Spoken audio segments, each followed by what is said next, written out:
Cypher. Let's say $1 billion, $900 million a day for 5 days. If we had one day they decided not to bomb in the last week, if they would have said, you know what, one day we're going to put a pause on love for black folks, we're going to give $900 million, instead of fueling this shit over there, $900 million one day, just in the last week, and we're going to send that to the United Negro College Fund, any goddamn thing, to the NAACP, we would have all got some money off somehow. One day, man. But we gonna hit there, listen to Canada, and now we gonna get all sucked in over there, bro. Come on. Yeah, so sweet to that point, though, brother. How about this, real quick? Real quick. Versus foreign policy. One day a week. Yeah, hear me out. Pass borrowing.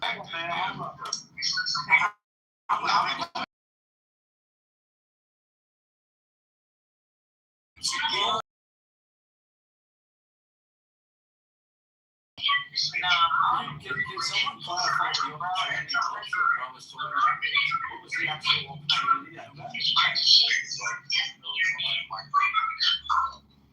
Mute your mics. Like, Jesus, that's crazy. Whoever, listen, if you're not speaking, mute. Listen, it's a 2-minute.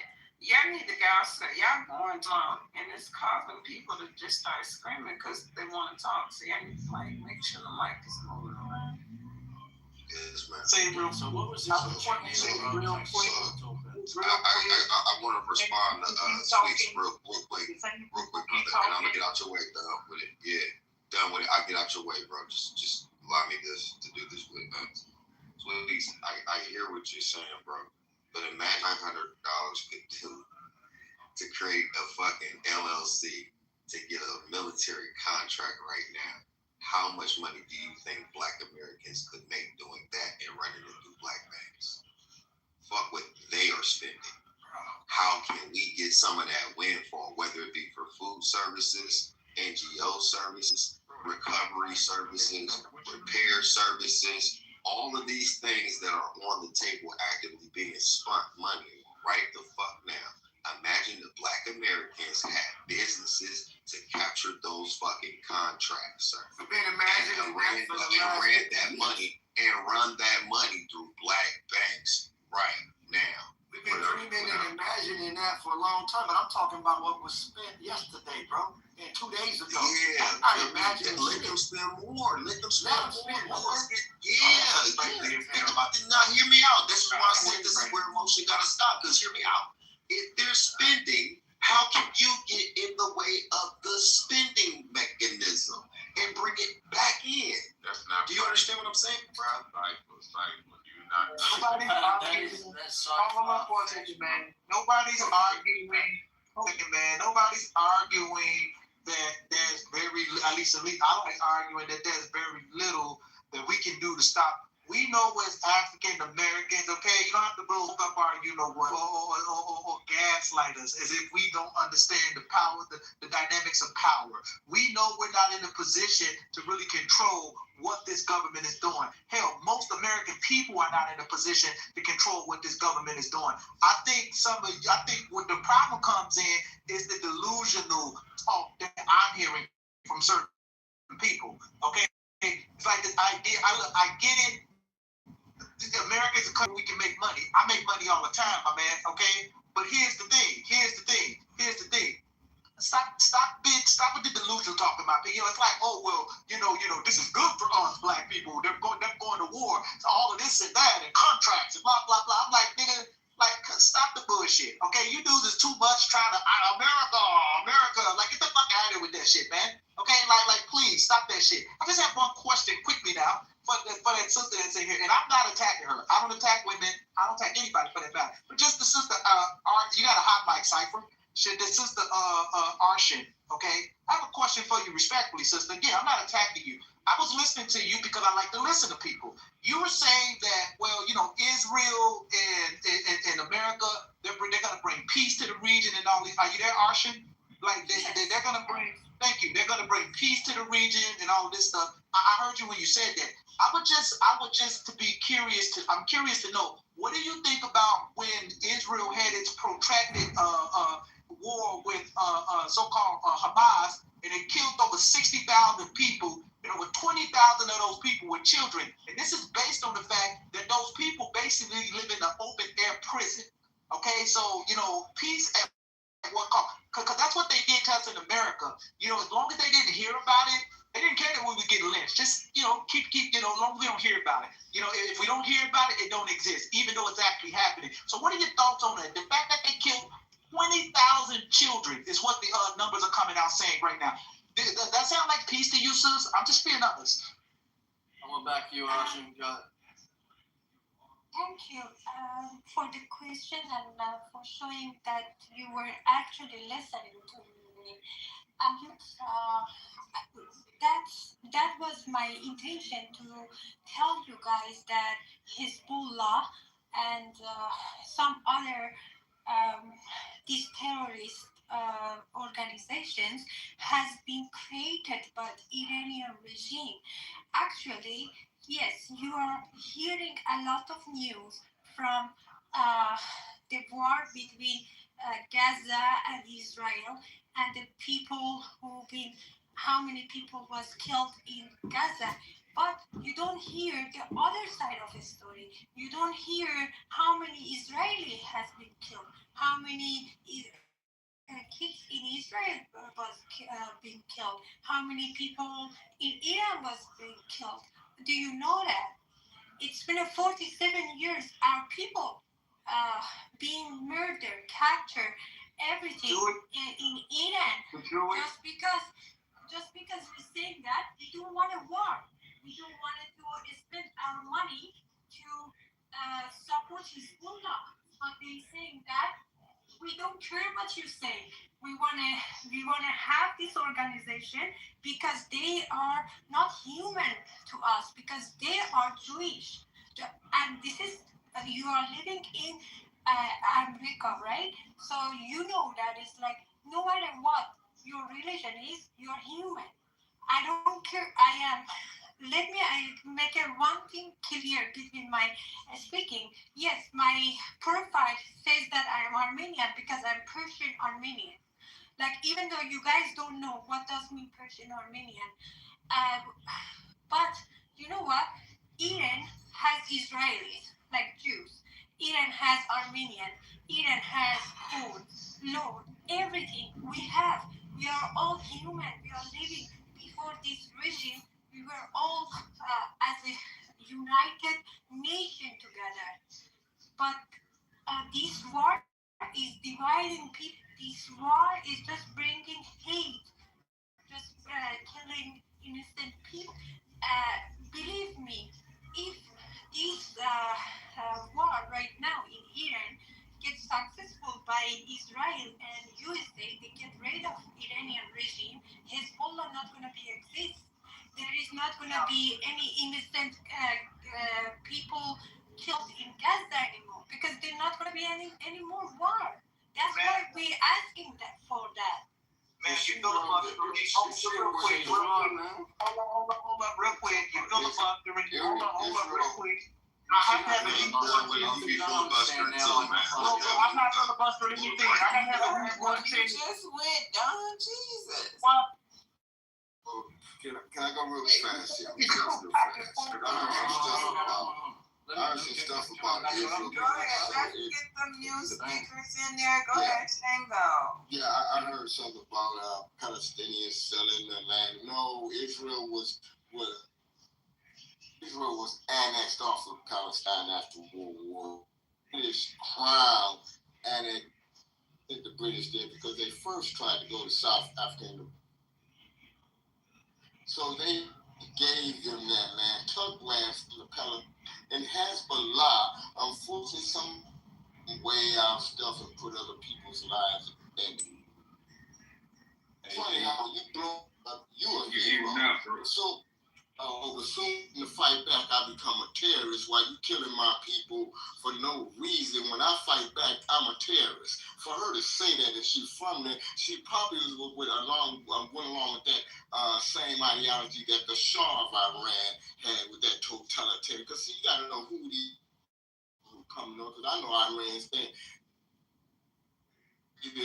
I told her what a little bit moderate now, and then got a little moderate from coming to U.S., UK, and all these do whatever they want and still claim Islam. You in Iran where you just can't run your mouth talking about I'm a Muslim and not be up under that law. But anyway, I'm going to say this real quick in my closing. Stop saying that Israel was this divine place. No, those people were given 47. Palestinians never wanted their asses over there. As far as we talking about them, as far as this boy Trump, this move in the world when he went over there like he did, it's going to cause some repercussions. Over here. Y'all might cut Do y'all realize how many people that are loyal to the Ayatollah are living in America right now? This man causing problems for you that you don't even see, both for military. Got that the most of the machinery is outdated. Spending you spending $10 million to blow out a $50,000 drone. You come on, y'all. We need that part. I will agree with Doug. But man, they wasting a lot of money to fight this war, man. They are not the military worldwide. But anyway, I'm probably saying that while I talk. Yeah, your mic cutting out. Poll and check it side to side real quick. Because all I'm saying is this: the reality of it is, we hear the sob story and we hear it. But we see how the people get when they get the American air in their nostrils and their white, bony nostrils and their nose. You follow me? They are white. When they get here, they treat us like niggas because they are white in this caste society, right? And so going to war for them is the same as going to war for the Ukrainians. You understand? I don't eat no Ukraine food, and I don't know nothing about no motherfucking Iraqi food either. You know, so I can't even support you on a meal. The reality of it is, you support us, we niggas to you. And that's our tax dollars. Not our tax dollars. You know what I'm going to make. I'm not looking at you like a black man. Excuse me, homie. Just stand down for a second, please. Let me put this totem in. And the reality of it is that you don't give a fuck about black people, and they tax us and work us to the bone, and then they tell us that they don't got our Social Security money. They coming up short when it's time for our grandparents and our older parents to retire, right? So we don't have insurance. Not only do we not have insurance, we aren't able to get our proper health care. Right, but they spent enough money in the last few days to pay for health care for dozens of Americans. I mean, when I say dozens, I mean dozens of states of Americans, right? And so they don't give a fuck about us. And so for me to feel the sob story, well, this, you know what's really a sob story? Is this land that you talking that's America is my people's land. You know what's really a sob story is that they lied about taking the land from us, then did a brainwash on us, where my people didn't even know where we came from when we came from here all the goddamn time. The biggest fuck in history has happened to us, and you cried because they made you be a Muslim. I can't cry about that. I really don't give a damn about it. If you got the moxie, fight for your country. The same way we've had to fight these racist motherfuckers the whole time. Our women is fucked up mentally. Our kids is fucked up mentally. We got scars from being here in America under their white supremacy. I don't have no sympathy for the bullshit. And I don't have no sympathy when it comes coming out of my motherfucking pocket when we can't get housing. We were just dealing with Somali motherfuckers who filled for $18 billion, but they can't figure out how to give us a goddamn check. Right? Now you complaining. Every time I'm gonna land right here. Hey, I'm gonna land right here, nigga. I'm gonna put gold right here and shake it side to side. The Mexicans, we deal with them walking up here with the sombrero on. They got 10, 15 motherfucking states that they run and rule over with all their motherfucking migration. The last thing I'm caring about is our irony and our motherfucking tears or any of them motherfuckers in their tears, because really, when they get a breath of this here freedom, they don't give a fuck about a nigga, and I land on it. Brother, you're playing the victim mentality. He voted for the guy. Buyer's remorse. You're playing into the victim mentality. Y'all the big one right now, so we don't need to make the mentality shit where y'all over there begging for help. So let's cut that part out of the combo. Come on. Can I speak for 2 seconds? Before you speak, I want to back up. One second. I don't mind to talk with anybody as long as you are talking with respect. I never use any bad words, and I don't let you disrespect me or anybody from my community. Disrespect y'all every day. Do you tell that to anybody from Israel? Because they attacking your community right now. You say that to them. We really appreciate the Israelis and everything. So I can We all appreciate them for really, we are really appreciating and the schoolgirls appreciate it.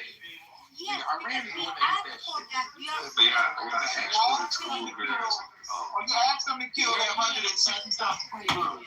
You ask them to kill that 160 something schoolgirls. Y'all ask Israel to kill them schoolgirls? that's the thing. You don't know that what really is happening. So Iran. Okay. So Iran killed their own schoolgirls. Yes, Wow. She said, hold up. Listen to her. She said Iran killed those schoolgirls. This is propaganda at an all-time high. They said it on CNN. Even the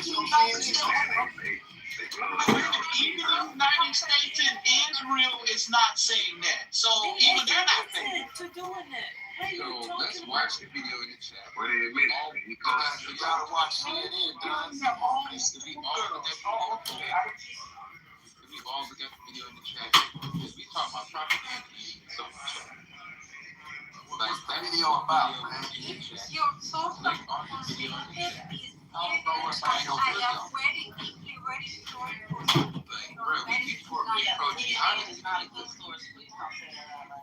Just believe what he said in the story. You see the video in the chat? Let me just say this. When it comes to the situation at hand, I don't see how black people, I thought we was going to mind our own business these damn 4 years, no matter what was going on with the national, global politics. We are. I thought black folks had yet to mind their goddamn business. I'm drinking and smoking and laughing at all this bullshit, how motherfuckers get bent out of shape. And the funniest thing about this, these niggas will never even take their ass to the Middle East.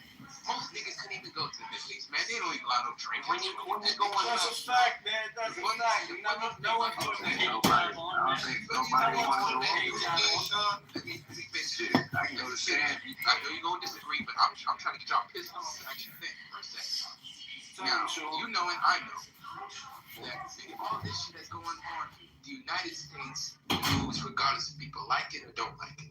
Am I wrong?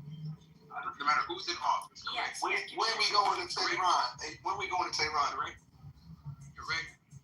No, you are wrong. Because the funniest thing about it is we like spoiled children. Where we, to be honest, most niggas haven't even traveled to nowhere part of these areas where you can't say and talk shit. Mind you, we can talk shit about Donald Trump all the time. We call this motherfucker pedophile, call this motherfucker rapist, raper. You can't talk to that shit to the Ayatollah, nigga. You'll have your head in the scalpel. Somebody that's mentally ill that will crash out over the Ayatollah, well, he got your fucking head and slaughter your ass in 24 seconds. Like I said, What's the point for trying to make? What's the point for trying to make? What's the shut point the for fuck trying to up make? and let me talk now. The fucking lecture notes on the iPhone to the middle. Let me talk. And see, that's how I know that you niggas don't believe in no freedom of speech. If we had you niggas as the leaders, we couldn't give you no nuclear weapons. We couldn't give you no damn ability to have any arresting power. That's right. We couldn't give you niggas no arresting power because you would lock a nigga up just for having a disagreement. That's what I'm talking about. And that's the funniest thing about this whole shit, man. I disagree with y'all all the time. But I'll never, I disagree with y'all all the time. But I'll never censor yourselves where you deserve death. And other That's a countries, lie right there. you'll be dead. Other countries, you'll be dead. Put your cape on, Other Superman. countries, you'll definitely be dead. If you didn't Other countries will definitely be dead. In the United States, took it out leaders that agree with them. People No. What do you think about this whole shit? Well, how can you tell us not to worry about it when money I take fun of this shit? Well, Right, man, because Dirty, let me tell you this, man. Did you know that your paycheck was also paid for black people specific? Did you know that? Right? Did you know that? No, because niggas don't read. Black plus Niggas don't read. Wait a minute. Run that back. Run that back one more time. Stem cell research. And everybody that said release the file, they ain't read the files to even read it. That's why the fuck the damn Dr. Stephen Victor from New York City was leveraging the black women and black women's kids to get the stem cell research. Now everything's a conspiracy theory. Now I'm just saying anything. But that shit that you don't read nothing that you want to be released. I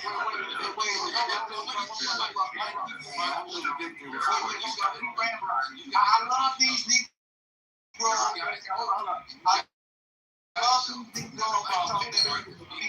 Guinea pigs is in the medical industry sector using black people as the biggest. Nobody ain't saying that. Hold on. No, nobody ain't saying that. Wait, I love these Negroes who talk the speech stuff, man. Now it makes sense. You talk the symphony, Wait, I don't want no nigga that smoke weed and drink any They don't want a nigga that smoke weed and smoke black. Let's go back. Let me tell you this. Y'all must be ready to go to bed. Okay. It's one mic. Yeah, it's supposed to be one mic on me. That nigga's cutting me off. They disagree. Go back to the black person. I don't understand how everybody say white supremacy and don't realize that nigga is the biggest guinea pig in the healthcare sector. Hello? Am I tripping a little bit? Anybody in the healthcare sector can actually at least have a talk about how black people's system is being used for stem cell research? That's about Iran, huh? Go ahead, Sean. No. It's a situation where we keep letting these motherfuckers live to it as us, all the healthcare sector. We go to these damn doctors and let them motherfuckers do anything and everything to us and refuse to build your own fucking shit. At this point, I ain't even blaming the white man at this point. When you allow yourself to do this damn deal for the white man every single goddamn time, yeah, I would excuse a lot of bullshit that we don't. Because we keep on letting motherfuckers do it. That's the funny thing about it. They can always get a new nigga. They can always get a new nigga. I might be wrong. That's my nigga right there. Go ahead, Sean. No, I thought the majority of people leave their placenta at the birth. I might be wrong now, but I don't think everybody. You said release the files, right? Have you read the files? Yeah, but you know, they also use. Hold on, when you talking stem cell research, you talking stem cell research, but you Don't say it again. Let the man finish so the mic can move around on the stage.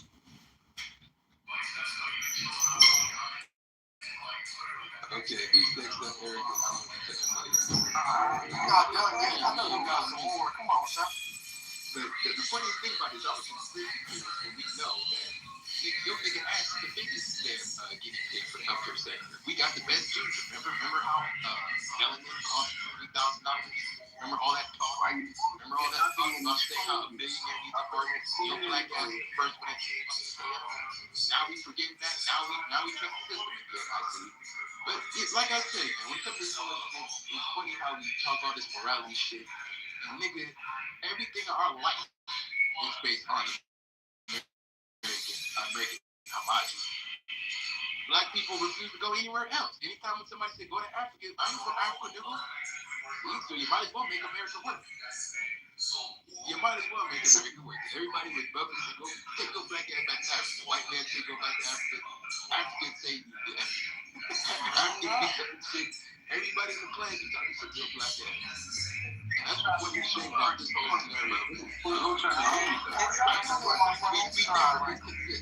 This guy act like we hate the system while hating the system. We act like we hate the system while hating the system. We act like we hate the system while hating the system and wanting more from the system.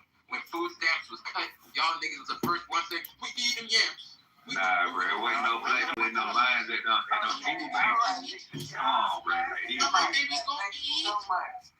You came from. And that's why I'm saying, man, we act like we got an issue with the system.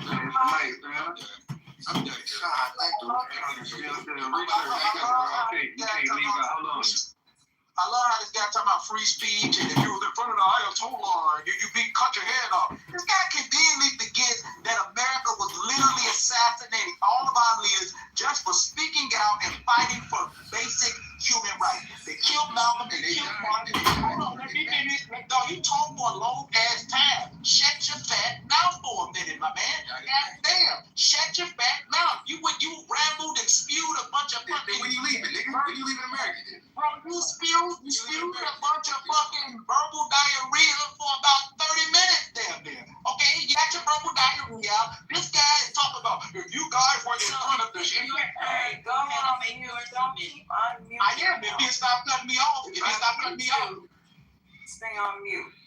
Yeah, all I'm saying is, and I'm not gonna be a phone to him. So I only wanted to address the first point that he made because I was listening to all of it. I just want to address the first point. You know, this idea that, well, you know, you guys forget you're in America and you're free speech, and if you're in front of the Shaw, you couldn't say that in front of the Shaw. Well, what the hell did they do to Meg Evans?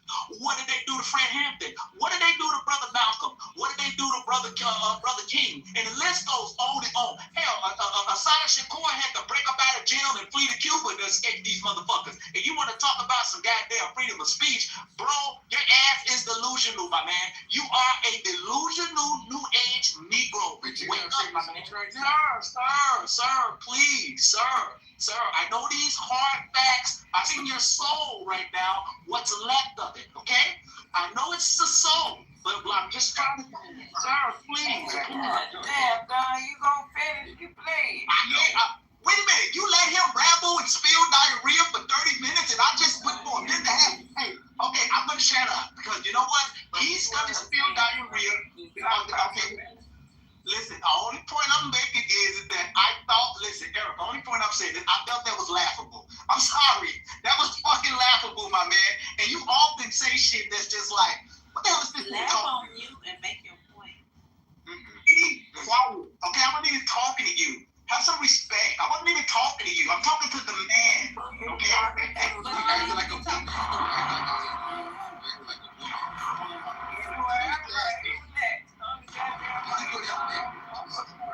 That's what nigga talking about have some respect. Eric said, shut your mouth and know your rules are bony.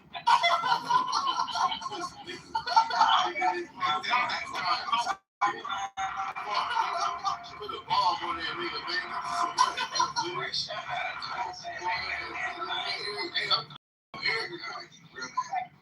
Also, Eric Line is saying, fuck you, bitch ass nigga. That's what Eric is saying right here. Erica, can I say this real quick to you, Erica? Do you think that the man is really men that sound like that? Does that really feel like security for you? Like, yeah, I need a man like that. Yeah, let me get it done with it. I feel so secure. Oh, Daddy, who is that? Like I said, man, we got some sassy dudes in the black man community. Black men need a challenge the whole time. I don't care if my brother is dumb, but damn it, we need some masculinity in The this. statement was stupid. At least It was a stupid statement, my man. The statement was I respect her. He a masculine brother, but you ain't masculine at all. Done with it. You ain't masculine at all. whatever. Hey, Sean, done with it where tampon when it's hot outside. Thank you. I'm not about to Y'all got that rulers? I'm not about to do anything. I'm not about to The statement was dumb. I call the statement dumb. That's it. Try to do this one at a time so we can be protected. Y'all got our rulers? All right, and we're gonna have to do this one at a time so we can be productive and give a true judgment. Y'all ready? Call the statement dumb. That's it. Who got the Thank first you. one? All right.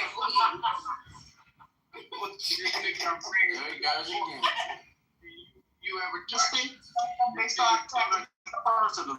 I call the statement dumb, they come with personal attacks. That's what they do. I stand up for a Chicago nigga, a real nigga. John is a real nigga. Motherfucker smoke BCP for 15 motherfuckers. That boy a real British type nigga. That backhanded ass coming up out here, bro. That is the most backhanded shit that I've ever heard.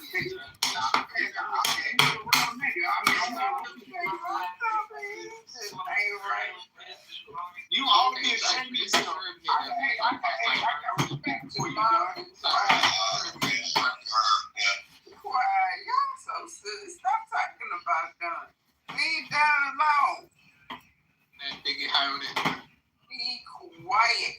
All right, the next person that says something about that is going to the go. Let's go back on topic. Gentlemen, please conduct yourselves. Okay, baby. All right, now come on, man. So, What's time, baby? What's fine, baby? You're mine, baby. I treat you like a This nigga drunk, man. Goddamn, boy, not a drunk big girl. Come on, Hey, man, listen.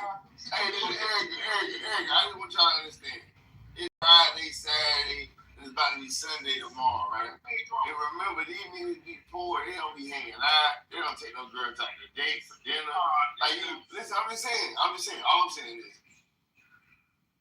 Hey, Pedro. same niggas, like, y'all don't date women or nothing, like, y'all don't take that girl that y'all got boarded up in the house, y'all don't take her to go get some cheddar baked biscuits for real, lobster or something.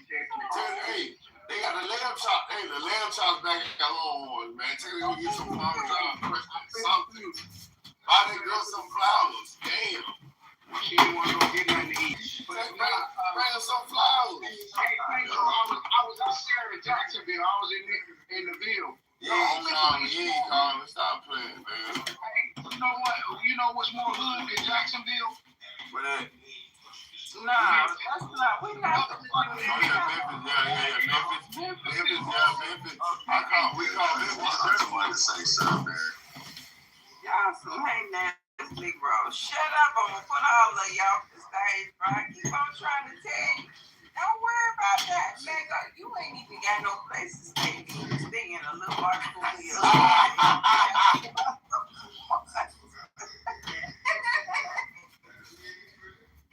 And then we gonna go back to the topic. Stop playing now. Ain't been home. I Stop putting them. Put you off the stage. I'm serious. Okay, so let me get to the conversation, man. Listen, yes, we should support Donald Trump because what else do you niggas got?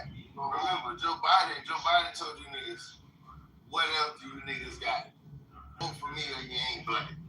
All my boy Donald Trump is doing is showing y'all, man, we down for business.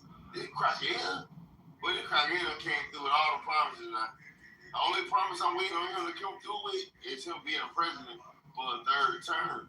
This crocodile did everything else. Like, you done been checking it, he made it and checking it twice. Listen, I want y'all to vote for me. No, I think he's doing third term.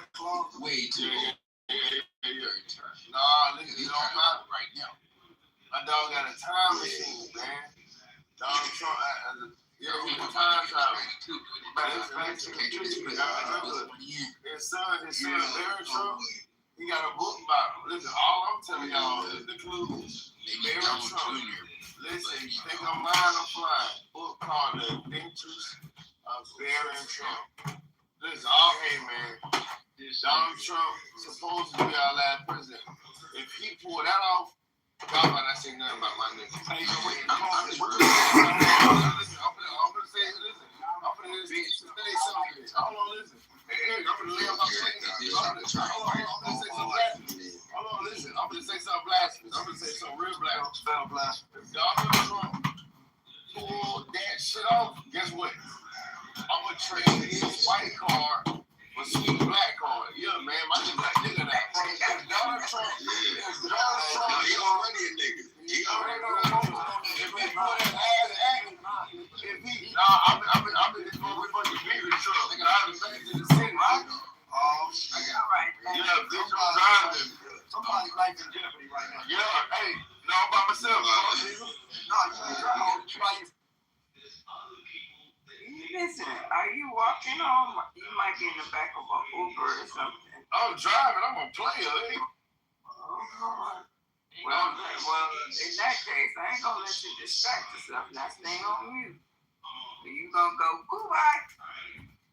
Well, the turbulence is no. Okay. All right.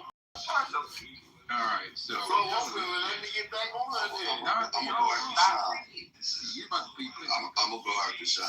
Go ahead. like I said, man, when it comes to this shit, I just want motherfuckers to understand that this whole scenario is being done because they want to get leverage over China. China does the shit diplomatic, but China's willing to shake hands. That's why that kind of get down is more appealing at first to African nations where the nations got copper and uranium.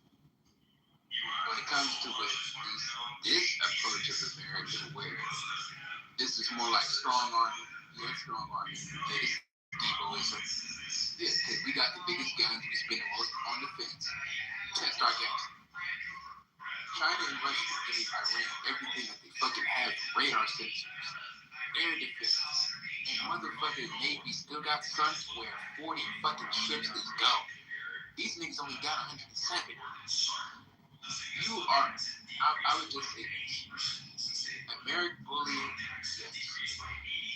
But how can you else get leverage unless you take and siphon away Venezuelan oil, Iranian oil, and get the iron ore that's both in Venezuela, the silver in Venezuela, and also a lot of rare earth minerals all across from South America. When it comes to this situation, I would just say this. China has it where their version of slavery is the debt and traffic. Where they'll give you $2 billion, yes, they'll give you a black ass $2 billion. Nobody in the world will give you a black ass $2 billion for the damn Chinese development bank in Beijing. But nigga, you have so much cash, a tall order cash to try and pay that bitch back. This fucking economy, bro. This nigga that got $1 billion, then wind up getting $6 billion, and wind up not building shit.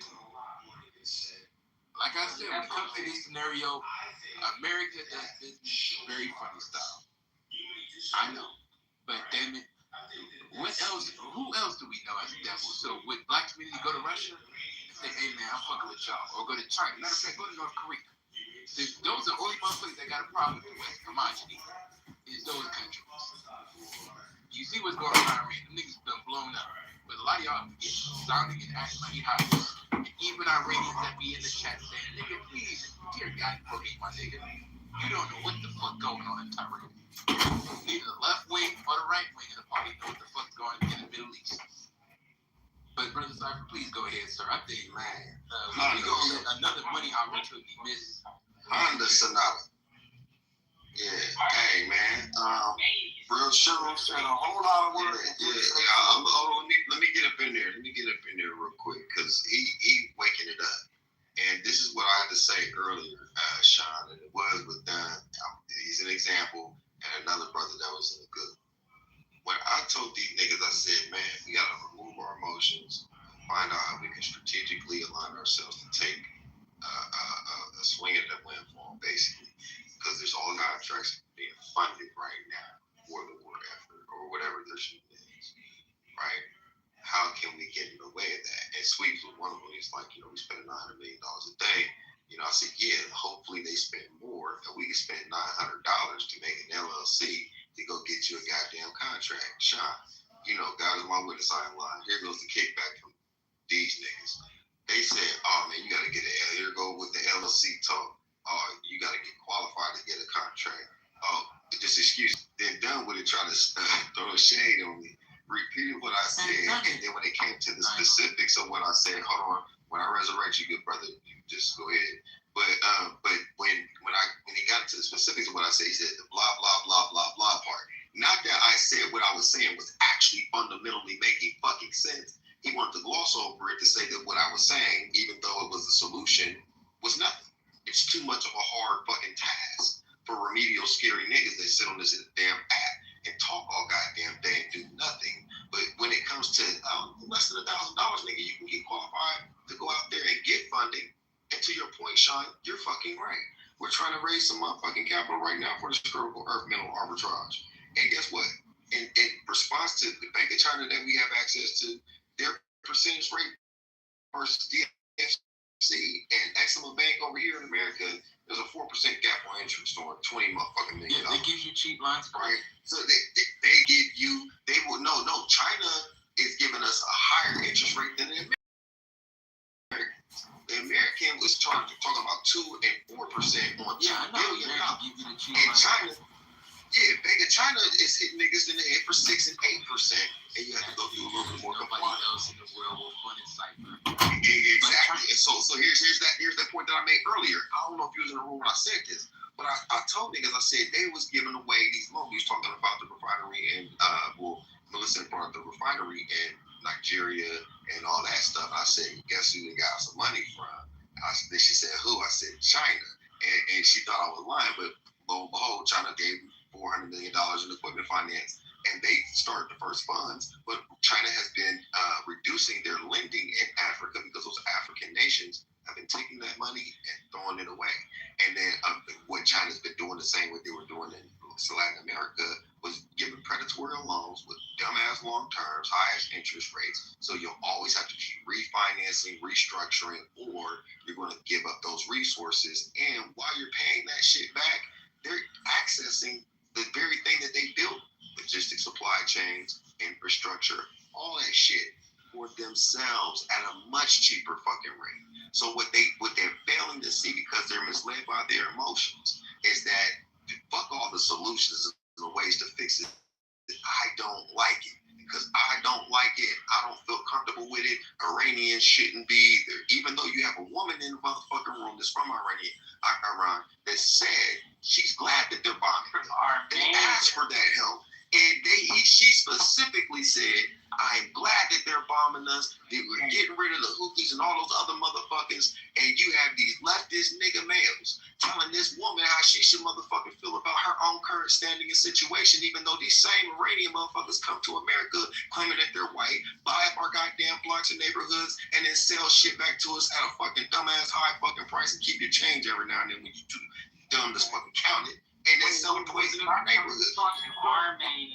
Wait, can I respond to you, brother? She said Iranian and something else.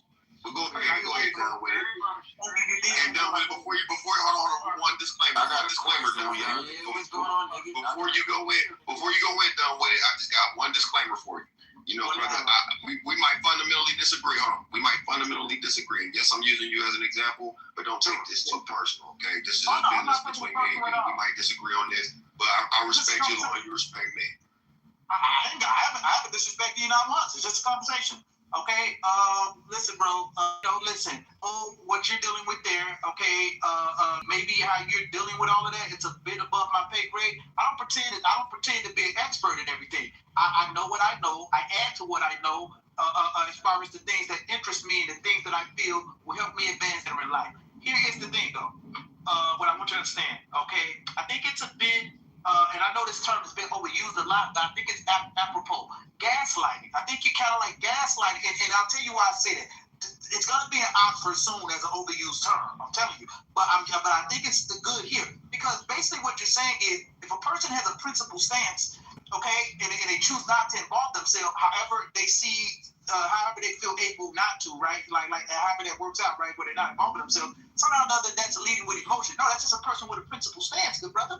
Like listen, okay, fine. You see value in war, and you see value in the current war. Okay, well here, I'll say in the current situation, because the one minute they're saying it's war, next minute they're saying it's not war. So I'll say the current situation that's going on. You see value in it. You see it as opportunity to make money. Okay, that's fine, good brother.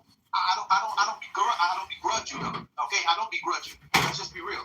Okay, the thing though is, because a person has a principled stance, that doesn't mean they're leading with emotion, good brother. I think we need to stop this. Come on now, Cypher. And we need to stop this now. Just because a person draws a line in the sand and says, hey, as best I can, even though I live in America, I don't want to have anything to do with that, and saying that I'm on the outside of it, and I just seem to have an opinion on it, an analysis, a critique. Doesn't mean I'm leading with emotion. That just means I'm looking at the situation and I'm weighing it from my vantage point. I could be wrong. Things I say can be wrong. People can come along and correct me and say, done with it, you're wrong with that, good brother. Here's the source to show that you're wrong with that. And if it's correct, right, exact, I take my brother's pull up, my sister's pull up. Simple as that. But to say that I'm leading with emotion just because I take a principled stance and say, okay, I want to invest any of my money that I have involved in that. That's not leading with emotion. That's just me taking a principled stance. What's wrong with that? Can you tell me what's wrong with that? Okay, brother. No, he can't. was just thinking about it more lighthearted, bro. I don't really want to go back and forth one. Hey, look, I got a question for y'all niggas. Leave that alone, man. Hey, do white people eat more fried chicken than we do? Asians do. What day of the week? Oh, nigga, they cook I'm willing more to say fried chicken. yes. In this day and time, I'm willing to say yes. Them damn white folks love fried chicken, bro. They love it. I'm willing to say yes. They can't cook it, though. No. Colonel Sanders. That's soft. They can't cook fried chicken, though. Special recipe. I would just argue with somebody telling them, like, yeah, white folk might buy fried chicken, but they can't cook that shit. Man, I think this is funny. I think it's funny. How we got the fried chicken, man? I just got to the phone. Because I came here and asked that question. Y'all niggas been arguing about this same shit for 4 hours. I think it's funny, man. You know, I can't wait until when we have, like, the black elections where we can finally vote in niggas in office. Like, vote me. We can actually vote niggas in office, and we can finally debate from boule nigga to hood nigga. I told you what you gonna be, nigga. You Secretary of Treasury. You don't even have a choice. We need niggas to be the Secretary of the Transportation of the Train. We need to get y'all out of here. Have y'all rent out big space and have it where y'all can go like the city to city and thoroughly organize some shit out. And motherfuckers will fuck with y'all. You gotta have totem pole get some money because people gonna put some money on totem pole books. People gonna on that nigga back. Yeah. People gonna fuck with sweet. People gonna fuck with sweet ideology. People gonna, I don't know if people gonna fuck with that with it, but people gonna fuck with red. People gonna fuck with sweet because sweet, like he boule adjacent, so other boules red for the people. So, you know, when it comes to that shit, they like sweet wisdom. It ain't nothing to do with that boule. Man, your ass is Nipsey Hussle granddad is sweet. Right. Little feather. That's right. Little feather message. People like Erica. People like Flawless. I'm telling you. People like Fifth Dimension. I'm telling y'all. Cypher. Motherfuckers gonna be rocking with y'all. Because why? Y'all niggas is crazy. Ain't nobody fucking with Cypher. I was just talking shit, Cypher. Cypher is smart nigga, man. I ain't gonna be the Ministry of Economics. You know he gonna be. Ain't no way there it is. Like nigga, and K Gibb, you don't even respond to my messages. You are gifted. You young gifted in black. Cypher smart on Tuesday, Thursday. Cypher gonna have a Zoom Wednesday. Sometime. On the phone, can't tell y'all. 85 South, the niggas is not funny. 85 South is not funny to motherfucker. Right, I'm gonna say DC young fly funny. You can take his job. He funny. Nigga, you can take his job. He come from where I come from. He funny. Hey, Tolan Cole gonna be the Minister of Deportation. He gonna be deporting. I guess the relatability. But like I said, man, when it comes to this shit, they either need y'all microphones, y'all just sit around, y'all just talk about the random shit, just play the dudes. Just play the dudes, and everybody all react to the news, and everybody sit down, they can all watch the news and all react to some shit, and then when it say some junky ass shit, and everybody start arguing with done what it's saying, then everybody start laughing in the background, motherfucker put some, get some money out of this shit. If I'm gonna get more fans, As long as I'm over the archive, I'm telling you, man, y'all don't bring out all the intellectual stuff. these music. So now y'all just gonna keep talking. it's my fault, You Eric. ain't got nothing smart to say. It's my fault, Eric. I had asked these niggas about fried chicken. So Y'all niggas talking about fried chicken. I'm trying to put some money in y'all pocket, nigga. I'm telling you, this shit gonna work. Cause people gonna fuck with Erica. Well, all the dudes, when she stand up, all the dudes gonna be like, damn, I don't mind being sick. I don't mind single mothers. Hey, the Congress of Black Negroes. I like that, man. I'm telling you, man, like sweet people will rock with you. Yeah, I like that, sweet. The Congress of Black Negroes. Black Negroes is down with it. Congress. It's not stupid. Yeah, the first Continental Black Negro Congress is going to be held in 2027. Yeah, we D4L, man. We down for life. Like I said, man, at this aspect, niggas need to start voting on shit. Niggas vote for politicians don't be known. Like Raz Baraka, Red, you could have won the damn New Jersey race. This nigga got cut. This nigga got 70,000. We need a delegation in every zip code. That's what we got. We need a delegation in every zip code. This nigga in Newark, New Jersey, Ross Baraka, got 300,000 populace. But this nigga only won the race with 11,000 votes. It'll be you. I know 11,000 people. Nigga, only thing you gotta do is just do social media programs. This is why you have to vote for you, nigga. You don't get a vote. Got so drugs shit twice as many people as that. That disqualified. I got 11,000 motherfuckers I blocked. I like it because we need more. How can I say? We need more dark horses. We need some niggas that's unpredictable to be in office. Yeah. Better call up Randall. Call him. Why do I say predictable? Because see, look, we need to have niggas that's gonna settle disputes inside the Congress room. Like him and them white niggas talk crazy or get out of line or say some other shit. Hey, bro, lock that door. I'm about to beat this nigga ass in here. We gonna come to an agreement. Lock that door, bro. Ain't nobody leaving in this motherfucker. We gonna come to a vote before we leave this motherfucker. Like I'm telling you, man, why do I say this? It's because a lot of these niggas don't know shit about politics nor economics. A lot of y'all is smart. Y'all know about money. Y'all run businesses. Y'all own property. Y'all actually have a general understanding how money works. A lot of these motherfuckers don't know how money works. I don't know how y'all niggas be putting some of these niggas in office. The Birmingham mayor is shit. I'm sorry, Birmingham mayor's nephew got shot because he trying to rob somebody's house over in Bessemer, and motherfucker gave him that lump. Pop that stupid ass. Motherfucker gave him that lump. And one thing I ain't never did, bro. I ain't never rob a nigga, bro. Cause I just couldn't see that just taken away from another nigga like. He just robbed the bank today and stuff. Nigga just left at a bank.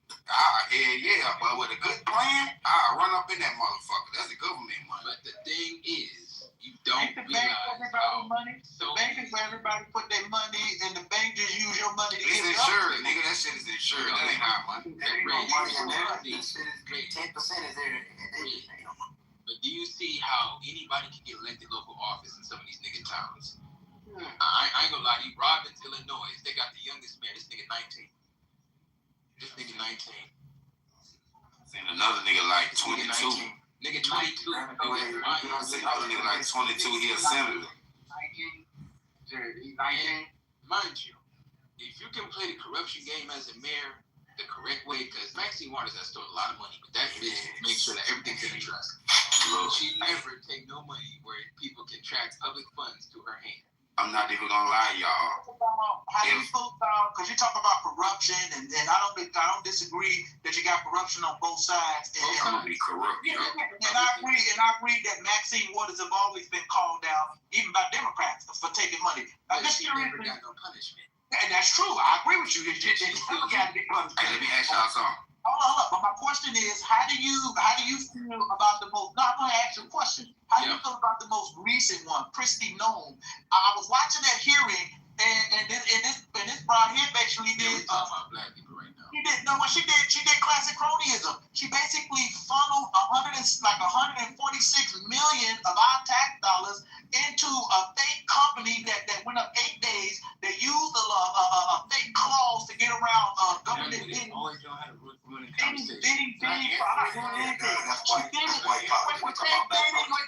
Bidding for the company, and then the money got filtered down to. Please stop screaming over each other. Let's still scream.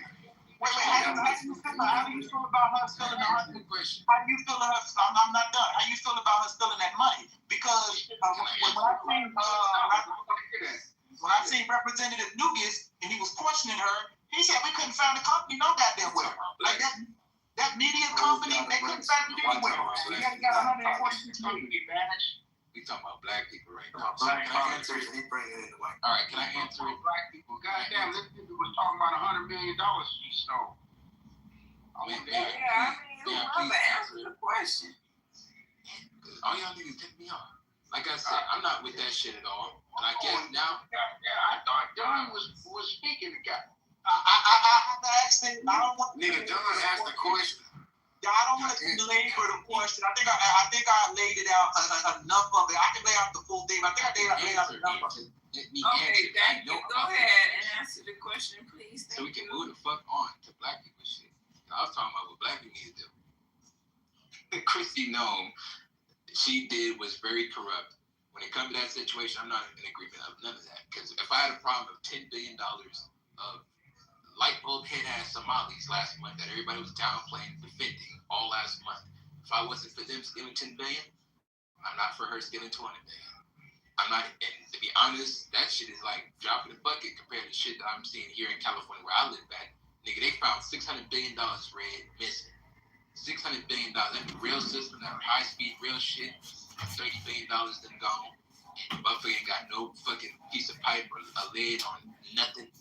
You got $25 billion in the homeless fund for 8 years was given to 2 gay white men.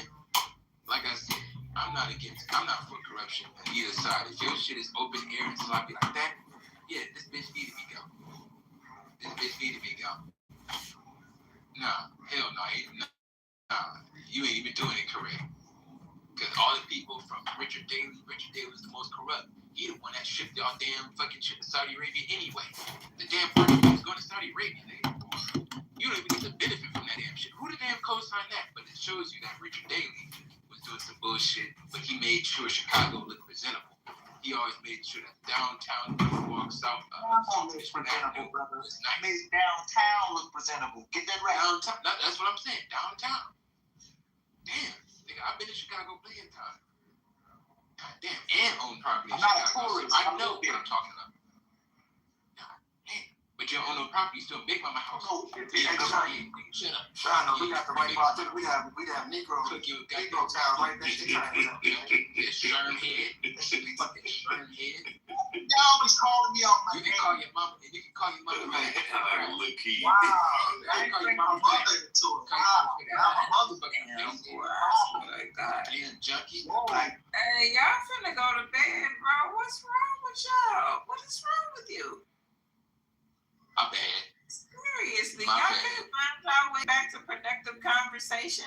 Because Now, you've been doing good all damn day now. I ain't gonna even lie.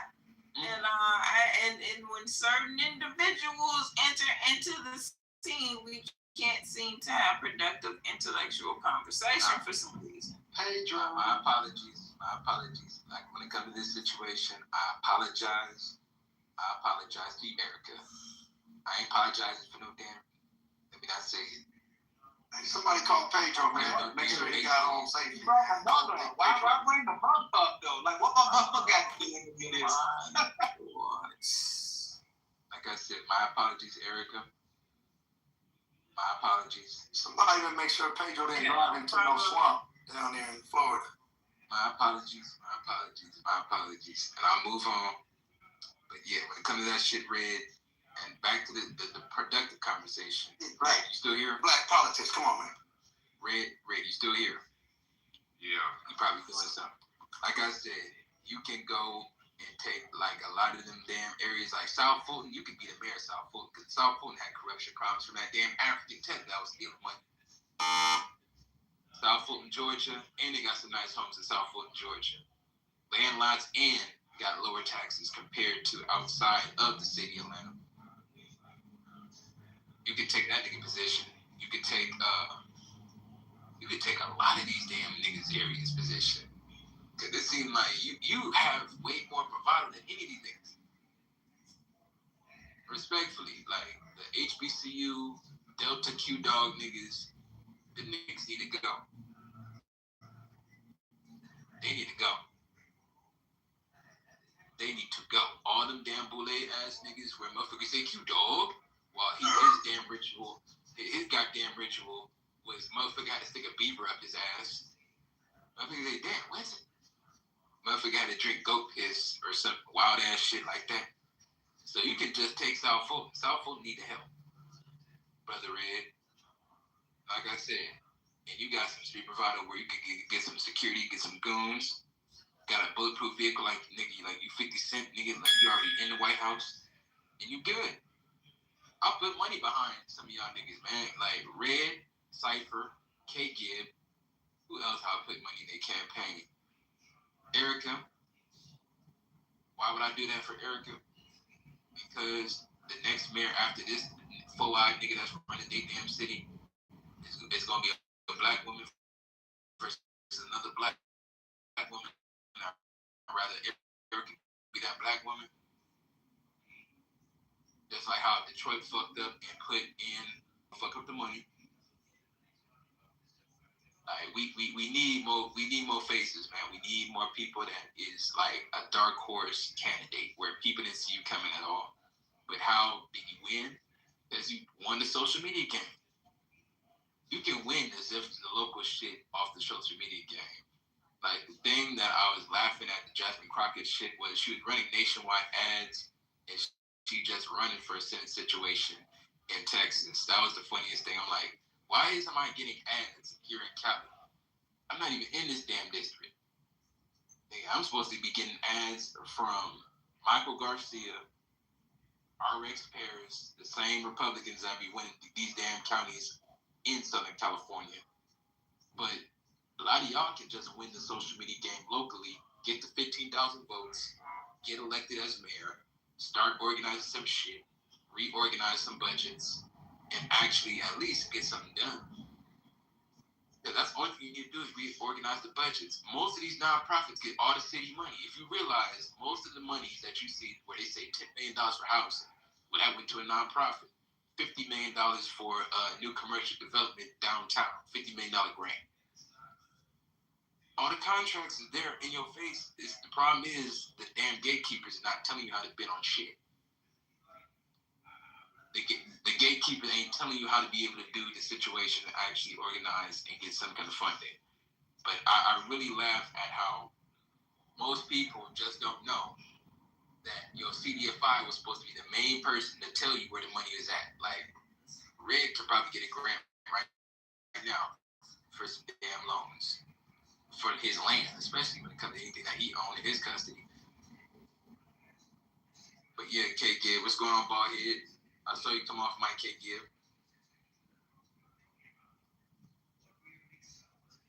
Trying to get in contact with you for at least 2 months when it comes to these grants and shit. And I got Tennessee grants already loaded up and Georgia. And where the fuck y'all at? Y'all niggas is all quiet and shit. Cypher, Eric, where the hell y'all at, man? It's only 11 o'clock where I'm at, man. Y'all tired? Nah, I was over here distracted for a second. I was hearing y'all in the background. I did hear some stuff that she said, bro.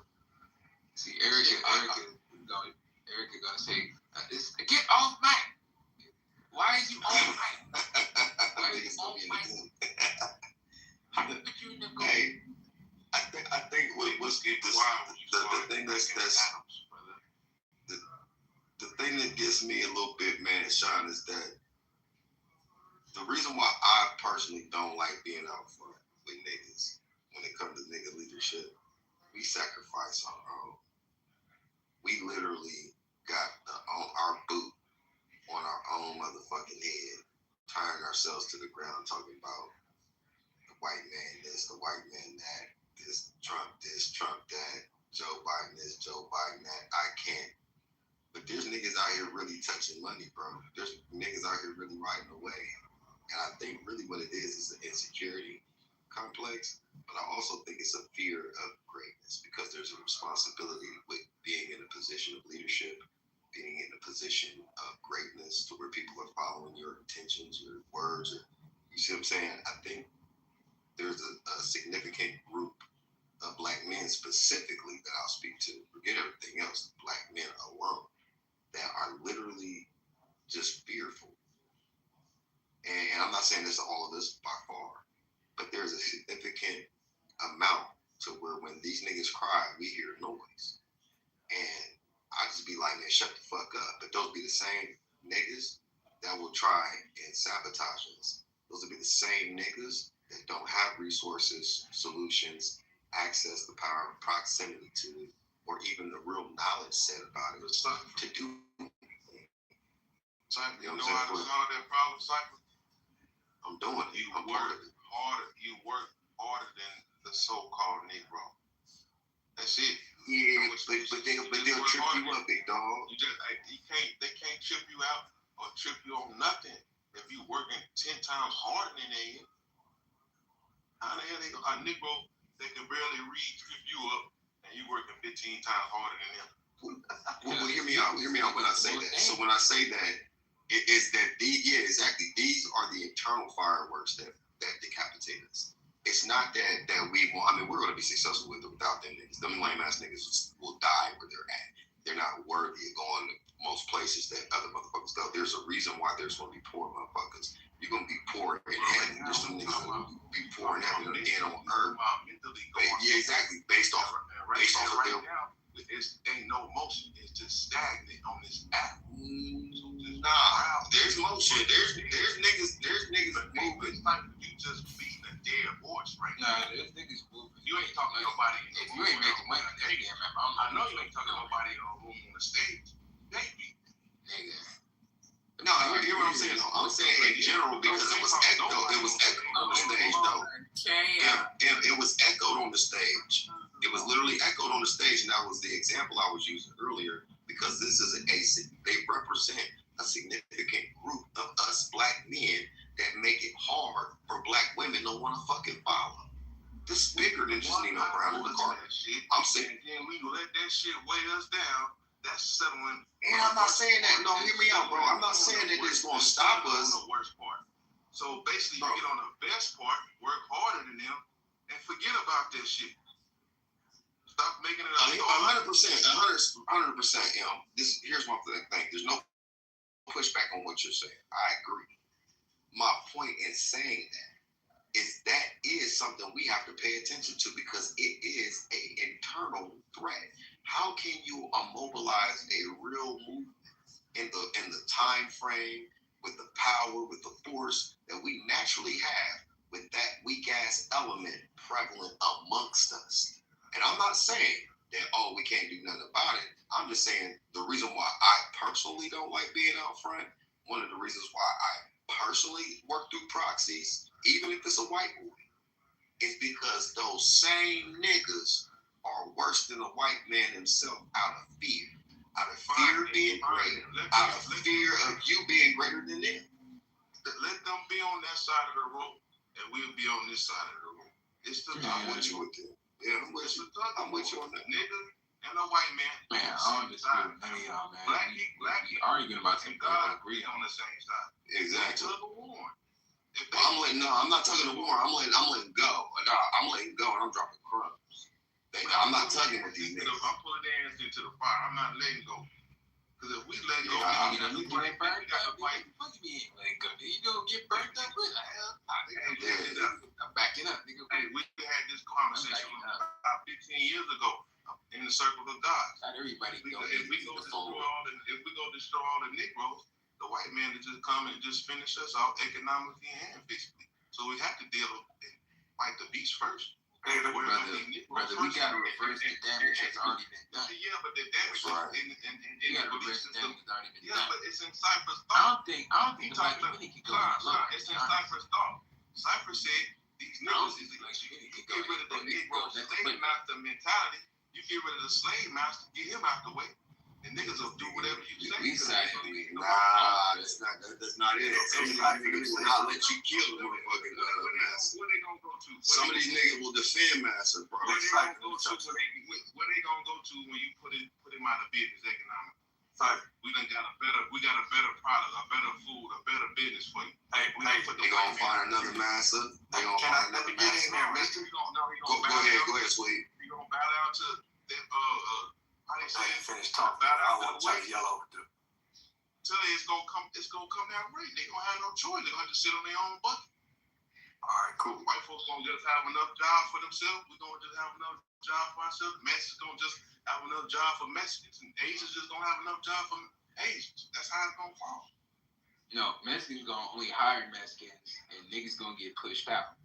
All right, let me say this right quick. Hey, the reality is, there's some real players on this app, on this stage, that's really about it. It's talking on here, but there's some real ones that if you really connected with certain people off of this thing, they about some really getting stuff done. They handling business right now. Whether it be Sean, whether it be Cypher, there's a lot of cats. Mr. guaranteed that know some real stuff about some real stuff, that if they really connected, so it's one thing to have conversation in the clubhouse, and it gets to be whatever it is. But people got enough sense to know they're not really going to just put everything, a certain way. Conversation is over here. That's one reality. But the reality also is you couldn't be on this stage at all, or couldn't be if you didn't know some shit on how to survive. If you didn't know some real stuff about some real stuff and really be able to make some things happen in real life, you wouldn't even be able to come up in here on a regular. That's the facts. There's some people that if there was some real connection, Sean, some real connection, Cypher, it added to what people already got going on, some things could move for real. That's just the reality. Most definitely. See, I can clap for that. See, yeah.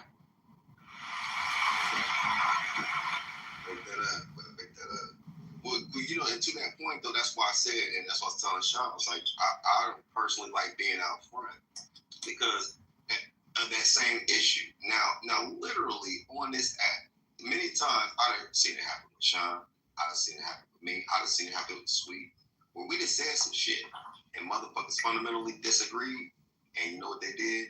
They attacked niggas' character, family, personal value. There's a nigga in the chat tomorrow. Here we go with that LLC shit again. Like, literally, think about if somebody was smart enough to pause. What the fuck can you say about having an LLC and getting a government contract?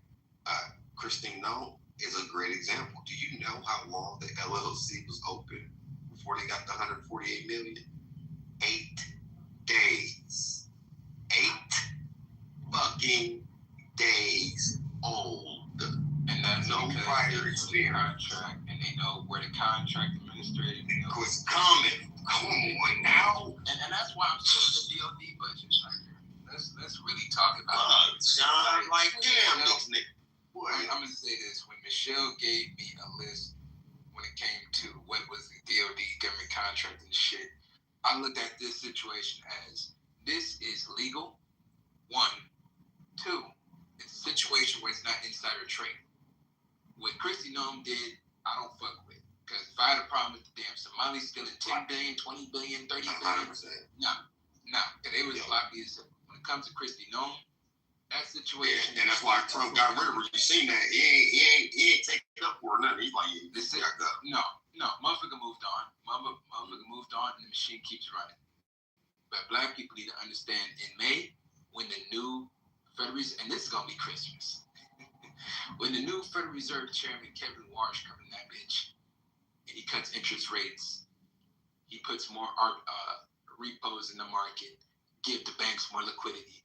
The stock in the crypto market that everybody was yearning about finally comes on board. Why is that? More liquidity in the system, more cocaine in the system, and motherfucker can finally re-rate their businesses and make sure that their business has more valuations.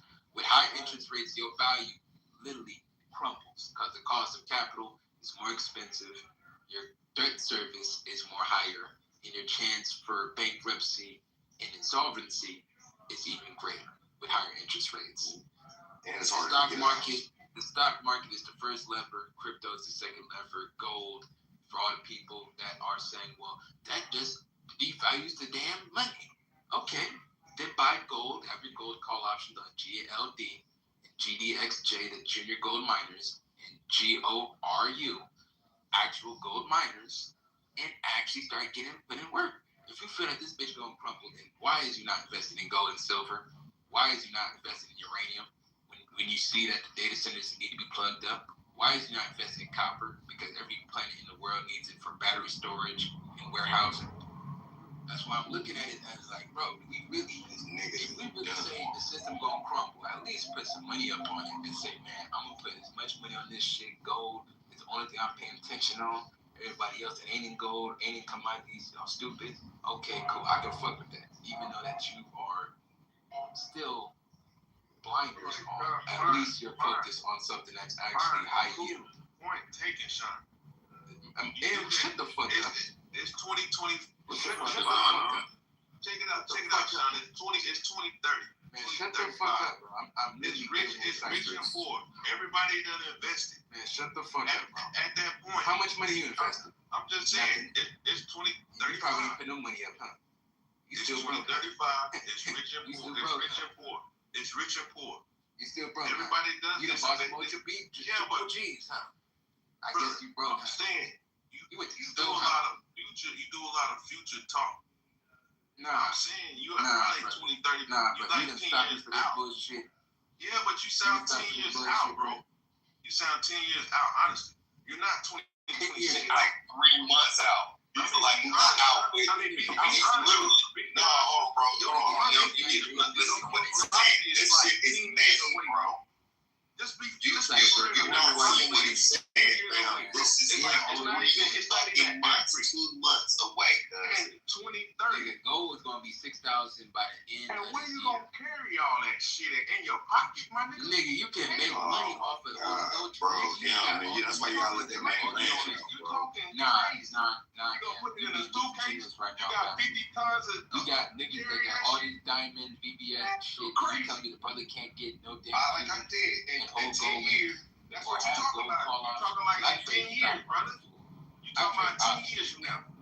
I trade You're not options, talking bro. about Watch what in the next 3 months I make more money than you ever did in your It's previous. not about making more money. Of course, Yes, it is about making more money. Nigga, you gotta take care of your family, right? Check this You out, gotta bro. take care of your family, right? Check this out. Hell yeah, it's about the money, fool. It ain't about What no else race, is fam. it? If it ain't about the It money, ain't what about no race, fam.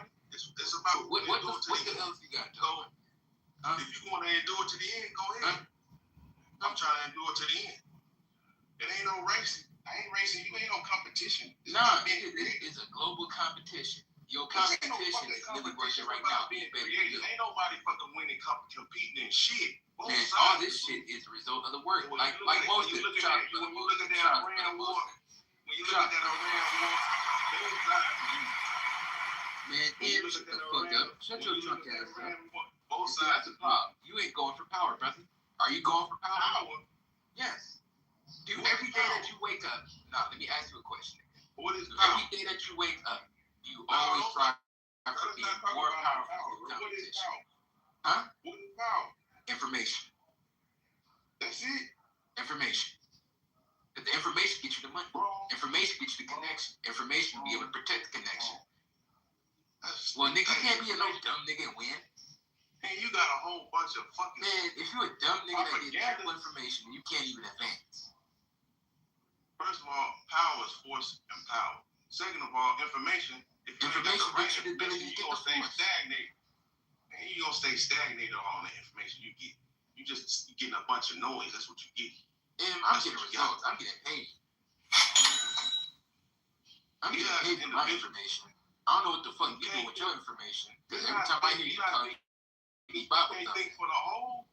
You can't think for the whole. Because if you could, you couldn't belittle me right now. Because your degrees of information ain't giving to you. Nigga, I don't have no degree. It's giving to you to elevate. I don't even have to go to college. Yeah, but you got degrees of information. I don't It's even giving have to you to I don't elevate. have to go to It college. ain't giving to you. It ain't giving to you to belittle on stage. It's giving you to elevate. So use it wisely. And I hate having conversations with you because there's people be learning from me and nobody can really learn because your ADHD guys can't be able to shut the fuck up. I can critique you and spin you around like a piece of thread. Like I said, bro, black men, I'm gonna tell you this. If we don't go for power, somebody else will. Your women is going for power, nigga. And that's crazy. Where black men, what the fuck is straight? No. Let me say this, information. Damn, shut the fuck up, bro. I said power is force and power. And power is information to force the power, fool. Dummy, how the fuck you gonna move with no information, nigga? How the fuck you gonna make your smartest move without no information, nigga? You go full force and you hit your head in the damn light pole, dummy. You was supposed to take the elevator and took the fucking stairs, dummy. How you gonna move without no force? You just got information. Nigga, I can pay for the force. Nigga, I can have 7 armed security and literally shoot any nigga, Mexican, white supremacist that come into my fort. Simple as that. That's logic for an individual, but you don't have no real reason to have all that though. I can hire goons to be able to snuff your ass right now. all for $10,000. Ain't that a beautiful thing? Ain't that a beautiful thing where your stupid ass get clapped? He talking about to snuff your ass.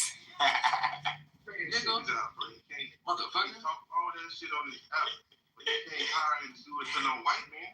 I'll do that to my sisters too. If he try to rob my house, then he get a shot. That right there. He get a Focus shot. on how to do that. He get a Focus shot on too. how to really know. And the beautiful part about it is gonna be another white man who's gonna shoot the white man. And we done did a lot of that gangbanging practice and shit. We did. Snuff your ass. Nigga, everything gang out. But Sean, we got nigga, the world, 50 years of gang the world is gang We got bang. enough practicing on each other. We done The did world this is shit gang for 50 bang. years. Focus on how to do the white man. The like world. that. The We world. did Crips and Bloods. The world. Lords, Nigga, I'm from the West Coast. I'm from the West Coast. Only thing I understand is if you bomb first, you better communicate the situation. Nigga, don't hesitate. Just go ahead. You need information to figure out where the drop is, nigga. I didn't usually say where the drop is. Who got the drop, Red? With the lick read. With the lick read, Red. With the lick read. With the lick read. Use that kind of language though. With the lick We read. use it right in this that language. Like Florida niggas say, what the lick read? Nigga, what's the information like, nigga? Who got it? I need it. I'll pay for the information. You pay for motherfuckers to be in that Make sure you got that bread on that white man here. Shut the fuck up. Shut your drunk ass up. No, I ain't nobody. Shut your drunk ass up. I was arguing with you until like 6 in the morning, nigga. The homie from Chicago argued you from sundown to sun up, nigga. Over some stupid ass shit. You know I'm gonna crack that whip on you, bro. Late night. The homie Jay came in this damn bitch and said, nigga, we was arguing for 6 hours, nigga.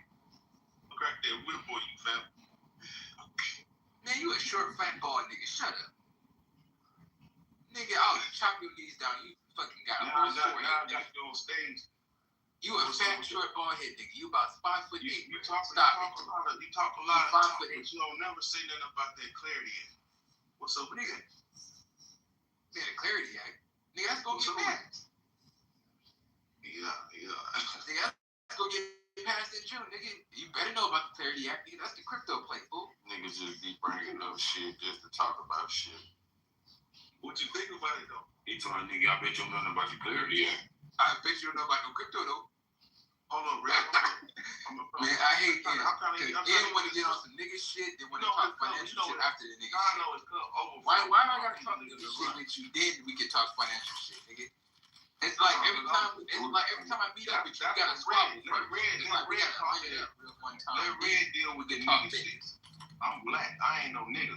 Let Red talk with the nigga shit. I ain't no black. I'm not no nigga. It's a nigga. No, I'm a nigga, nigga. I'm black. We got 3 BDs on stage. No, it's a nigga. No, You's a real nigga. You still a nigga, but you're a real nigga, but you still a nigga. Hey, but Mr. M, as a black man, do you have any agency or any humanitarian protections? As being a black person, do you have any agency or nationality? What the hell? Who was that? That's Cypher, nigga. You asked your question, fool. Man, you gotta say that in another language. Come on, I told you Cypher, stupid, nigga. I told you I'm stupid. Okay. This nigga don't even know what it is. You don't even know what that means. Cypher trying to drop some stick out there and be heavy and shit. So look, if you say that you are black, I'm black, okay. Does being a black American give you any legitimacy, nationality, or covering as a person of identity or origin? Yes, I would say. How so? Yeah. In what way? Because you broke the stipulation dealing with the identity of the white man.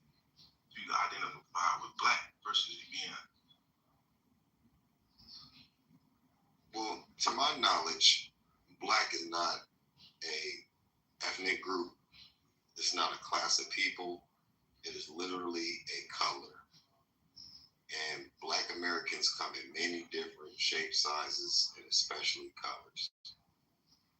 So to be a black American has or gives you no agency, no recognition as a nation.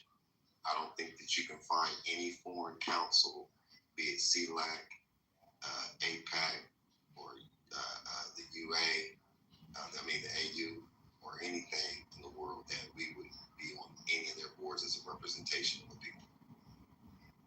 I agree. That's why I still use certain stuff in the government with my government name on it. And So Brother what you Cypher, trying to say? I can't use my government name? and Brother Cypher, and that's why I say it to motherfuckers all the time. Is you going for power? A black man that got an LLC and a C corporation, he going more for power than this nigga that Power. rally up a group. If you Right. set up a corporate entity, now you moving out of corporate jet. Check this out, Sean. Check this out, Sean. We've been here over 400 years. I don't believe that shit. Nah, brother. See, and that's where you get your ass whooped. See, that's where you lose. LLC power. That's where 400 you lose. years and you still The ain't got brother it. that got Under the He said, I like the way you died, boy. Cypher. Something you doing Cypher, wrong. this You is been the doing problem. this shit too This is long, the problem. Lack of financial You literacy. got the bourgeois that's doing Yeah, it. bro. Yo, You Cypher. got the Masons behind you. Bro, shut up. You still ain't bring this power you talking about, bro. Nothing you ain't doing wrong. You must be missing some unity or something. Cypher. I mean, just be honest, bro. Yeah. Cypher. And that's why I said the brother and the sister. And this is why women's kicking a lot of niggas' ass. Because niggas used to be the same nigga that he needed his bitch for credit to be able to get the house and the car. And he could have got the shit 3 months ago, but he done bought an Xbox. Now you want to jump back on the individual shit. Where most of this shit can be done off of a level of other individuals coming together that Bro, got get on companies this and fucking entities island to you move on, bro. in a You stay background. on a, Sean, you stay on a fucking island. Don't you know you stay on an island with a golf course, staying in $1 million Nigga, I live good, nigga. I eat good, nigga. What's wrong with that? Just know that you're on a fucking island. I eat You good, by yourself. You by Nigga, yourself. I be visiting that bitch. I definitely slide by. You know what I'm saying? But here's the thing, like we gotta get out. Y'all doing good. Ain't nobody hating. And that's why I'm gonna fuck your bitch.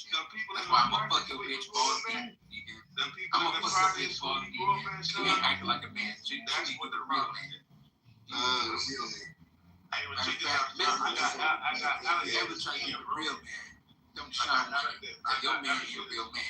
See, that's why, mama, you gotta pay his damn bills. Mr. M broke, so his bitch gotta take care of the damn car. That's why he tried to that beat up ass Lincoln. He drive that beat up ass Crown Vic and shit, and he ain't got no credit. Bro, I got 15 cars. Like I said, this is bullshit. This is bullshit. And we ain't doing it. Real low, bro. I got 15 cars. I'm talking, all right. Listen, y'all get really comfortable with your conversation. But you getting so comfortable, you using words that you shouldn't be using. You going to the goo. Who that? So here's the thing.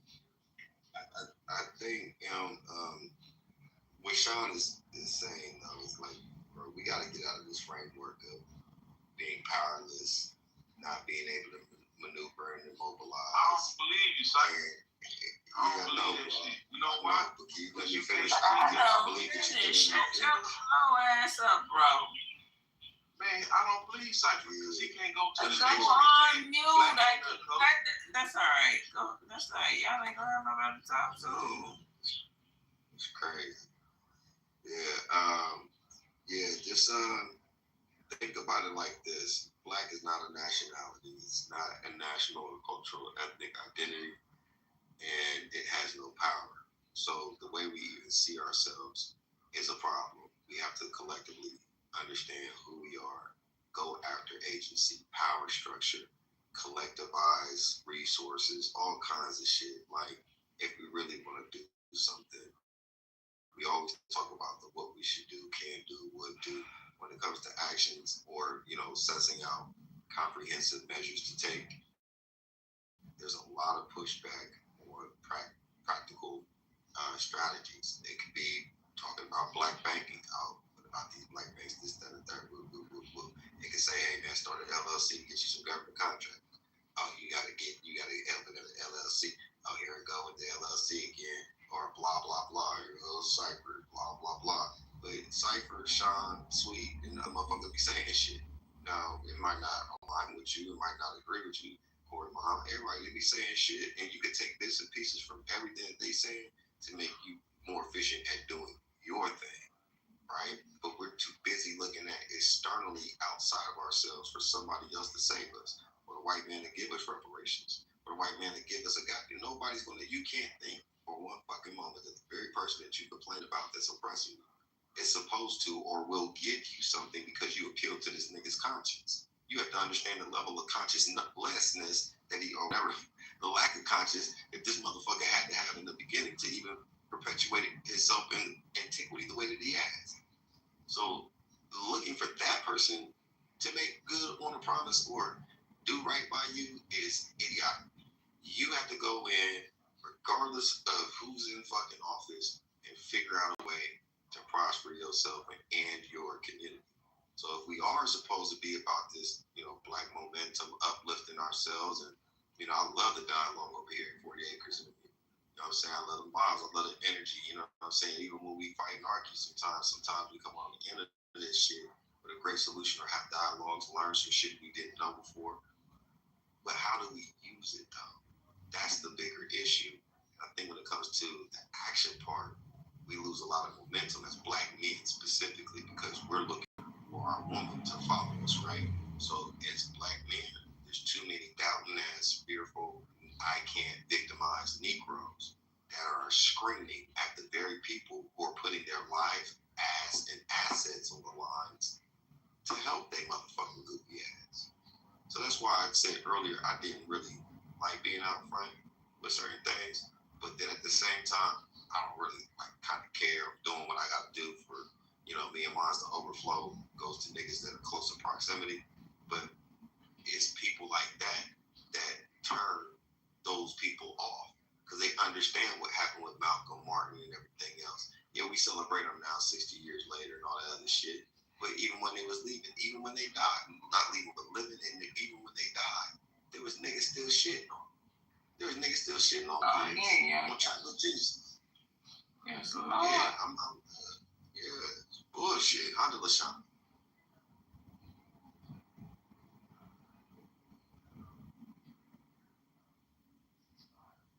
In order for you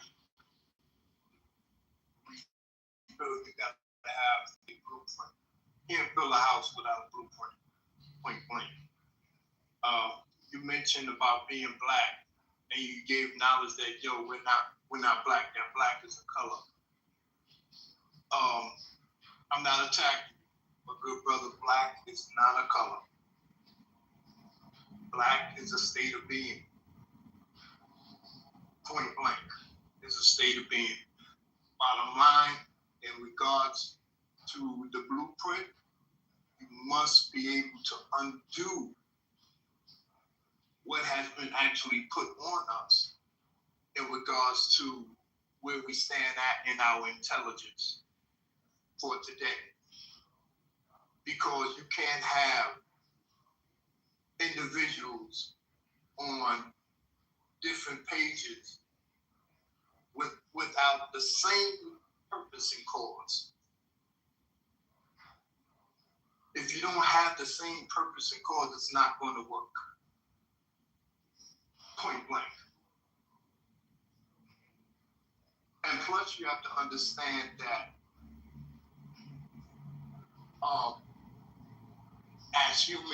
as human beings that come through a woman, and we all came by way of woman, if you was to leave that baby with no attention at all, it would just die because it can't take care of itself. We are the type of beings that needs to be fed, whether it's food, right, vegetables, whatever the case may be, or knowledge and information. But if we're not going to at least examine the information that is given and where it comes from, we still going to lose at the end of the day.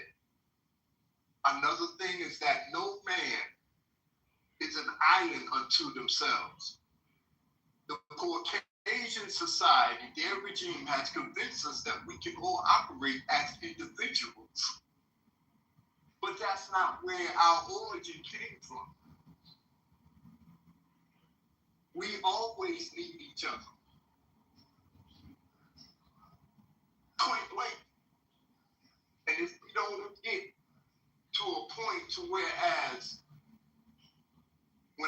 at you, I see myself. When you look at me, you see me inside of you. We don't get to the point of the concept of learning how to care and learning how to live for and by one another, then it's not going to happen either. I land. Well, brother, I hate to correct you. I understand what you mean by the way you view black, but black is literally a color. It has no nationality. It has no cultural ethnic tie. And Black Americans specifically come in many shapes, sizes, and hues. And there's no national agency that recognizes black as a people group from America.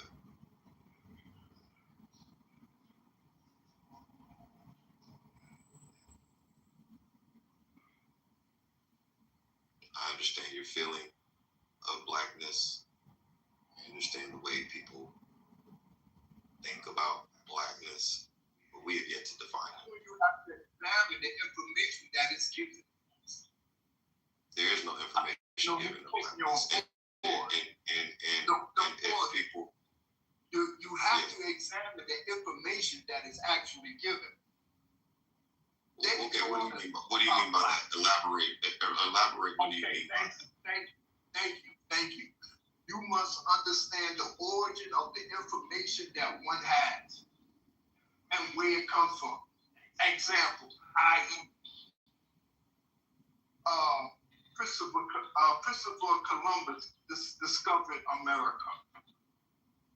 You have to examine. We have to examine that. Did you really discover America? There was people here before you. Or maybe you meant that discovering America, you talk about you discover America for the people who you represent. And that's where we have to examine information. We have to examine the whole frontal of religion. Sure. You know what I'm saying? Because there was a time when we wasn't even down to the. I stand back to allow you to do that. I'll land right here. Even down. I'll land right here. Even down to the law, to the word more. The origin and etymology of that word and where it comes from. I'll land. All right, so none of that made any fundamental sense to what I was talking about. The truth of the matter is that outside of all of that, you cannot show me where black is represented as a people group on any fucking stage in the world. I never said that I hold the word black. I said you have to understand that black. Right. That is what I'm talking about. They're not. No, that's your definition. You have an ideology that no one accepts. No one in a powerful authority accepts your submission of that. No one's going to take the time to even listen to you, to even research that in a powerful authority. In a power of authority. Listen, what I'm saying before you get upset. No, let me finish. I'm not done yet. You're not going to interrupt me. I'm not allowing you to interrupt me. No problem. So we're going to get into it tonight. That's cool. And I'm here for that. For a limited time only though. But yeah. So here's the thing. All right, bro. Okay, cool. So here's the point. Blackness, nobody in a position of power and authority that will recognize anything that you or I say will take the time to acknowledge what you are saying. I'm not even saying that portions, or if not most of what you're saying is true or not. Your position has to be different. We have accurately who we are, articulate that, and put action behind it. What that looks like is while you establish and patent yourself as such a prototype of people, whatever that looks like, be it Negro, be it Black American, be it descendant of child, whatever you call yourself, you have to establish that as a historical point of reference in antiquity and give this to the world stage to accept, but follow through, with strategic lobbying, financial impact, geoeconomic and political influence, then you can either have that state of being that you're talking about that will be articulated and acknowledged by the so-called powers that be. There's not a single section of blackness that's represented on any world stage that holds an opinion that everybody listens to outside of the loud motherfucking static of the rest of the globe and their obsession with what they call black culture. Their obsession with us makes us dependent on our moral support and authority, which still has no fucking power. It's not organized, it's not unified, but it's holistically fractured and divisive by nature. But for appeal, they leverage us and our conditions. So if that is an actuation of power, which influence is, then why don't we consolidate that under an actual banner that's recognized and is immobilized with finance, movement, and consistent action? And I'm not talking about go outside and march for any goddamn thing. I think that's the weakest thing you could do. That's the most unsavvy thing you could do. But you should march your dollars. You should march your support. You should march your opinion. You should also know when to keep it to yourself. Does that make sense? No, it don't make sense. What do you mean? Hold on, I had to come off mute. You said, do it make sense? My question to you, because I don't think what you're saying makes much sense. What do you mean when you say banner? When I talk about banner, I'm talking about a recognized people group. When we talk about recognized people group, right? Is that in the? We already a recognized people group. What's going on here? Hold on, bro. That's not true, bro. What's going on here? Black Americans are not a recognized. That's not true, bro. What are you gonna? I can put it in the chat. Look, I'm not talking about. Listen, I'm not talking about African. The UN. I'm not talking. No.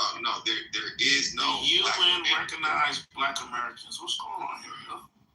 The UN recognized Black Americans. So show me a UN council with the Black Americans.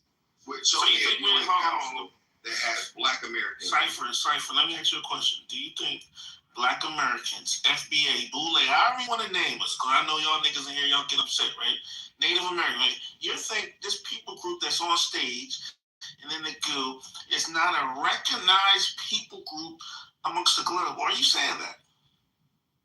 I am saying that the word black, as it pertains to Black Americans, is not a recognized. Okay, I think you're trying to be like Richard Allen. I think the problem is you're trying to reinvent. Earlier, if you were following the conversation, you would have heard me say this. I was following the conversation. You just said we're not recognized. I disagree. I travel the globe and I disagree with what Cypher said. Go ahead. He ain't got no facts. His ID say black. It don't say nothing else. Hell. Hey, y'all trying to reinvent the wheel, man. That's the crazy part. Trying to outsmart. Hold on. That's why it's like the law. He want to get contracts under the same concept of being under Negro, under being black, or being what, a nigga? It's under being black, brother, with your government contracts. So mix me with the recognition of whoever you trying to claim we slow out here. No, ain't nobody slow. You slow. Okay. I don't see anything on my driver's license that says I'm a Black American. Wait. That's bad because the Latino, it don't say Latino on the Latino driver license. Yeah. That's why I stated what I stated, that you have to have a blueprint before you build the house, because you have to undo the miseducation that was passed around. Right. So I don't know. You weren't here. I don't think you were here yesterday. That's why I know that you didn't hear me. You didn't hear me. That's why I know you you yesterday. No, I know that you wasn't in the room yesterday when I actually gave the 5-minute and 10-second blueprint that I sent to Michelle. I think I sent one to Erica, But I do. I literally specifically have a 17-page articulable report. So how did you? Well, hold on, bro. Allow me to finish. Why is it that I can't finish my sentence? Why can't I finish my sentence? I'm saying, So, well, how come you why can't I finish my sentence? Why can't I finish? Why can't I finish my sentence? Why can't I finish my sentence? Because I'm trying. Why can't I finish my? Why can't I finish my sentence? Why can't I finish my sentence? Why can't I have my finish my sentence, bro? I know you have better self-control. Just 10 seconds. Unless you know what the fuck I'm about to say, please don't do that. I'll be careful not to do that with you. Okay? Literally, I laid this out yesterday. You might not have been here, but there, like we said earlier, there are people in real life that you don't even know you're talking to that's doing the very thing that you're talking about. It's just that some of us don't like being out front because so many niggas got opinions and will trip your motherfucking ass up because they ain't great and will never be great. Because they think that of themselves. They hate to see another nigga do their idea better than they could. And that's why we can't really get anywhere. It's not because the white man's that fucking strong, articulable, and intelligent to where he could do this to us without our assistance and complicity. We play the major fucking role. Half of this is our fucking fault. Can I comment now? You ain't Can got I no comment now? for that.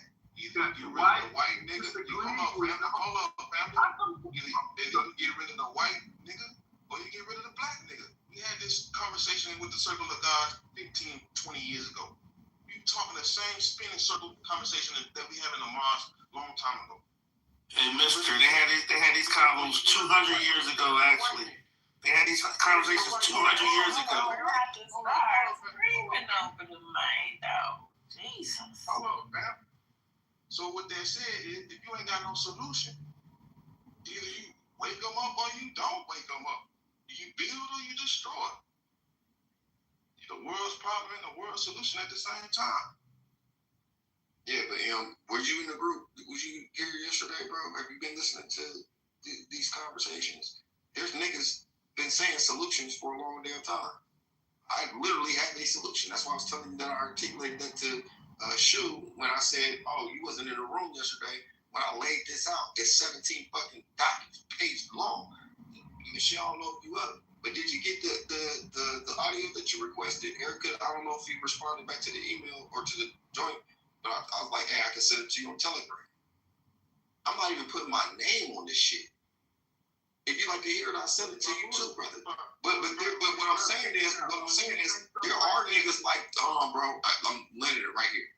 Literally, there are people like Sean, myself, even Sweets, low key, even though he don't talk about it often. There's niggas, Eugene, clearly, you know what I'm saying? Michelle, Erica. There's a lot of motherfuckers in here that do shit on their level and at a bigger level that they don't even talk about. But I highlighted something earlier that said people like us don't like to be out front because there's so many different. Look at all the pushback I'm getting from niggas when I talk about black banking. When I talk about, hey man, all this war shit y'all niggas crying about, y'all can't do nothing about it. Let's go get some goddamn government contracts. Get an LLC. Here this nigga go with an LLC. Oh, there this nigga with financial risk. Here we go this nigga with putting it in a black bank. What the fuck? I got a solution for that. And once upon a time, FOI had government contracts on the East Coast, taking over all the ghettos doing security. Government find out the Nation of Islam got these contracts, shut it all down. Ain't nobody trying to do the repeats of the A, but your pumped up ass idea about, oh, you can get your government contract. Don't you know we gonna cipher that money into the farmland? And once the government find out it's coming from their pocket, they shutting this shit down. So we already done been where you talking about. We already done been about government contracts and how the government see, it's under Farrakhan, or we cut the funding. So stop with all that big raw talk. It's not gonna happen, family, at the mass. No, it's not gonna happen for you. No, it's not gonna happen for you. Hey, mister, I got one better, mister. I'm talking about as a collective. Yeah, but mister, I got one. I'm talking about as a collective. No, it's for you. It's not for you. I'm saying it's a collective. They'll get it, but you ain't. Mister, I got one better, mister. Check this out, mister, right? I'm not talking about individual shit like I'm doing. Mister, go on mute for a minute. No. Like y'all, I don't know what y'all be doing. Go ahead, Omar. Thanks, Erica. No, I was ready to back you up, mister. What I wanted to say was, I know sometimes we think we reinventing the wheel with government contracts, right? I think I ain't gonna say the last, because it's been people even after him, but one of the most successful men that were getting government contracts and private contracts from different governments around the world was Maynard Jackson, right down there in Atlanta, right? And the one thing Maynard Jackson did, and I'm sure Cypher, your plan ain't nowhere near Maynard Jackson's. Right? He built the whole damn black middle class and a lot of black wealth in Atlanta, right? And he used government funds. What did he do? He used government contracts to build an airport, right? From that airport, he created over hundreds of millionaires in Atlanta, right? And a lot of that black wealth is still there in Atlanta today, right? So I know, Cypher, your plan ain't nowhere near as bright as Maynard Jackson's plan was, right? And I think I have a problem when we have some black people that get on these stages and think they got the master plan for the black race, when a lot of this stuff, to your point, mister, has already been done before. It's not no new stuff when people come on these stages like they're going to do this and do that. This shit been done before and mastered before. But go ahead. Point is, I ain't talking to no more individuals. Man, we be shitting on each other parents, boy. As a collective, you know what I'm saying? I'm trying to think for the whole, not for individuals. And the funniest thing about it is, I mean, I can go get the LLC. Just like everybody get the LLC. Just like everybody else can get the LLC. Everybody gonna do that. As an individual, you gonna grind and get money. But as a collective, as a group, no, that shit ain't gonna work like that. And to be honest, Atlanta's just black managed. It ain't really black owned. It's black managed. Because once the Fortune 500 companies started coming right after the damn airport was built and the Olympics. Yeah, but can we agree there's a lot of black ownership in Atlanta and there's a lot of black wealth in Atlanta? Can we agree on that, John? If that's the case, the 11,000 black millionaires that's in Atlanta. Yeah, but I know you can. Oh, and how much of them niggas got their money? But listen. I know we praise. 11,000 black millionaires that are worth more than $1 million. I'll give you that. Okay, cool, right? That's the point I'm trying to say. So, and I appreciate the people that are in Atlanta and the wealth that they build. But did they go on and build a black hospital? Did they build a black school? And what is the curriculum that they are teaching? But that's not fair. I'm saying that's not fair because do the Chinese got a hospital in Los Angeles? Do the Chinese? You know, we can always move these goalposts. The Chinese don't have a Chinese hospital. I'm saying it, Sean. The Chinese don't have a Chinese hospital in San Francisco, right? You know, we can move the goalposts all the time. In China, we talking about in America. We're not in China. We're in America. We're talking about America. We're in America. My point is that here in America, right, we don't own the regime. I'm talking about our own regime. At least the Chinese. We're talking about in America. I'm gonna land on it. Even though a Chinese guy or family can come over here and build a store in a black neighborhood and suck the money, he still has his country that he can go to. Where is your country? My country is here. I'm born here. I don't know no other country, bro. I don't know. Yeah, that's my country right here. So I'm talking about. Yeah, my country's here. I ain't trying to go to Africa or nothing like that. Okay, wait a minute. Under whose regime? Listen, I'm under my regime. I'm in Philadelphia. I pay my taxes. I'm under a black mayor. I got my little enclave here in Philadelphia. I ain't under no regime. Nigga, I'm under my own regime. Brother, I used to live in Philly. Yeah, I'm in Philly right now. I got a black mayor, sister, good, clean sister, Cheryl Parker. Yeah, but it's still under European. Yeah, no, I don't know about that. I don't know. I can walk out my house now. I don't see a European right now. the city laws has been the same, whether it's been a black man or a white man. Hey, but we run this shit now, Shoe. We run it now, bro. You're not running it. Okay, all right. That's tough. You know, I pay my taxes. I got my say. Yeah, but the taxes, who their taxes go to? Hey, listen. The black regime? Hey, listen, it gets my roads, it gets my potholes filled up. Come on, bro. Y'all gotta stop this like we stateless. Black Americans are not. Shoot. The organization or the company that's filling up your holes in the street. You know what I'm saying? They are owned by Caucasians. That contract is owned by Caucasians. Point blank. Okay, you know, they may have the black. Hey, okay, you're not getting to what I'm saying. You know the crew that came out and filled my potholes? They was all young black brothers in their 30s. Yeah, right? Okay, right? Providing for their family, right? One thing I will say to Shoot, and I get it, listen, I used to be on that black power stuff too, you know, this and that. But listen, our home is here, brother. And you ain't no African brother. Oh, no, I have my roots in Africa. Listen, brother, you ain't never, my DNA is from Africa. Brother, you never even been to Africa, brother. Yeah, I have been to Africa. Come on, brother. Nigga, I have been to Africa. Man, y'all ain't shit, man. I'm going to bed. Several times. I've been to Africa several times, my brother. Oh, my. I'm from Philadelphia, brother. Man, we is the greatest trolls ever. We can't deal with these niggas, man. Man, I'm about to go to bed, man. Oh, niggas. My brother. Nigga, wow, man. Why? Who did this to you? Why? Are you like this? Man, y'all niggas is a trip. I'm not talking to some of y'all, but a lot of y'all ain't good for the mental health. Hell, fuck no. A lot of y'all ain't good for mental health. You're doing 24/7 this shit. Boy, you would have thought that niggas like him was just like on it. Cause niggas, like I said, man, I think my LLC and C corporation route is way better. Black man, you gotta start moving as a company. Stop doing the shit with your personal shit. And like Omar said, you could be pro-black militant, you could be a corporate nigga individualist. But nigga, if you ain't running nothing with any entities and setups, I don't know what you're really doing.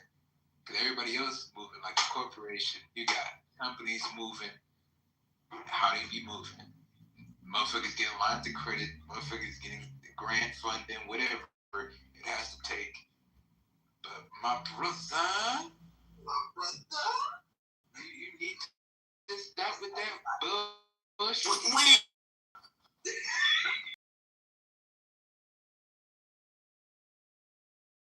Your niggas like this nigga wild, man. Really got the best I can't agree with something that Omar be saying sometimes. I really disagree with some other things. This nigga is undoubtedly. Omar is funny, man. That nigga wild. Omar is funny as hell. Like I said, man, I appreciate sometimes, be popping in the room. I really do, man.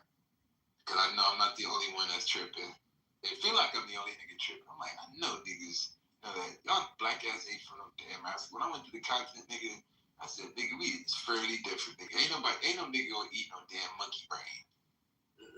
And know that this some goddamn monkey brain. You gotta slip some shit in, like the nigga don't know what it is. Then you say, nigga got you, bitch. But nah, ain't no nigga gonna openly eat this shit. Nah, man. Like I said, man, I have no problem with niggas in the content. I think when motherfuckers try to make us all African and shit, knowing that, nigga, you know damn well these people was just trying to get a buck out of you, nigga. They'll tell you anything. Hey, Sean, you know what they say? They say, oh, yeah, Omar, you're not a son of the soil. You know what I mean? And I know what they mean by that. I get it. You know, I'm not African. I'm not African descent, but I'm not African. Dad was born in Philly. You know, my grandfather was born in Philadelphia. So I get it. I know I'm not African. Shit. Ain't nobody on stage African. Mister, we know. The Caucasian named Africa after his brother. Another one named America Beachy or whatever. So we're not African American. You may not be. But let me ask you a question. How many bloodlines are you going back? Check your bank channel, child. Check it out. How many bloodlines are you going back? Check it out, fam. Man, my family been here 10 generations, Sue. What's going on, Sue? What's going on? 10, and that's all you have is 10? That's all that. That's more than some nation states. Hey, listen, that's older than some nations, motherfucker. Shit. No. Shit. Yeah, that is older than some nations. It's older than some nations. I'm asking about your bloodline. Yeah. And Italy ain't even that old, my nigga. Come on, what's what we talking about here? You want to go back 10? Only 10? Shit. 10 generations. How long does this nigga think a generation is? Yeah. You think a generation is a year or some shit? You think it's 6 I months. had a house right on Wellfield Street in Germantown. So you can't tell me nothing about Philly and how Philly is run. I mean, I can't get it on G. You more Philly than the other Philly nigga. Yeah, I get it on G. You can't tell me nothing. I used to live in Philly. So y'all confused on how long we been on the planet or what continent we been living? Yeah. How long your bloodline been on the planet? That's a whole nother story. I don't want to put on that rabbit hole. Because I'm trying to stay in America, but y'all want to go somewhere. in order for you to get to the now, you have to know. But listen, my DNA goes back millions of years, brother. Okay, well then that's where you go. That's where you find your purpose. I'm the original man, brother. But that's where you find your purpose and cause at. But Would you say 500 million years? Because mine go further than that. 2 million. That's it? 2 million. I'm going all the way back to Make it 3 million. Make it 3 million. 72 trillion years because we the alpha and omega. So even to qualify for that, you got to know you've been here for This thing is longer than 72 billion years. Yeah, I mean, God's still on the planet, right? He said he's going to be at the end. So somebody got the bloodline, right, family? I see, I knew y'all. Nigga, if you was there, then who is running this bitch? 72 But I didn't think he was not dumb enough to think that God would not preserve one of us with his bloodline. Nigga, if that's the case, then who is running this bitch 72 million years? Since you older than God and shit. That's a good Since you and God is real tight. And whoever got the most powerful thoughts. Nigga, what drugs you on? Whoever got the most powerful thoughts. That's my opinion. You said who's running it. Do you got the most powerful thoughts? Man. Is it us? Is it another corporation? Like you say, LLC? Is all wrapped up in your LLC? Some niggas drugs is attention, bro. Them drugs is strong. That's that low vibration, the worst part. Y'all go there to try to trap people. Like, shut up, In bro. between lust, envy, and jealousy, and self-hate, the lower world between the neighbor. Bring that shit back up to the best part. Drugs, what the hell? Drugs ain't got shit to do You with and Shoe, boy. Y'all, Shoe sound like the OG that be outside the Get liquor off the store. app then if it's that serious. Huh? Get off the app if it's that serious. Okay, nigga, pull up Make there. motion. Make motion. Okay, nigga, pull up there. You stay right here in this same box where I'm at. Clubhouse. Nah, nigga, what? Hell nah. You said be up in real life, nigga, what? This nigga sound like a nigga that live in a box for real. You ain't shit. Cause I ain't shit. I know how to Yeah, make man. He on some old dirty bastard. Sound like Eddie Kane Jr.'s daddy and shit. Old dirty See, bastard. I think outside the box. Cypher. Like my nigga, When you live in the box. You say you live in the box. You crazy. That nigga sound like Eddie Kane Jr.'s daddy, nigga. You ain't shit. life like this. I ain't shit. Man, I'm God. And if you keep slipping, I'll beat your God. You a little god, nigga. To a dog. To a puppy. Omar was beef with the other Hey, you ain't gonna find nobody else on stage gonna come in and say they God. Omar, man. Omar. Nah, there's a lot of people that say Everybody else gonna follow such a nigga. They gonna follow such Omar did smack the other old Philly nigga out there. Everybody else talking about I was from Germantown. And that nigga said, well, yeah, I live in Philly right now. Nigga, you be close to everybody. I'm gonna drop of a dime right here. What's wrong? This nigga M, bro. You and Jay, I still remember that shit. Man, that bro was not talking about nothing, bro. You talking Yeah, about that's the problem. That's the problem, nigga. We glad you don't got no power. Well, give me all your brain power right now. We glad you ain't got no power. Put it on the PDF file so I can download all your brain power. Yeah. Send it over here. Upload it in the hard drive. Put this shit on my motherfucking computer and make my shit go viral. That nigga said, put it in the file. Man. I got the shot latest upload for 1995. Yeah. Tell him. Selling bootleg DVDs, we know. I believe in you, bro. You just gotta put that shit on wax. Selling bootleg DVDs, we know, my nigga. But come on, though. I'm waiting for you to go ahead and put out the course.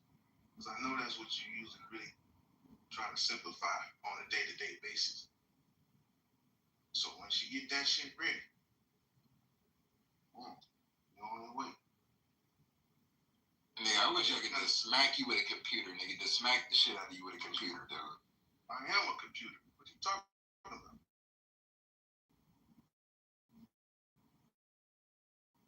Supercomputer.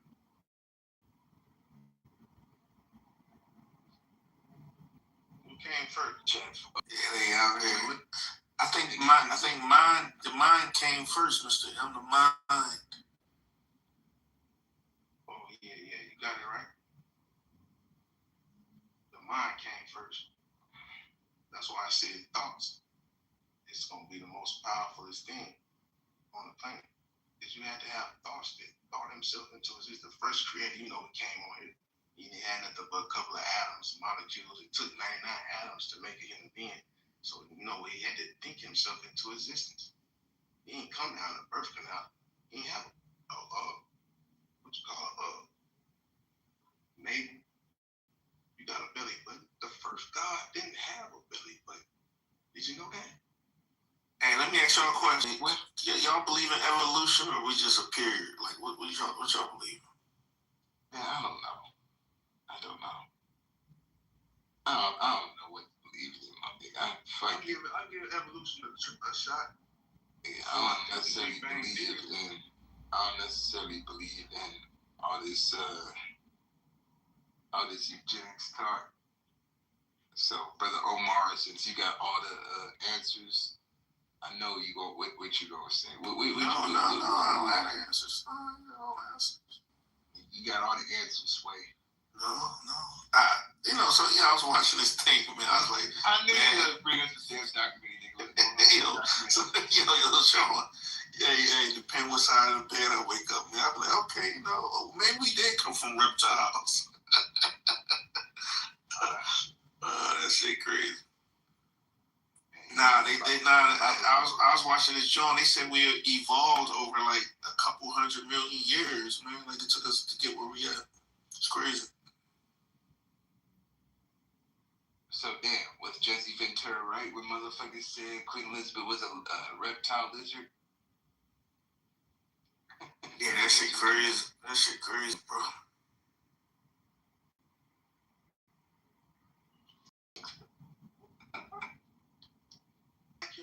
Yo, but you got a body. You got a body, Mr. M. You got a body. You go off trying to figure out the reptilian. The reptilian was no lizard. He wasn't. Nigga, you wasn't there. Shut the fuck up, bro. You wasn't there, nigga. I'm telling you right now. They act like he there, like he started from the post, like nigga. You can go there. All you gotta do is start how your mom and daddy made you. But how did they make you? Start with the atom. Start with the sperm. But that's what the reptile was saying. They said we started out as tadpoles, like little tadpoles, swirling in the ocean, right? Then we got tadpole, went on land, and then over the course of time, they developed legs. Think about They said that shit kept going on for hundreds of millions of years. Check it out.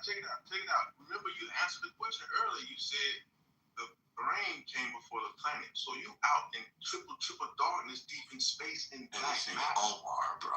I don't see how this nigga be arguing. You out there in black matter and water. They said water was way out there, deep in space. They said water is connected to life. Why would you be on a planet and you ain't even thought about a planet yet? You still swimming around like a lizard. That's what I'm saying. This is over hundreds of millions of years, bro. No, trillions. You start listen. Could be true. Okay, we going semantics now, right? What I'm saying is you're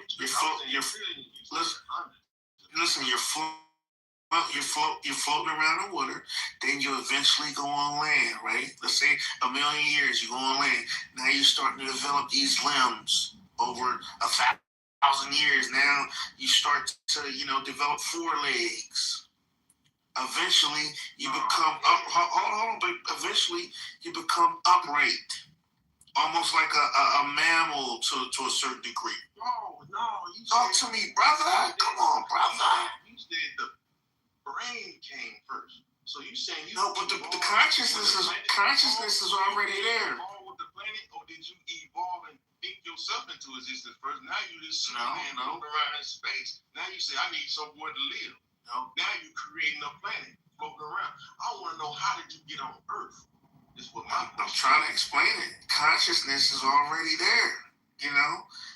Whether it's through a tadpole or primate, right? So now let's say it's 50 million years from now, right? So you trying to say I'm a planet for billions of years floating around in space, evolving, and eventually I'm gonna make matter? You wasn't in space, brother. You was on the planet Earth, brother. Here we go. You ain't got atmosphere. You ain't got oxygen. You ain't got. No, you got atmosphere. You got an atmosphere. You contain a body. 99 atoms. Listen, brother. Then the Big Bang come, right? Boom. That shakes up things. Now you're a primate. And then now another 2 million years go by. Now you're Homo erectus. Now remind you when you. Come on, brother. Now remind you, when you get to the planet, there's no moon.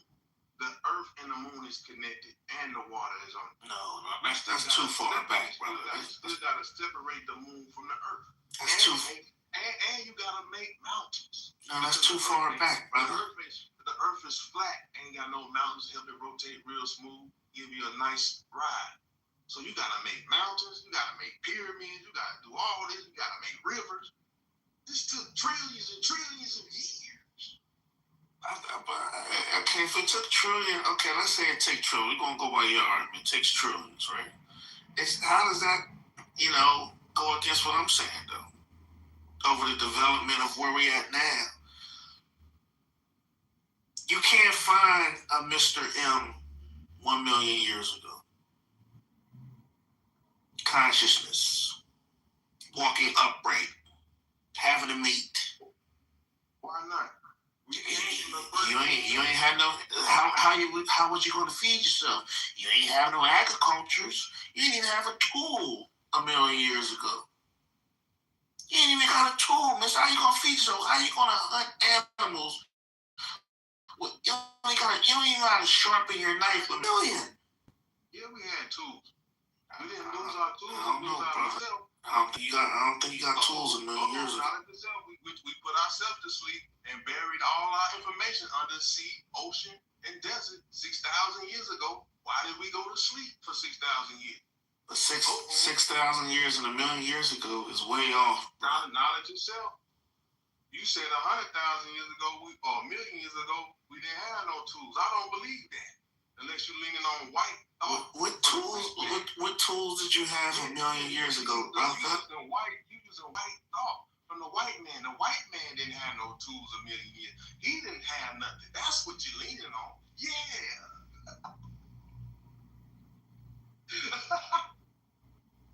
The white man was in the cave talking about, yabba dabba do. feel me? If you lean on his thoughts, you would sleep 6,000 years sleep. Is the question.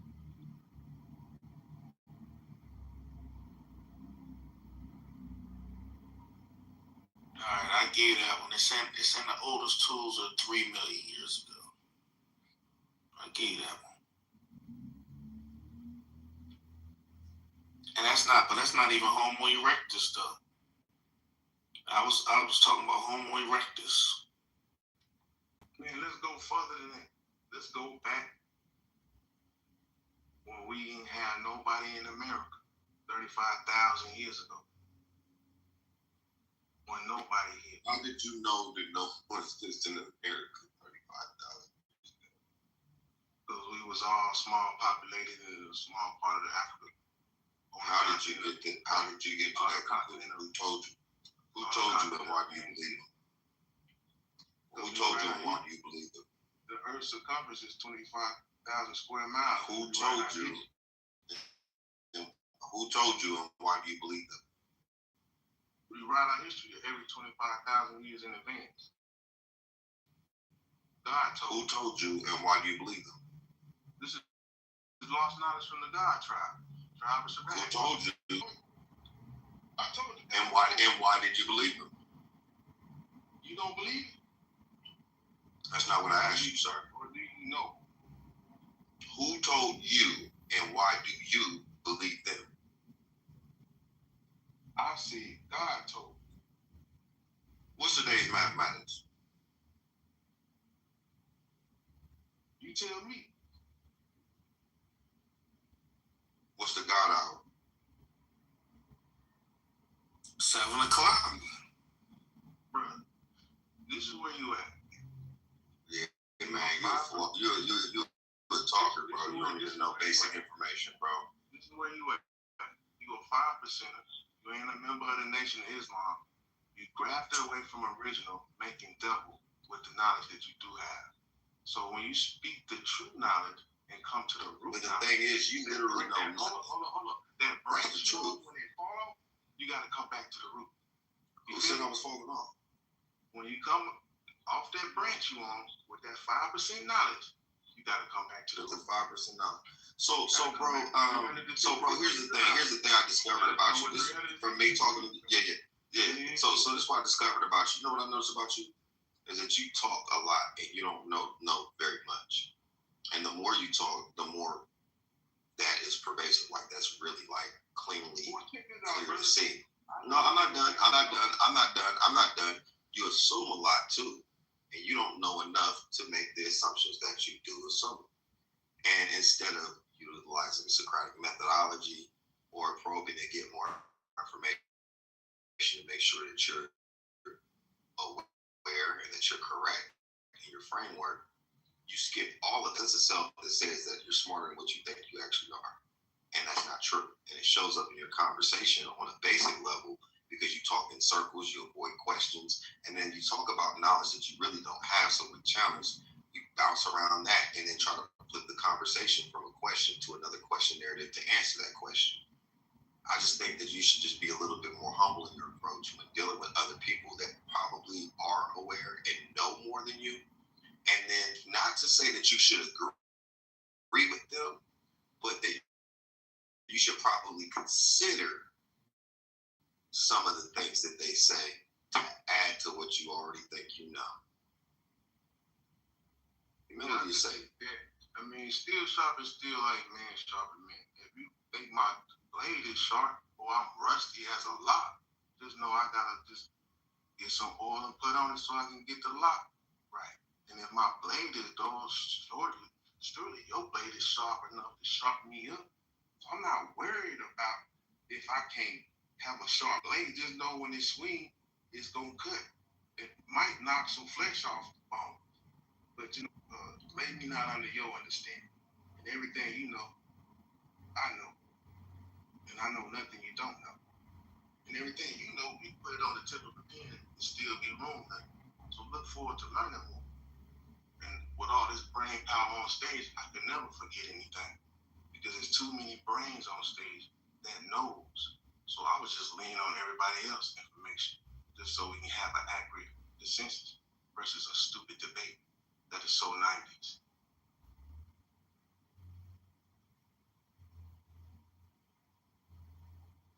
What you doing, my brother? my brother. Yo, I'm gonna be using that for the next 72 hours, nigga. I'm weak as hell. Oh, weak as shit. Where you at, son? You got Columbia right now? No, I'm actually headed back, so I just came back from LA to Ohio. So I heard that. Yes, sir. How about yourself? You in Philly still? Yeah, I'm in Philly right now. Yeah. I might be heading down probably later this month. One of my good brothers from Philly, he owns like 10 villas in Cartagena. Oh, okay. Good brother, good brother right out there. Yeah, that's what's up. I'll be link up when I get out there, man. You know what I'm saying? Yeah, some good guys from Philly, man. Some good. Yeah, I like that technology, Cypher, bro. You sharpen me up, bro. It's like saying Jesus is the way. You know, Jesus Christ is the way to go. You know, Jesus Christ is your Lord and Savior. That's how we usually do each other. You know, Jesus is the way. Have you repented today? You know damn well you're talking to somebody that got the knowledge, but you gonna tell them that to see how he respond. I don't think that's my call. Pray to Jesus. You know he can't hear you. Only God can hear you. So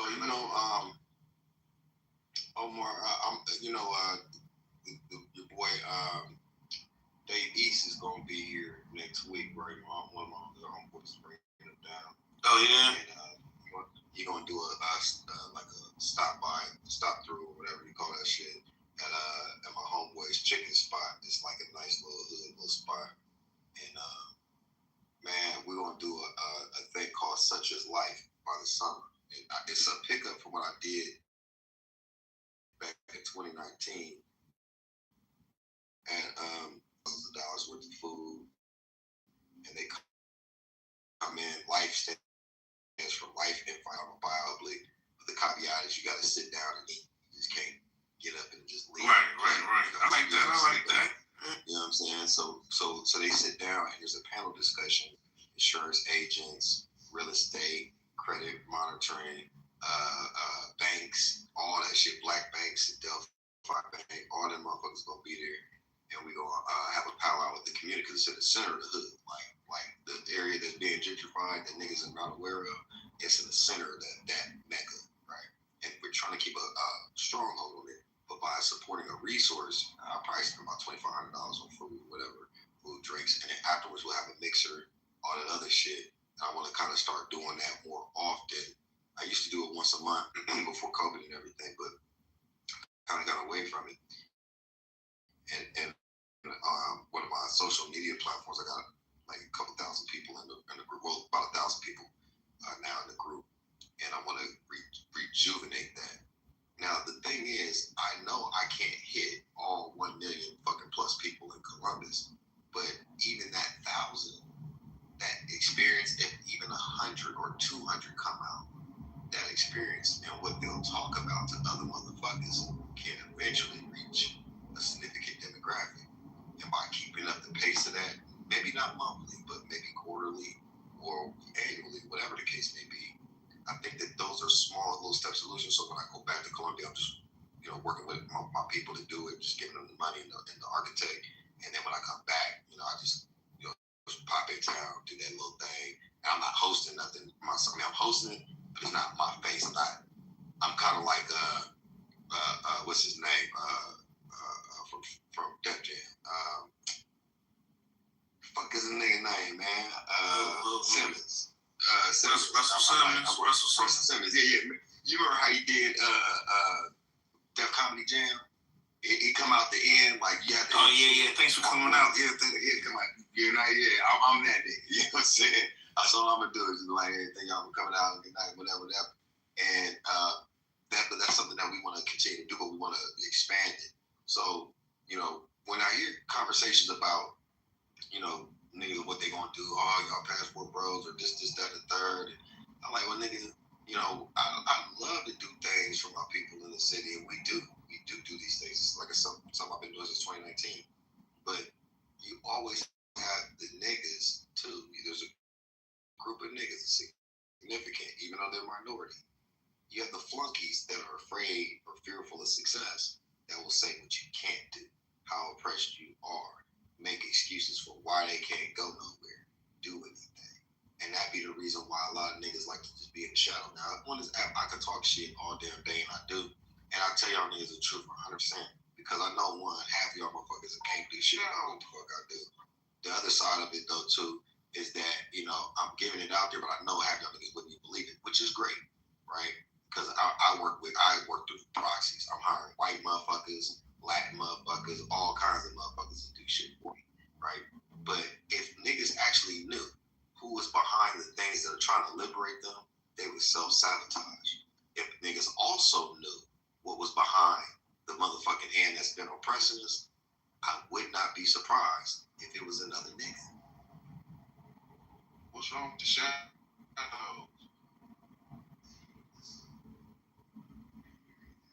See, you don't listen. You didn't hear anything I said for you to ask that question. Books. And understand, and you're not worthy of an answer. There's no reason why you could have asked me that question. Listen to Safa, bro. Unless you can tell me verbatim what I said. Safa, bro. Start with As a Man Thinketh as a book. You might change You the whole want to gatekeep that. You want to gatekeep. No, you're just not worthy of going in through the gate. You can't sit at my table. No. But I'm not gatekeeping anything. You just don't listen. You're not equipped to follow along. You don't even want to be. Yeah. There's some niggas you gotta leave where they're at. You can't even consider them. You can consider them in terms of what you leave behind. You playing wordplay on a damn app. No, it's not no wordplay. You're not capable of. You're attempting wordplay, but this is outside of your league. You don't have the bandwidth to even to do that. You're tripping yourself up, brother. I told the word. You tripping yourself up, brother. I could have said any other word. Well, hey, why you say technology, brother? I could have said any word. I'm just distracted. Hey, Omar, when I say mine, I want you to fill it in, okay? I will talk some shit. I say mine. I want you to go over and catch it like, brother. I'm just a reflection of you, brother. That's all. Not at all, my brother.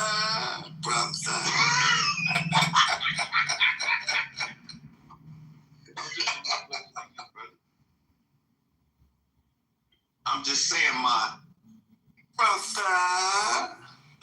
You gotta pay attention if you want to follow along and get down with the get down, my good brother.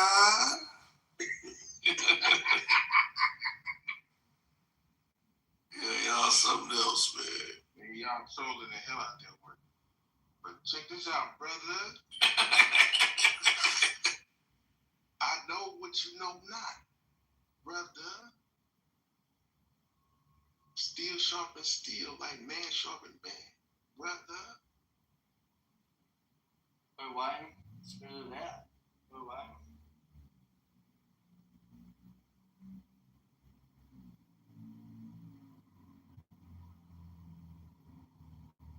I'm gonna say this, man. From what I've heard from Cypher, bro, he's trying to uplift. Come from a white person, right? He's trying to uplift your whole community, and as soon as he starts spitting you with some serious knowledge, he gets shut down. Well, not from all of you, but from the majority of you. And this is like, from my experience, being best friends with a Nigerian, and in Australia, and his parents own a $15 million waterfront property on the Brisbane River. And my best friend, even though he's Nigerian, he doesn't feel like he belongs there. But his parents, they housed my boat on their dock, things like that. And I'm telling you right now, it wasn't a victim mentality that got these, coloured people to the wealthiest positions in the world. And so I could be here trying to tell you guys, like, man, you don't have to fucking put yourself down and put yourself in this victim mindset, keep playing the victim card, just to feed your own, I don't even know what you want to call it, but there you go. Like, you start with, he's like, read some books, like, start with As a Man Thinketh, change your whole mentality. Like, there's some special people, like, especially my best mate, that we sometimes go tip the tail. Adrian, are you saying we don't read? Are you saying that? No, I'm not saying you don't. I'm just saying some of you don't. Like, I'm not saying you don't. Adrian, are you saying we don't read books like 48 Laws of Power, As a Man Thinketh, Barbershop, Rich Dad, Poor Dad? You saying black folks don't do that? Do you? Damn, this is crazy. Wow. Do you? The Alchemist. You don't think black folks read books like The Alchemist? I'm not saying you don't. When did I say you didn't read, man? Hey, check this out, new guy. You think Cypher was talking to anybody on stage or in the audience? Do you actually think you turn on the app and he actually could be secretly talking to people on the app, or the people that he could be talking about when he's off the app, wherever he's at? I heard something in Sean. But people on the app that's on stage live right now. Live right now, but like before, when I was here 2 hours ago, you couldn't get a word in. People would like getting so emotional, like it was like a fucking zoo, man. Yo, the zoo. What's going on? Don't do that, Warren. No. My brother. What you mean with that, my brother? Yeah. Hey, talk to me. Yeah. Why did you say zoo though? Oh man, don't do it. Because no. So here we go. We're gonna because I'm obviously, even though I got all my brothers, I don't look at people as coloured, although it seems to be like in the clubhouse. It's a black. Don't do it. Don't say that. Don't do it. Don't do it, Adrian. Don't do it. I'm not doing it. What? I'm not doing it. You haven't even heard it.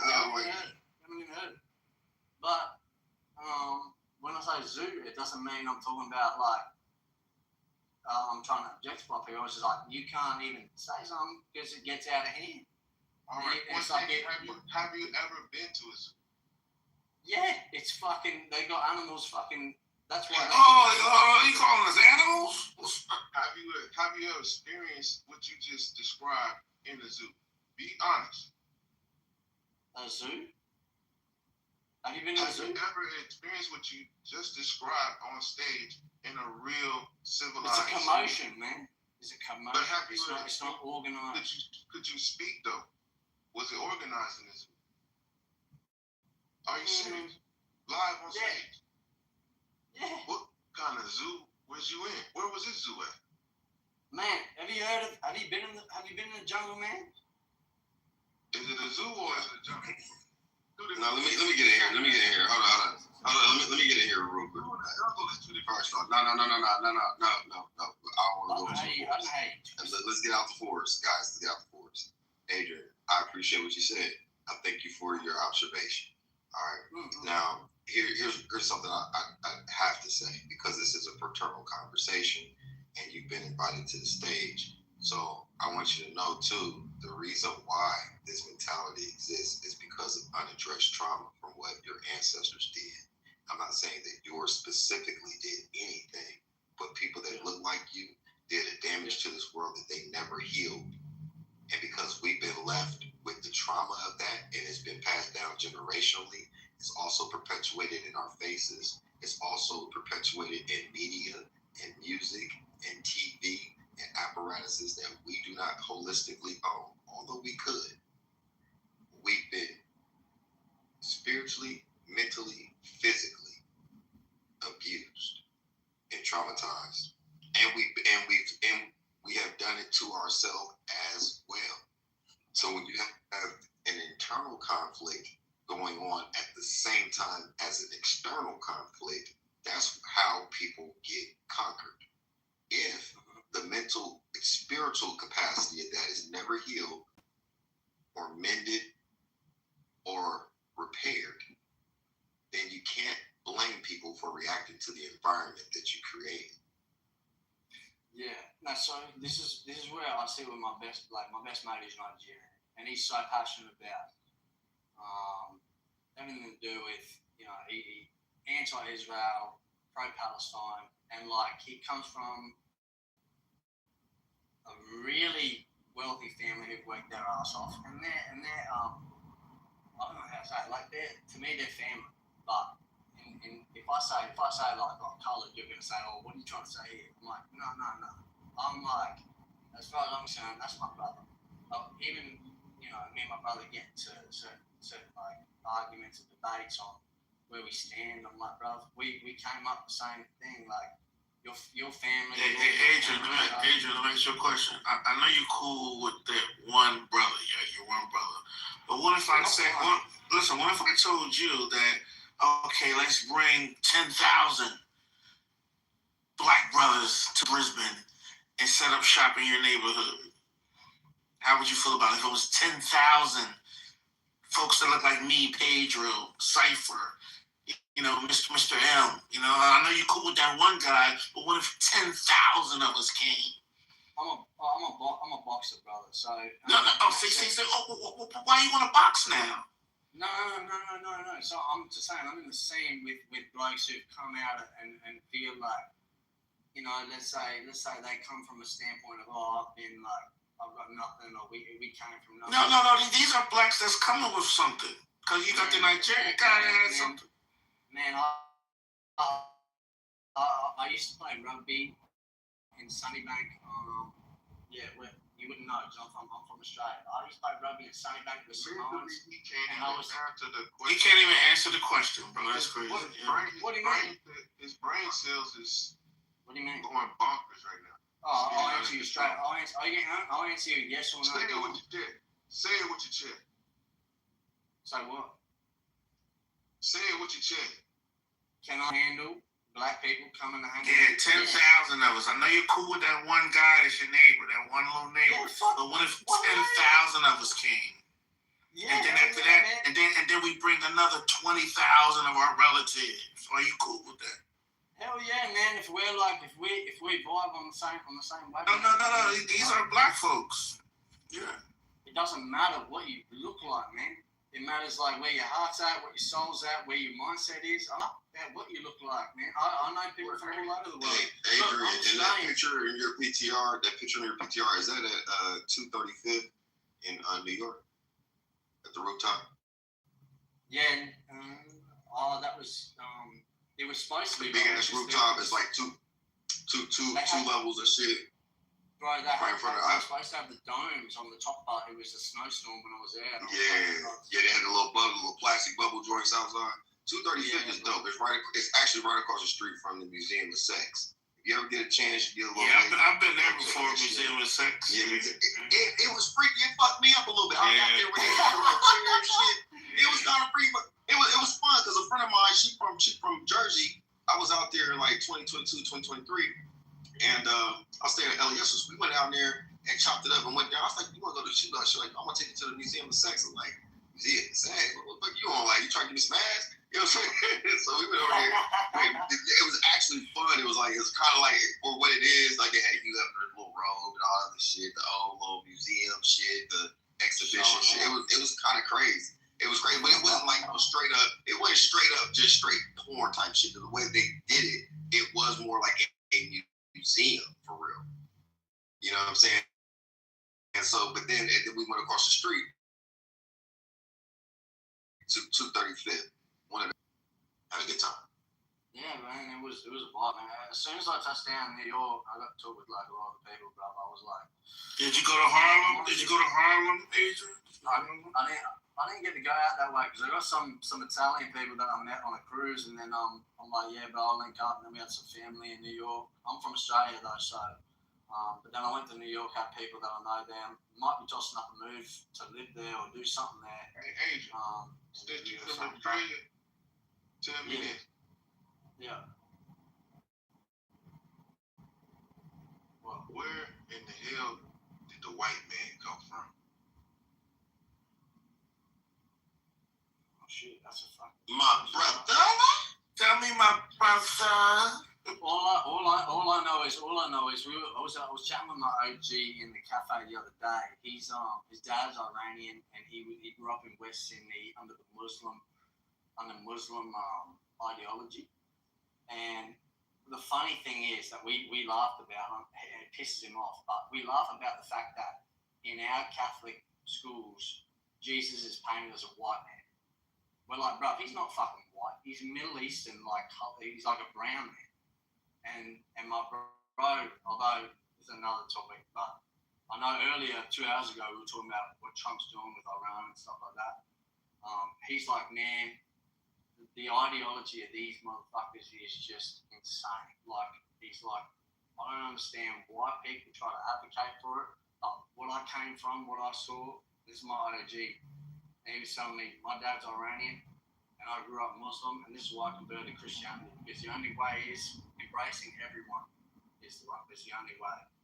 Like, even, it doesn't matter what you look like, who they are. Yeah. You don't know. So that's a no. You don't know where the white man origins come from, right? You don't know. From my perspective, are you talking about my ancestry? In Australia, where does the European come from? We're colonized by Britain. That's your answer. We were colonized by Britain, yeah.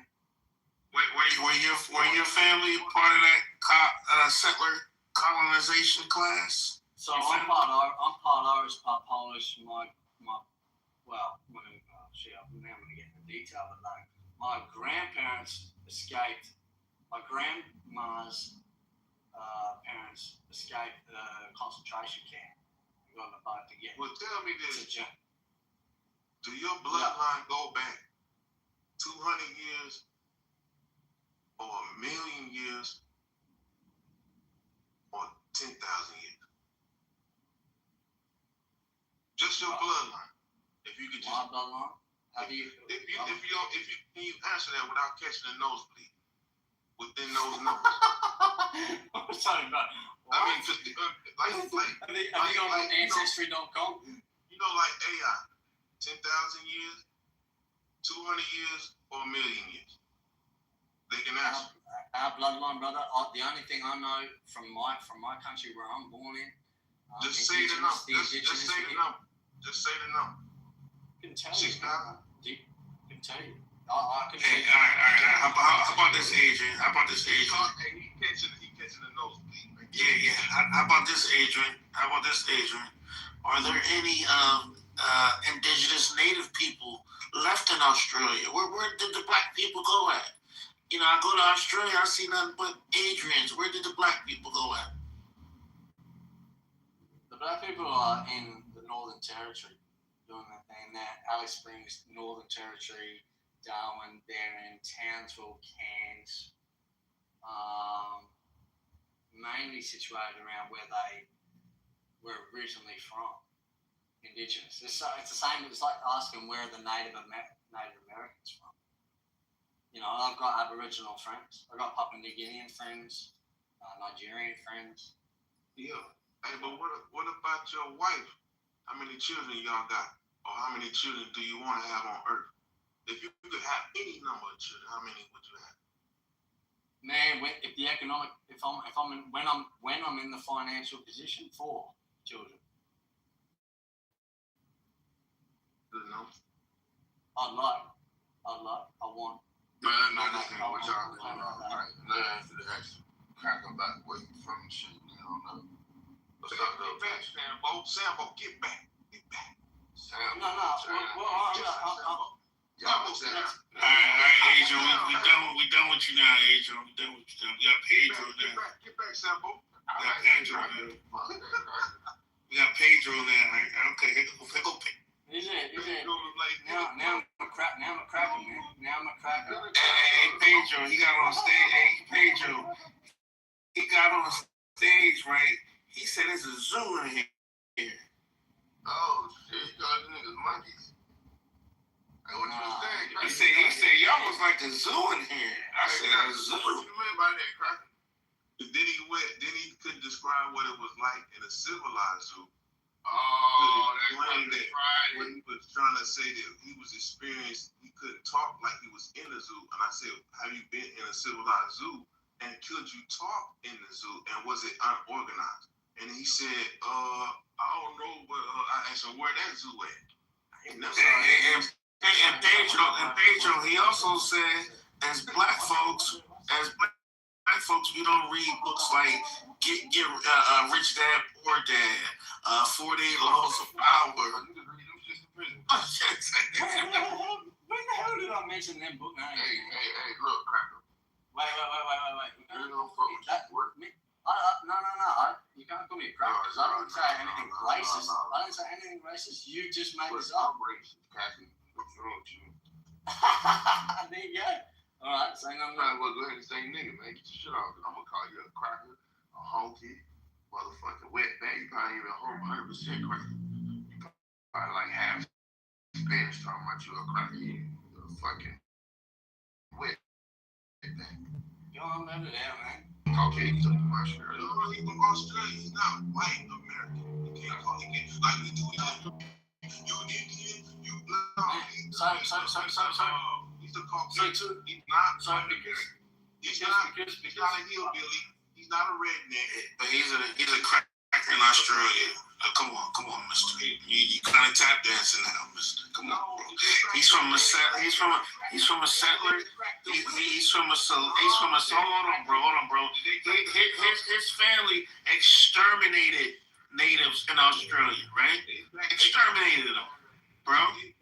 He's part of the settler colonial class that came from England and Europe and Ireland and all that shit. Come on, let's not let him off the hook. He's part of that class. Listen, hold on, but he don't even know where he's from. Listen, them crackers can't trace their home lineage back past 1888 or some shit like that, 1887. That cracker don't know where the fuck he from. He was telling you that. The bitch was talking about his grandparents, you know.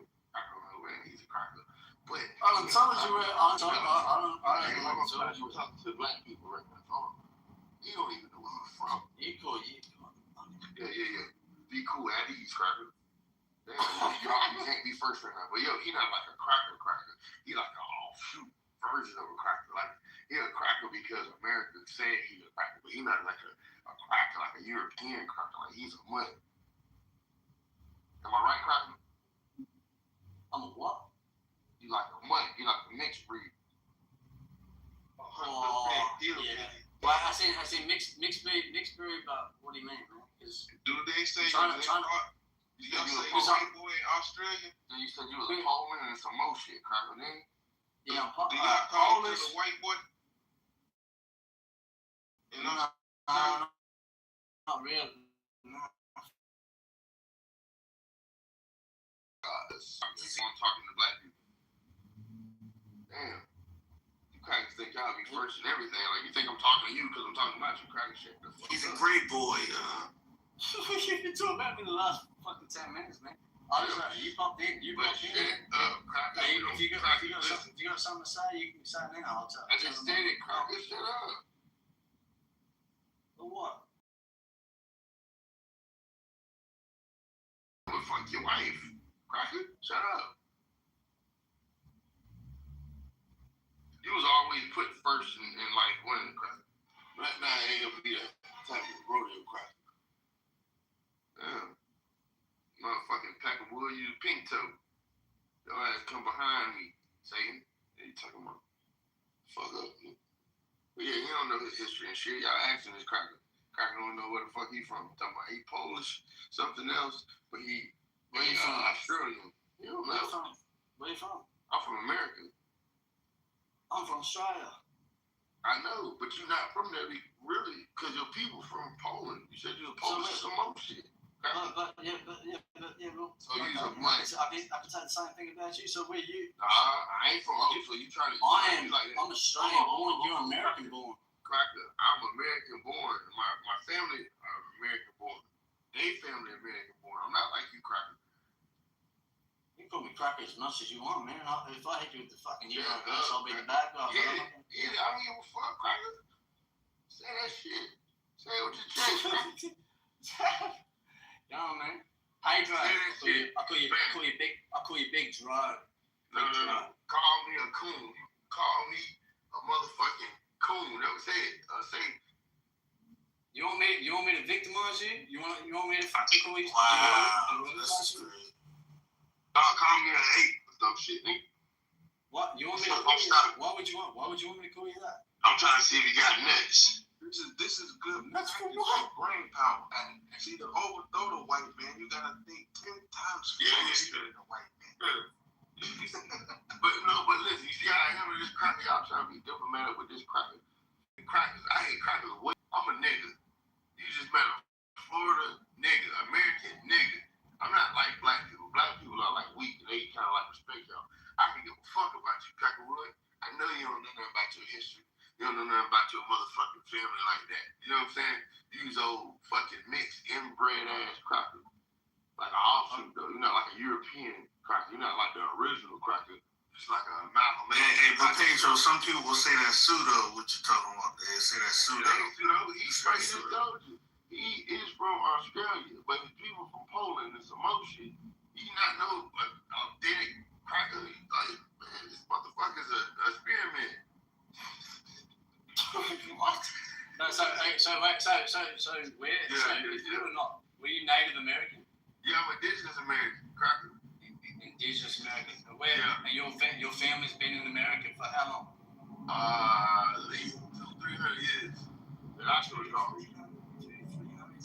He's Pedro's foundational. So what was this? Go ahead, cracker. Y'all got kicked up out of here. I'm not for nothing that happened in America. Pedro. Man, go ahead. That cracker, listen, he an orphan trained cracker. All right, man, so listen, y'all don't really like Cabbage Patch. Yeah, you laughing. He don't even know his grandparents like that. Them motherfuckers get put on orphan trains. Yeah, and motherfuckers, he don't know that's where he come from. So Pedro, name your original tribe that was Native American.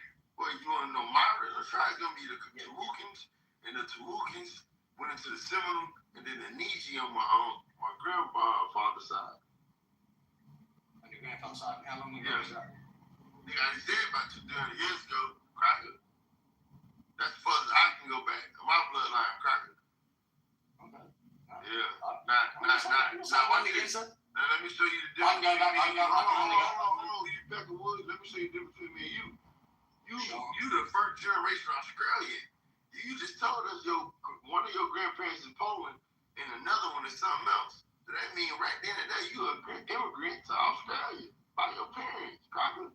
So yeah, you don't know the fuck you is, cracker. No.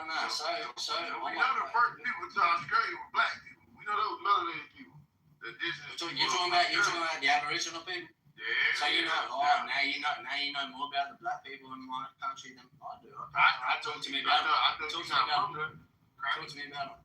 Yeah, you found that land just like your ancestors, cracker. But hey, man, we don't care no motherfucking fucks about you, cracker. Yeah. Talk to you like you're a motherfucking white baby. That's what you is. You're a white baby. Here you go, though. You can say whatever you want, man. Yeah, you're a white baby. I came in here because Cypher was spitting game. I wouldn't give a fuck. I wouldn't give a fuck who let you in. You know what I'm saying? I'm gonna talk. Well, they let me in here, didn't they? Just like I talk to them niggas. Hey, just like I talk to black folk crazy. I'm gonna definitely talk to your white ass crazy. You's a white whole baby. Okay. Think I give a fuck about your opinion? You don't even know where the fuck you from. I don't know where I'm from, bro. I'm just talking about from. And then look at you. You got recessive genes. Look at you. You like a fucking. You don't even know what you're talking about, bro. We might just be in two different tax brackets. Are you from Australia? I'm not poor. You're not talking to no poor nigga. I'm in a motherfucking Bentley right now, cracker. Show us the family, bro. Man, Go on, man. I just get Show real the family, man. Yeah, you dirty cracker. Oh, I'd love to link you if you're in that, man. I tell you what, if you really give a damn about you, cracker. If my sleep, I call you a bitch right now. You from a dirty white bitch, cracker. Yeah. Go on. Yeah, cracker. My own white friend too. Y'all is dirty. Y'all hands up on the dirty. I didn't me, bro. I didn't. Yeah. That's me standing in front of this bitch. You see me? Yeah, me and my boy. We just left the car show. Mate, brother. Wait, shut up, bro. Somebody stop that. This shit got. No, come back. You thought I was. You guys say no. Bullshit. No. If I were to be on what you're on there, it'd be. I can tell you ain't got no money. Go look at your coat. Your coat don't even fit you, cracker. My coat is boss, man. That coat is boss, bro. It's a boss brand. That coat is boss. That coat is literally boss. Don't fit you. That coat is literally boss. That coat is literally boss, bro. Loose around the neck, cracker. That ain't your coat. That coat That's is your boss, brother's man. coat, cracker. Yeah, you get behind me saying that ain't your coat, cracker. Say clap one more time, man. I'm starting to think that's probably like every. Yeah, I'm itching for you. I'm trying to see if you're a man or not. Say that shit. Get it off your chest. Man, I can't. I'm not gonna be a man out of the net, man. I'm not gonna keep going, man. If I had to say it. Oh, what, bro? You don't hear me talking to you, bitch? You a motherfucking peckerwood. You talk to me softly. Yeah, you talking about raising your voice. Still in here, Adrian. Let this man do the shit. Because he's a soft ass cracker. Fucking bingo.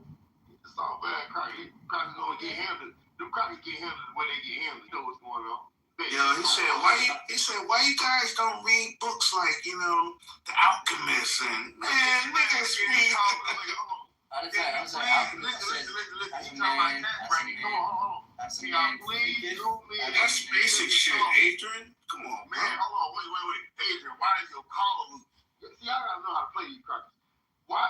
You talking about money in different tax brackets. Your collar is loose on your coat. What is he talking about? Could you afford this coat? Do you know what this coat? Could you recognize the brand on this coat? What brand is that? I mean, Adrian is giving off bottom shelf brand vibes. Yeah. Listen, he's not a top. He's not the top. Yeah. No. He's one of the offshoots of cracker. I told you. Bottom shelf brand. Look, zoom into this coat. Look at that man. Get the fuck out of here. He got Ray-Bans on. Come on. Dirty cracker. He's a dirty cracker. You're not even a paid cracker. Who the hell wear Ray-Bans in 2026? Hey, Pedro, what you do for work? I'm a crane operator. I run heavy equipment. Yes, sir.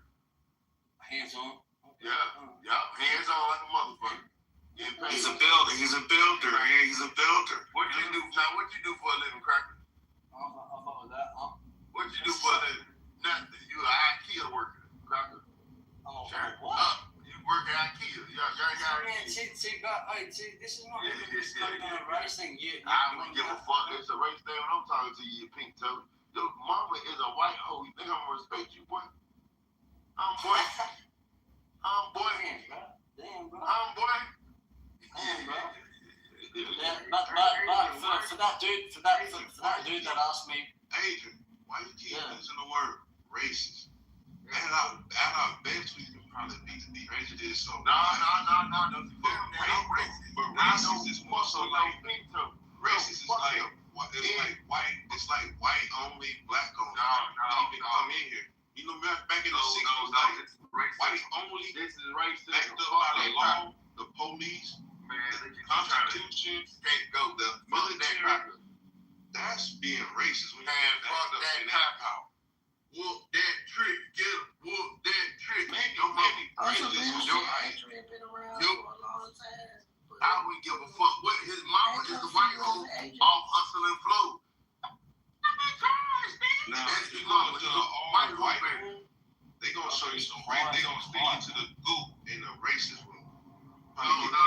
We would stick them to the goop when they sleep, and I ain't got no bean. All right, white man to kick your ass out of the room if so bad. Y'all want to ask this cracker question and shit. Know where you from? Well, I don't tolerate no pink toe. This fuck that cracker. Yeah. Stop.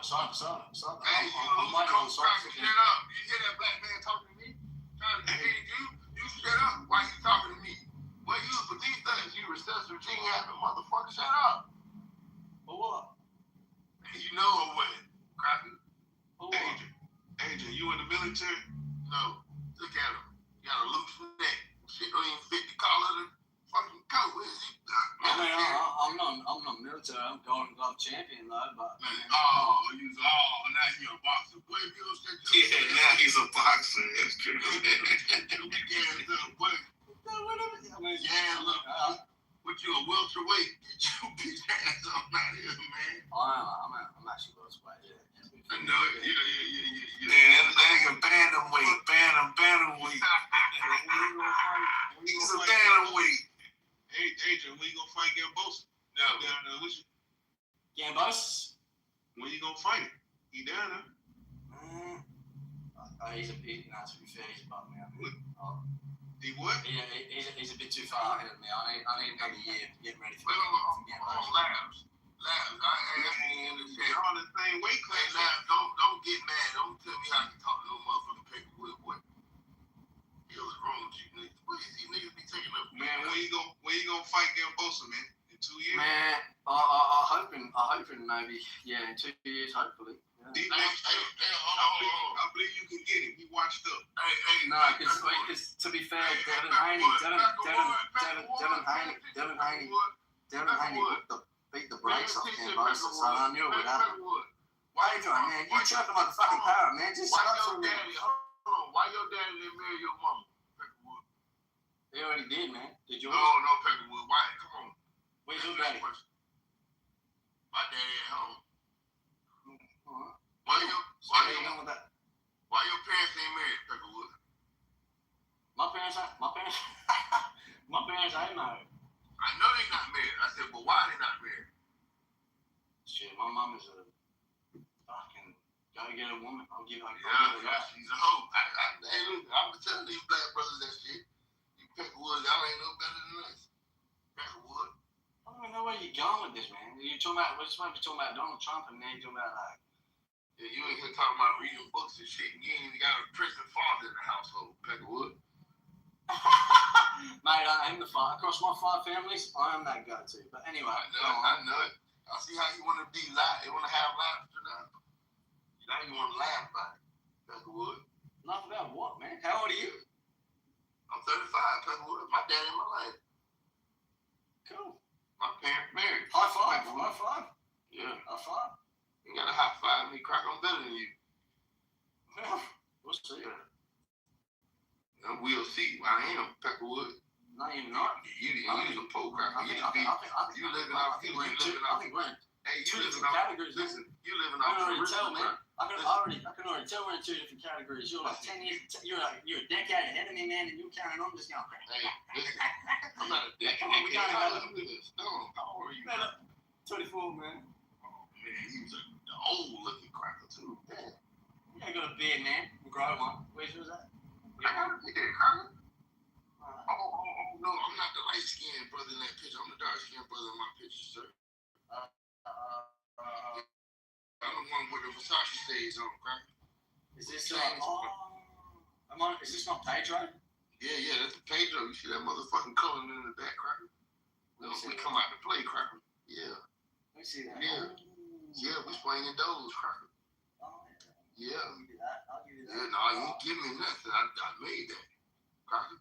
You did that? Yeah, I'm better than you, cracker. Tell the rest of the niggas. Say it, nigga. Say it, cracker. Say what? Say it. Say, Pedro, you better than me. You are. All right, I know that. You better believe You're it. not. And don't you ever come in here and tell me about a book that cracker don't marry you. Don't get no cool points. In prison? You went to prison? I'm cracker while I'm in this room. Oh, look, Adrian. Don't call no. I'm gonna make a lot of noise. I know it. You talk to that Peckerwood like he's supposed to be talking to right now, boy. I am. Agent, Call him out his name. Don't call him out his name. I am. Watch it. Agent, I can't trust call no him white man. I'm not doing Adrian. Call him something else. That can't call himself a black man. So if you white man, you gotta be able to call yourself a black man around. All right. Sound good? What, black in color or black in soul or black in what? Like, what do you mean? Like you gotta be a black man around. You can't be no white man around. I only trust black people. So if you're gonna be around me, you gotta call yourself black. Look, brother, if you say, look, I'm only sticking with people my tribe that came from where I'm from. Hey, listen. Hold on, brother. Why didn't you call him out his name? Like, I don't heard y'all call black people in this room by their name. You don't address Adrian as Adrian. Call him Peckerwood, white host Stephanie Childs. I don't know. Do not call him by his name. I'll call him Lucifer. That's better. oh, Hey, damn, I got you like that. Damn, I got you like that. Adrian, are you Lucifer? You tell me, man, am I Lucifer? I'm asking you. Peckerwood, you know who you is. No, I'm quite frankly in my career. Hey, how many sisters you got? You got. No, don't give him that much power. Don't give him that much power.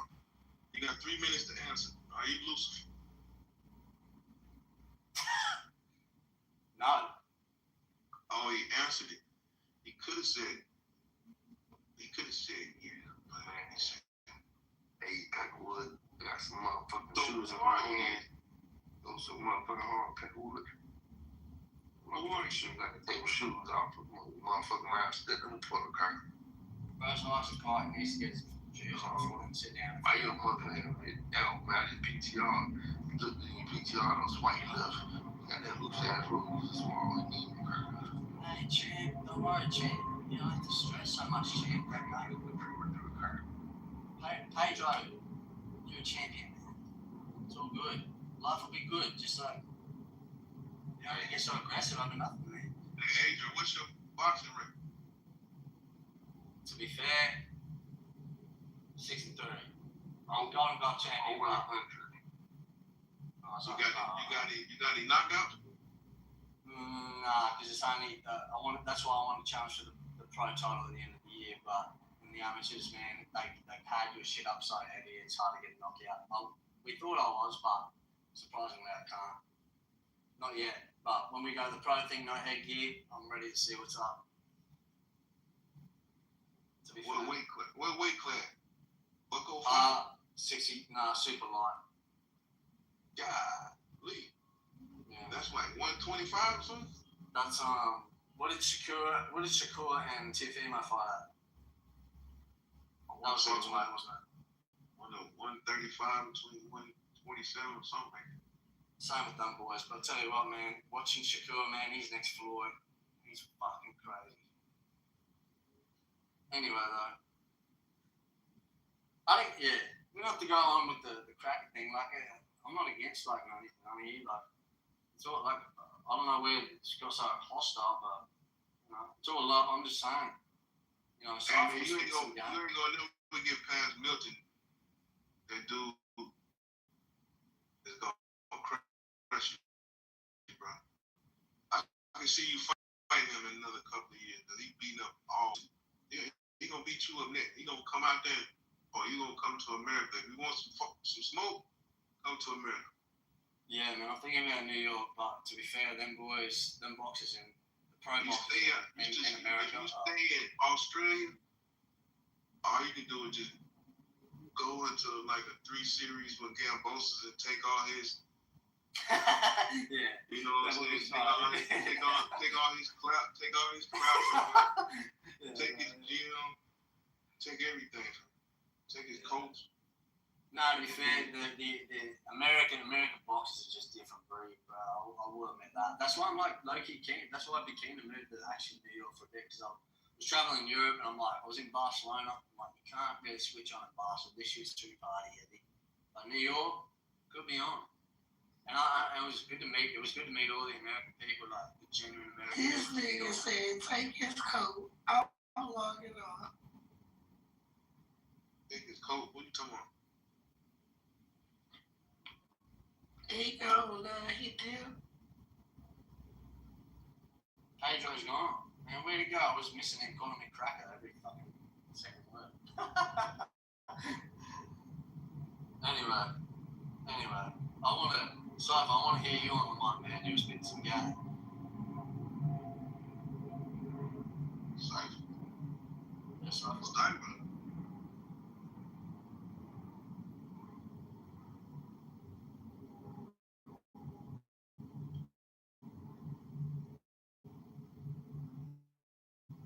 Man, what food y'all be eating out there, man?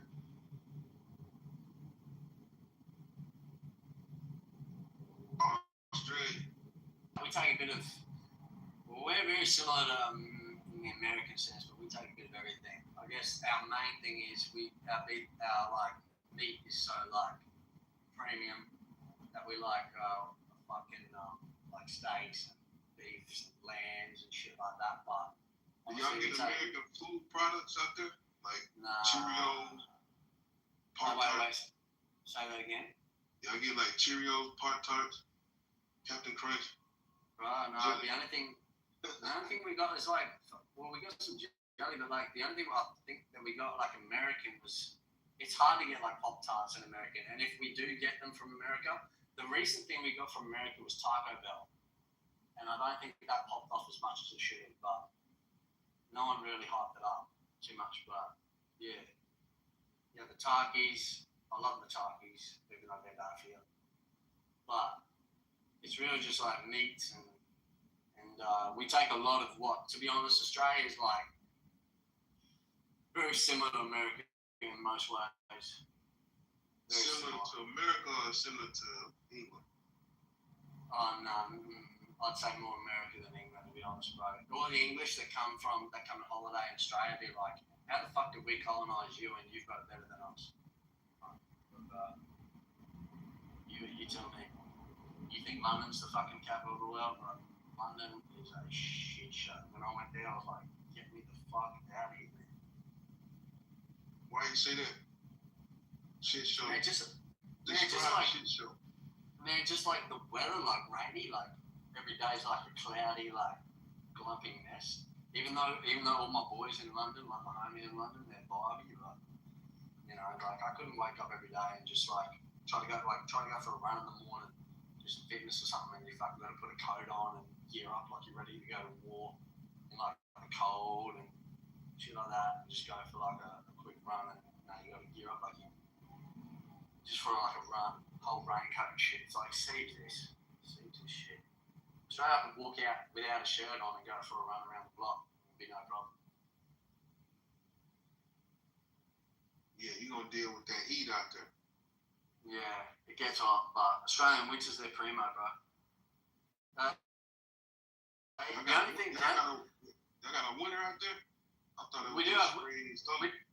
Nah, bro. We do have winter, man. It gets down to like 14 degrees ish, like in the winter, and then like when the sun's out, it gets like up to like 21. That's when it's like premium. But like when Australian summer comes on. You ever seen a kangaroo trying to like be aggressive and whatnot? Man, kangaroos, you don't see them in the cities. You see them everywhere outside of that. If that makes sense. In the main cities where I live, like Brisbane, you won't see no kangaroo, but you'll see them everywhere outside of that. But I've never had them. They've never got aggressive to me, even though I know they can be. It depends on if they're trying to protect, like, it's like with any of us, right? Like, if you're trying to protect something, they just think, I'll go at you, but like, I haven't done that yet. Dude, the only reason most people don't come here is they're like, fuck that flight. And then I flew from New York to Australia, and I'm like, yeah, that flight is that was a fucking full-on flight, but I think most people would love it when they get here. Well, they say they wish they could live here, but... And y'all be eating them kangaroos down there? Yeah, I think they do. Some certain places, not in the main city though. See that? Like they put it on the market like kangaroo meat? Like if you go to the Whitsundays, if you went on a holiday on the Whitsundays, you'd froth it, you'd love it. But that's where they do like some special shit. Like they got crocodile meat, kangaroo meat. I'm like, what the fuck? I didn't even know that was a thing, but yeah. So do the natives eat kangaroo, or is it just? I imagine they probably would have, because they're very like hunter gatherer sort of people. But the city in the city, it's very similar to like a New York style. Not New York, like New York's like, in my opinion, the city on steroids, but it's very similar sort of thing. You know what I mean? Hey man, they get. Where are you from? I'm from North America. North America. Over here by the middle part, like Texas. Oh, you near Texas? Say that again? Well, you near Texas, Houston. No, I'm in Dallas. Dallas. I heard that's fresh as, to be fair. Dallas the best city in America, you reckon? I think it's the best survival city.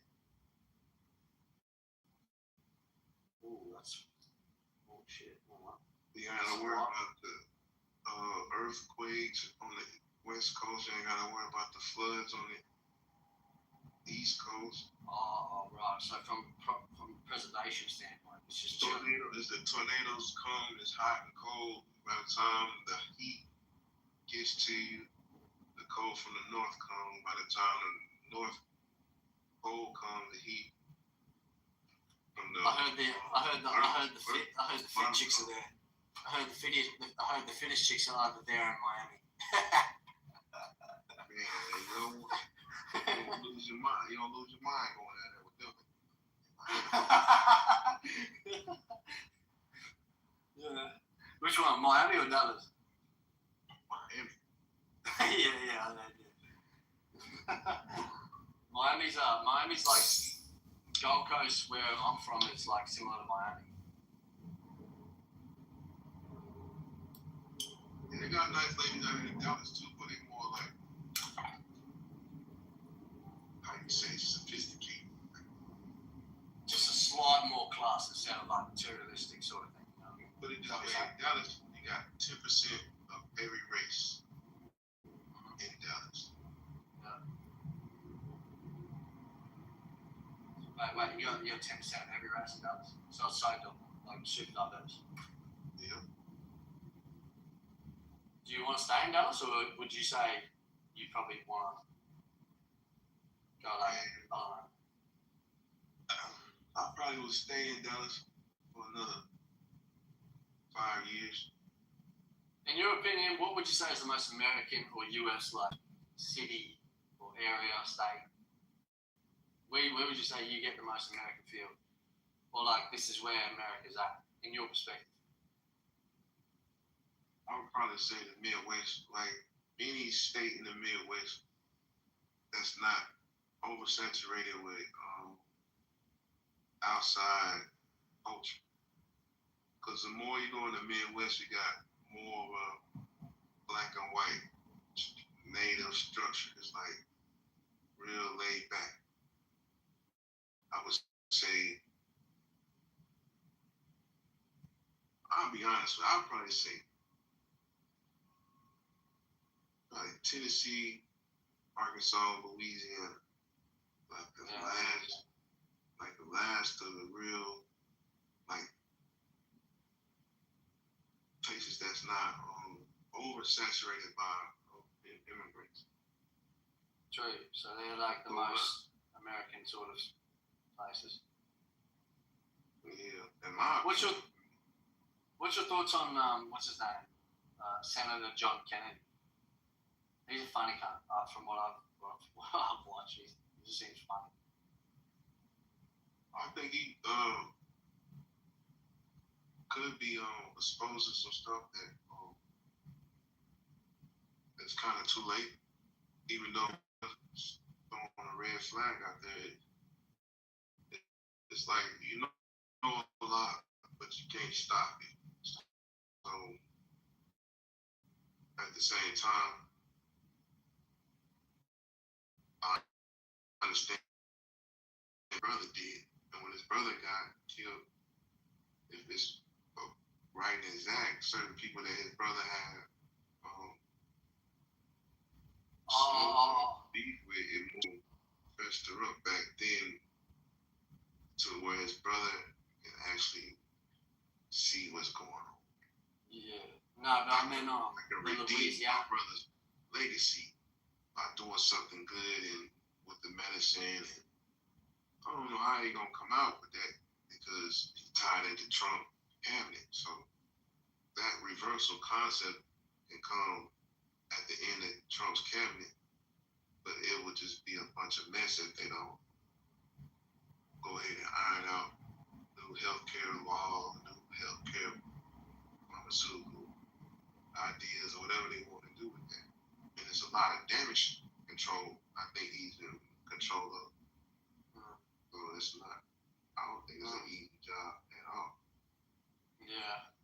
Especially with that background, being his dad's son and whatnot. But I was going to get your opinion on the Louisiana state, John Kennedy. You got the same name, the older one, the Republican one. Oh no, nothing about. He's from Louisiana.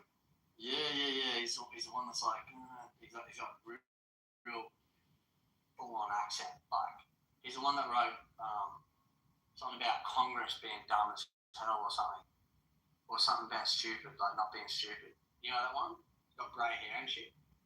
I ain't never heard of him. He's hilarious, but I tell you, I know who you would hate, and I think he's a fuckhead too. That Nick Fuentes bloke. Nick Fuentes. I heard that name before. He is fucking wild, dude. That cunt is fucking crazy. What are you, like a senator or something? Me? No, Nick Fuentes. What is he? What position? He's just a far right activist, bro. He just says some outrageous shit on all stands, on all fronts. I stopped keeping up with them people when Rush Limbaugh died. When he died, I stopped listening to this shit.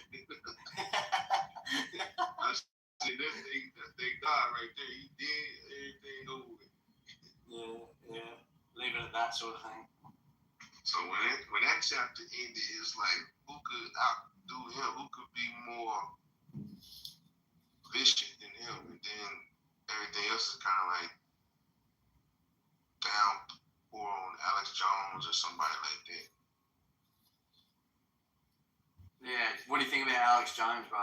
The way he took the piss out of Piers Morgan, bro, that is a crack-up interview, dude. That is great content. You seen that one? He be exposed stuff. I don't think I've seen that one yet, but he be dropping some stuff out there. Bro, when Piers Morgan's like to murder and he hit him with the full, he's like, I can speak in this British accent as well. I just started fucking mocking the hell out of Piers Morgan. I just started pissing myself, bro. It was funny out. But hold on. I was sort of going off tangent. I was getting called cracker like 5 times a fucking minute. But like, the thing is, should Americans support Donald Trump? What about you, bro? What do you think? Yes or no? What I think? Yeah. I plead the fifth. Yeah. No, I don't got no dog in that fight. I ain't voting. I ain't never voted. Never will. It's a cabinet, man. You know, like blood sacrifice.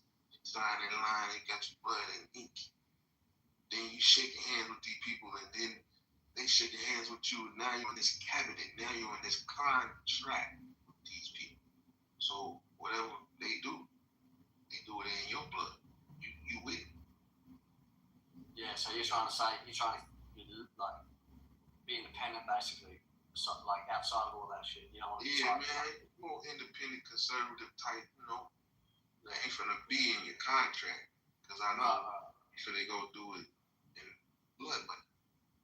Right. Man, once you crash out, America like a train going out of control on fire.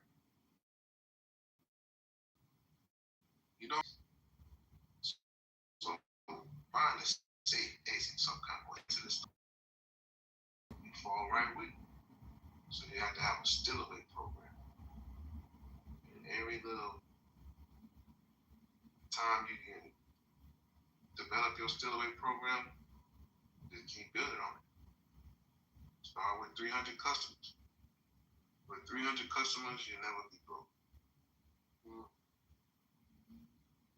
So but you don't want to subscribe to that, basically. You want to stay outside of that. Hell no. Yeah. Because they're gonna do the same thing on the cycle. The people they argue with living in the same zip code, getting the same resources. So it's not really a division from them economically. The lifestyles are impeccable, if I can say that. Right. So for them to experience the differences, there's too much greed. It's like almost in a perspective to where it's rich and poor. No middle class. I'll tell you what though, I'm hoping from an outsider's perspective, because it does affect Australia as well. I will say one thing. I hope Donald lays this shit out properly. Because if he doesn't, man, the stuff he's doing in Iran, it better make fucking America richer, because I know it'll make fucking Australia more comfortable for sure. So he better know. I feel like he is, because I don't think anyone can really fuck with the US, honestly. But the only thing I can describe America to turn into is these two movies, and that's like maybe three. That's The Matrix, the first one, Hunger Games, and Fifth Element. All those movies combined into one movie is where America is headed. Yeah. I don't know if you ever seen Fifth Element. And then you got the Hunger Games. I haven't seen Fifth Element, but I know what you're talking about with Hunger Games and The Matrix. Yeah, The Matrix, yeah. Fifth Element, is that? I haven't seen that. The Fifth Element is where they just had so much technology they could regrow your arm on your body and be like, it was nothing. They can create your whole body over again. So in your perspective, are you satisfied with where you guys are headed or not? Satisfied. That's a good question. Yeah. Man, check this out. What they doing right now, it was like, a year ago, they said America's gonna go through a time machine. So I was like, how do you go through a time machine in 5 years? So in order to go through a time machine, you're dealing with certain resources or certain monies. It ain't about, it's about who can endure to the end. So I'm just glad I'm in the process of trying to strive to endure to the end of it, because they can only do so much for so long. So to come out on the other end of this situation with Trump doing what I see he doing, who knows? I don't know what it looks like, but I can't predict that. Other than the fact that what happened a few years ago or a year ago, as far as I think it was predicting was Trump going to do something. Is either was he going to get in office, if he was going to get in office, or if he wasn't, or was he going to do something with the monetary system or something. But either way it go, he made it past that point. Yeah.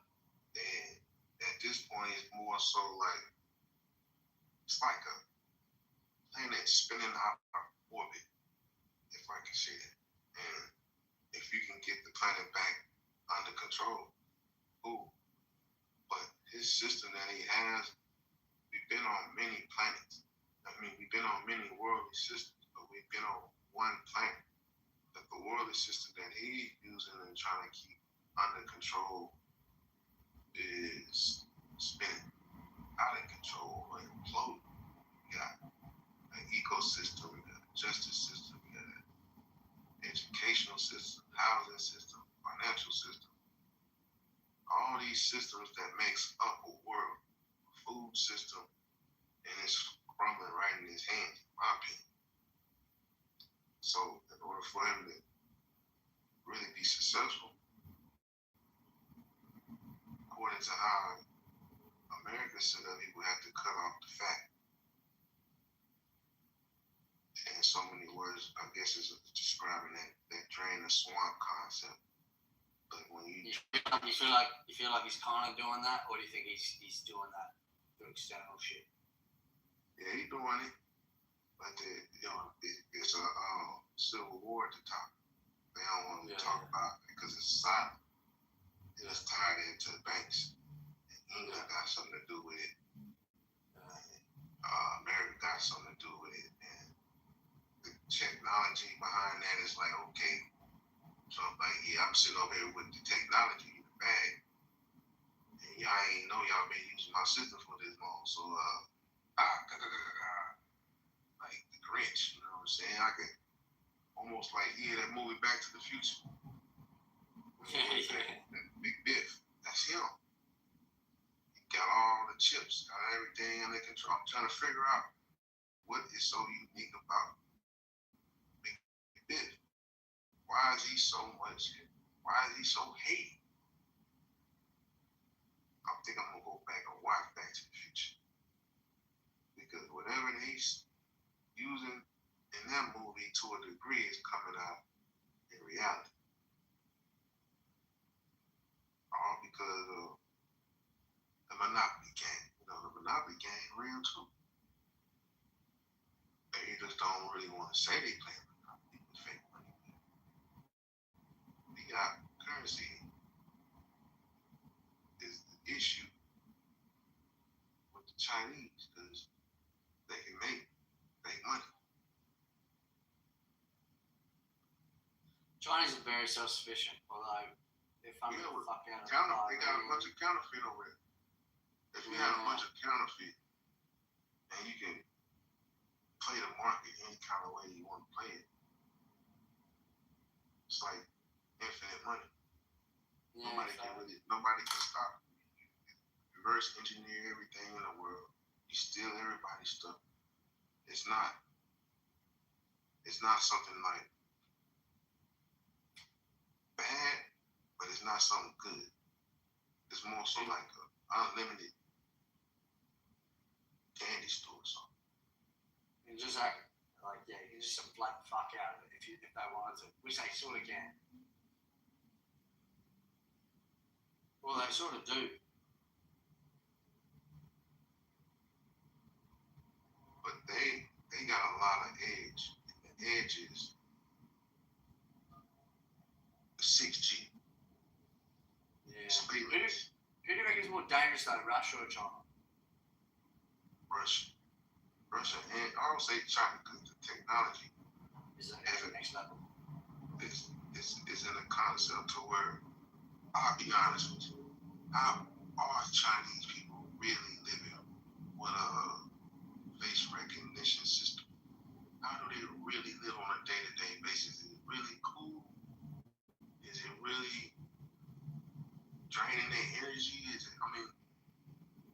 That principle of how that system is working is why I think we're having an issue now. Because if we have to go that high in 6G, they will be already dominating at that level. And those chips, and what they already using right now, which is ahead of us, will flow down to America's market and pretty much knock out whatever we're dealing with. they already had with the technology. That's what the race is about.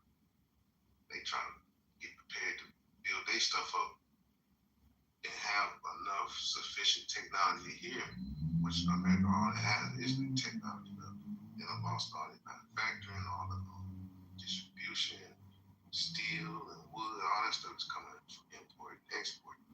So technology is basically all America got left.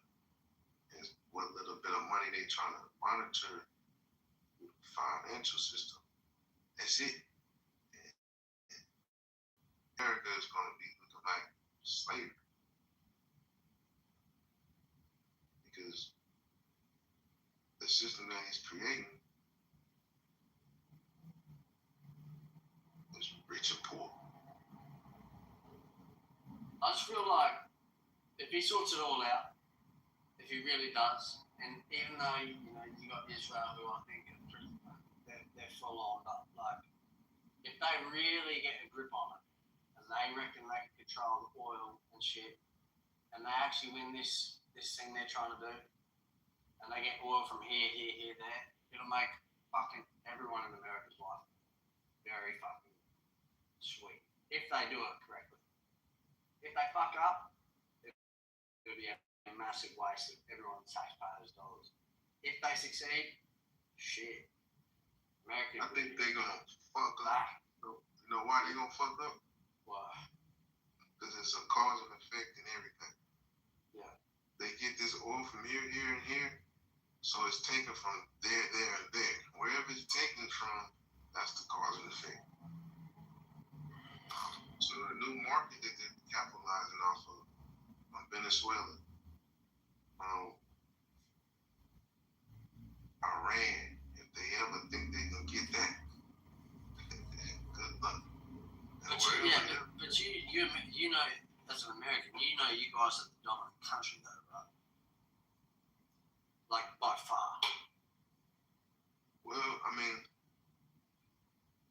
By I can far. say dominant in probably like the military, that's it. But all this other stuff it's over with, bro. Education, no. Ain't dominant in food, no. Dominant in housing, no. Dominant in what? Entertainment, yeah. I mean, what else? So the big thing over there is, to be fair, when I was there, Now, tell me what you think America's dominant in. Shit, when I was there. I told you what I think America's dominant. Yeah. I know they dominant in the military. Yeah, then when you said, internally, man, if you're not balling like out the fucking woodworks, it'll be hard to live there. That's why it's going to take me some time to maybe move to New York. But, yeah. So what you got to do is go around and don't talk. Just keep a mask on. Why? You know how it is, man. They won't even know you from Australia.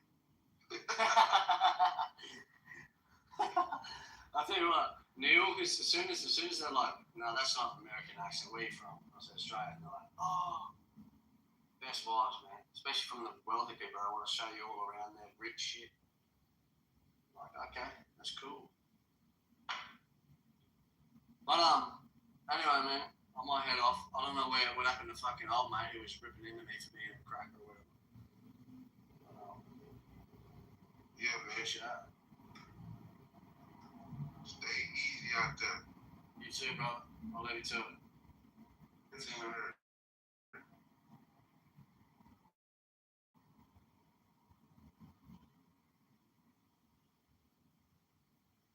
Have you?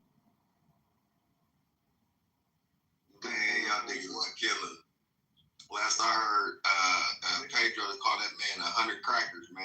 He had a whole box of saltines with many names that he called that man. Oh, man. I was trying to figure out where he was going with it, because I'm thinking, is the white boy going to go bad and start retaliating with the... He wanted to say it, though, low-key. But he was like, man, I see what they're trying to do. Thing is, it wasn't wrong. And I could appreciate him having my back because he was observing something that we do. And I think the mistake most of them make is by commenting. There's too much dysfunction in the European neighborhood globally to comment on Black American shit. But he observed the bullshit. He observed the bullshit with a bunch of these scary ass niggas on the stage talking about what you can't do and what you crying about. But that's why I had to correct him also and let him know fraternally. Hey man, a lot of what you're observing though is unaddressed trauma. That's really what it boils down. That's what it really be boiling to me. We be really, what we saying, judo practicing up here when it comes to dealing with the Caucasian and dealing with his etiquette and trying to see our way through him or how we ever want to pull our points on. These people is like Adrian. We have to really know how to master them because they trying to figure out how to master us. That's the only reason why he came up in it. See, he can take the heat. But this man got a little boxing in him. And he starts talking about him box. So the mental box, he probably fucking can box. But the white boys ain't straight bitches though. But you know, so I mean, it's a small minded group that got their warriors, they got their ultimate warrior in them. But the mental part is where I say only two intelligent people can interpret it. Without catching a nosebleed and have that kind of civilized conversation, the rest of them can spin off at the handle, call you a nigga, and get off stage. They can't think that far. So we was asking them questions like, where you come from? What's the origin of the white man? And redneck gonna go back. He gonna go 0 to 60 on it. Nigga, I told you Jesus is the way we brought you niggas over here on the boat. He ain't gonna last 2 minutes. But the ones that do last, those are the crafty ones. Yeah. Have you ever studied European history, bro? Yeah. Studied the white man. When I studied the white man, what have you studied specifically about their history? Specifically about their history? Yeah, like what things have you studied about European history? I know where the roots, where they came from. Caucasoid Mountains. Caucasoid Mountains? Yeah, the Caucasoid. You know where the Caucasoid Mountains at? That's where they come from. There's no such thing. There's no such thing as the Caucasoid Mountains. Or let's say the island of Caucasus Mountains. The Caucasus Mountains. I call it the Caucasoid. But it's the Caucasian oil. Or the island of Pilar. That's the roots. Yeah, they are called also Caucasoids. That's a derogatory name. I call them Fraggle Rocks or cave creatures. There's many different names for them. But what did you discover about this Caucasus Mountains type thing? What did you discover about that? Yeah, that's where they come from. That's where they was made at. But in the other history came from, 8th grade, 9th grade, civics class, where we learned in elementary school. You ever heard of Rumpelstiltskin? Yeah. Do you remember the story of Rumpelstiltskin? Yeah. Not really, but I remember hearing it in elementary. Rumpelstiltskin was an incubus, an insidious fallen demon. It's like a rape demon. Another form of him is called Reebok. Right. You ever heard of, what's the one with the witch that ate the kids in the house made out of gingerbread and shit? Hey, if you study their history, I don't think you have, not in depth, but if you study their history, not them like you, bro, but I studied them. But it's not about like that. It's not about don't compare me to it because you don't know how much I've studied. But I'm just saying, when you do study it in depth, all of their origin stories are malignant. They are low vibrational, evil ass nightmares. Even the word horrors comes from comes from the Vandals, the Goths, and the Visigoths. Then you have the word slave comes from the word Slav. Slavic, or modern day Ukrainians. When you really dig into the story, it does have an origin to melanated people, especially like the Aryans. Right. They mainly interbred with the Nephilims, and that's where you get stories like the Jack and the Beanstalks and all of these things. But there's mythological stories don't make common fucking sense, but it's always rooted in evil, dark magic, and fairy tale shit, and creatures and abnormal behaviors that are below human.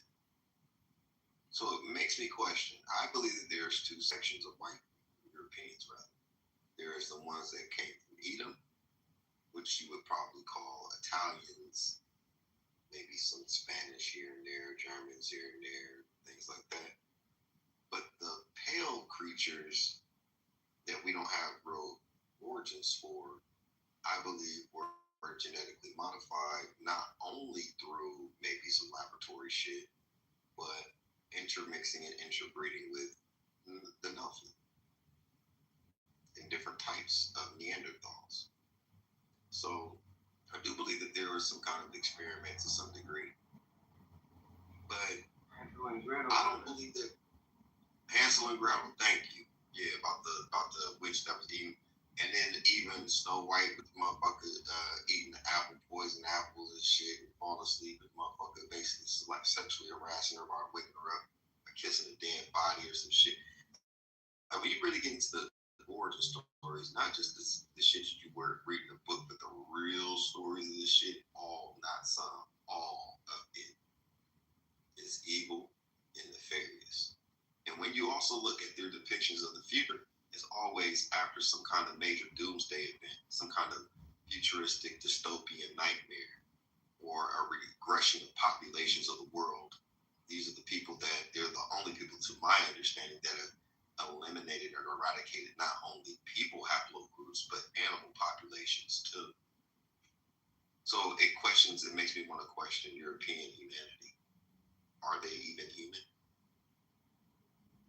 Especially with cannibalism, the type of malignant horrors that they bestowed upon melanated people across the globe, the advancements in torture tactics, and this extreme obsession with supremacy, domination, colonialism, brute force power, and also an idiotic behavior in terms of how they see themselves in the world. The projection of narcissistic abuse upon other nations and people populations. You have to be mentally fucked to even attempt half of the shit that they've done and then try to argue it as if you're right or that there's some kind of logic to it. So I fundamentally question European humanity. I agree, brother, 100%. The Caucasians don't even know why they kill the way they kill. You ask them why you kill the way you kill, man. What gave you that kind of thought? They don't even know. Because the principle of what they was made out of was out of death. They came to Earth by death. The only way they can get to the planet was through death. So if I had a light-skinned child, and I had a dark-skinned child on the island, it was so long before that dark-skinned child would not have life. Somebody would say either he got sick, died at birth, and this went on for cycles. But the light-skinned child lived, the dark-skinned child died. This process created their ideology, if I can say that. They got history built off of that foundation on how black people created them from this, how you say, evil. And you can say who brought the worst of self out of us, lust, envy, jealousy, and all of it up in them. Damn, I'll pop back in, bro. So when we distracted these people out of us, man, they look at the total opposite. Then they try to grab graft themselves back, but it would take too long to graft themselves back. So that's where you get apes and monkeys trying to get back to original, and then you're gonna make another species. Well, here's the interesting part about all of this is that their reconciliation with history will come through their own children, who will judge them when they come to the light of day as to who their ancestors and what their ancestors are and what they did. When you get into that conversation and their children grow up and figure it out, they're going to morally reject a lot of their ancestors' advice, their ways, their way of life, the way that they see themselves, and then they'll start to intermarry into different cultures, reduce their global population footprint, they'll relinquish some level of power. And if you listen to Marco Rubio's speech in Munich and other places where he's basically realigning and re-architecting the colonial power structure with a shameless, expression of absolute power and authority being kind of rebooted, it is a call to those who feel apologetic about what history displays about European. And when you wake up to history, even for Black Americans, this is why I believe the brother asked about reading certain books and things like that, because we don't know. A lot of Europeans bank off our willful ignorance. How dare we be in 2026? You got the latest smartphone, but you choose to be ignorant. That's like a prostitute that's broke. You see what I'm saying? So it's like, I think that when we all have to sit down and have real conversations, meaningful conversations about where people fit in antiquity, there is an internal shame mechanism that clicks on with Europeans. That's why if you call them racist or allude to them being racist, it's the equivalent of them being called a nigger, right? But when it comes to niggas, most niggas ain't educated enough. Most are not educated enough about our own history to have that conversation with them. What I simply do is remind them of their own internal disparagement and how they shown up in antiquity, and reel them back to, hey, work on your shit, which is far worse than ours, and don't complain about the environment, about the people reacting to the environment that you put us in. Now, you're right, man. If you read into all of it, though, Black people played a role. You had Africans selling Negroes. Okay, you had other Negroes buying and selling Black Negroes in America, and then most of them telling on Negroes who were revolting or seeking to take over. Tell me this, brother. Be sincere about this answer. What's your interpretation of selling somebody into slavery? Well, the way I know it to have happened. Yeah. Well, you have refugees from Spain and Portugal going to Africa. Africa didn't like that shit. They sold them out to Spaniards and Dutches and whomever that would give them guns and run to fight their adversaries over that territory. And they still don't own shit in Africa to this day. And not one melanated population of people on the planet came to America to seek to free us or to help us free ourselves. Know why? Except for, I think some of the Asians. I think there was small Asian motherfuckers. But do you know and maybe some Haitians. I've heard some Haitians too did join it. But I mean, anything significant. You know why they didn't come? Because they didn't know where we was gone until 60 years after they had taken us from the homeland. I don't think that you read that anywhere. I don't think that you even know where that even came from. I think that you thought that up I know that you thought that up because there's no history book that says that. And they were the ones who sold us. So they knew where we were going. They didn't probably care or know what happened to us. But word got back because there were some niggas that did make it back to Africa. See, the only reason why they didn't know what was at till 60 years after we got left Africa is because they didn't have no Navy ship to come on board. No.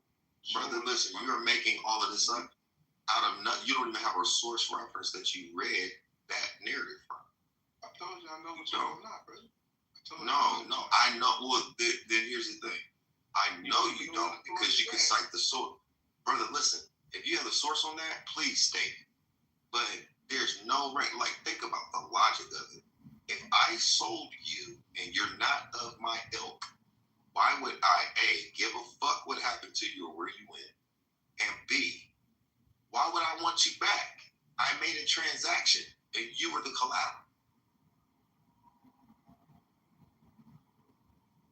Made a transaction and you were the collateral. You still don't understand the whole concept.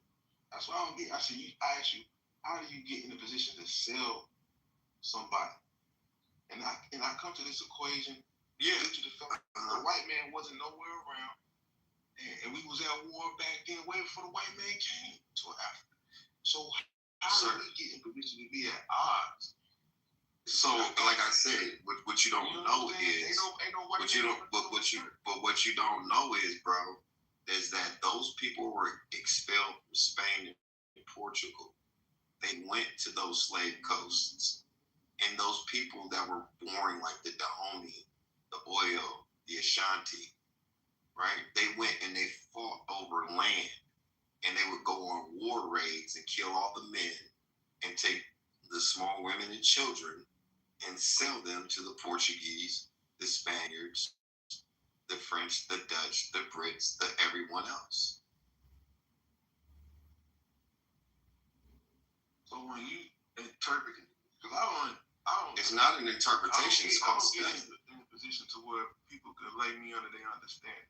I'll say straight up, man, lay me not under your understanding. Show me that. Well, it's not lay me under my understanding. I can point you to the references for the 1700s and 1600s that will give you the direct information from the words of the white man himself of who, what, where, when, why happened. Oh, that's all you got? The words? No, that's not all I got. No, that ain't all I got. I got the Bible. I got historical references, the DNA, the maps on top of that. Shit you probably haven't heard of yet. So why would you say all of us got sold into slavery, knowing damn well the white man? When did I say all anything? When did I say all? Don't put words in my mouth, sir. Tell me, when did I say all anything? However you see us being sold, and you can phrase it how you want to say it. No, you just wasn't listening, bro. Don't put words in my mouth. This is the real equation. When he got the slaves from you, he came back and got you too. And no, he didn't. That's what I'm saying. You don't read. You talk, but you don't study. I can't. Okay, if you can read, do you know how to read like old English? Bro. Do you know how to read old English? Because if you don't know how to read old English, you're really going to get lost because you don't read books often. Well, we're not going to go back and forth between. It's not nothing to go back and forth about when it's the truth.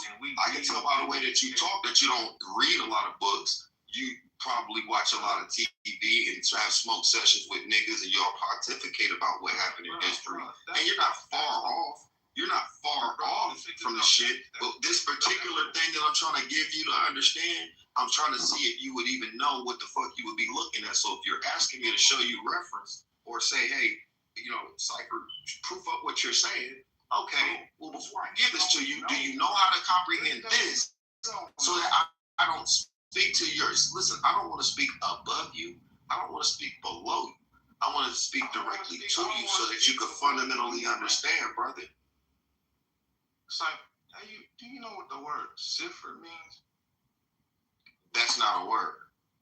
Do you know what the word cipher? Like you cipher? Yes, but you don't. But you're not reading that word. I answered your weird ass question, and you don't know what that is, and you didn't read that in my motherfucking PTR. Now you want to ask me my question. It's cipher, sir. You don't read. I know that you have a limited education, bro. So I don't want to talk above you. I don't want to talk below. Check it out. Now your degrees can't be reached. I don't have degrees, nigga. I'm a fucking felon, nigga.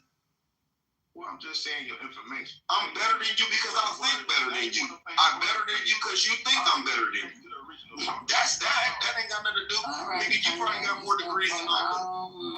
I swear to God, I ain't never seen the tenacity. Goddamn, this crazy. Oh, I know be little somebody. Lord. No, nigga, you belittling yourself, bro. Well, You belittling yourself. You're talking about what Can we have one mic, white man please? can't even tell you where he come from on stage. You talking about you know him better than he do when he on stage. I do know the white man's history better than the white man. Generally speaking, yes, I do. Well, where did he come I from? know the history of niggas better than you do. Generally speaking, Well, I do. I don't believe you, bro. You don't have to. You don't believe yourself. You don't believe that you that great.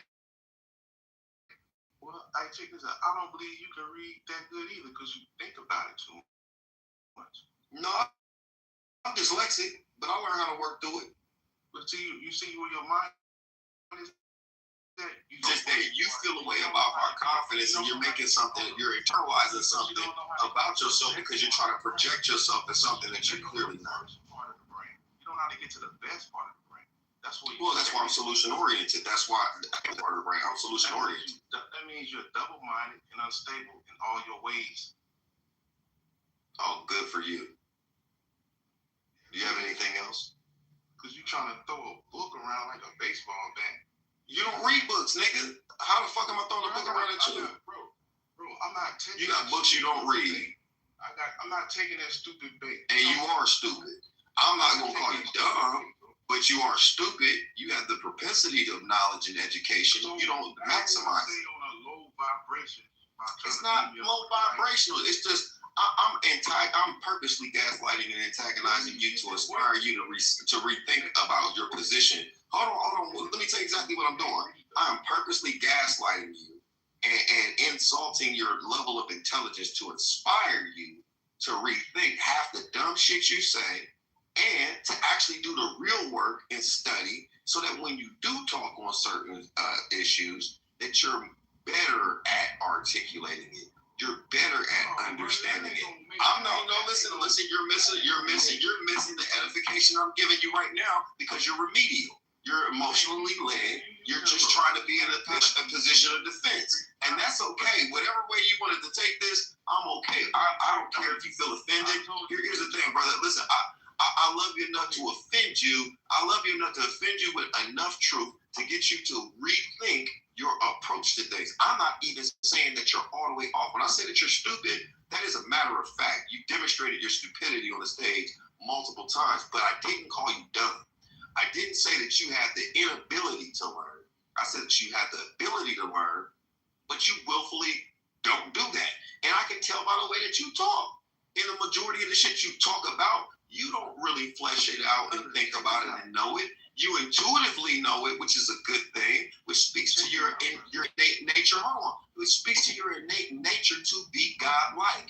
You're just not maximizing it. And the more you talk, the more you reveal those deficiencies about yourself. As your brother, I'm just telling you that your shoes is untied, your pants is zipped, and your corduroy jeans is too tight. And I'm telling you right now, bro, I'm just a reflection of you. You only strong. No, you're not. Not at all. You're only strong. No, you're not. Not at all, sir. We are not aligned. We would never probably be friends in real life unless we met in a different situation or scenario. You're not the type of nigga I orbit around in a real life situation. Don't call me your brother then. If you ain't you can still be my brother and not be a reflection of me. Yes, you can. Act like you on stage and you trying to help a brother out. Don't act like that's what I'm doing. You're just taking it the wrong way, and I'm whooping your ass with this literature, with these lyrics. I'm whooping your ass with these lyrics because you acting like a goddamn idiot. Bro, you ain't exposing nothing. Ain't nobody ever told It's not me about it. It's not me exposing anything. You're exposing the more you talk. Okay. All right. Talk about whatever I fucking want to talk about. You goofy ass coon. I love that too. I love you too, brother. Thank you, brother. Hey, he's a coon for real, brother. For real. Live on stage. Okay, so Thank we you, can brother. move on because he said all right. All right. Jesus Christ, y'all be cussing me so long. And I think I'm a liar. All right, bro. You got it. You right. You right. I can really just go word for word with word play this English text bullshit that you claim that you so English text bullshit. Hey, look up the Critical Review or Annals of Literature, Volume 55, 1783. I'll say it again. I'll say it again for you, bro. Check this out. Look up the Critical Review or Annals of History, Volume 55, 1780. Well, this is why you're done. Now you're done. So look up the Critical Review or Annals of Literature, Volume 55. Okay, it was published in 1783. It was published in 1783. It was published in 1783, and then go to page 141. He's not listening. If it's a white man book, I don't care. Like, he's not listening to you. So it doesn't, to me, I always ask, I can care less. What's the end game of what I'm trying to do? Because your end game can't be trying to help this brother out, because your end game was help, you would take a completely different approach. Your intentions is to publicly emasculate this brother in different level, bro. That's why you're disingenuous and you're not acting like this guy's brother. Y'all just want to argue with each other? No, I'm not trying to argue. No, Miss Flowers, you didn't say anything when you was I clowning on just this woke up to it, so don't tell me what. Okay. Well, let me jump in. And I rolled over and I'm listening. When I'm on there, they jump Well, up. Erica wanted y'all to move on in the first place. And y'all Oh, okay, but I thought you didn't hear nothing. You just woke up. Sir, I heard enough. See, you just. I heard enough. Yeah, that means you. I don't understand why y'all want to argue about something. Y'all move on. Yeah, me and that brother was building, and he turned sour, and he stopped building, and he stopped building. That's what happened with Cypher. Now it's just that's what the nigga did. He stole out, started talking about a white man. He heard everything. Talking about his etiquette is better than my etiquette. Who cares if your etiquette is better than my etiquette? I don't give a fuck if you can speak English better than me. That makes you a better nigga. I am better than you. I'm better than you. You're right. Nah. You think that? At your best, You think that? you think about a white No, man. I know that. At your best, you think Right. about a white man. I would never want to be a white brother. I said if you got 24 hours in the Mr. day. M, don't even go back and forth with that, brother. Like, That out. There's no sense to go back and forth We with that out. actually educated. He has no intellect. His actions away, Miss Flowers. You just don't They know what's understand. up. Hey, Dick son. Hey, my Dick son. My name ain't Dick. Keep me out your mouth, fuck nigga. Hey, Mr. Cypher, I'm talking to you, bro. Excuse me, Cypher. Please don't disrespect me because they're gonna kick me down. Bitch, Okay, let me just say this. You don't have to mute me. I'm a You man. know what? Well, I don't give a fuck. Fuck you and that nigga. Okay, yeah. Shut up. I muted the stage so y'all could just mute up. Erica already asked y'all to stop arguing. I heard her. I woke up to Erica telling y'all to change the subject. And y'all continue. Don't tell me what to do. Well, no one's trying to tell you what to do. It's your room. You can Okay, do so what you you're still talking. You're talking while I'm talking. Go ahead, Miss That's Flowers. crazy. Y'all are disrespectful. It's just me. I'm the only one talking. Daryl Carrick, me by myself. Well, all of y'all are, because y'all, there's other people on stage listening to this, and that's disrespectful that y'all don't care. So let's move on. I don't know what the subject is. Should Americans support Donald J. Trump actions? Okay, well, let Daryl talk, since Daryl wants to talk about what the title of the room is. Go ahead. Should Americans support Donald J. Trump? Wrong one. You want to mute your phone, man? We can hear you. Appreciate you. Tinsley, turn your, mute your phone, Tinsley. Okay. Thank you, sir. Appreciate it. All right, should Americans support? Well, I can give my own personal opinion about that. I can't speak for anybody else other than myself. I support Trump in some things, and some other things I don't support Trump in. Right? I don't support white supremacy in and of itself. Right? I don't like people who don't like me. But at the same time, there are people who don't like me that do things that benefit me. For instance, I live in the United States of America. I basically buy things for US dollars.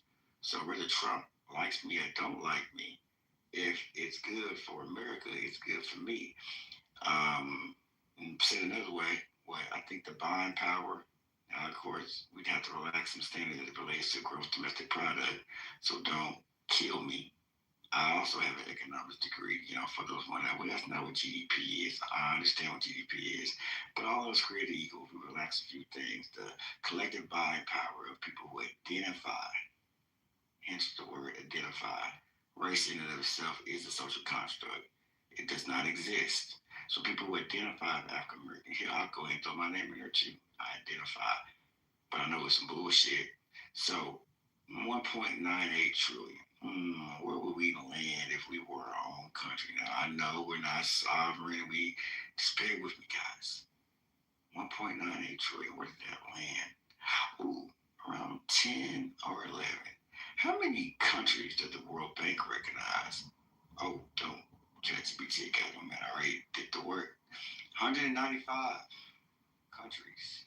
So what's 11? I haven't done the math. 11 out of 195. Top 5%. I remember I graduated second to the bottom of my high school class. Right? So top 5, that's pretty damn good, right? Top 5%. So the collective people identified as African Americans, relaxing a few things, buying power is about 1.98 trillion. That means this collective group of people are the richest. I don't give a damn what they are, whether they're just consuming, they're just spending. I don't give a damn. Gotta have the money to spend it. And the reason why the collective vote, because it's the richest country. The rising tide rises all ships. That's the point, guys. So a strong U.S. dollar is good for you. All these people that be talking all this shit about black people, not black people, but I'm not this, I'm not that. Bro, you do not have your own currency, right? You trade in U.S. dollars. The largest employer for black people who identify black people are the federal government. I don't never know black people, bro. Shut the fuck up, bro. See, they already come off No, he ain't add no value to what he's saying. That stuff don't bother me, bro. That stuff don't, bro. I'm from the streets too, bro. You know how I would do you if I see you like, bro, in real life, bro, you would not even say that to me, bro. Not from my hood, bro. Nobody, you would never talk to me like that in my hood, bro. You would get your ass dealt with, and you already know what time it is. You talking that shit, bro, because I can't touch your bitch ass. What's your end game? What's your end game? The end game is, bro, well, it's the title, kinfolk. Should Americans support Donald J. Trump? Should you support yourself? Do you like Starbucks? Do you like cheap gas? You answer that question for yourself. You might not like cheap gas. You might be cool with the gas being $10 an hour. You may not give a damn about inflation. Do you know there's things that are inflationary and anti-inflationary? Do you not know the real reason why we went over there and snatched that Maduro bitch ass out that motherfucking house? Well, not him and his wife. The fuck? Because they got 18% of their fucking oil reserves in that, and they were moving in assets on us. The fucking Chinese and the BRICS, Brazil, Russia, India, China. Do y'all not understand what this is about? Right, Dipset, before you say something, you're a bitch. Shut up. Dipset, you're a bitch. Shut up. Zero. Not on the stage, Adrian. Not on the stage, big dog. Not on the stage. Zero-sum game. You guys are all a part of the empire, whether you like it or not. Look at your driver's license. It says you wait. I don't even have my mic. Hell yeah, you should drive with Trump. Who gives a fuck if we like black people or not? If the U.S. dollar's strong, you strong. Get to buy more shit. And if you don't like it, you can always be like, you don't got to leave the country, but you can go do shit like this. You can be like, And over in Ghana, you can do like the dual. You can't be a citizen there. You can do like dual. They got something, I forgot what they call it. You can go live in Ghana. You can get paid your U.S. dollars. And why would you want to live in Ghana? Well, I mean, shit, South Africa, Sudan. Why would you want to live there? I mean, where that, bro? You fill in the blank. Costa Rica, Canada, wherever the hell you want to live at, bro. Okay. Thailand, Switzerland. I mean, Thailand got some good shit. Bali. Yeah, it's 195 different countries to choose from. But it's only one. Every place but Great Britain, their currency is stronger than ours. Don't move there. Their dollar's not as strong. British pound stronger than U.S. dollar. That's the only currency. So are you advocating mass exodus of black people? No, hell no. Shit, you good here. You safe. Are we good? Are we good in America? I know if you a black Christian and the Muslim beat over in Africa, they'll cut your head off. No, I'm just saying. I'm asking again. Do you think that black people are safe in America? Because I feel safer in Colombia. I honestly do. I honestly feel safer in Cartagena and Medellin than I do in America. I mean, bro, I've never been there, so I can't really speak on it, bro. Okay. I don't know. Well, I'm for black expansionism. I'm for black expats. I'm definitely for black financial exodus. But I also think that there's opportunities in America for those that don't want to move. I don't think that you have to move to be successful. I think for those that do want to get in the way of opportunity and go outside and see the world, like myself, I definitely am for that too, of course. But there's a bigger thing. One, we got to understand that some of these niggas ain't going to make it. Some of these niggas ain't supposed to make it. Okay?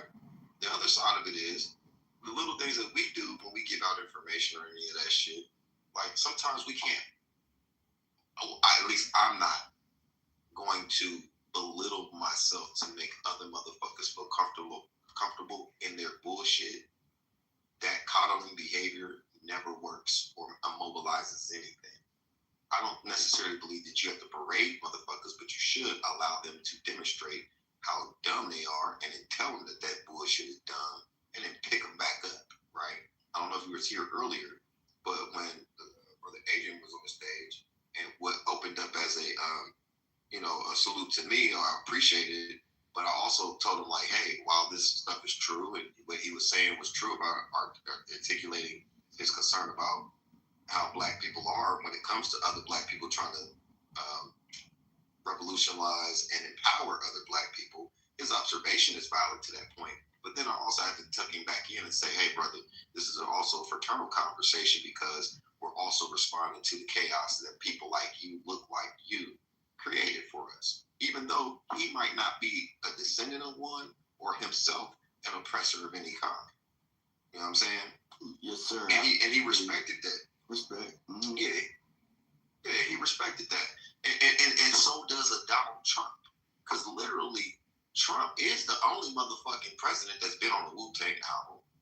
Been with all the motherfucking Democrat niggas back in the day. Jesse Jackson, all the niggas gave them money. Helped out not Muhammad Ali, but what's his name from South Africa? Nelson Mandela.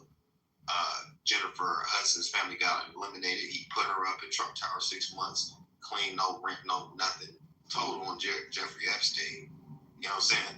Was a Democrat. Staunch Democrat for the longest time, and black folks orbited around him since forever. All of the Al Sharptons and all these house Negroes that are turning face on him now, that was in pictures with him 30, 40, 20 years ago, right? Even after the whole thing's debacles with him and his father in the housing situation, which wasn't just specifically towards black Americans, it was towards poor whites, poor blacks, and Latinos. And because his name was on his father's business, he was included in the lawsuit. And then the 85 thing, when he talked about the Central Park 5, everybody wants him to apologize for some shit, but he was going off for the news of them saying that they did it, you know. He said, you should kill them motherfuckers. I'm seeing what's happening on the news with the drugs in the community, whether he gave a fuck about where it was coming from or how, when, where, why. He saw the effects of it, and he judged the effects of it. But then also, I also would tell you, he's pretty honest about his position. He said, I am the least. He didn't say that he is not. He said, I am the least racist president you ever had in a long time. And I believe him. And when I look at his actions in private and public life, he has benefited a lot of Black Americans. And if you have your shit together, he is the quintessential motherfucking white man that you can go to his office wearing goddamn dickies, talking shit like a nigga off the street, and you can pitch and promote him shit that if he likes it, he's gonna fucking act on it the same day, aka Kanye West, 20 niggas leaving out of prison the same day that he did that motherfucking White House situation that niggas didn't pay attention to because they was too damn emotionally wired into him saying what he said. They missed everything that he said and they called Kanye West a coon, but because of Kanye West, 3,900 motherfuckers, 1,000 niggas left out of motherfucking prison afterwards. The same day, I think there was like 20-something motherfuckers, and after that, a whole bunch of other motherfuckers left. So I would say that all the crying ass, weak ass, weird ass, left wing ass, bareback, jellyback, spineless bitch boy niggas is out here. Excuse me for the word bitch, ladies. I'm sorry. Punk ass niggas that's out here that make women feel insecure about their level of protection. Those Negroes I hear crying and complaining about shit, and they don't offer no solutions. They fucking sell. And then when the solution is, I'll end it right here, bro. When a motherfucker do come with a solution, they're the first ones to criticize it. I mean, what I want to add to you with that, man, is to build with you, man, because I think when we look at it from another angle, too. So I remember it was this dude when I was young. See, my mom was from California, and we were from, and I was born in 84. And I shared the story. I always got started at this point in the story because when people, if I start at where I'm at right now, people are not like me. You know what I'm saying? They don't think I'm being boastful or whatever. So you always got to start from the beginning where I came from, the hood. Just like many of the hoods, a lot of Black people came from. Poverty, poor, jumping out in garbage cans, getting cans to take it to the can crusher because I didn't want my mom to give us away. You know, because I've heard someone saying you can't take care of these kids because my mom was a paranoid schizophrenic and you talk to herself and, you know what I'm saying, this throw crazy. You know, we had no car, we were walking every damn where, nigga, hot as hell in the fucking summer, nigga. You know what I'm saying? I remember one time I got in trouble, we had to walk to the thing, we had to walk to my parent, teacher, whatever the hell, counseling meeting. It was so embarrassing, it was raining. You know, people drive so close to the Fort Chicago and they splash your ass. Splash me on my mom. I'm like, God damn, holy nigga shit. Shit, the niggas, you live in the projects, the niggas think they better because they live in the houses. You know what I'm saying? This for everybody, Paul. You know what I'm saying? Zoot suit wearing ass motherfucker. Nigga, you just as broke as me. You live in that old ass house. Motherfucker, nigga. You know, come on, bro. This shit can't make this shit up. You know what I'm saying? Then you see your whole partner kill a motherfucker. And you're like, damn. That motherfucker died. You know what I'm saying? Then you go to school, you act like you was cool with the shit, brag, yeah, but we got to with me. Really like thinking to myself, I gotta get the fuck away from these niggas. These niggas is crazy. They really think this shit's real. I thought this shit was a fucking game. I just want to get emails. I'm a pretty boy. I mean, you know, I'll get in the paint and fight, but you pistol play, nigga, I ain't with this. Nigga, I never thought about shooting my gun. I'm like, hell, but hold on, that's just me. I'm what you call hood adjacent. Them niggas was on that shit. These niggas would kill niggas for real. I remember one time one of my partners, he dead now. I was saying, man, we went to, but you know how you, in high school, you be 30, 40 cars deep, y'all have your hazard lights on. Anyway, we went to one set of party. They went to another set of party, and somebody came out. I mean, what's the guy? Got shot. He went back and they killed him. I'm like, damn, I had my, said, dude, to have my English class. Now he's dead, so it don't matter. It's a cold case for cows. And they were going to be solved because the dude's dead. I don't even know the dude he killed. But I remember it, hey, man, I had my English 4 class.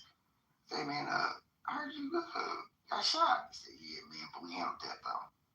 Oh, shit. Hey, man, did you do Macbeth homework? How did we get here, bro? I'm lost. How did we get here? What I'm trying to say is, bro, I came from nothing, bro. But now I run a private equity firm. But if I leave a private equity firm, motherfucker want to start talking shit. Man, fuck this nigga. Oh, you the guy that did the $10 million raise joint. Yeah, I'm that guy. Venture capital joint. VC, want to do the VC? It's not. It's private equity, not VC. I'm a private equity guy. But and I didn't raise 10 million. I raised 200. I'm probably a little north of 200, probably close to about 270 now. Million? Yeah, that's all. What was your vehicle? What was your SPV? Well, so say it again. What was your SPV? So the client, I can name the clients. You're talking about special purpose vehicle. It was with the biggest client. I got you. The biggest client was his name was Robert Prado. It's an Encore. Oh no! I don't need to know the client's name. I was wondering, what was the mechanism? It was VA clinics. They basically they built 40 VA clinics throughout the USA. That's what they do. They were asset managers that turn to a PE firm. That's what that it is. Man, some of these niggas couldn't even make a phone call. Man, nigga, I wish a nigga would. Hey, bro, they can always pull up. I know niggas who got real bodies. I told pull up, they still the part. They knew who the fuck my people were. Well, let's keep it moving, bro. We ain't gotta go into that. He brought it up. You know who my blood cousin is? Founded the actual company Crick, my nigga. Fuck out of here, bro. We ain't nothing nice. We ain't playing, bro. Leave me alone at my country club. I like mowing my grass. I am a tax-paying, friendly-ass Christian nigga. How about that, man? I'm not a gangster, bro. I got some niggas. I got niggas that come touch you, though. I got niggas that can come touch you, though, if I thought you was seriously on some bullshit. You won't see tomorrow. Hey, real quick, Daryl, check this out. I'm gonna rap with you about the SPV and stuff on it, how you raised the capital. If I really thought you was really on some kill, money, you'd be dead. I'll let you hear a little something, bro. Check this out.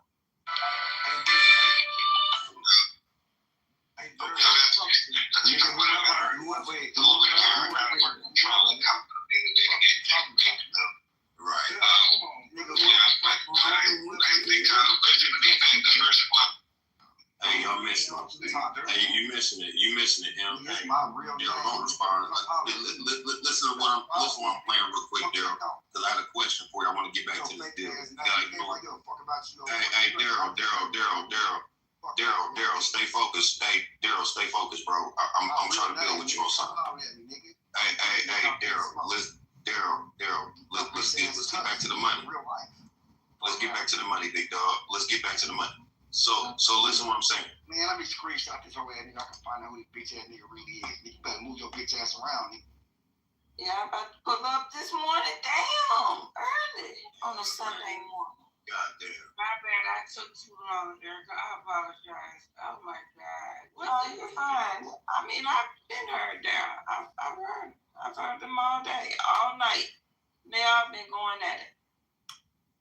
Yeah, I was trying to get to the bag expression. You know what I'm saying? I don't know what's wrong with him. He was just on the Mister, cut it out. Cut it out. But Mister, you're part of it too, though, nigga. Like you be irritating, you be agitating the bullshit, low key.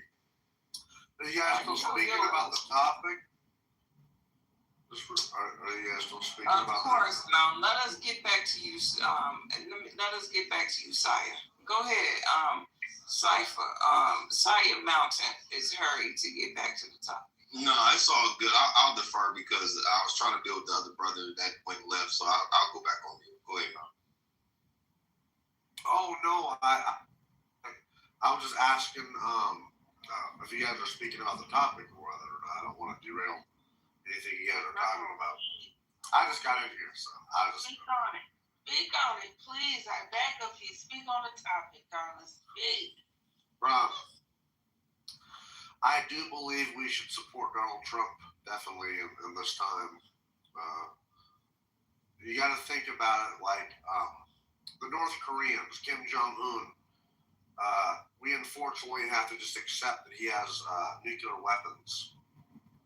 And so now he's threatening, Seoul, South Korea, or Tokyo, Japan, or America.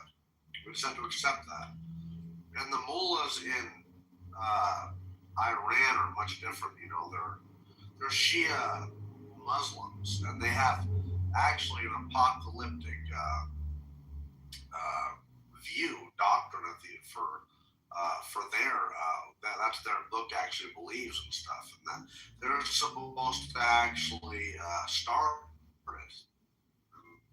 So it's a scary thing, but a huge thing also is that we're curbing China because China is obviously trying to knock us off the mantle militarily, economically, scientifically, technologically,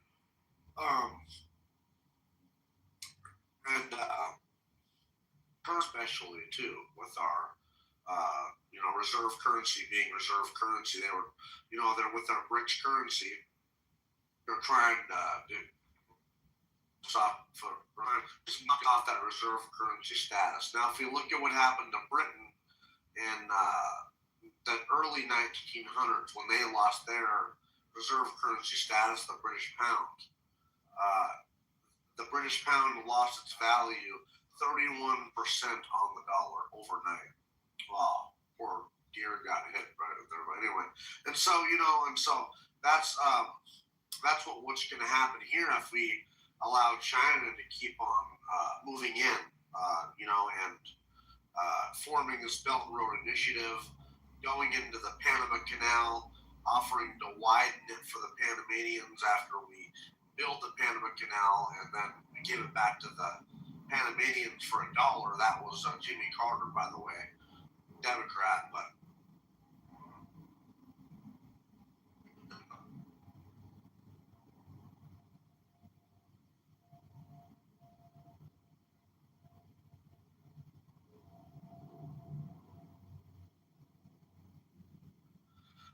if you look at what they were doing in Venezuela, they were going to set up military bases in the southern part of the country. Our intelligence agencies confirmed that. Moderna was hosting their military equipment, Russian and Chinese. And so what we have here, we have leverage over the Chinese. We can control the Strait of Hormuz already so China's getting 23.3% of their oil from Iran and 7% of their oil from Venezuela. We can stop that.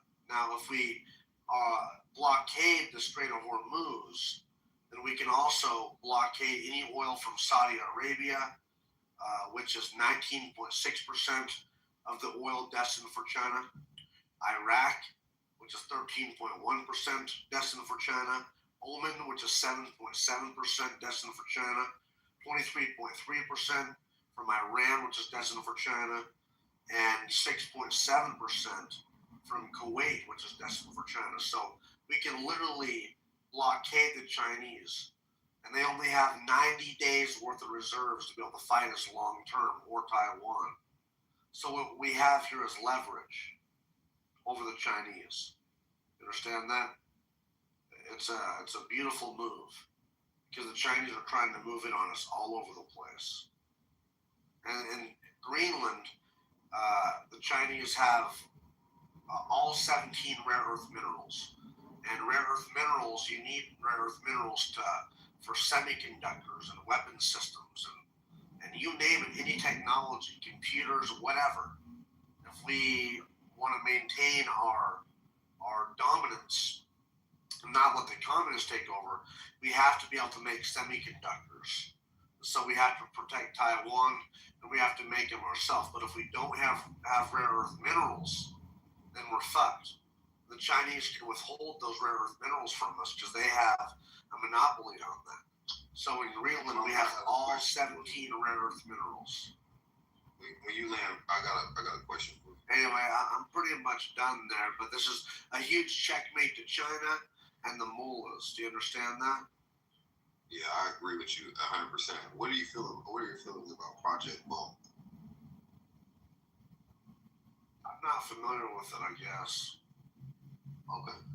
Well, it's a $12 billion allocation for critical earth minerals and rare earth mineral extractions, logistics for startup companies to go into different countries of the world and or domestically in America through DFC, Exim Bank, and a couple of other intergovernment agencies. with those compliant oversights, you can get up to billions of dollars in funding for off-take agreements for the stockpile of the national government, of the United States government. It is a starting point. The start point is 12 billion in allocations. So, for instance, for me, our goal is to arbitrage 200,000 metric tons of lithium. That's about 10% of the global consumption. Nice. And so what we're doing though is that we're operating with the middle miners, refineries in Brazil, Peru, Chile, Argentina. And Can I ask you a question? Yeah, I got you, bro. So what we're doing is just selling the bulk of it to America, but then allocating a certain amount to other countries like China and others. So we're not hoarding all of the assets, we're controlling it. We're just telling China, if you want these, you got to get it from us, and you got to go about the right way. No more back doors, go through the front. You understand what I mean? Yeah, I understand. I just don't, I think we made a fatal mistake by letting the Chinese rise. Now, we've had Democrats and Republicans both do that. In fact, it was Richard Nixon and Henry Kissinger that helped normalize relations with the Chinese, helped build them from a peasant country to what they are. And then it was Bill Clinton who signed NAFTA in 1994 that destroyed our supply chains. So, I mean, we've helped facilitate the rise of China, unfortunately. Look, Malcolm, here's the thing that I think is somewhat disingenuous, right? I think at the end of the day, we gotta be honest with ourselves, man. Sometimes, administration changes every 4 years, and it's not. Bill Clinton may have signed the NAFTA bill, but he did not draft the bill. And in order even to come to a point where a bill has signed, you already know 2/3 of Congress and the Senate have to present the bill. We already know how a bill's made, right? So all we gotta say is everybody had their hands in it, all down to the actual. I'm sure they did. I mean, because we have a bunch of globalists in our family. I did not interrupt you, bro. So please allow me to land my plane. My question is not even, honestly, I don't even want to really address what you have to say, bro. I'm not even trying to be funny. We go back to Cypher. Money. Cypher, man, one of my clients, black dude, he went to FAMU, chemical engineer major, actually has a lithium battery patent. He went off and became a bigwig at Cons, which is kind of weird, right? He was like over digital transformation, but we all know what happened at Cons. Amazon happened to Cons. They filed bankruptcy for a few years, and he invested in one of my deals. It was one of my LPs, and he got caught. The game. It's nobody's fault. It's like shit. If Circuit City knew Amazon was gonna be here, and you already know how Amazon started. It was the guy started like a book, whatever the hell he was doing. Bring me back to early Amazon with the books they was doing. And if you ever read a story about the Jeff Bezos and how he got started, bro. Jeff Bezos was just a private equity guy. Worked at one of the investment bank. He was an investment banker, bro, that wanted to do some different shit. Got a loan from his parents, or maybe whatever, something like that. And he just went for it, bro, and made something of himself. He almost lost everything. That's the American way. That's one of the reasons why we should be supporting America, because that shit can't really happen nowhere else but in America, right? You know what I'm saying? So that aside, I get it. China became, part of the World Trade Organization, and they actually became part of the global market, and they benefited from us, doing things like Thomas Friedman said, the world is flat, and we would basically outsource everything, and they was pretty much the world manufacturer, and we kind of figured that we kind of fucked up. Probably figured about fucked up prior to COVID, but when our supply chain was jacked up and everything had to come from China, that's when we kind of realized, hey, America first, man. We can bring some of that shit back to the Americas, right? But it benefited us. We pretty much with a different type of economy. We kind of upgraded. We weren't worried about manufacturing no bullshit like that anymore. You know, the United States took the game up. Now we realize, hey, there was some errors in our ways. Look, we're not perfect. We don't have a crystal ball mountain, right? We're just human, just like everybody else. The only thing we did is benefited and we hit the geographical lottery. We're surrounded by two big, large land masses in World War II, which fought mostly in Europe, not here, bro. And you know, Pearl Harbor was the inside job, so it was 9/11. So what I'm trying to say is, there's no good guys. There's only winning and losing. Zero sum. Now, aside for the question to you, how the hell you guys mining lithium, bro? And I'm trying to, and so you guys sell it to the country. I get to sell it to anybody and everybody. That's pretty impressive. I didn't know black people even did any. I ain't never heard of it. Yeah, so I hire white proxies. I hire white proxies. Russell Reynolds is a good hiring firm, and Ricardo Ruscio, Holland and Knight are some law firms down there. I have a proxy firm, so I have a direct parent company that orders the operation company IMG in Bogota, and we're putting it on. But what we're doing is just middlemen, and we're not touching anything. We're going to mid-level, top three. It's the top 3 mid-level refineries, and saying, hey, I know y'all are not cash strapped, but you're not cash heavy. Here, we'll give you 3 5-year offtake agreements that are bankable, so you can expand your mining ore resources. And then offtake agreements is just an order form saying we want to purchase X amount of metric tons of your whatever for however long. Usually it's 3 to 5 year contracts that are bankable that they can go to a bank, get a loan against, and then, you know, just based off the LOI, and then expand the ore output, and then say, okay, we're trying to get those. You want to mind it, okay, no, it's so good. Yeah, I'm kind of confused. All right, so what are you guys? Who's collateralizing what with a bank? So the mid-level refineries would, not us. So we'll do a purchase order agreement with them, and then they'll go to the bank, get the money, and expand their operation so they can have a better output for us. And the thing is, we're going to the top 3 mid-levels. Okay.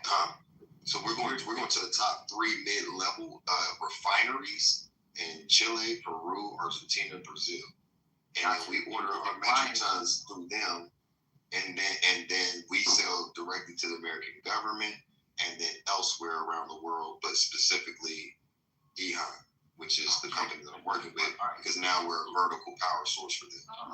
Okay. Cause y'all, all right. I mean, humbly, respectfully, what you said earlier about Trump, though, our black people and this, I don't believe none of that shit, brother. I know you don't. It's cool. Gotcha. Hey, Mr. Bro, and I was fucking with you, bro, but you come over, you gonna talk about you gonna rob me, bro. I ain't gonna play like that, bro. We good, man. We gonna let that go, bro. This is good talk. Hey, I'm not gonna talk to you no more about that. Hey, my nigga, and I better not find out you really on that shit. I'll kill your bitch ass in real life. How about that? Hey, bro, I'm not talking about that no more. Yeah, nigga. Hey, my nigga. Hey, put your real. You didn't have no smoke for the white man. Hey, let's get back to the money. So Daryl. Y'all are probably it's all good. Y'all aren't little white girls. Y'all are probably saying paper dollars. They gave him real etiquette. Now you want to talk to me like Hey, you in the way, bro. You in the way. Me and this man was talking. Daryl, what was you saying again about the money? Because he called him a bitch ass and told him he was He ain't coming back up. Sorry, Daryl. Let that nigga trick you out your position, man. But yeah, well, you know what though, if anybody is a mirror, I'll be transparent. Daryl's a mirror, because I'm still divorcing and reconciling my nigger side, and we can't carry that nigger into certain boardrooms. That's why I operate via proxy too, Erica, because sometimes my nigger side might say something to fuck up a deal. You know what I'm saying? So that's why I'd rather hire white motherfuckers or somebody else that's from the area, like Latin America. I got a Latin American CEO. And we'll hire those motherfuckers to say what I need them to say, and I'll just sit in the room and learn. But really, I'm running the whole goddamn show because my nigga side ain't 100% in check. I mean, I know how to carry myself and be an absolute professional, but I know that there could probably be a time where it could get very tense or whatever, and I haven't gotten enough woosah. I understand that I need to grow in certain areas, so I have no problem deferring to other people that are better proficient at articulating themselves than I am. You should take a note of that.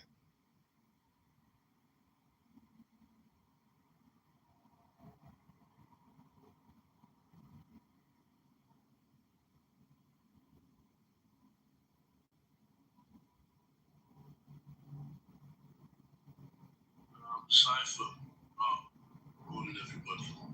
Cypher, quick question. Stuff. Something. Why do you feel that you can't speak as you speak in the boardroom? Because right now I'm not the Mark Cuban in the room. I'm going to be that, but Mark Cuban, when he goes to these meetings, he's in a t-shirt and some regular ass stonewashed jeans and some fucking sneakers. And because he's in that position, he can do that. But me, I'm not there yet. I'm in the room. I'm on the phone. I'm signing the shit off, but I just can't. I can't do that just yet. Do you the boss of your company or? Oh yeah. It's just that when if you're a researcher, you wouldn't find me on the paperwork, but internally, and the parent company, holdings firm, all that stuff is all me. But the thing is I operate via proxy because I have faces. So I have like for instance, for the capital raise we were doing, I have a guy for that. For the tech stack audit, I have guys for that. When it comes to, my CTOs or my CEOs and things like that, we're hiring firms to fill those things. You see what I'm saying? So I have layers of proxies, but I'm in the room, I'm seeing and controlling everything. It's just that I don't myself have to do certain tasks that I could talk about, but maybe my articulation might be a weak point or perceived as one. But until I get to the point to where it doesn't matter anymore, then they will see more of me. But for right now, as we're putting things, getting things together, you got to kind of play the part. No, just on my review on how you speak and how you carry yourself, bro. Just on a couple of conversations that I've heard. I think you articulate yourself very well, to be fair. I appreciate that. I don't think that's something for you to hide from. That's just my opinion. You do what you want to do in life, bro. That's nothing to do with me. But I just don't think it's anything for you to hide. I think you just stand on your stage and stand proud because you're an intellectual, articulated man, bro. And you've made power enough moves to become your own boss. I don't think how you speak. Your brain determines the action. But you've got good words and articulations to carry and hold up what your brain carries, if you get what I'm saying. So I believe if anybody else that sits, I feel like if anybody sits in the presence of, should also must respect the value of the person that is speaking. And I think that's what, I get caught up in that sometimes. Well, I used to, but I don't anymore. So if I hit a room, I speak how I speak because you're in the room, because my brain got you in the room in the first place. Do you know what I mean? I just want to just put that out to you there, bro. And that's the only thing really I came onto stage to say, really, nothing else. But, I just wanted to appreciate that. No worries, I appreciate that. Thank you for that affirmation. All the best in your business. All the best in the business as well, bro. Likewise, always. Same to you, good brother. I appreciate that.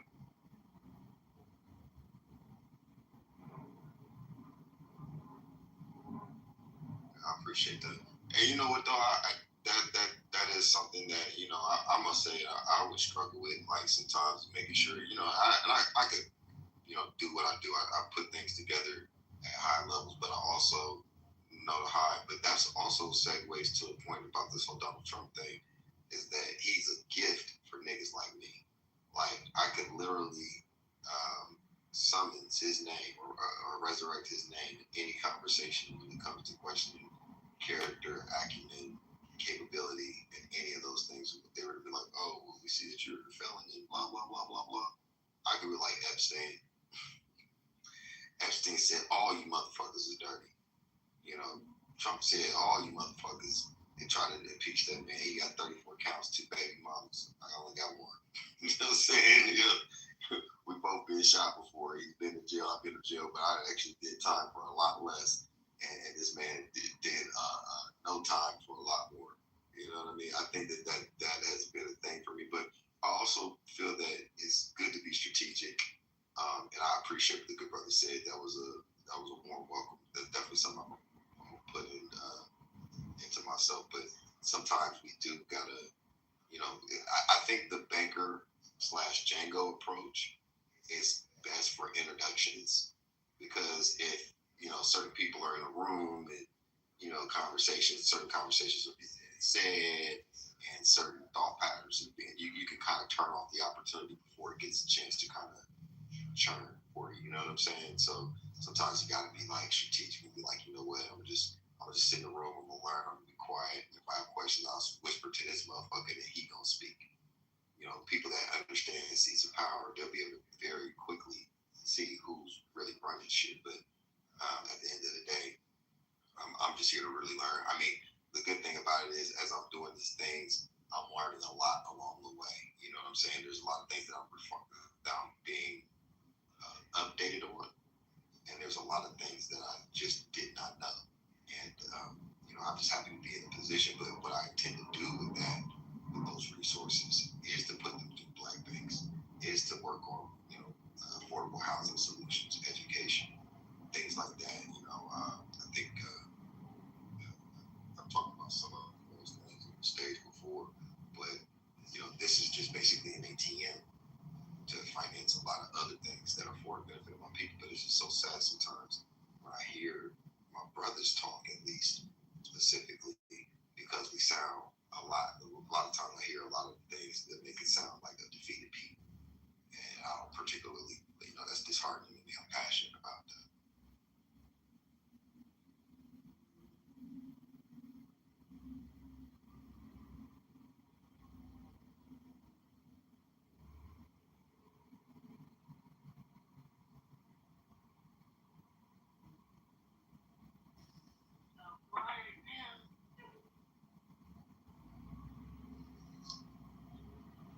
Y'all good?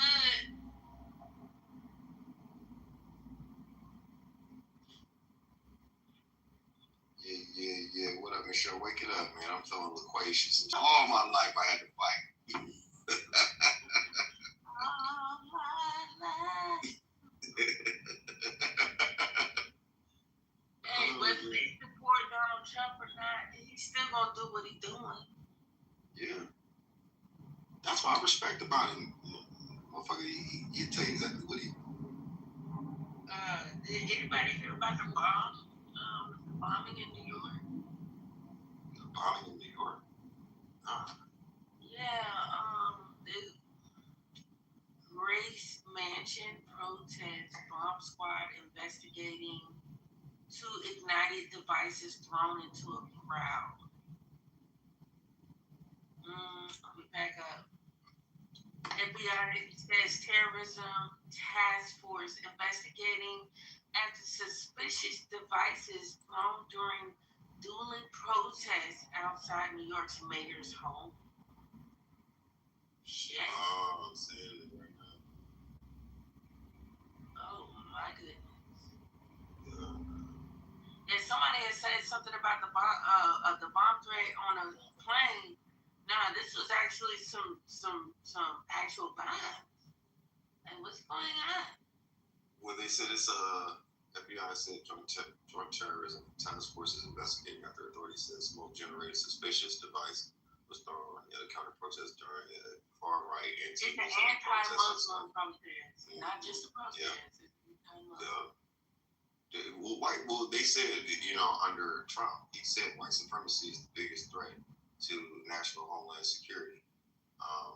He said during a rally earlier this afternoon, 2 suspicious items were recovered from property of Grace Mansion. FBI New York field office said that a social media post, FBI New York Joint Terrorism Task Force, the New New York City Police Department quickly responded and are actively investigating the murder. They didn't go off. They were making like smoke things that they didn't say it was a bomb, but the country's on high alert because of it. I can't wait to get back to Colombia. No, so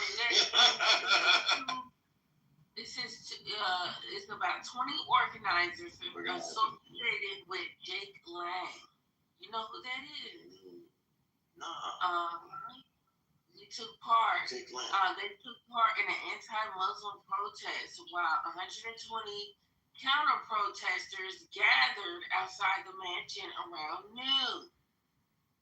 So 20 against 120. But that 120 had 2 bombs. Whatever the fuck that shit was, because it didn't. It's a part in January 6th rioter posted a video of himself kicking down a sculpture in Minnesota Capitol. Didn't they stab him? He's been arrested, and he was part of January 6th. So I've heard the name, but I don't know who he is. Oh, yeah, let me tell you, that man. I think that was the guy that had the doggone Indian outfit on.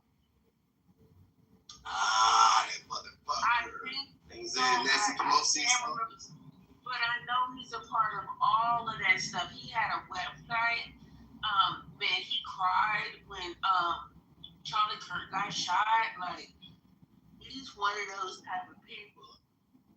But you know what, though? That's the win, though, too. Because in this, even though some of the right people are right, but the extremist white supremacists are coming out of the woodworks, and it validates everything that Black Americans have been saying about the American experience. Now, as a real American, I am American, but I do feel safer in South America. That's just my personal experience. Although I'm always going to be American, this is how I'm on that other shit. But I feel safer in other parts of the world because you know what I mean? The experience is different. But white supremacy is on a self-correct course to crash it. So, and I'm here for it. In fact, I love it. I love this for them because it really exposes who they are, and not only exposes who they are, but the far left, they're going to clash and kill each other. If there's ever going to be any real threat to America, it will come internally, not externally. Yeah, they got 6 arrests up there from that in New York. Mm-hmm. I see. Interesting shit, though. Lock their ass up. Oh, yeah. Time for this, man.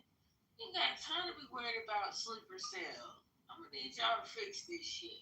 Trump, fix it. He was trying to fix it.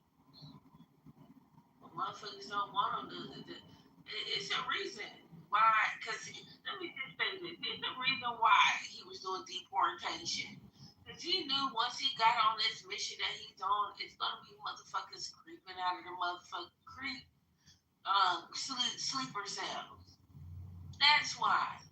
And y'all, not you as in y'all, cypher. I'm not talking to you, but y'all motherfuckers are so goddamn dumb.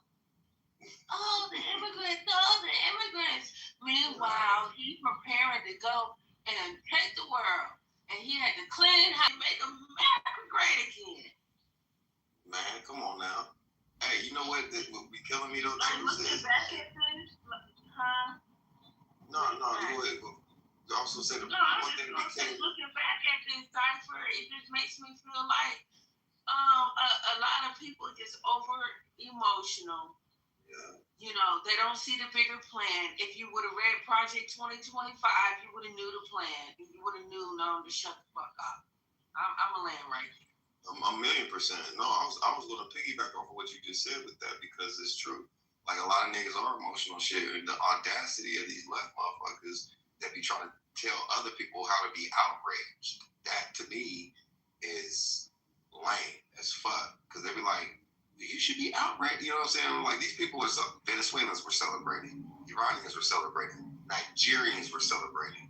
Oh, they should be outraged. This is bad. This is the... No, they wanted this. There was a lady in the room earlier that said that they wanted that shit, that they want to thank God for Trump coming in there. He said that he was going to pull up, help us on the way, and then everybody's like, see, it's been 2 days, help isn't there. Oh, it's been a week now. He's been saying that for a month. Then when he pulled up, then he started dropping bombs. Oh, he's doing the bombing, y'all. But then remember, I played that clip, Michelle, with motherfucking Hillary, Obama, Jim Crow Joe, and Kamala Harris all said that what they would do to motherfucking Iran. And this nigga actually did it, but he gave them 8 months of negotiation the first time, and he gave them over 30 days this time. And the last time he spoke, when he said, I gave him 10 days, and he gave him 12, 13, and bombed them on the weekend. You know what? So how you gonna call this United States of Israel when we got the motherfucking bag? Israel works for us. It ain't we. I don't understand the logic of it. Just because that is a small country, we paying for everything, that don't mean we not doing what we want to do. No. US is the big dog, but we are telling Israel what Israel doing what he want to do and asking for backup with us. We don't have to back him up. But you know what? Since he's in on the plan. He's in on the fucking plan because y'all don't even listen. I just said the past year, this motherfucker tried to clear this country of certain immigrants, illegal immigrants. He's looking for sleeper cells to get them up out of the country because once he starts fucking around in all these other countries, that's when, like I just said, they just tried to bomb an anti-Muslim protest outside of the mayor's home in fucking New York. The shit is right in y'all face. What he was trying to do, he was trying to clean this shit up. So when he got ready to do what he was gonna do out there, we won't have problems at home. I land. Wake it up, man. Yeah. Wake that shit up. Now, What's up, to be fair, you think I'm looking like George Michael? I'm not gonna lie.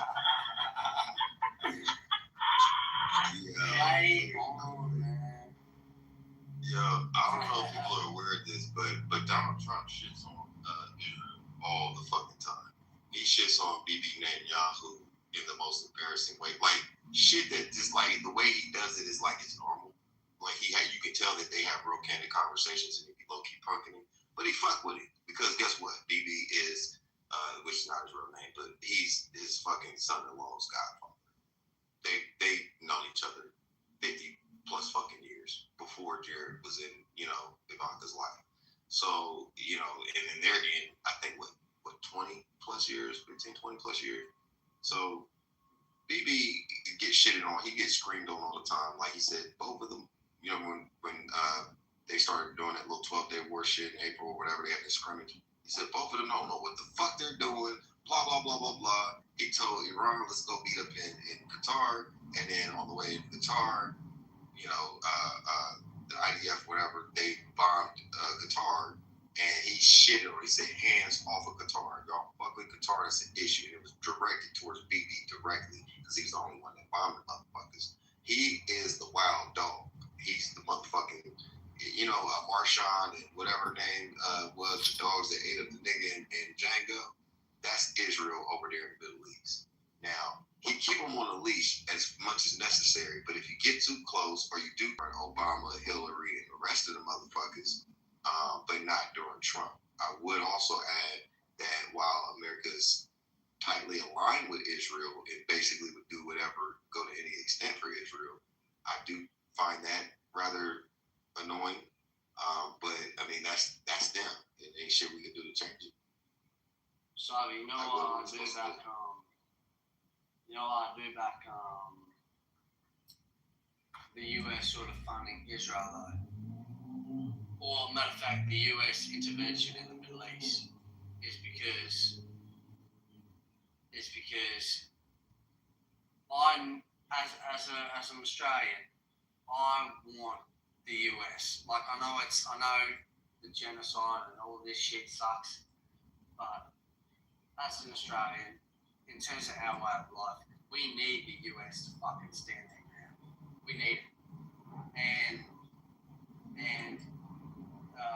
US is Israel is basically US's people, unfortunately.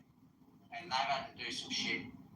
But when my OG, who was, I already sort of mentioned it, his dad's Iranian, he told me he grew up in the Muslim community. He said But their way of life is just insane. It's just not right. And any male or any woman that wanted to live that life, they get put in a fucking, they get told to wear this or they get flogged, and it's like we wouldn't do that to fucking our women, for one, and two, us working under that Muslim regime, it would not align with us whatsoever. It's just insanity. But Israel's been a pit bull, and they have done some dog shit. Yeah, but some real fucked up shit. Some fucked up shit, but you know, if Iran actually got their hands on nukes, they'd have that whole region. Something happened last night. Well, it's just 10 hours ago, y'all. Israel strikes Iran oil facility. They have blew the motherfucker up, y'all. Y'all gotta keep up with channels. Yeah, that's the whole news. But listen, they gotta have a strategy and come on back out of there. I think the problem is nobody wants to go back into another forever war. And I mean, to think that we're just over there to save these people, to release these people. I wish they start making them think this. They're not over there to save y'all. They don't treat their own fucking people right. I mean, this is craziness. They don't see that. They don't know what America is. America do this. Y'all, man, that shit about to happen for y'all. Y'all gonna have another bad leader. What happened? Back in 1976, before the Iranian Ayatollah revolution happened, the problem with that is that Iran, the Persia state, was ruled by the Shah, who was a brutal fucking, dickhead. But this is where they got worried that Americans' influence on that state was just way too overboard. And that's when the inbreeds came over and said, no, women will wear a fucking hijab. This is where a full clash in ideology happened within that state. And so, look, if you look at videos before that happened, women were liberated. It looked very, very aligned with democracy. And then that happened. And then all of a sudden, everything got put into a straight Islamic state. Now, I don't agree with the fact that war has to happen and everything happens worldwide, but if Iran, who is let's just say, if you look back in ancient history times, is the central heart of Persia and the Persian history, Iran needs to be liberated for the West to take control. And if the West, which is predominantly, obviously, crowned by America, this is where I think Trump might be onto something. If he isn't, I'll just be like, you know what, you're a fuckwit. But if he takes control of that, he makes allies with Saudi Arabia, all the oil companies, brings sufficient oil, liberates Iran, they're on the same page as America, then they bring a whole lot of resources America's way. And this is where I'm like, Trump, you better fucking make this happen. Like, I hope you do, because if you don't, this is just going to be a whole fuck fest for you. But if he does, if he aligns Israel, Iran, Saudi Arabia, the oil kingpins, which is what the world's based off, natural resources, it is, unfortunately. We have to dig up this shit. I was a mining salesman. With the mine for everything we have, oil, builds of plastics and all the shit we have.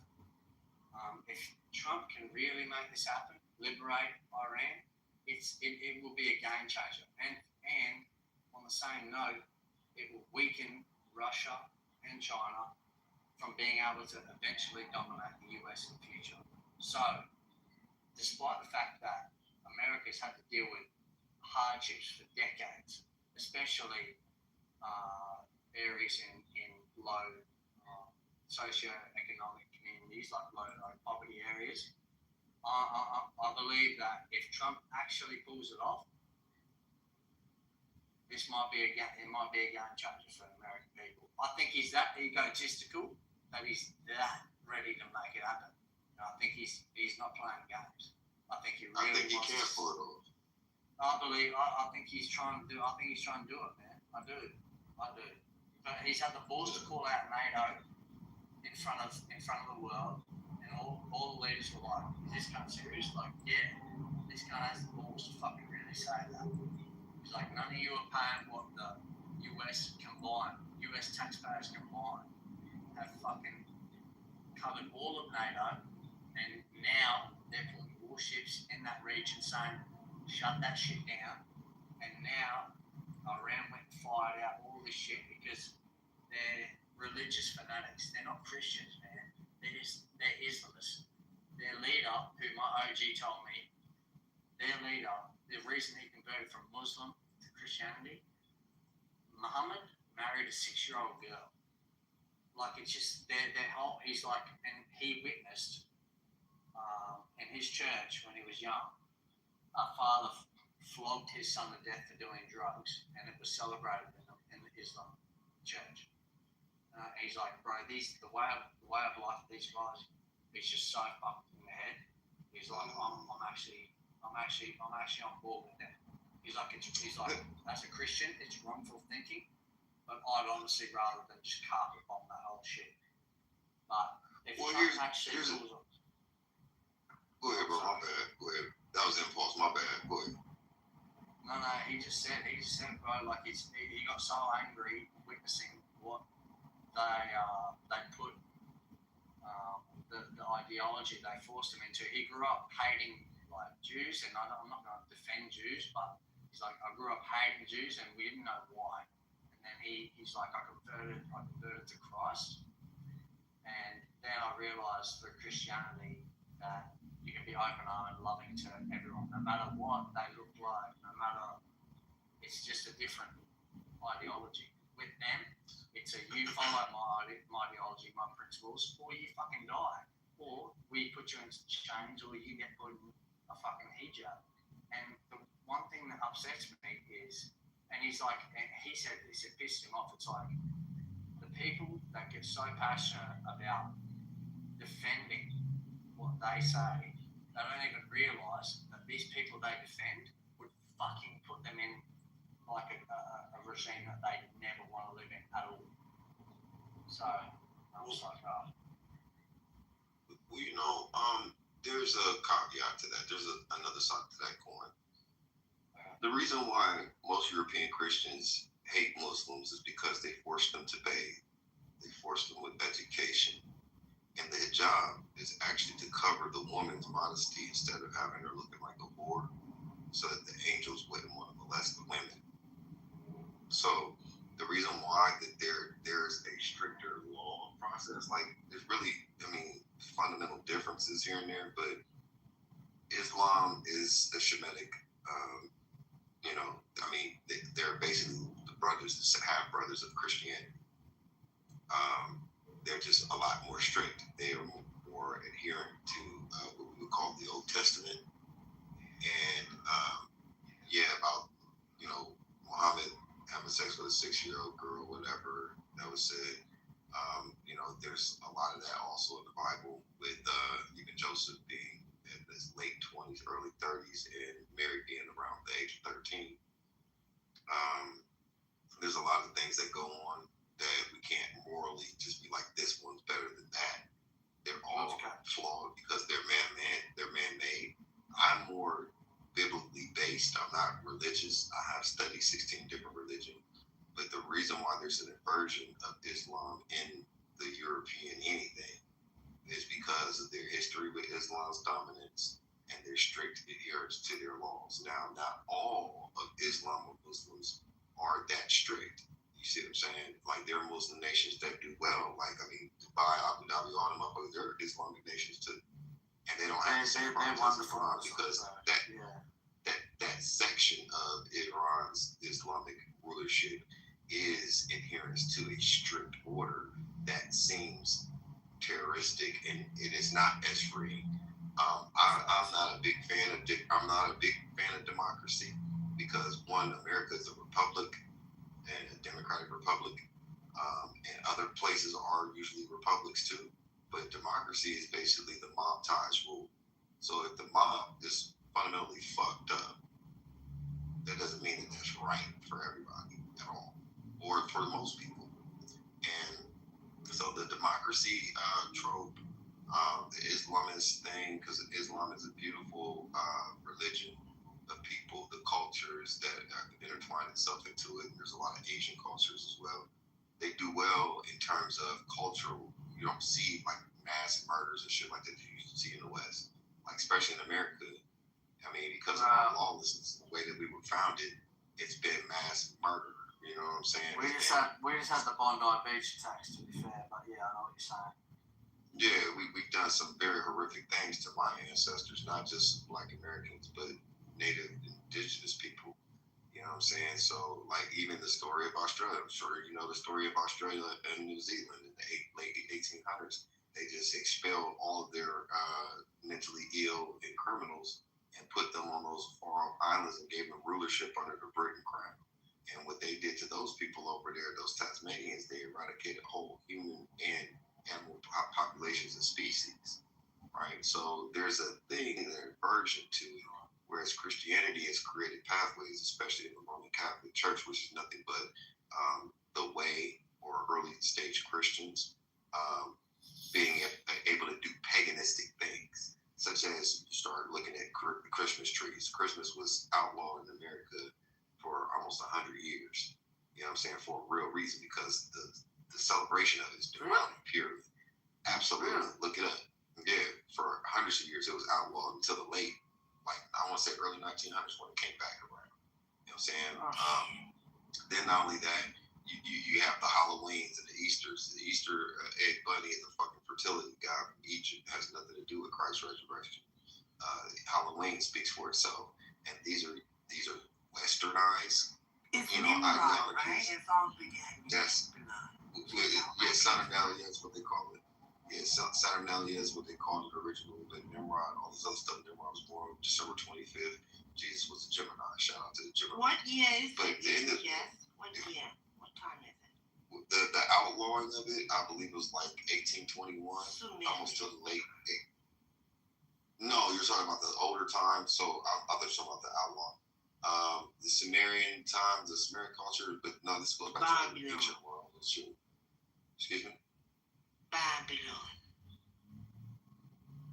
Yeah. So, but let me continue with this thoughts on the land real quick. Please. I just want to fully.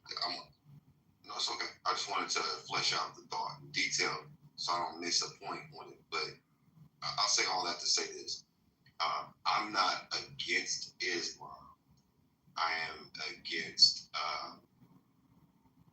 and I don't really have a dog in the fight, bro. I would say this for you, Adrian.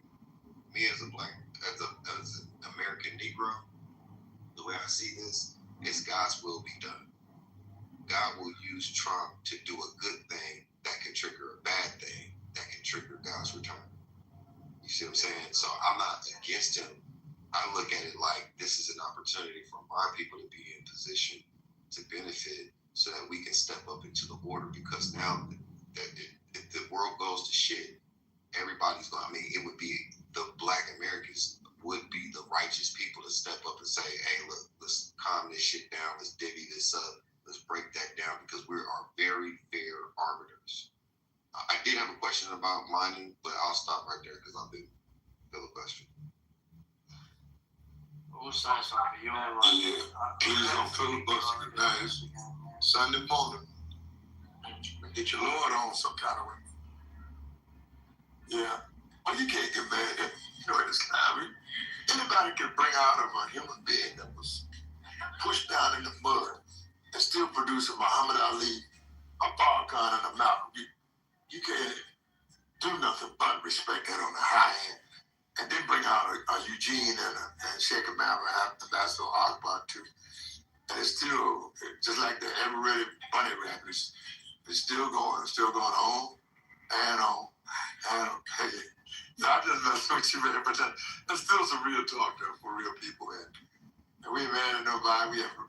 What do we want? What do we want? What Ambassador, we want? can you? Friendship. We want money, a good home, and friendship, and all walks of life. I want justice. No, I was speaking. I'm gonna give it back to you. I ain't gonna steal nothing from you. But we want money, a good home, and a friendship in all walks of life, and all of us have achieved it. All of us achieved it. I will show you. We got some money, a good home, and a friendship in all walks of life. It's a choice. You know, if you say, well, I'm gonna live in the project, that's a choice. I'm gonna live in somewhere I'm gonna live in a gated community. That's a choice. You know, I'm gonna live under slavery. I wanna live off of Kool-Aid. I wanna live off of juice. All the choices you have all day. You make judgments and decisions all day long. But the statistic says that very few, and I do mean very few people, can make a major decision that could seriously affect their lives. And I land my plane on the facts that you know them to be just by saying my. So the man said, come on over to my place. Right, that's what you need. Put some teddy bear up in the gas tank. You got high octane, you know, yeah. Come on in the house. Get in where you can fit in. Tip top where you don't stop it. Until you drop.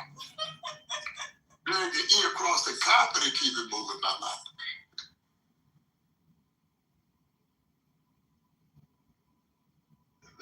Y'all know what you did. Hit the asphalt on the blacktop.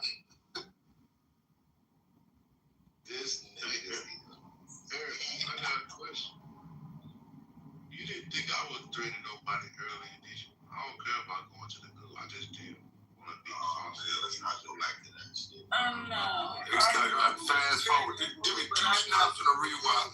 Fast forward and keep it moving. I know that you would Please help me with my PTR. But nah, I heard who. Is that true? Hold on for a second. I heard who threatened who. But I do know your ass was egging it on. Alright, cool. Let's sit down at a cozy evening fire. And sip a little wine. So, do you reckon that if Trump liberates Iran, do you or do you not reckon that would bring much more valuable resources to the US, to that region as a whole? Resource-wise, not necessarily. We'll have better controls over the oil prices, but I think what it would do is it'll free up opportunities for redevelopment of Gaza and crushing the rest, like the Houthis and the rest of those motherfuckers, and really making that a central hot hub for the next foreseeable future. The whole Middle East would blow the fuck up in terms of tourism and development, real estate. I'd love to go there, not gonna lie, like those Iranian birds look pretty nice. But we won't be able to afford to get there though, Cypher. You'll get cheaper gas prices, but it'll fuck the economy up here. Why? Why do you think that? The last one did the exact same thing. Okay, this is not the same administration. It is what it is. Which one? Which one are you talking about? Yeah. Can't be Iraq because gas was cheaper. There's other things. What was the economy? Where's the American economy at? Didn't we have a pandemic? No, not just the pandemic, but your point. It wasn't good for a lot of people. Not me specifically, but what wasn't good for us was Ukraine, and that was your boy Jim Crow Joe that popped on the Ukraine situation. And that wasn't good for our population, our economy, everything fucking went up. And as of this time last year, I got eggs the other day, 18 eggs for $1.99 at Kroger's, my nigga. This This time last year, it was like $6, $8, $7 if you could find it. I also got gas recently before this shit happened, and like the high was $2.38, and the last time I got it is in my PTR. Before I've gotten it as low as 174, 172. Old school, yeah, thank you, brother. You know what I'm saying? So I don't see that. But what I do see is opportunities in government contracting, redevelopment, all kinds of shit. I see more opportunities than I see a downfall. Is there going to be sharp spikes here and there? Yeah. But we'll get through it. And by the way, inflation has been reduced. Interest rates have been cut. And affordability is up in terms of the United States. Our economic report is doing very well. But hey, regardless of who in office right now, because I know a lot of people like tripping on Trump. We don't need to be meddling in other people's shit. This is for Israel. Israel need to be handling their own shit. As a veteran, yeah, they need to be handling their own shit. We don't need to be involved. I get what you're saying, bruh, and I don't disagree with you. My only thing about that is one, there's nothing we can do. Brother, can you please, you gotta mute your mic, big dog.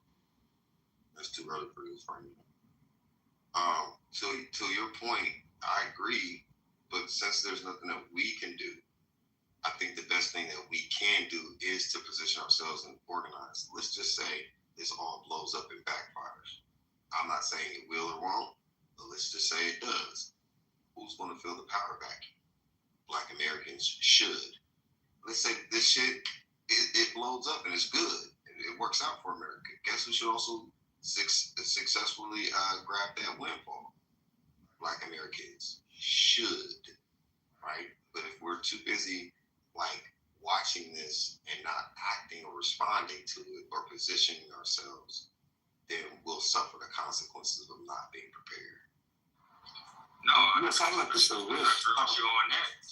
At the mic, there's certain mentalities that are designed to get the crooks off the hook. People who are the masters of deception. Deceiving the public is not something that they should be let off the hook for.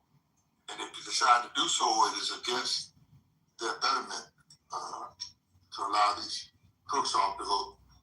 And the crime is public deception and deceiving the world. And then, see, you got all this blood stains on your hands. You're not fit to handle the righteous people. People quick to overlook these things. And as a righteous man, I don't want to handle my affairs. And you go right ahead and handle your affairs, but to get the crook off the hook, I said, we don't do your own. The economy is great. The economy, shit. I was at the gas pump. I've been up and down the seaboard. Last day from Jersey down to Virginia Beach. And I know gradual gas moving up, and so that's why. Guy had a bad hair day. Could have had a bad toupee day, but nevertheless, it wasn't his day. And he tried to get the funding and got to estate file. And that's just what I think of just a fulfillment decoy as a master of public deception that if the group you go for it, you know, because I know I got this guy very precisely correct. Because my judge name is Al Green from Houston, Texas.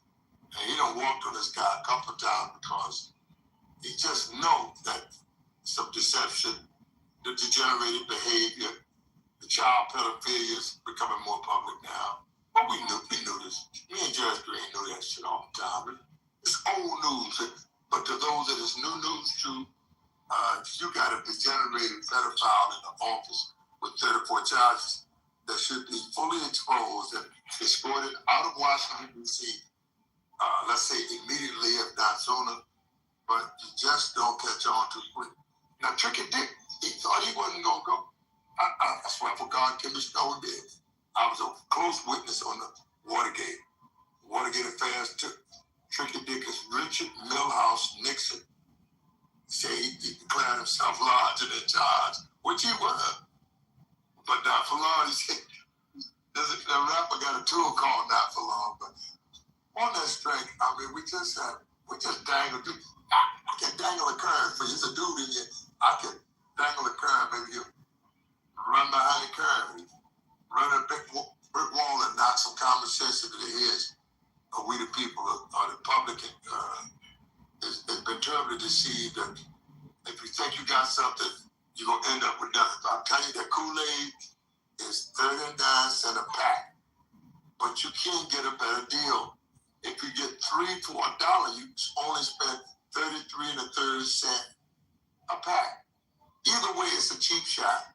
You got to dig in your trousers and pull up some real money, buy some real juice, and serve it to we the people. Because the Kool-Aid is ineffective. Meaning the political philosophy of voodoo politics is just not selling with everybody.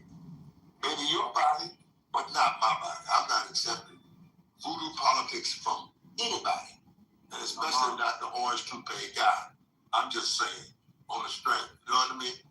And I'm not after this guy. It's just that he shows up every day on the news with some new gimmicks, and you buy right into it. You go in there and get the Kool-Aid and come back and serve it at the 40 acres. But every closed eye is not asleep. But for damn sure, every open eye ain't woke. And if I'm lying to you, there ain't no deer shit in the woods. They just say, my. Oh, I like how you said. I like how you said the politicians are involved in some scandalous shit, which is obviously disgusting. Yeah, but some of the stuff we're going up against right now, especially in the extremist Muslim regime, man. Let's say the Jeffrey Epstein case, for example, disgusting, pedophilic, everything that we're like, who in the flying fuck in their right mind thinks of shit like that? In Iran, that is legally documented as legal. They've got arranged marriages with girls at 10 years of age. In America too. So Adrian, let me ask you this, right? It's legal to marry a 10-year-old in America too, in 3 different states. Which states? The states don't even matter. It's fucked up. It's fucked up. But the thing about it is, right, Adrian, do you worry about what's going on in another neighborhood, or do you figure out how to stop the shit in your own neighborhood? Because is that why we in Iran? Probably not. It's probably the politics that we tend to become, familiar with. But my thing is, we need to stop doing shit for other people. Okay, we need to stop getting involved in their shit until we square away what's going on here. Like so many fucking jobs. People that got fired from so many damn jobs and let go. Like, we gotta figure that out. How the fuck are these companies still making money? It's because they're doing business to business, to be real with you, and it's just cheaper to let a motherfucker go. But you got a ton of fucking people that have lost their job, and this scandalous shit that's going on with, these Epstein files. Like, not less. We need to really walk that down. Who the fuck? Why is that a word? Why is that It's a word because you need to figure out who the hell still making money while some egregious shit that happened here in America. Why does that even matter? What is happening around the world? My focus is not the world. It's what's going on here. Yeah, 64,000 black girls go missing every year. Knowing about the Epstein files doesn't stop that. What do you do about that? You definitely don't start going to war with somebody else. You figure the shit out that's going on in your own home while people not building families and keeping oversight over their own situation. Iran's situation is America's security. Iran's situation is America's problem. Let me tell you how it is. Let me tell you how it is. Let me tell you how it is. Let me tell you how it is. But just let me tell you how it is. So Did you know that they were running operations out of Venezuela as well? Yeah. Iran. America got a base in every country. No, that's not what I just said. Are you aware? Yes. You aware? Yes. Okay. Yes to what? What did I just say?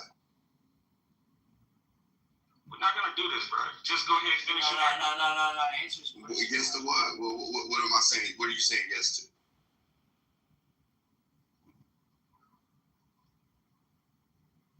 Yes or no?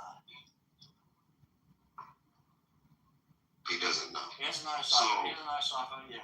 Yeah, he doesn't. So that's the thing. Like you gotta read this. This is the irritating part about this shit. So he doesn't know what the fuck Iran's position is and why we're going after it this way because he's uninformed in that particular range, right? And if you don't understand the security interests, it's my assumption based off of no. It's my assumption based off of your actions and inactions. I asked you a question. I don't think that you literally heard me, but you heard words. And just to move the conversation along, you agreed. And then when I asked you what you were agreeing to, you couldn't articulate it, which lets me know that you weren't A, paying attention, and B, you don't know what the hell I was just saying. You gonna finish on with the narrative, right? Yes. I'm trying to figure out is he gonna attack and eat his flesh all night? What the fuck? I don't do that, brother. I definitely don't do that.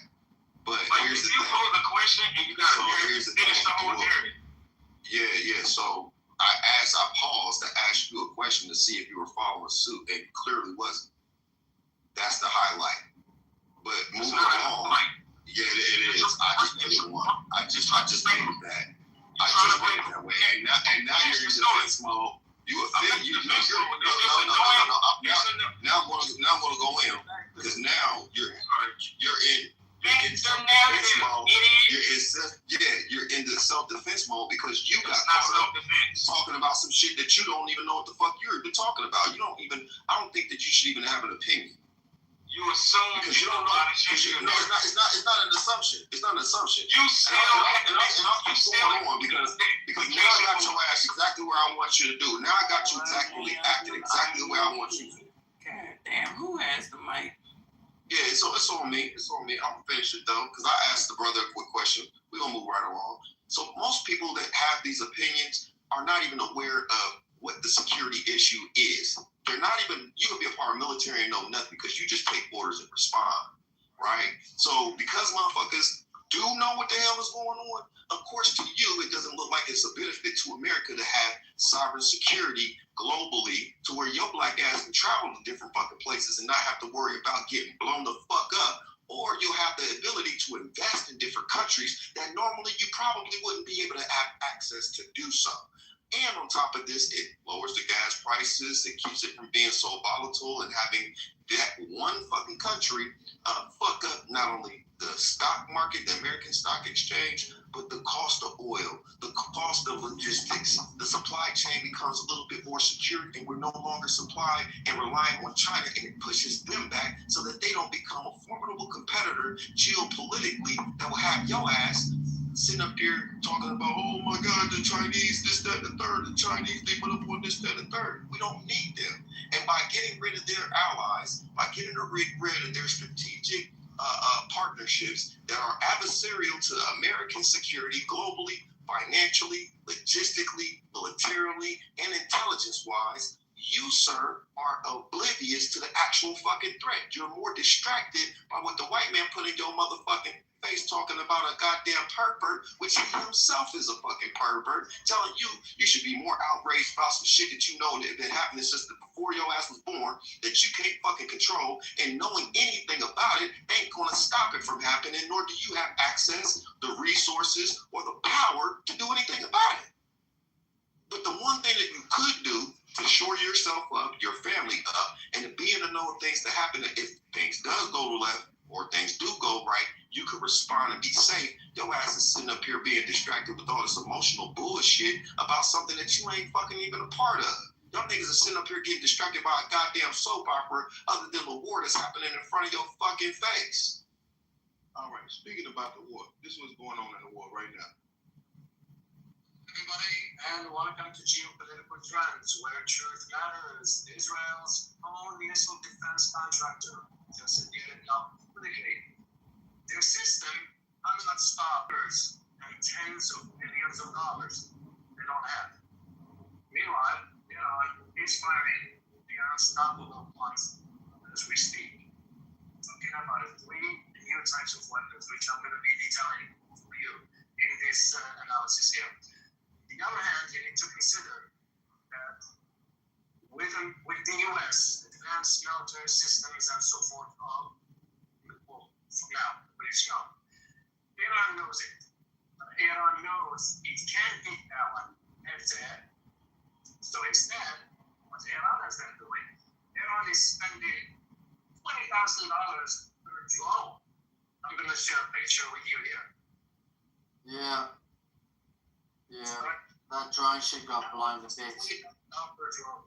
To force, here is the tricky part of the strategy per se.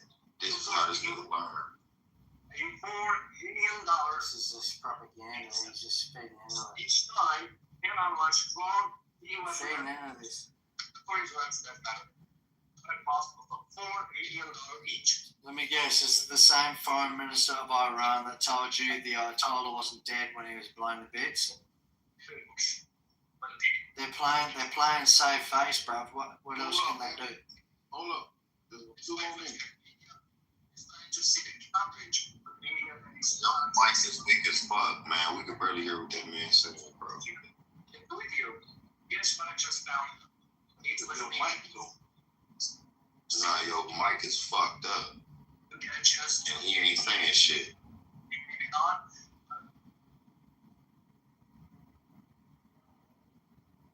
Thank you, Jesus. My point was $20,000 for a drone versus America.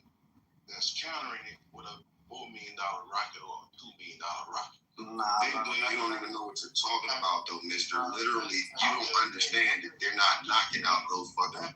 You don't understand. You're saying shit you don't understand, bro. My point is America spending more money to win versus Iran. That's my point.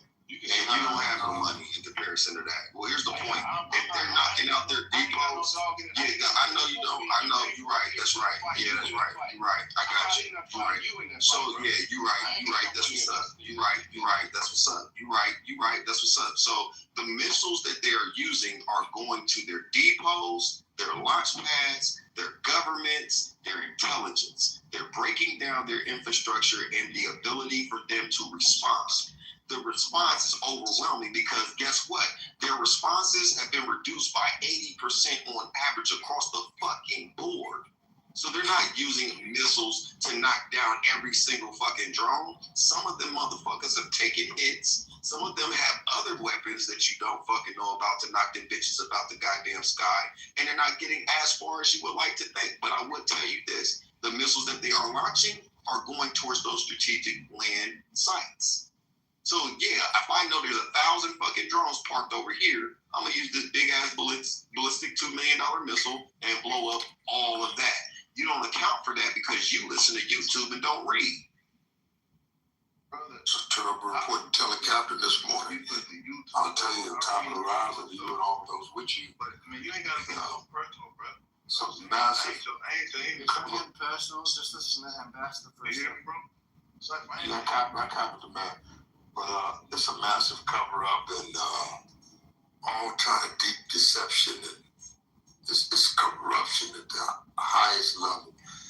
And the degenerates I've talked for a few months on Clubhouse about it.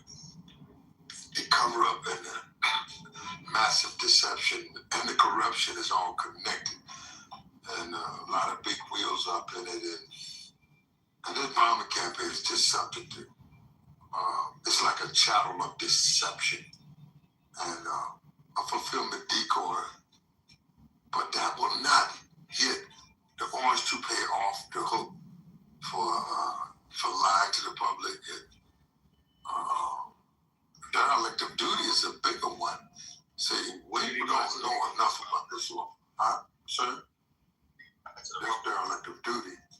When you preemptive strike and strike the leader of another country.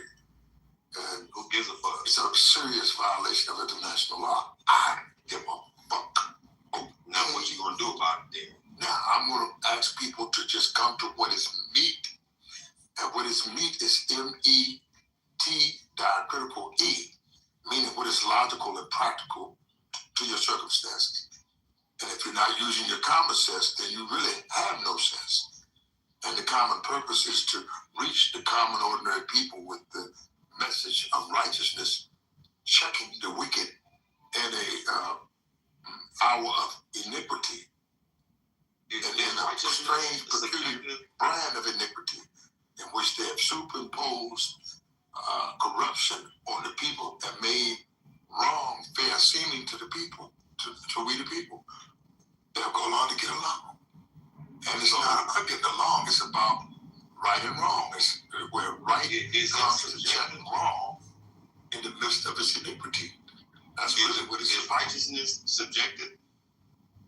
I'm just telling you, right does not resemble wrong in the very least little bit. But what is righteousness? Wrong does not resemble right. Righteousness is not subjective. I'm not going to be long, but I intend to be strong. And I'll tell you this, that wrong does not resemble right, and right does not resemble wrong. They are both diametrically opposed. They are both diametrically opposed.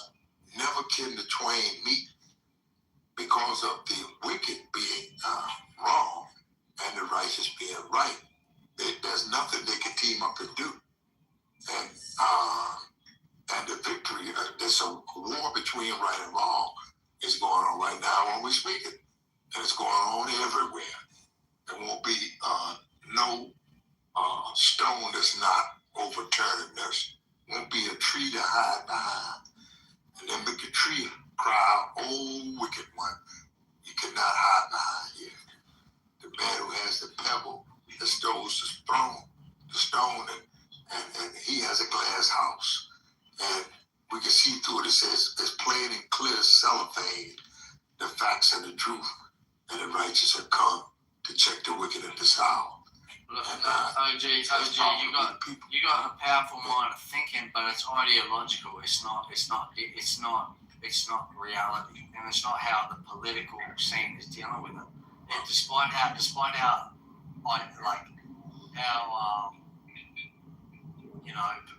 ideal your beliefs are, it's just not how it is in this political age. That's what I'm trying to explain. I'm by no means the brightest crown in the book, and I'm not the brightest crown in the bunch. But what I read, it says, Al-Hakat, one man at a dark Al-Hakat, that the reality, and book will explain to you what is the reality, is that Allah is the only reality. Allah subhanahu wa ta'ala says that the righteous will check the wicked at this hour. Now you may read from something different, from social circumstances, your own circumstances, or you may be reading from a different page or a different book. But the book that I read from says that the righteous will check the wicked at this hour, and the pieces will fall. In my perspective, unfortunately, Trump is doing the bad things to defend the righteous. That's my perspective.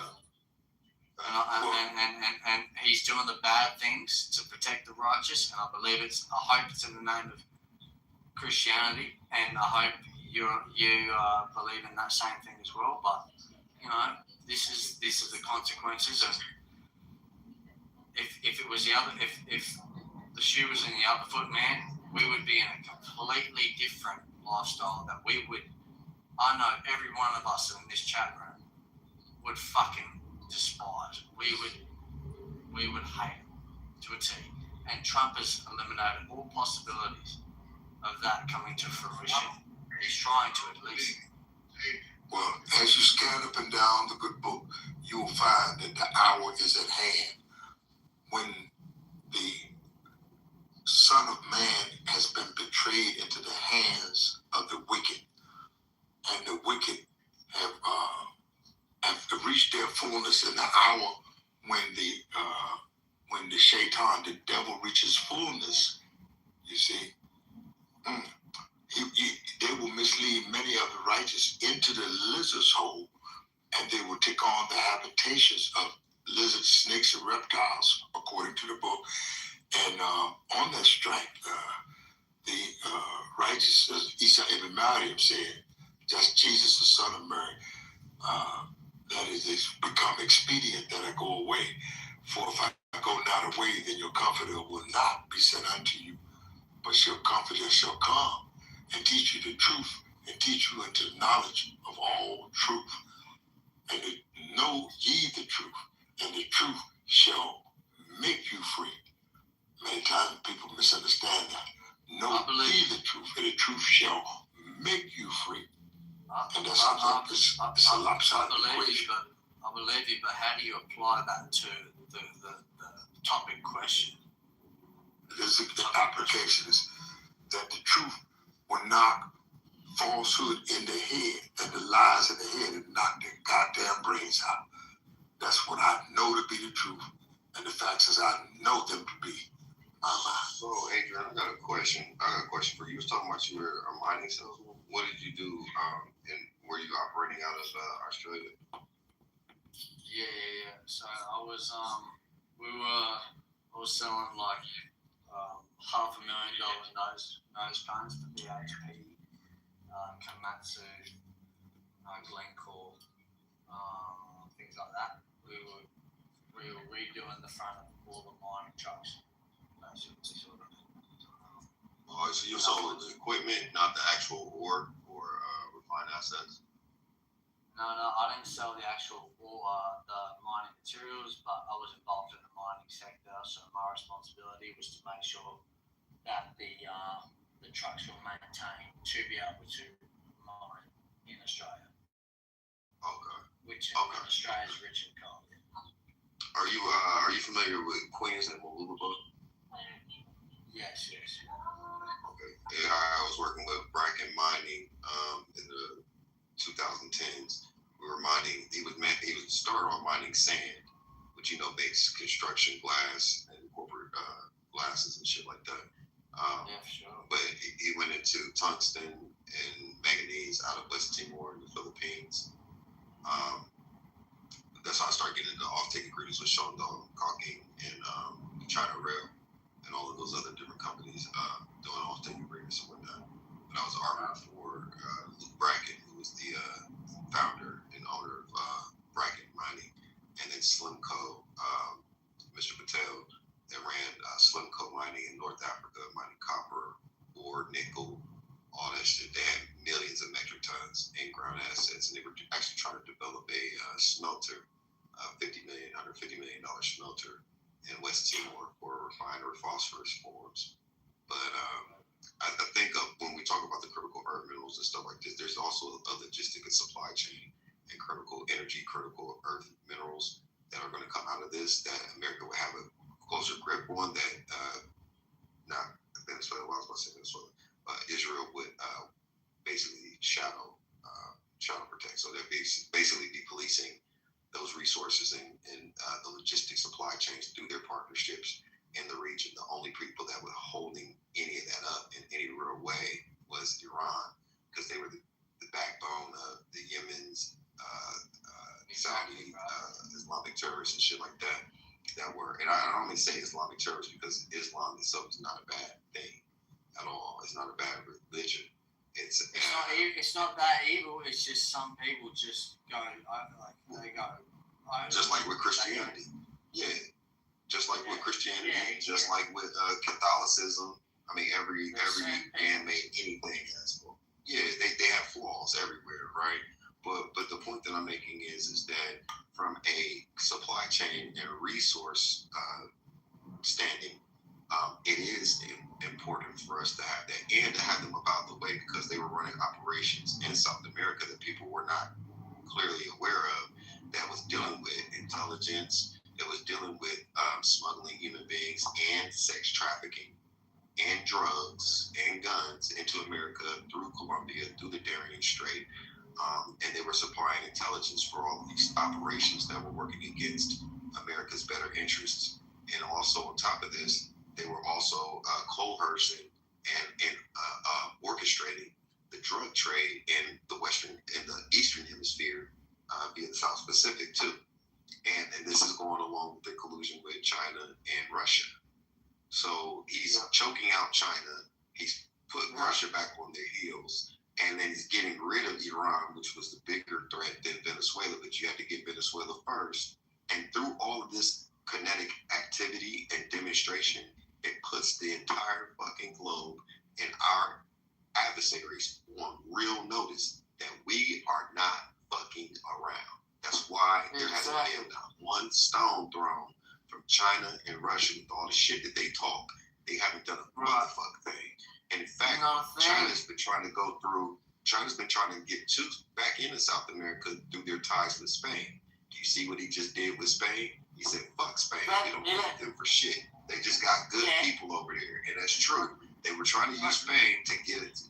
They were trying to get Spain to introduce technology and shit like that in Brazil, Argentina, and now all of that shit is dead. The whole EMENA region and the European regions are not fucking with China like that no more, and especially Mexico. This past weekend, they had an agreement. I don't know what the agreement is. I haven't talked to my sources, but Mexico just had a conversation with Trump about trade agreements because Mexico is now going to be the new China for this hemisphere.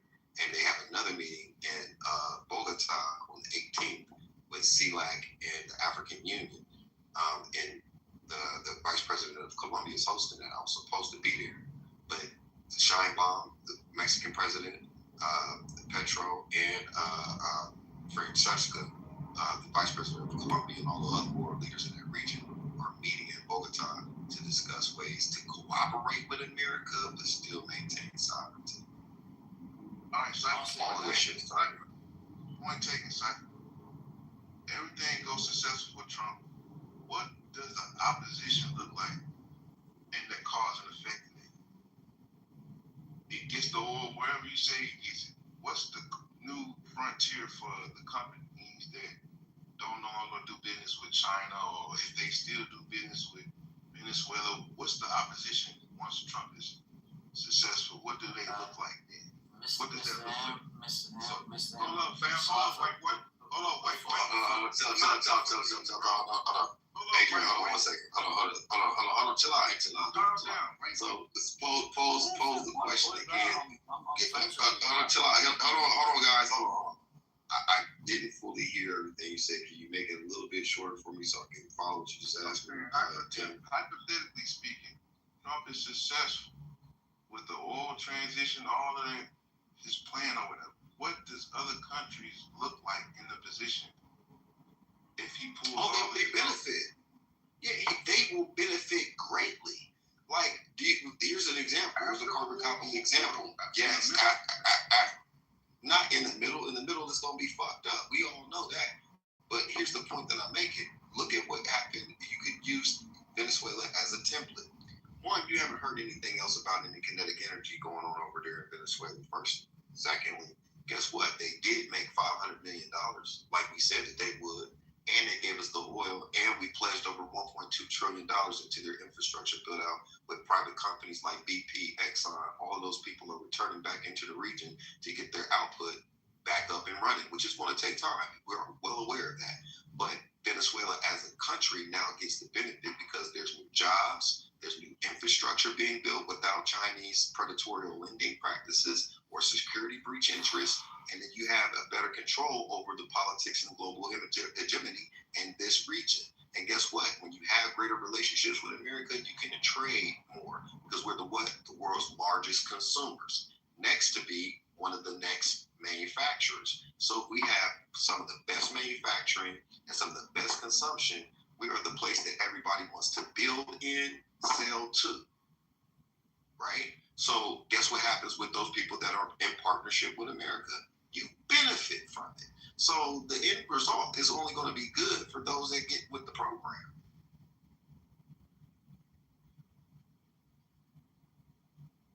Do you believe that, brother? To say you know it, believe it is two different things, though. Well, I do live in Colombia, and I do deal with import and exports and international trade. So I happen to have my hand on these things. You don't. You listen to YouTube and don't read books. Brother, that ain't no. So you believe the shit that you're told. You have more faith than I do, sir. You literally do. There's a lot that you don't know that you believe. Bro, I'm extracting the information from you since you are dealing. No, you shouldn't. No. I need you to think that I'm a liar and then confirm everything that I just said. A wise man would. Brother, I'm not even into that field doing it. I'm just building conversation. But if you're trying to put me that's on cool. It's not a pedestal, bro. I'm just saying, you talk about what I believe. Yeah, I get it. But you said, well, you're talking about what I believe. I'm talking about the book. Yeah, so you talk about what I believe, and I'm telling you what I know to be true, and you say, well, you believe. I said, well, you have to have more faith than I do, because there's a lot of things that you believe that you don't know, that you hear from YouTube and don't confirm through any other resources or books. Who told you that? That's something that the way that well, here's the thing. I can confirm it by the way you talk. I can confirm that by the way you talk and what you say. Not just the way you talk, but what you say, right? So I know, and you haven't said that I'm lying about any of it. You didn't say, no, that's not true. So how do you get the cause and effect from what I asked you about what it looks like that Trump is successful to come back and the cause and effect? I answered your question directly. Hold on. I answered your question. Go easy on I answered. Your boy's spicy. It's all good. It's all good. Get out the way. So here's the thing. Focus on me, bro. Hold on for a second. We only got there because you talked about my faith in all these things that I believe. I let you know. Erica, tell him. Let the man finish. Like, golly, you talked over me. Whoever was it said they don't do that. Who was it? Was it Mister? I don't know if I said it or not. He ruffling their feathers, boy, I tell you. Man, Cyber act like he God on. He act like he God on stage. Nah, you boys both have good points, man, but just let each other speak. Bro, ain't nobody talking to you, cracker. Damn, there you go, Erica, there he is, man. Ain't nobody talking to you. Let the man finish. Keep going me till he finishes. Stop cheerleading, stop being a man, what the hell is you doing in here, white man? You don't even know. All right, we're gonna move on, mister, because you ain't on topic shit. Go ahead. I got a fucking point to prove about how Cypher can always derail it back to reading books when we just talking about the topic. You ain't gotta be living. Do you know how we got here? Did you hear how we got here? You ain't got. I take the humility like Jesus did, but you ain't gotta never humiliate me just to make your fucking point. Take your shit. Yeah, I do. So let me tell you why. Let me tell you how we got here, bro, so you understand where this is coming from. So, and I want you to understand that I'm not coming with. I have to shame your stupidity, but I'm not trying to humiliate you. So what you said out of your mouth after I told you how I came to these conclusions, I gave you a submission, very detailed and long-winded. That's because I said also I do this shit. You're not talking to somebody that just watches YouTube. Nigga, I done it, and I was talking to Adrian about mining, because I've been doing that since 2010. All right, in Australia. Okay, no, pause. This is where you're missing. No, this is the reason why. No. This is the reason why you don't like what the fuck I be saying, because you act and respond like this. Walk with me. If you don't want to be offended, sir. I'm your teacher, nigga. But if you don't want to be offended, then listen to what I'm saying so you understand where it's coming from. Because what you're dealing with is pride and ego. That's the only reason why you feel the way that you do. Now, here's the point about it. After I told you my credentials about how I got to that conclusion, and you said, well, you believe this stuff, right? You believe a lot of things. I basically said to you, you have more faith in this than I do, because I do the research. I know what the fuck I'm talking about. You just listen to YouTube, and then you don't do the follow-up work. Hold on. No, you see, this is the reason why you feel the way you do. And I want you to, matter of fact, now, I'm telling you now, bro, I'm here to make you feel a certain kind of way, because I want this to be a reflection for you.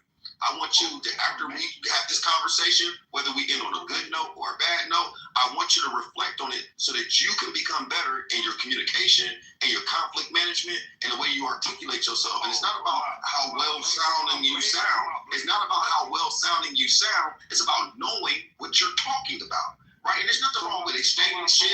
There's nothing wrong with it. See it right there. This is the reason why we're having this back and forth and I'm talking over you is because you don't have the humility to listen so that you don't be offended. Right? I'm trying to tell you how we got here, bro. So that you don't feel that I'm going after your head. Now you told me about I'm gonna finish what the fuck I was saying. You literally told me that I believe. Now, goddamn, you missed the both. I got it. You got it. Yeah, I just want to say one thing real quick, because respectfully, when I was listening to this brother speaking, I don't know you. I think his name is Cypher. But I heard you say a whole bunch of things that don't make sense. And so you're sitting up here telling people what they don't know. But I'm into politics, geopolitics, there. Tell me what don't make sense about what I said. I'm about to tell you, because I like it when people talk like they got some sense, because that means we can have a good conversation, right? That's what I'm talking about. So listen, you said that Donald Trump was helping Venezuela, and Donald Trump went down there and stole Venezuela's money and put it into an account in the UAE. That's what he did. Stole that oil money. After they kidnapped the president just to do what? Steal the oil money, you said that he was helping them out. Actually, they was trying to do regime change down there, but they can't do it. They would have to put boots on the ground, and that would have actually made a problem. Then he went over there to Iran, because they trying to steal again. He acting like he cared about the Iranian people, right? And what did he do? They started a war, a whole war, a regional war. Can you go on me, brother? Because I ain't do all that while you was talking. I ain't that for all this. Can you mute up while I'm speaking, brother? Because you over there hiding and hearing. We good. So my point is that I think we need to put things in the realm of facts. Donald Trump does not care about Venezuela. Donald Trump does not care about Iranians. Donald Trump don't care about none of them damn people.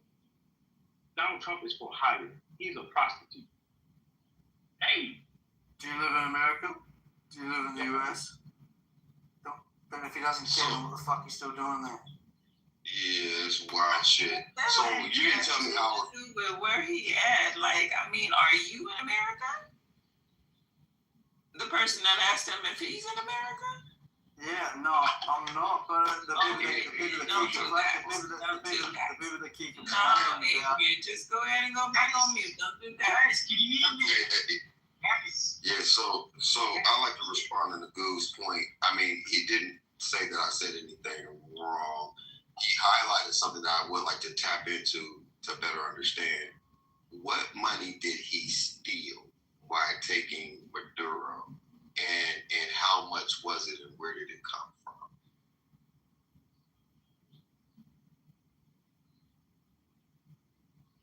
Some crypto. You know what he took? So he didn't take any fucking money. They did take the oil that Iran was smuggling from there because the interim president, the lady, she called them about it. Okay, what money did they take? What I'm asking it. I'm asking it right now. Yeah, thank you. So I asked you. I don't know if you heard me, but I said, what money did they take? How much was it? And where did it come from? 500 million. 500 million that he took from the Venezuela accounts after they had the oil. Listen, after they made the first oil sale for the 500 million, Donald Trump took the 500 million, put it in the account, opened it in place. That's what happened. How did they get the money back? How did they get the money back? Who? How did Venezuela make $500 million? Because what are you talking about, bro? Do you understand how much oil Venezuela produces? Yes, I do. Yeah. What are you talking about? Do you know how much oil? Hold on. Hey, Adrian.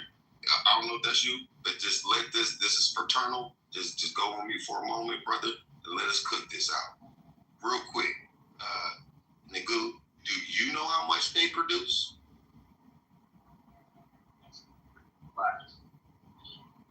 Actually, they're the number one. They have the number one. I didn't ask about the reserves. I asked you how much do they produce. Right. That's what I was going to say. They have the number one reserve. We create the most production. I did not talk about the reserve. I'm asking you how much do they produce. I heard you, brothers. If you're not going to make me talk the way you want me to talk, I'm going to talk the way I want to talk. So let me respond, okay? So listen. What I'm saying is that they have the number one oil reserves count in the world. Now, all they did was make what's called an oil sale, and the oil sale came out to the 500 million, which Donald Trump then took and put in the Middle East, and in a security account, which is illegal by U.S. law. Anything else you need to know? I asked you a fucking question 3 times and you did not answer it, which lets me know you don't know what they produce. Right. So what listen, you're not, listen, sir. I can tell that this conversation with you is not going to get very far, and you're nowhere close to as astute. Oh, no, ain't no checking out. I already checked you out, and you're not qualified for the conversation. They produce over 1 million barrels just because you don't. No. You're coming off mic right now. I'm talking this on me. You're coming off mic, right? Go back on mute real quick. They produce over 1 million barrels a day, around 900,000 to 1 million barrels a day. They used to produce 4-5 million plus barrels a day. But because their infrastructure has been dead for the last 20 plus fucking years, especially after kicking out U.S. Private corporations that they still owe money to, they've been on the downslide for a very long time, sir. Now, with another $1.2 trillion investment over the next 20 fucking years to increase their output, and their main new fucking buyer is America, guess what happens to their GDP and their job sector? It becomes sustainable for those people that left, the 12 million motherfuckers that left. Now, can return and come back there and have a livable income as one. And they got the money back, which you didn't do. Like, I don't know where you got your sources from, but Venezuela made $500 million, and then they pledged 800 million barrels of oil to the United States. And if they want, if any other country wants to buy their reserves, critical earth minerals, or their fucking heavy ass oil, they now have to go through America to do so. Now, we still didn't touch on the security interests of what the fuck was really the reason why America went in there. And you probably don't even know about the December 28th fucking contract that they signed with China. Why you sitting there talking about geopolitical politics like you do some shit out here? That's the shit that I be talking about. Sometimes y'all niggas gotta know, like, hey, I'm not saying that I know it all, but even I know if I'm wrong about something or I don't know, I either don't say shit, I ask questions, I research, or I just admit it like I did not know that. Some of y'all niggas want to be right so fucking much that y'all overtalk yourself and expose that you don't know really much of shit. Alright, you gonna let somebody else talk now, bro? Go ahead, little boy. Well, if I can buy the mic before y'all start back to arguing and shit, you know what I'm talking about? Because I really do believe that they were still pulling the same amount of oil, producing oil. They just was telling in the United States they weren't. I mean, it would be stupid to have that kind of money under your damn feet and you motherfucking playing game. You know, you over there working with the allies. What was happening is your ass was giving oil and shit to China. You know what I'm saying? And you was moving some motherfucking Russia oil because their ass was on the side. So I just think that it's all a lie. Ain't nobody being straightforward. Ain't nowhere in the fuck them niggas walking around killing and greedy as they are, and they let that oil just sit under their feet and they ain't retrieving it from the ground, and they got the goddamn tools they need to do it. That makes no sense. They're extorted by their own people, man. So Trump said, we're not having that, especially, he said, we're not having that in our country. You're going to extort your own people. And matter of fact, we'll take your own oil and make your country better. That's extortion. That's been... They were getting extorted, man. That's what I'm telling you. Correction, though. I must correct something. I said 800 million barrels. That was incorrect. Bitch ass Nick. I'm sorry, that is his name. Ban.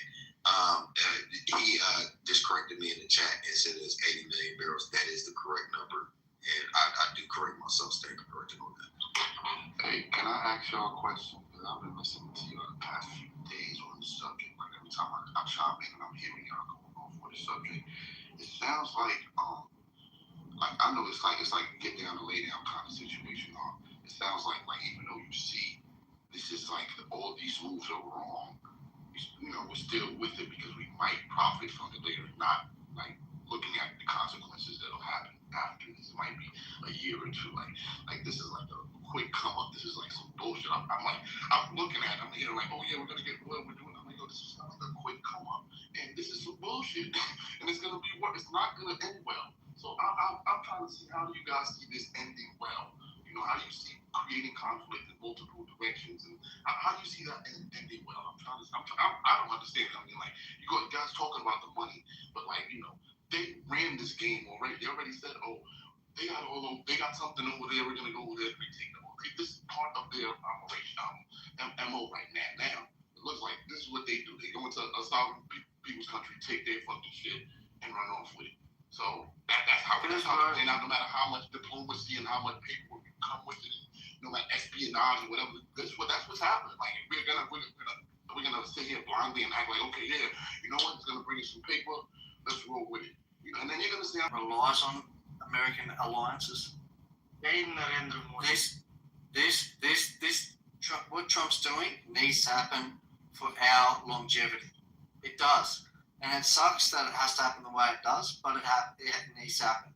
We just had the most brutal shit happen on Australia's home soil, and now Trump is trying to do everything he can to cleanse. I don't know who is upsetting in America. Maybe those that aren't secretly profiting from it. But Trump is trying to. Australia got a strong people, right?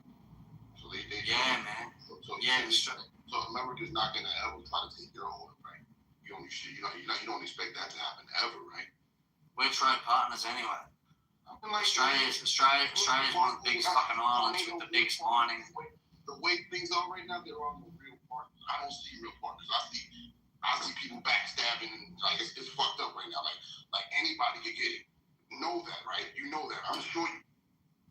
Yeah, I feel what you're saying, man. But there's difference. The thing is the difference between what is now and what's happened historically. You can't. If you've studied history from ancient history to modern history, you'll never be able to erase the legacy behind how deep everything has happened since, religion is one thing, history is a whole other. The thing is, we act like when we say this, we use just the word civilized, civilization, being civil, and all this bullshit, like whatever was happening 200 years ago isn't good, But that's not that. Things like that. That's not how it goes. Yeah, but it is. Yeah, but it is. That's happened yet. Yeah, what? The bud. Are you cool with Trump taking your homeland? Poland? Oh, really?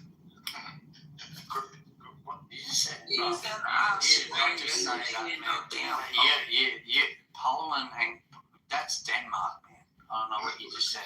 That's all your family up there. Cool. That's why I said we're supposed to be talking building themselves, but then we talk about. I don't care about that shit, bro. You always worsen. Right. My pushback is you always dwelling on the worst part. You don't never come to the best part. Remember that. I'm back Cypher, but Mister, you're a good bloke too, but bro, you just said you cool with Trump taking over Poland. That has nothing to do with him wanting Greenland, which is part of Denmark. I said Poland purposely because he ain't doing shit about Russia beating their motherfucking ass and sending them rockets over there as well. No. No one's doing nothing to Poland. Matter of fact. Yeah. No one's doing nothing to Poland. They have the most. What if Russia take it to him? What are you gonna do about it? Nothing. Brother. Poland has the most hardcore immigration policy. No one's getting in that bitch unless they're Polish. You want to research it? Go look at it. That's really good. Ain't nobody getting in unless they Poland. That makes really That's what the United States need to do, and people need to quit talking shit when we don't. But yeah, that's a good policy. Yeah. I'm just saying. You just said, what's Poland doing? Hey, look, I want to throw something on the floor and see what you guys have to say about it. So the other day, Donald Trump and Pete Hegseth was asked about the situation with Russia, giving intel to the Iranians. And neither one of them really gave a straight answer. But I was wondering where you guys thought, because as of right now, they're going to war supposedly with Iran, and the Russians are supposed to be given. See, the problem with this is that remember that they unleashed, they dropped sanctions on Russia, if I'm not mistaken. So India could basically get full. Okay? Now this is coming back to Biden because now the Russians will be providing intelligence to Iran for them to carry out strikes on U.S. assets. So if you want to go, so what's your guys' thoughts? Yeah, I'll say this. He answered the question cleanly, and why anybody would want sensitive information that's real time tracked being leaked by a stupid ass question like that is not wise to me. But he did say that they're well aware of who's talking to who, what they're coordinating, and if you're paying attention, the drones that they're about to start really massively shooting down through the training from Ukraine that has been successful. Keep in mind that those same drones are what Russia is using on Ukraine. Ukraine said for training and mechanisms to shoot them things down and keep them down, we want at least $1 to $2 billion worth of Patriot missiles, which would critically hurt Russia. That's also a card that they're holding. And that's the open source of it. But they wouldn't release certain information to the public with a question like that in the middle of a conflict. So I was just going to say, I think it actually is a good question, and I think the non-answer speaks about the confusion and the misalignment and the problems that they had trying to figure out what they're actually doing right now. But I thought it was pretty peculiar, though, also, that with the situation, right, we're not winning the actual war right now. I think people are missing the point of what's actually going on in the world. We're losing the war, not just on paper, right? But we're losing the war in the public image. You have countries that actually have problems. Like, you have a whole global economic catastrophe about to go down if this gets any more worse, right? You've seen the gas price then went up like 30 cents over the last week. I mean, like that. I'm just saying, like that in itself, you got so many parts of the economy that's going to have a problem. You got many ships that are stuck still in the Strait of Hormuz. Donald Trump act like he's going to be able to bring insurance to them, but they don't even have enough insurance to actually insure those ships. And actually, I was watching a report on that yesterday, that they only have about $154 billion into the account that they're supposed to have, but they need about $350 billion to cover. So now they're saying that they need to actually put ships out there, right, to actually escort them, which is also going to put American troops in the iron sight of war. Again, I think this is kind of a bad situation, but I just wanted to hear what you guys thought. Right. You do know that the U.S. Navy does escort everybody all the fucking time. Like, I'm getting a Navy escort. I was in the U.S. Navy. I know. Yeah. I was in the U.S. Navy. You guys get commissioned. Yeah, I know. And you get commissioned to do that all the time. It's not abnormal, especially during conflict, the military conflict. Like, of course that's going to happen. That goofy move, they said Trump pulled up a submarine out of the middle of nowhere, revealing what submarines is at, like a dummy. I mean, but Trump ain't driving the goddamn submarines. Y'all so goddamn crazy. What he do? Call him goddamn and say full top. What the fuck? Come on,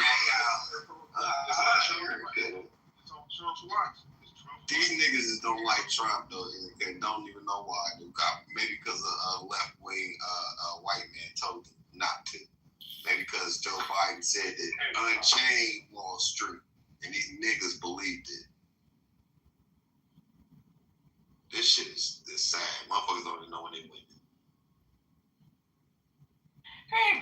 welcome, Silas. You're on the stage. Did you want the mic? All right. I'll send them up.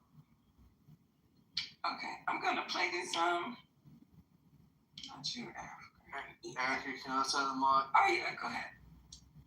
Yeah. So let's be honest. If everyone here is from the as an outsider who relies, Australia relies on the United States, and our Prime Minister is under complete fire.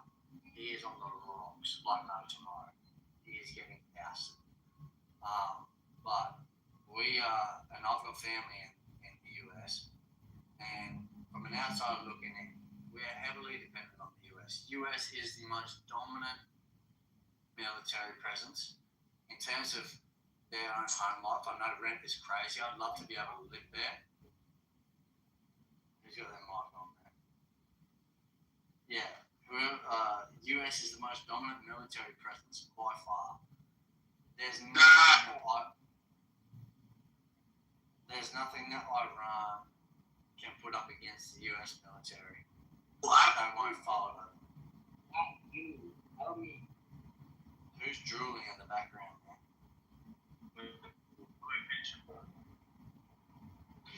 Hey, say Adrian, I got a question for you.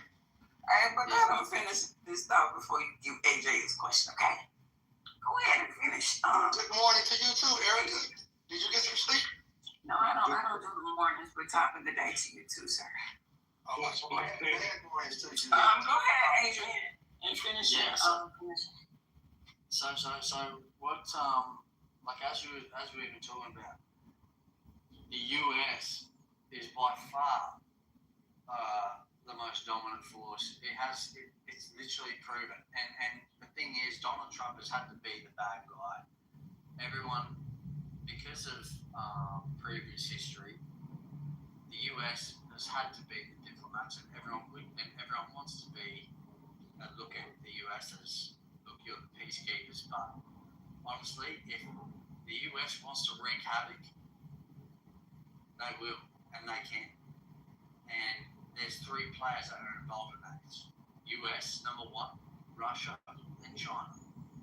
The fact that Russia and China have decided not to fucking get involved at all with what the US is doing in the Middle East is a very telling sign. And the fact that, everyone goes, okay, but we got to worry about Iran's drones. The US has obliterated every single fucking facet of the Iranian regime, which would have all of us basically tied to chains and shit. Not literally, but basically tied to chains under their ideology. They've obliterated every sense of that. And that came under a fucking revolution back in, nearly 5 decades ago. Trump is trying to clear that.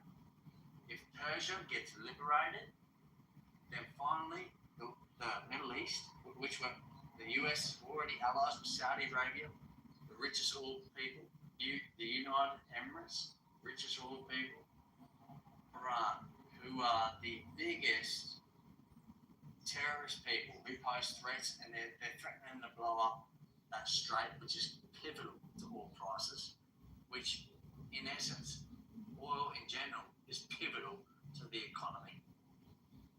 Man, I'm saying let Trump do his thing. If he fucks this up, if he does, then he's a fucking goose. If this happens, if this actually works out, which I believe it will, because no one can mess with the US military, honestly. Ukraine is even sending counter drones that the US helped supply Ukraine against Russia. Ukraine is sending those same counterfeit drones to combat the possibility of Iran's drone ships. So there is nothing that can mess with the US. Nothing. Can I add something to what you said, Brother Adrian? Well, you can, but you can have it. But if you don't mind, can you make sure you give Sweet his chance, because he was before you. Okay, go ahead. I'll speak. I'd like to go last again, real quick, Eric. I got an update, but I'd like to go last. Okay. The mic on, Sweet. Yes, indeed. Adrian, good morning. question. There's nobody, I don't think, in their right mind that would ever argue that Iran or probably any other country wants to go toe-to-toe in a wrestling match, so to speak, with the United States of America, right? We all agree on that. Nobody's thinking Iran is going to whoop, quote-unquote, America's, you know what? You know what I'm saying? So that's not what we're talking about here. But here's the question, Adrian. What do you think? Do you think America's going to post up? How long do you think America's going to post up in Iran? What do you think? What do you see with your crystal ball as far as America, Iran? What do you see the next 2 weeks, month looking like over here? I see it as, if you look at what the Kurds and the people around, everyone around Iran is looking like, well, there's going to be Islamic extremist ideologies everywhere. You know why this is, man? It stems from it stems from a childhood belief, which is why I mentor youngins in my community. It's when they don't have nothing to believe in or nothing to gain for in their own goals, they stem to something outside themselves. And Islam has been the absolute manipulative beneficiary of taking advantage of these type of people that don't know where they want to go in their own life. So that is what they're fighting for and fighting against. So in terms of where this war is going, I think everyone around that who has wanted the peace for freedom and has been told by desperate people have been told this is the way you need to live and you will do as I say. As a dictatorship, every neighbouring country around the block is going to revolutionise. You got the Kurds ready to invade apparently Iran on their own turf. I don't think it's the best idea for the US troops to get involved, because you know why? Because as soon as they do and American troops start dying, everyone will say, Donald, look what you've done to our fucking people. Like, the bloke can't win. So they're playing this strategically missile-wise, but as my OGs told me, who converted from Muslim to Christianity, he said, dude, these people are just fucking mad. And this is why I turned to Christianity, because honestly, it's better that everyone just loves each other for it. Right. I'm just trying to see what your thought is about, not so much your belief, but so you think the Kurds, number one, are going to just come through and run through Iran with the backing of the United States of America? Bro, you also think that is crazy work, bro. Everybody around there is going to give up on Islam? Is that what you're saying? My friend, I am Kurdish, and I am in North Iraq, around the border with Iran. Today, I am talking to you from Iraq. What Adrian said is completely true. This is more of a struggle between America power, Western power, and preventing the destabilization throughout the region that impacts all of the Gulf countries and the world economies because of oil trade. The Kurds are going to run through Iran? Is what you're saying? Okay, do you understand? So first of all, a majority of the population of the lands in North Iran, Turkey, Iraq, Syria is entire region known as Kurdistan. Right. So my family in Hamadan, which is in Iran, is entirely Kurdish. Right. Region. So we are uniting our fronts with our military combat units to assist with the American and Israelis against this regime. Okay. So y'all can take over. So it's going to take over Iran. Hold on, sweet. Is he saying that the Kurds is going to actually do something in Iran, bro? I'm just saying America and Israel is going to back the Kurds, and they're going to... No, my friend, Kurdish people. Listen. Mic on me. Go ahead and go. He's not saying nothing. This is Can I have the mic, please? Sorry. Thank you so much. All right, who was that? Put the mic back on, RJ. Go ahead and finish, RJ. And when you finish, with your mic, please. What I'm saying is, in Iran, for the last 18 years, the Kurdish people of Iran which is known in our area as YPK, have been armed with heavy weaponry and anti-lateral weapons. We also have, for example, received weapons from Russia, China, America, and Israel. And this is not because we were planning to take or overthrow Iran, but to protect our own autonomous region from any kind of genocide of our people in our region, not to use as offensive type of combat, but for defense. So we have, for example, a few of the same type of Iron Dome technologies that Israel or America has been obtaining.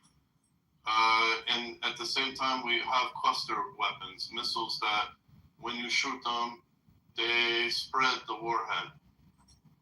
And also in North Iraq, Israel Mossad has been meeting with PKK and Peshmerga, arming them also with heavy weaponry, and also there are jets that are being supplied, which can be flown from Azerbaijan. That's another reason Iran attacked Azerbaijan, because Azerbaijan has 20 flights per day between Baku and Tel Aviv, and 20 flights per day between it and Erbil, which is in North Iraq, where I am from. And this is because there is a weapon and planning to beefing up the region in order to oppose Iran. So there are many things that are happening strategically. But the one challenge that I think the world has is that as America continues its rampage on Iran, is whether they can sustain it. They can sustain bombing them every day with these expensive bombs. And there's no way to completely take out the entire IRGC population that's very nested in Iranian society without sending in combat troops. You cannot destroy the nuclear facilities without sending in troops. You cannot destroy all of the weaponry, missiles that they have stockpiled without sending in troops. So there will have to be troop movement. And so America is relying that we, the Kurdish people, will join them. You guys are going to be the troops. Correct. We will be the troops. There will be Mossad among us. There will also be Azerbaijani fighters among us. There will also be many Russian Turkmen that are called Tatar Turk, because in Azerbaijan there's a very big population of Tatar Turk people. So you guys just want to fight? I mean, you guys don't have a beef right now with Iran, do you? Yeah, they do. They've been having. We do. We have 18%. I'm just trying to figure out why they trust. 18% of Iranian people are Kurdish minority. So you just want to take over Iran? It's the largest population, but they treat us like slaves. They have always killed our people, genocided our people. And so now it's a record. This should get kind of bloody, right? This should be trying to get bloody, right? No, they support, bro. They support Iran, bro. Nasty. Okay.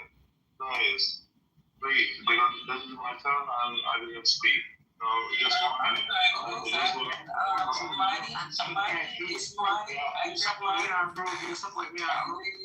Okay, give me a second. I hear Marty.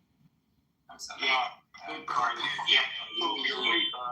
Ask for the mic. Was it Ben? Did you get the mic back? Hey, I have a question after the person speaks. Okay, and then you go ahead and go. So that's what I was gonna say. I think that, no disrespect, and I hope this doesn't come in any disrespectful to you people, but I think it's laughable when the United States got up there and said that the Kurds were gonna invade in Iraq. When we have to understand the geopolitics here is that Kurds are only 10% of the population in Iraq. And that's what we're talking about, is actual Kurds that live on the outskirts, as the brother was just talking about, right? So the problem is that there's Sunni and there's Shia, right? We know that the Iranians, they were actually helping the U.S. as it pertains to ISIS, because ISIS was not what they were under in Islam. And the Sunni and the Shia.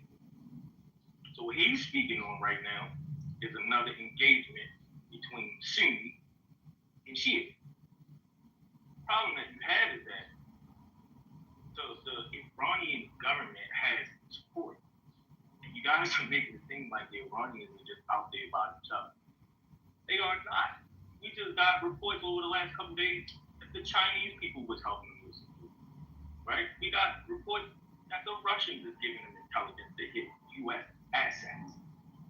Right? Like, think about this. Now, I believe that Russia is funneling money to Iran because they're partners. It's what they do. Right? Iran was giving them drones, they were giving them intel. You see how this kind of works out. That's called a partnership. They're an ally. I don't think that this is a good thing if anybody, especially if the United States puts boots on the ground with it.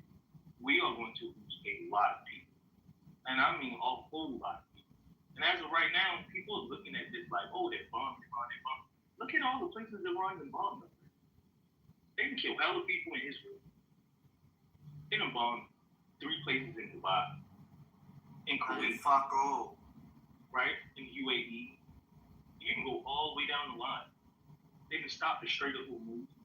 They are controlling what's going on, unfortunately. I mean, and so to me, apologize enough for bombing people. That Iranian president. Yeah, but he kept bombing. He was capping. They kept no, bombing. After that, what happened was Donald Trump got on news and basically made it kind of bait them and mock them. And that's when they went back on their word. You know what? You're right. Might as well keep bombing people. The reason. All right, the mic is on the one that's It was me. It's me. For the band. Go ahead, Ben, because that's right. They got 14 times. Yeah, I like to go after the band just to put that out there. Oh, sorry. Did you want to do the $1 trillion thing real quick? Yeah, but I'll do it after you do your submission. Oh, I mean, and you could be right. I could be misreading it, but I saw $1.9 billion. I didn't see a trillion. Anyway, how you doing? So Adrian said the regime was gone. Hey, I had a question for the bro before you start, please. Real quick. When Adrian was talking, he had mentioned the conflict the Kurds are having with Iran. He mentioned that. Go ahead, Ben. Somebody muted you. So I'm not sure who it was. If you Yeah. mute yourself, yeah? Yeah, I didn't mute myself. I don't know what happened, but what I was saying was that I'm looking at just a second. I'm sorry. Listen, I got it. Please, God, dog it. Go ahead and finish, man. Go ahead. It's gonna be quick, y'all. I'm just listening for the most part. But yeah, what I wanted to ask Adrian was, does he know that Black Americans in the United States have had the similar conflict, and I want to ask y'all, how would y'all feel if another nation said they wanted to come help the Black Americans in the United States to war against the United States? I mean, it's happened before. Haiti came to the United States to help fight war. It's happened. Okay. All right. I'm going to pause because that's not. Yeah, the mic's on, Ben. Go ahead. So Adrian said the regime was over. Let me read this. Recent U.S. assessment from intelligence officials found an attack on Iran unlikely to result in regime change. I know everybody's kind of interested, but people got to keep up. Even before the war, U.S. intelligence said they wouldn't be able to get the regime change out, especially by doing this. So that was wrong. The brother said he was Kurdish. Based off of, you can find a guy that he literally was on CNN. He was the guy that used to be the main CIA guy with the Kurds. He said it's about 10,000 of them, and they only have small arms. They are not heavily armed. The Kurds have been slaughtered time and again. the U.S. oftentimes gets them slaughtered. Yeah. Third, Trump said yesterday we're not sending the Kurds in. Y'all gotta keep up with the news, man. Trump literally said it yesterday. That's because the Kurds weren't going in. They said they want to stay neutral. The Kurds cannot fight the IRGC. The Kurds cannot fight the Basij. I don't know if people know what the Basij is, B-A-S-I-J. If you look it up, it's the paramilitary force. You're talking about over 1 million bodies. 5,000 bodies against 1 million. And the guys say they have small arms. So the Kurds aren't going to do it. You're right. Okay, that's my. I just wanted to say quickly that right now you were saying the opposite before. No. We're starting to get armed, and we have been armed in different areas in North Iraq and also Iran. That's the guy that's speaking. I'm sorry, it's not your turn. I'm sorry. And so anybody who thinks the Kurds are going to do it, if you're old enough, just remember Iraq. Same playbook with Iraq. I was in the Kurds. They got slaughtered, turned them into lamb kebabs. They put a little spice on it. They put a little coriander, a little garlic, onion powder, a little cilantro. They're just lambs. But it was nice to eat.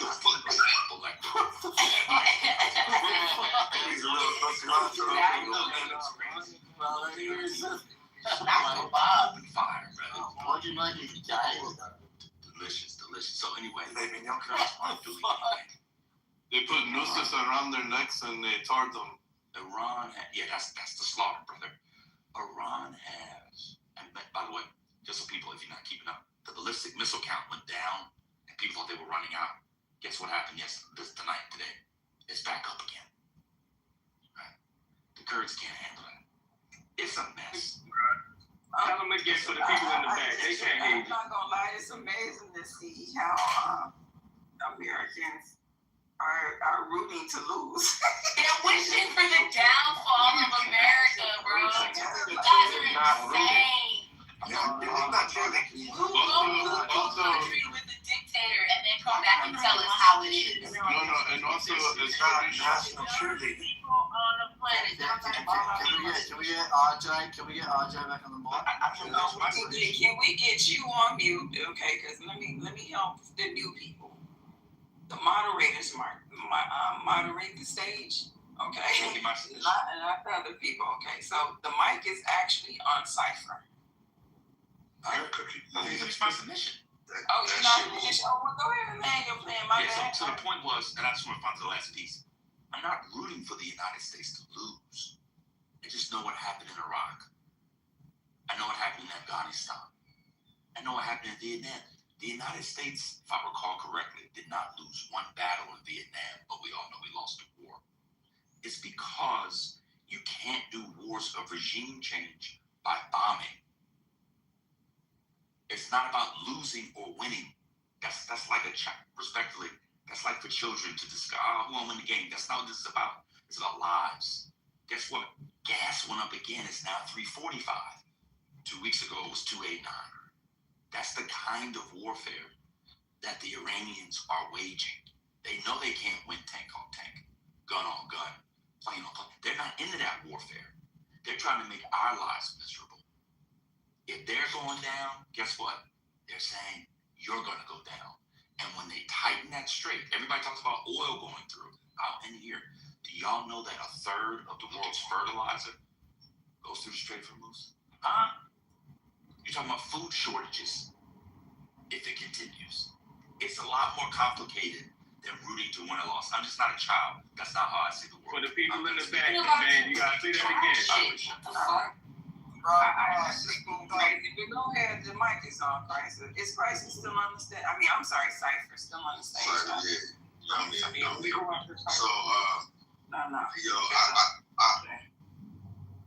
I have to say this nigga man is a hilarious individual, and I can't discount his intelligence. I can't discount his. Don't start this shit. Don't start this shit. Look, so I have to stand corrected again.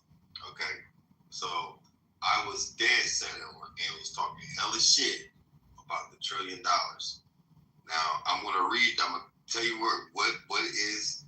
what it is, and and how I came to that conclusion. But I do have to submit to the fact that I was wrong again. So it was 2 times on this stage that I didn't think I was wrong about facts that I stated.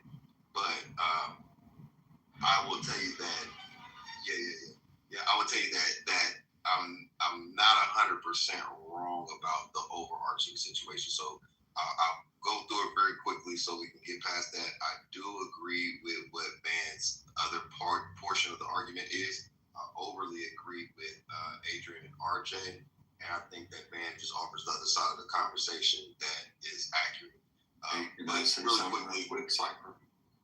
This is Eugene, peace to the room, Grand Rising. I just wanted to say something because I heard you admit you were wrong. I wanted to say to you, man, I respect you highly from hearing that, because there's so many people that comes to this stage and they are wrong and they don't have the courage to admit they were wrong on this stage. And hearing that, I was prepared to say to you, family, that I respect you. And that is a very, very good position. Whatever you were wrong about, I don't know what that is. I just heard you say you were wrong on the stage. And again, it propelled me to come off the mic. And that is like, bruh. Who are you talking to, Eugene? Talking to Cypher, man. I love you. Oh, okay. Because yesterday he was spazzing out over being wrong, and I never got my apology. So, I mean, acting like a baby last night. I don't know what you're talking about, but I'm talking to this point. And I don't want to hold you guys up. I just wanted to say to you, Bam, I respect that, all right? Because, again, so many people come into this stage in the room of the prodigies. They have no idea who they're dealing with, no idea what type of information. And I find it sometimes behooving how people will fight and fight and fight, right? Even in the face of facts, pointing to them that they're wrong in their position. I just heard that was compelled. Good morning, Grand Rising. You got the mic, man. Peace to the room. Appreciate it, man. Peace to you too, Eugene.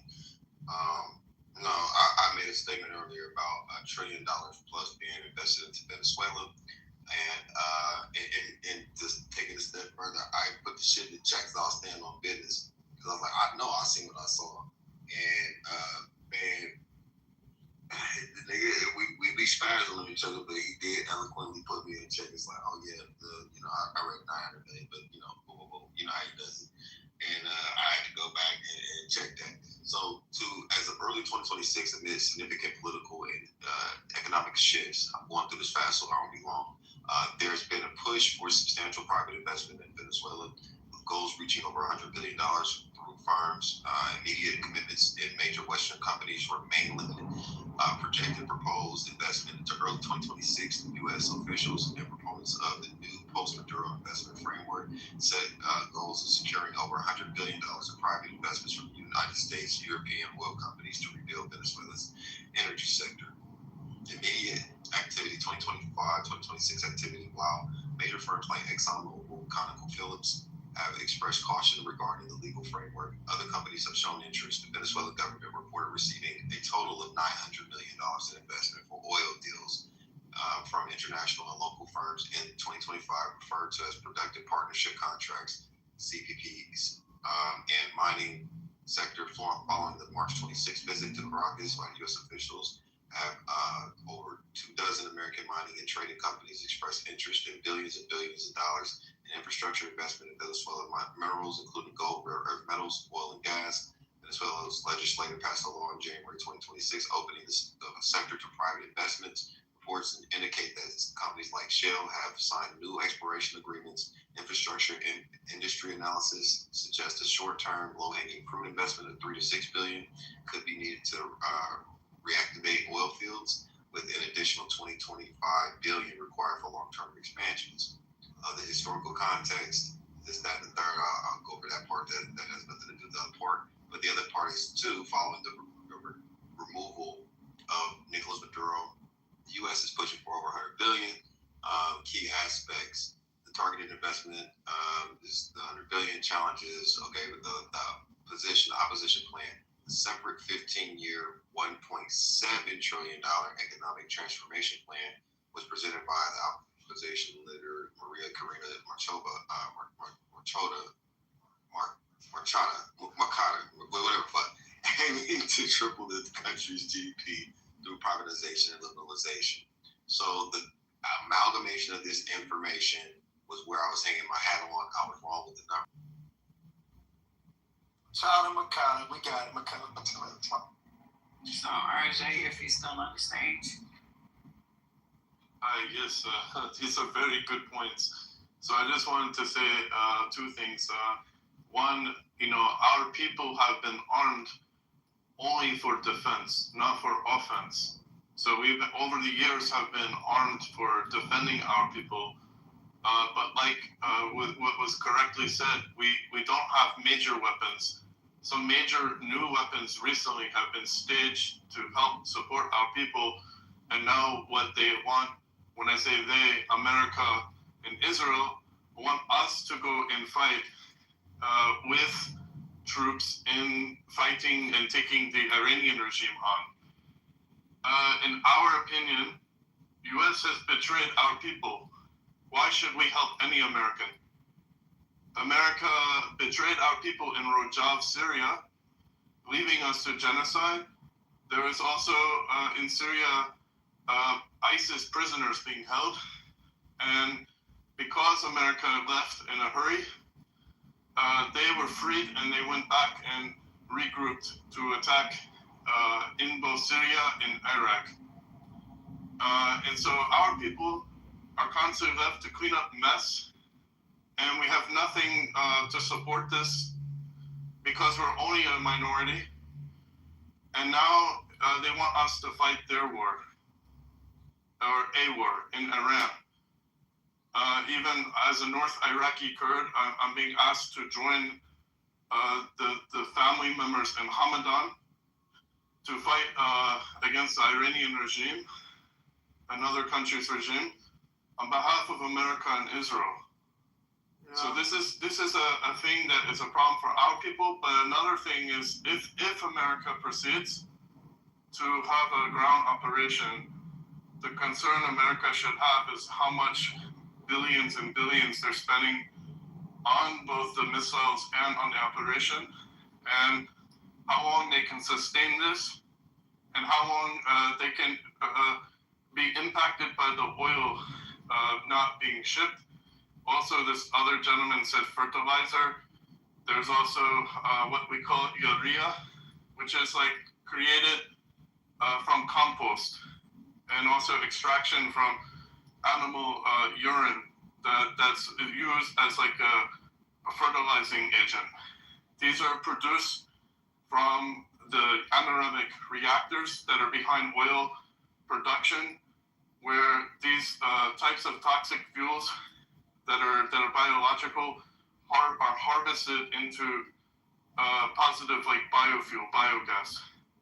So there's like multiple fertilizer, compost, urea, and oil products that support huge regions of the world. If that's impacted, then I don't know how American economy or the rest of the world economies can sustain. Not only this, but right now, all the flights that are being impacted in the world's busiest airport in Dubai is also already having impact to trade in the region. So I don't think any war is a good war.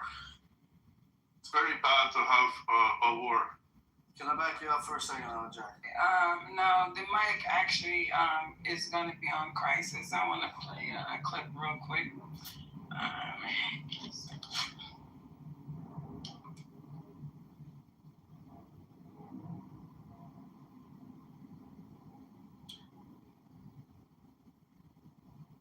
Everybody, I'm going to get right into it because we have senators of the U.S. government telling us that we are about to put boots on the ground inside of Iran. We also have concerning warnings coming out from members of our military who have said that their leadership has instructed them that this is a religious war, Christianity versus the extreme Islamification of the Western world. They're going to try to bring about prophecies in Iran. This is wild to me. The fact that we even have this spoken in the military, if true, will lead us in an entirely different direction. Let's go ahead and jump right into Senator Blumenthal here, where he discusses that the United States of America is about to put American soldiers on Iranian soil. I just want to say I am more fearful than ever after this briefing that we may be putting boots on the ground and that troops from the United States may be necessary to accomplish objectives that the administration seems to have, but I also am no more clear on what the priorities are going to be of the administration. Now, there is word that Iran is bringing Khomeini, which is the supreme leadership or the Ayatollah's, one of his sons, his eldest son, into his exact position. Now, if you're looking at this from a wartime footing, you can see that the Americans and the Israelis, they will not let the son of the supreme leader fulfill these ideologies that his father had, which, remember, if you get killed in your religious duties and battles, that's martyrdom.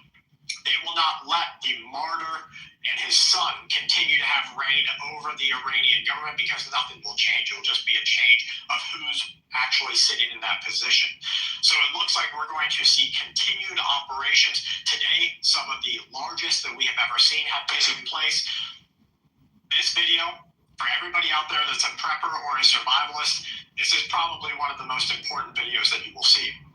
It shows piece by piece how to continue communicating when GPS is blocked, when your cell phones are down, when you have no internet connection using high frequency waves. You can put this together yourself. I've seen some of these kits. If you're tech savvy like we are, you can probably put them together without a kit. But I've seen them as low as $300. Let's take a look. We're in Israel, and we're currently at the shelter. And what you see here, this is the safe calling system, which in case we don't have internet for any reason, we are able to communicate to other countries and even send emails without the internet. So we're not on a search frequency here. So this is all based on HF communication. That's the transceiver. Here's a small PC. That's a foldable keyboard. Touch screen. That's a transceiver itself, and that's a battery that can give you can choose for about 24 hours or more. And now we are. So if you're going to start piecing this together yourself, you've got the SafeCom link, you've got a transceiver. So a transceiver has to be able to both send and receive messages over the frequencies. You've got a little CPU, a keyboard, and a touch screen. You can make yourself grid down bulletproof for just a couple of $100, but you'll have to dive into that yourself. The Federal Reserve yesterday, this is how you know that it's starting to affect everyday American life. The Federal Reserve announced that ACH, which is how you pass money back and forth, electronic transfer of money, was currently down at the time. It has so far been resolved, but everything is spotty. Lots of misinformation, lots of disinformation there. The Reserve, the Fed, they're urging customers not to resend their payments because they have been choked out. So a goal of everybody who hates America right now for either what they've done in the past or what they're doing right now, they're going to attack your information. They're going to attack your money. We've already seen banking systems get hit. They're going to attack your infrastructure. So your ability to keep the lights on, the water running at your sink. We just went to a gas station to do a fill up on another utility up here. The people at the gas station walking right after each other were, hey, is price going up tomorrow? Hey, do you know anything that's going on about the oil? Because that uncertainty is now beginning to reach the American people. And at this uncertainty, you're probably going to see some level of unrest inside of our country. This video shows inside of Iran the drive-through of what is an active war zone.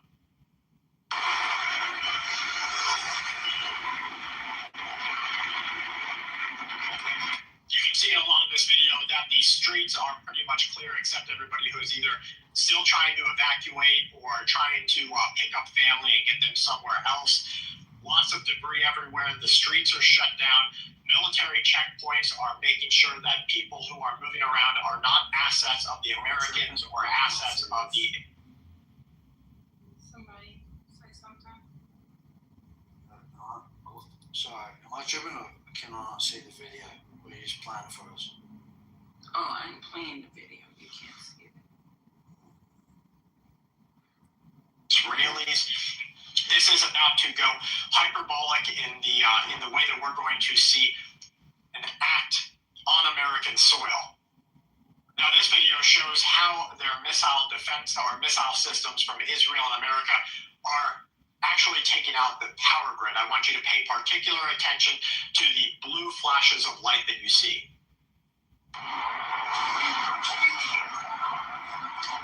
So you got there 2, 3, 4, 5, 6.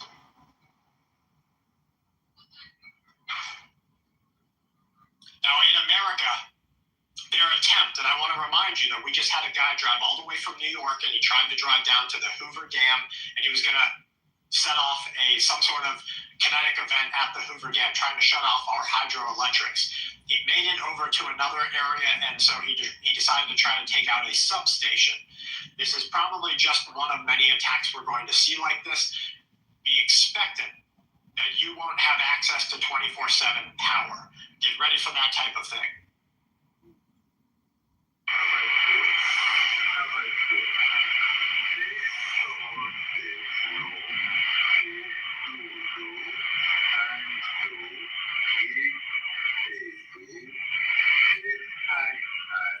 What you're listening to there is what has been called a mysterious Farsi or Middle Eastern language number station.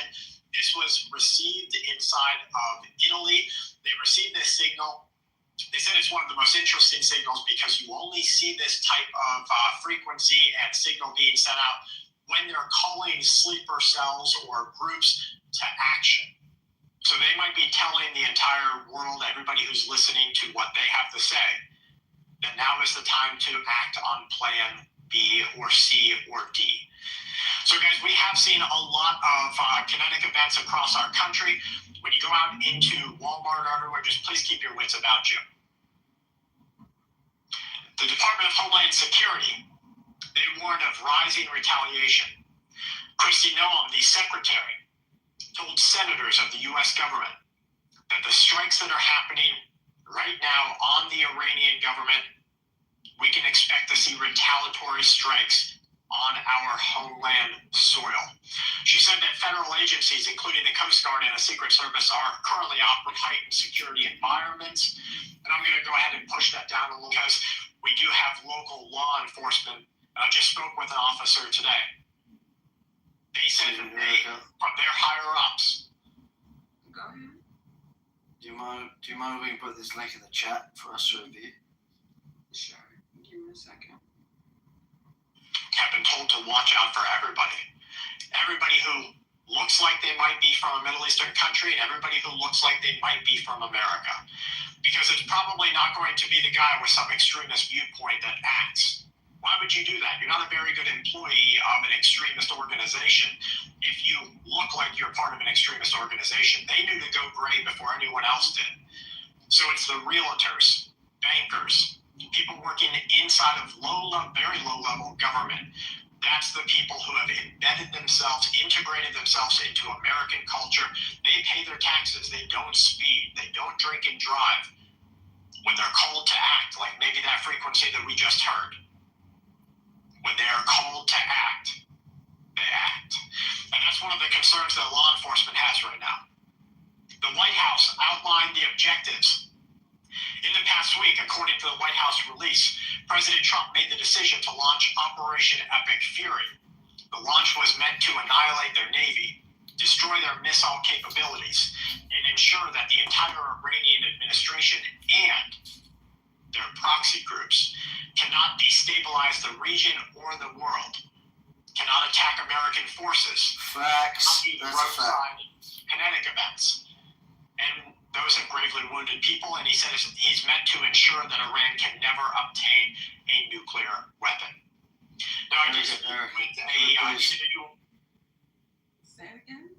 Do you mind if we can leave it there? Because that's pretty much the summary. I would like for us to get finished, but you keep interrupting the video. I'd like to get back to the people who can talk about. Any other mods on the stage? My bad. I'll shut up. I'm here.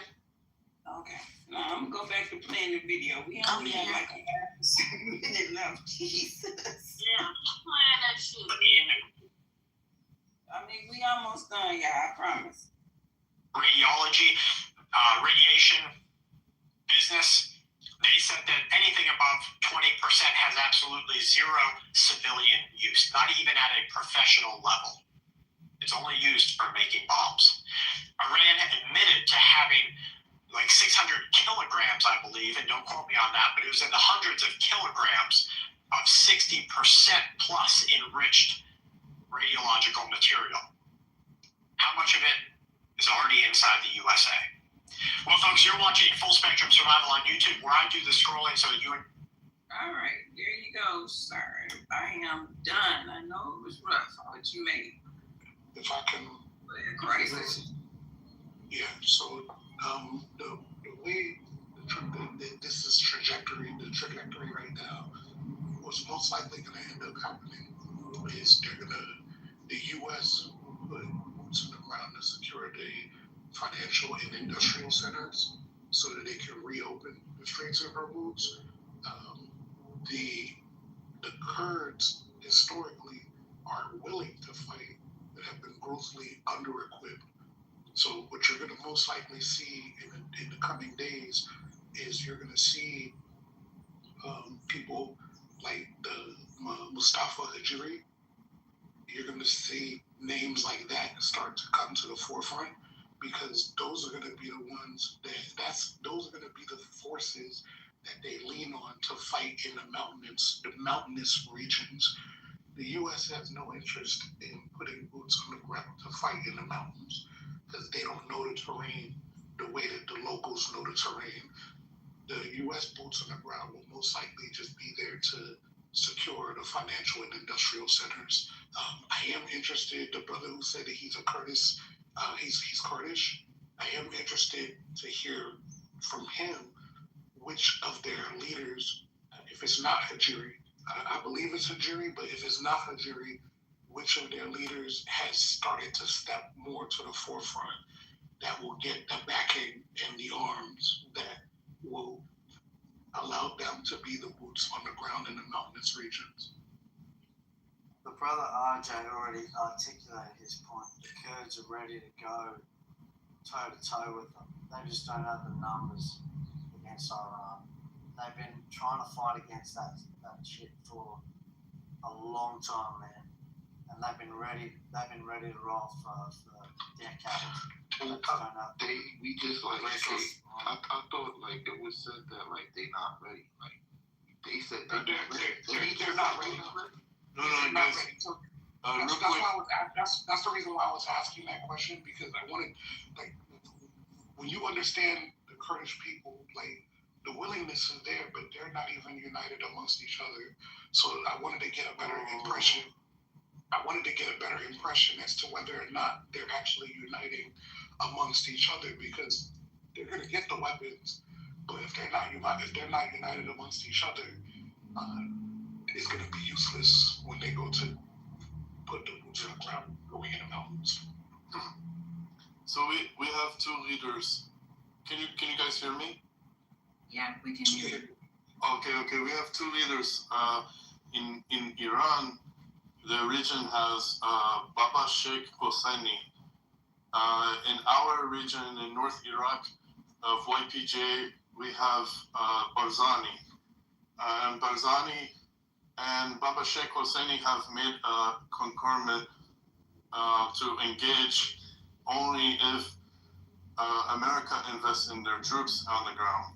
Meaning we will not go fight a ground war with Iran regime until there's a partner, because how many times our people are put in jeopardy and left, like last time in Syria, when America left us for genocide. We will go and fight if we have a partner to help us fight. But again, we also need more weapons. Even though there's been recent like staging of military jets and many things lining up in Azerbaijan in North Iraq outside, and I'm just a civilian, I'm not military, I'm not in Peshmerga or in PKK, but other fighters or my neighbors who are in military are saying that they're getting more and more weapons. But I think this needs to be multiplied significantly and backed by U.S. troops. That's how we will fight. So there is some agreement that from Barzani and Hosseini that if America sends in troops, they will join. Barzani has said in the past, is that still the expectation? That's always the expectation of our people, that we expect an entire 4-quadrant Kurdistan. That means Syria, Turkey, North Iraq, Iran will form our traditional homeland as a sovereign nation called Kurdistan. And we won't relent or stop. In fact, anyone who calls us terrorists, we won't stop this terrorism until they stop their terror on our regime, until our 4 corner lands are united as one nation. We won't stand to be raided by Turks, raided by Arab, raided by Irani. Another thing a lot of people need to understand too is when you support groups like Palestinians, they are aligned with Wahhabi and the Sunni Muslim terrorists that kill our people.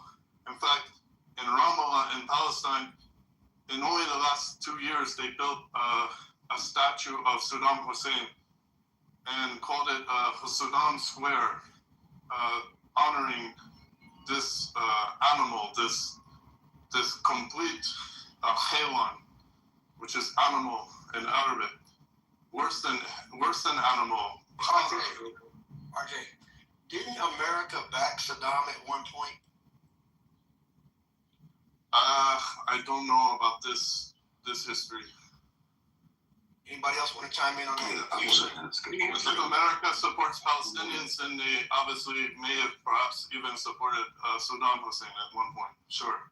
I want to ask a question based on what I heard him say.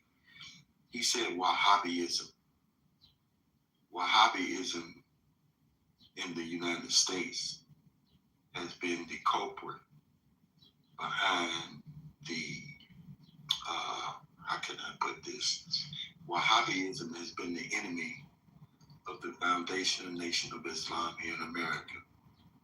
Wahhabism is what the government and some of the leaders of this Wahhabism movement, they were the ones who planted, or how can I put this? I'm trying to be simple as possible. Wahhabism partnered with the son of the Most Honorable Elijah Muhammad, or Dean Muhammad. They funded Dean Muhammad and changed it. His whole standpoint, and they infiltrated America under Islam. Wahhabism has always been an enemy to the Nation of Islam and foundation of Black Americans here, or just Black people in general in America. I don't know how many of y'all paid attention to those clips a month or two ago. So when he mentioned Wahhabism, that stuck out to me. And that's all I wanted to say. Eugene, I think what you're referring to is the introduction of radical Islam is what you're referring to. Yes, I am. And not only that, but see, I was trying to see what you Let me hold on for a second, Sweet, which is totally different from Sunni though, because I did realize I heard the Wahhabism too, but I also heard in Sunni, they're not the same. Let me ask a question, RJ, real quick, and I'm going to continue to get dressed. So, Wahhabism, and I don't want you to spend a long time on it because I want you guys to continue your conversation. I'm curious, when you mention Wahhabism, how's the sentiments there about Wahhabism? how it affects the Iranian people. What were your, I guess, talking point around mentioning Wahhabism? I hope I made sense with phrasing that in 3 different ways. Yeah, no. We have Sunni Islam, Shia Islam, Al-Ghali Islam, Sufi Islam, and then there's Wahhabi. And Sunni and Shia are, of course, different branches. Al-Ghali and other faiths like Druze are interconnected to Islam, but have their own deviations. Like Al-Ghali is a particular ethnic tribe that follows Shia Islam, and Halevi is like another Islamic deviation that is of Shia Islam. My family, we are Zoroastrian. We're not Muslim in my family. Our people represent like maybe 5% of Kurdish people, but represent a larger population that is also a minority religion in Iran. But in the Islamic situation, Wahhabi is like Sufi Islam. It's like a spiritual movement of Islam that branches away from main Sunni. It's like you would consider like if you were comparing maybe to your Christian and Judaism religions, that in Judaism they have 3 things like Reform, Conservative, Orthodox, but then they also have different ultra-Orthodox. Wahhabism is like ultra-Orthodox, where Sunni Muslims can become Wahhabi and joining this mystical or like specific belief. So Al-Qaeda, for example, is aligned more to Wahhabi Islam. This is also the group that had many people living in your country for years before they activated their cell. Meaning Mohammed Atta lived in your country in the state of North Carolina for 2 years before he planned the September 11th attack. RJ, was Mahmoudinejad Wahhabi Sufi? Like he No, he's Shia Muslim. So the Shia, are you familiar with the 12ers? Yes, also 12ers. Yes. Okay, so so from your assessment, the people who are fighting back, are they the 12ers? They're the ones who are looking for the 12th Imam. They're going to fight to the point where it's chaos for what they believe will bring about the emergence of the Imam Mahdi. Yes, you are right. This is correct.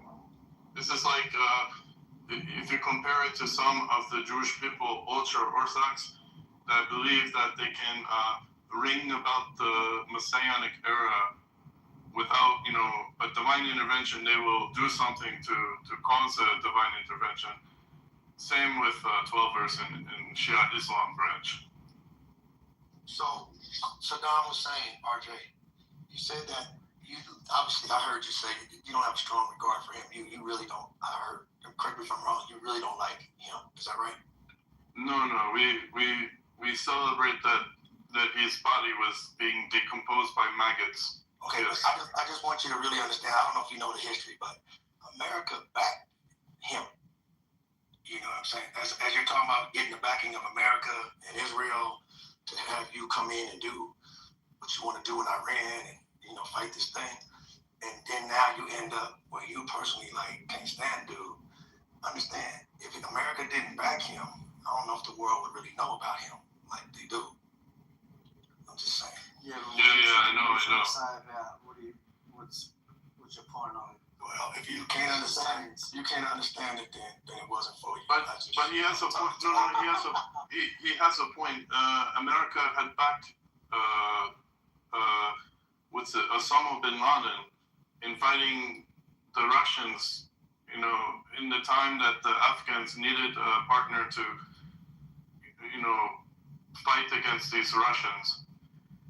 So as a result, a year later, they drifted in this relationship because this man was always about Wahhabism and radical Islam. Yeah, and they backed the Shah as well, at one point. And the Shah also is not good. Like, I'm one of the people you would think, because you don't like Khomeini or the mullah or this branch of the regime of Iran, that you must be one of the Shah supporters. No, the Shah also oppressed our people.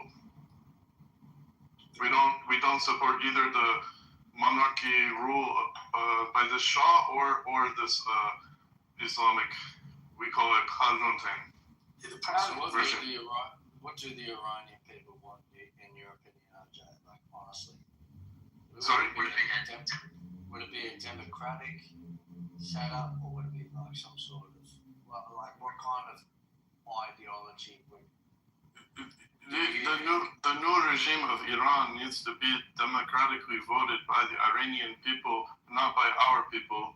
And our people will vote for our own leaders in our own land. So two things have to happen. The Kurdish people must be liberated to our nation of Kurdistan. And the Iranian people, they need to fight and vote for having their own leader that's representing their people in a way that doesn't oppress our people or their people. So RJ, and there's been a lot of energy around defending the Iranian people, especially the young ones, like 30 and under, Dave Giffland. Like, there's been a lot of energy in the last couple of days in these rooms about, the everyday people in Iran. They're not with the current regime. So let me ask you this. In your mind, if this backing came to the Kurds and America, you guys are frontline, and Israel's backing you, armory, all this kind of stuff, when you run into the everyday Iranian people, where do you think their mindset is? I mean, the young people, they want a regime change for sure. There's only, a much smaller minority of these that represent conservative views that are like their parents. But most of Iranian 30 and younger generation, they want a democracy. But there's something to be said that IRGRC, the Iranian Revolutionary Guard, are so large in population and control and nested in many ways in all aspects of Iranian life. Your neighbor is, this Iranian Revolutionary Guard, that the people don't have a way to really, truly fight on their own. That if they fight, they will face this kind of heavy-handed murder of their people. So that would be who the Kurds would be up against, right? We're gonna open the floor up because I don't want this to turn into a sweet interview or anybody else. You couldn't stand that. I'll open up the floor just in case other people want to speak on the stage. Absolutely, and I'm just curious in terms of our involvement, meaning the U.S. involvement, based off of everything that's been said on the stage. The people on the ground who are against the regime, the people that the U.S. are expecting to arm to fight the regime, and the expectations of some of these people, what they want from a result of cooperating with the U.S. The question then becomes, if the lines are not redrawn, will they still be willing to fight to overthrow the regime? Meaning, if the lines are not redrawn and it still stays Iran, there is no independent Kurdistan or anything like that, are those people still willing to fight against that regime to overthrow the regime? I don't think so, no. But for us, our condition is that we are recognized and our region is recognized. But since no one is willing to recognize, it's one of the conditions that they will have to recognize. If they don't, then we will not join. If the Kurds get involved which they're already willing to do though. Do you think that will be a precedent for the surrounding people to also help fight against the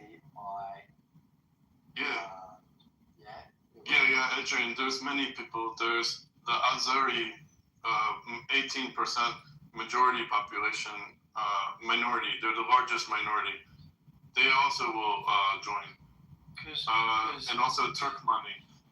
Because US are like, US and Israel are like, we'll bomb them. But like, they're like, we'll not get our troops involved. But if you guys, which I think is what they're really hoping for, stand up on principle and go, we're going to make the change, then that would be, I think, the dream scenario. The problem is, you're going to have to go.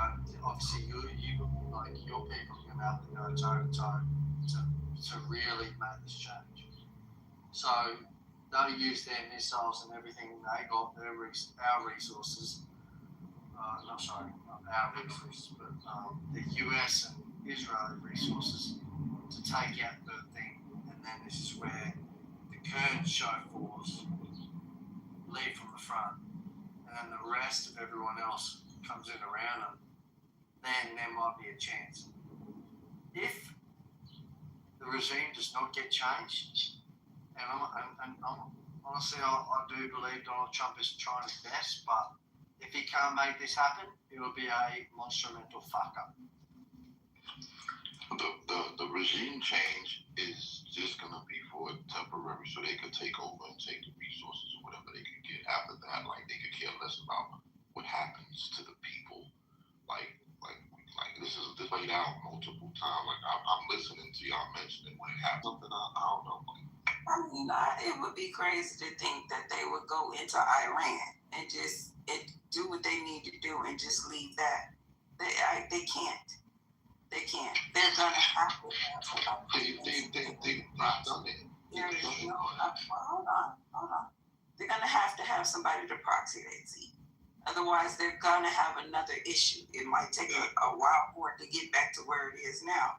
Yet it's gonna regrow. So I mean, no one in their right mind would think that they can go in there and just get what they need and walk away, and it's not gonna be another problem. No, no way.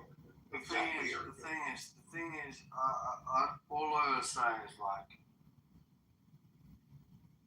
we all hate the fact that war's on the table. We all hate that people have to go, that people have to die for one ideology, and she has to be this extreme to an extent. But if we look at it and really ask ourselves, what have we grown up to enjoy? It's a Western civilization. Quite frankly, I'm not discrediting Muslims. There are some absolutely outstanding Muslims that I've met, but especially for Americans, Christianity, like, that way of life is more accepting, more loving, more harmonious to people, right? So, yeah, that's your opinion, bro. But Adrian, how can you say that? Because Islam has never hung, tortured, beat, raped. Who's asking me this question, sorry? Let me finish. Earned to the state. Any of that to black people in America, Christianity. Matter of fact, the slave masters here in America, the history versus Islam, Christianity. Islam never did any of that. Christianity has been the, how can I put this, the foundation for the atrocity of us here in America. Even still to today, Christianity is doing, and this is no disrespect to anyone who has Christian faith. This is I'm not doing that. I'm only responding to his statement. Islam has never done that. If you look at our communities today under Islam here in America, they have done far better in transforming the lives of our people than Christianity. you look at it, on every corner in our neighborhood, there's a church, but the condition of the people are still the same. Matter of fact, the condition of the people is a bad witness against the teaching of transforming the lives of our people versus the transforming the lives that Islam has done. That's just my opinion. And so when you make that statement that Christianity is somewhat, I guess I perceive it as being better, I just totally disagree with facts that I see. And someone else can have a difference of opinion of it. I hear you, Jimmy. I just want to ask, do you mind if I ask do you have a religious background? And if so, what is it? Yeah, me personally, I'm with the Nation of Islam. However, I like to add a point to that. I accept all of them. Christianity, Judaism, Buddhism, all of it. I accept all of it. But I fly under the banner of the Nation of Islam under the guidance of Minister Louis Farrakhan. See, and that's where I said, there's Muslims that really tap into the side of the nurturing side, the really peacekeeping side, and I think people like the UAE, the Saudis, they really uphold that virtuous Muslim side. Iran, for a long time, has felt like their backs to a wall and have literally lashed out and turned to religious or indoctrinated a lot of people especially the youth, in religious extremist conditions, and they felt like their backs to the wall, and they've been so desperate to develop nuclear weapons. And what for? What for? What good would that do? Just so they can hold blackmail over the fucking Middle East? Because Saudi Arabia said as soon as they get one, we're having one. And that's no good. That's why the US, which we love, the Western society, and I don't mean any disrespect for saying to you that Christianity is the way, because there are some people that uphold their religions in a really righteous way, just like Buddhists do, just like some Judahists do. But the fact of the matter is, man, some of these religious fanatics, they don't know how to act. If you saw the way the first Ayatollah who overtook the revolution, who founded the revolution in Iran, his funeral was covered by almost 10 million people. His body, it looked like, I don't know if you watched the videos, it looked like zombies. And then his body was hanging off the side of the truck in the funeral before he got lifted into a helicopter. And then my OG told me about the Muslim mentality, the extremist, not yours, but the extremist Muslim Islamic mentality. He's like, dude, these guys are just fucked. They have no care. He said one of the sons went out and took drugs, and the father flogged him literally to death. And he came back to the church, admitted it, and everyone in the church stood up to him. That scarred him. And then he turned to Christ. That sort of saved him. And that was one story I heard from one of my OGs. His father is Iranian. I said, look, man, he's like, he gets so mad when people be like, oh, let's just pass on this, because if they had their way, we would be enslaved. Like, it'd be a next generation slavery. Like, I understand African Americans have come from slavery. My personal family escaped the concentration camp. Like, everyone's come from some point of serious oppression, and no one wants to deal with that. And despite the fact that I don't, it's never pretty when we we have to do the war side of things, bloodshed side of things. When there's oppression and there's an ideology that's just completely fucked up. I don't mean to cut you off, but I think let's see if we can. We don't want you to dominate the stage. We want to let someone else get in if you want to land your point. We definitely want to be able to shut them up. We don't want it to be turned into, your perspective and opinion and just kind of run them up. We like to pass the mic around and then share it. So if you want to go ahead, land it, and maybe we can get some new people to chime in, Coldplay, and I can't pronounce what's your name, Oasis, and even okay, let's go. I'll finish in 15 seconds. Yeah. So, well, essentially that's what I'm saying. When people like RJ say the Kurds are ready to finally stand up against this, against what they felt has been oppressing them for a long time, it means something different. Like when you're hearing it from the inside out, when you're hearing that one regime is slaughtering their own people, it's enough of a sign. But I'm gonna leave it at that, and I want to pass the mic on to someone who else wants to have a take on that.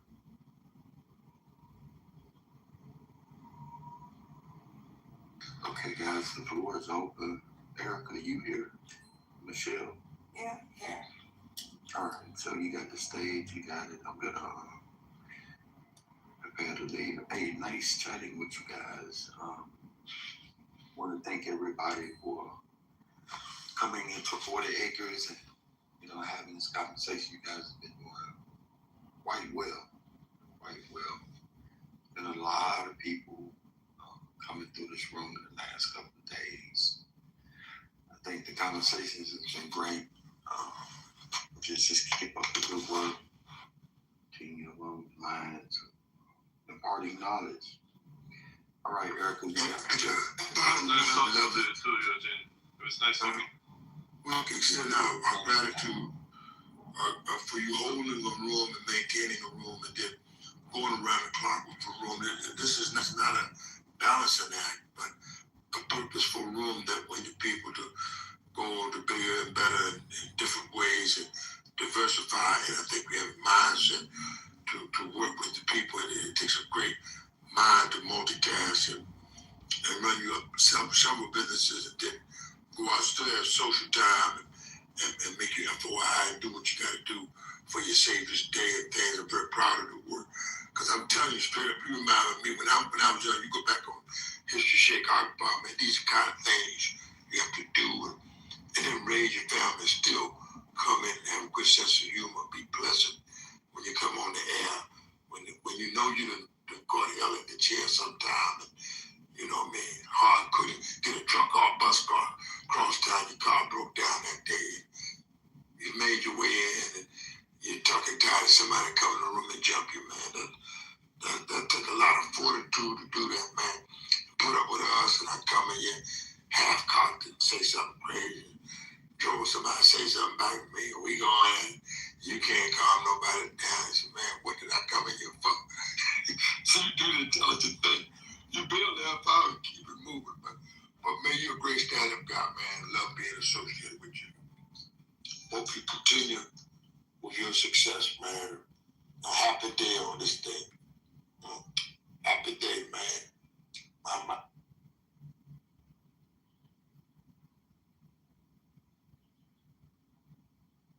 For y'all that got some submissions that you want to make, otherwise, what happened to the Australian? What happened to the Australian dude? He was pro-Christianity. I'll put my phone down for a minute. It disappeared. What was his name? Gosh, I thought that was Adrian. Yeah, I mean, he knew y'all was coming for him. He knew to get him out of there, Don't come. No, he's still there. He said I'm getting up out of here, man. Adrian, he's still there. It's Adrian. Come on, man. So good. What's happening? wants to ask me something. Yo, Adrian. Wow. Why do you think Christianity is so righteous? My beliefs based on, well, quite frankly, I'm Catholic, but from my deepest beliefs are based on what I've experienced recently. I was born as a Catholic, and I drifted to an atheist school just to learn because of how highly educated school was. They didn't necessarily tune into the religious side of things, and then I graduated and I got to start seeing things in my own eyes, and then I went to cafe and got close with this brother who was really tight and who grew up in southwest Sydney. And he explained how extreme Islam can be. Well, not that Islam is or Muslims are bad, but he experienced the dark side of it. And so when my brother and my grandmother, for example, were saying Jews are murderers, all this and that, and Israel are full of murderers. I'm like, you know what? I can't deny you, but I want to get someone who actually knows more than what the fuck I'm gonna try and explain to you. So I got him to come over, and he said something about Hamas, and Hamas is sponsored by pretty much Iran, and they're the same, basically are the same mindset, right? They're the same ideology, same bread and butter. And he said these guys want women serving them. So recently in America, we've obviously been like Jeffrey Epstein's responsible for disgusting shit involving young women. Over in Islam, extreme Islam,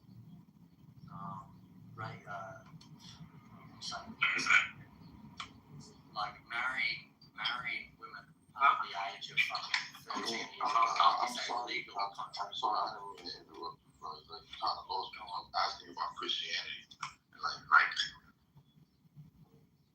Because for instance, right, you have your personal views on how you think Islam is like so wretched people, right? And my experience with Christianity, like, was like everything. Like you said, you're Catholic. I was born in Catholic religion. I went to Catholic school. You know what I mean? Like, so I had horrendous experience with that, and so did everyone that I know before that. Like, I mean, like, dealing with the schools in general, and then when you talk about the history of what the Roman Catholics did to what happened in the Caribbean islands and all through the world in general, they tore shit up. I mean, like, so like, you're approaching the conversation with a biased viewpoint.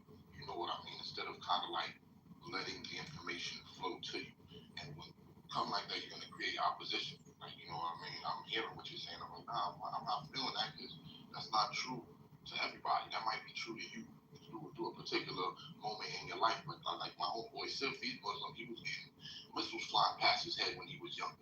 You know what I mean? He's from Bosnia. So like everyone don't have the same experience. You know what I mean? Yeah, I understand what you're saying, but I got bare people trying to have a crack at me in the chat. Look, I can never empathise being involved in, and then what's been going on around that. Let's be honest, the two biggest things are one,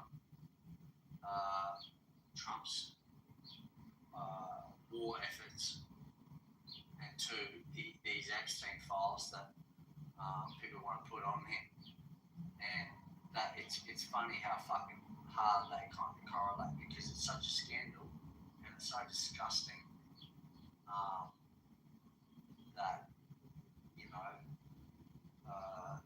we talk about how fucking people are like it's it's almost like predators just preying on weak in general is basically what it comes down to. And it's not necessarily even a religious thing. It's a people thing. But I gotta say, for the one scandal where it's like a big deal in the US, it's a common contractual legal thing over in fucking Iran and Pakistan and that Muslim community. Arranged marriages is all across Iran, and it's from a young age, and it's quite frankly fucking disgusting. And that's not something I'm just coming from, and I'm not trying to attack anyone from a Muslim background because there are Muslims that really uphold and stand on their principles and are honestly upstanding people. But that's what I'm saying. This is where the extremism comes into it, and it can go both. It can go both. If you want to put it, extreme left wing and extreme right wing. I hate the both sides of them. I think they both need a smack of sense in them. But trying to figure out how we can mediate between them, it's hard. It's easier said than done, to be honest. But I mean, the better that people can kind of unite under not just their own religion or beliefs, but just on, I guess, more like morality in a sense, the better we'll be. Yeah. I'll leave it at that. Yeah, I think everybody, when you get to religion, the crazy thing about it is sometimes I think when I hear adults come into conversations and just try to put a blanket description on people and their religion, I think that's kind of crazy. Especially when you know the religion that you participate in has extreme mother suckers in that religion as well that are doing some crazy crap that you would never do. And use your religion as the excuse for doing it. So I just think at this point we just need to realize that people are humans and people will hang on to stuff just to have the excuse to do what's in them. It has nothing to do with the title, Muslim, this, that, nothing. No, you just put a title onto the person that you really are on the inside. Quite frankly, I never look at it as I prefer to look at people as people. Never as people. Yeah, there you go. People. Look at people as people. Yeah, I look at people as people, but in terms of if you want to go deeper than that, No, I don't want to go deeper. I just want to look at people as people, and I want to accept you the way whatever your actions are. Then I'm gonna judge you based on that, not judge you based on I meet you and now I'm trying to figure out what your religion are so I can figure out whether I like you or not. But I don't know you. I mean, exactly. And I gotta be honest with you. No. And I gotta be honest with you. I reverted to Islam. It is a total difference between Islam and Christianity here. Okay, I can't say what it is somewhere else, but it's a difference. If you're really trying to focus, probably Islam would probably be the best. You don't have the stuff that go on in our churches here, in our environments here. It's just different. And everyone has the right to choose what environment they want to be in, what God they choose to serve. And that's no one else's business. And I think that when we sit down and we participate in this mess that these governments have going on, I mean, we're just as bad as them. We're part of the problem.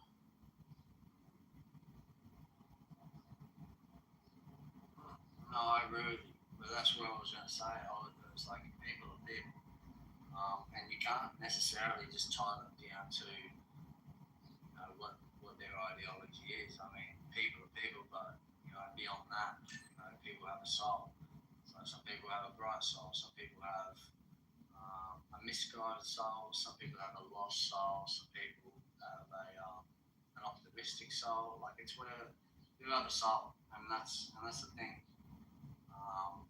That's what it really boils down to. Yeah. Some people have a dark soul, an evil one. So I mean, And that's how I kind of look at it. Well, you know what, real quick, what Erica just said is profound, Adrian, and for all of us. Religion is not what you profess.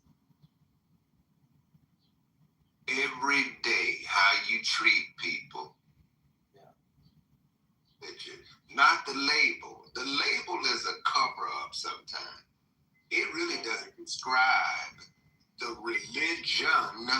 It describes the behavior of individuals. Now, people might choose to pray standing up, sitting down, laying down, kneeling down, extra looking in the sky. But then that's prayer.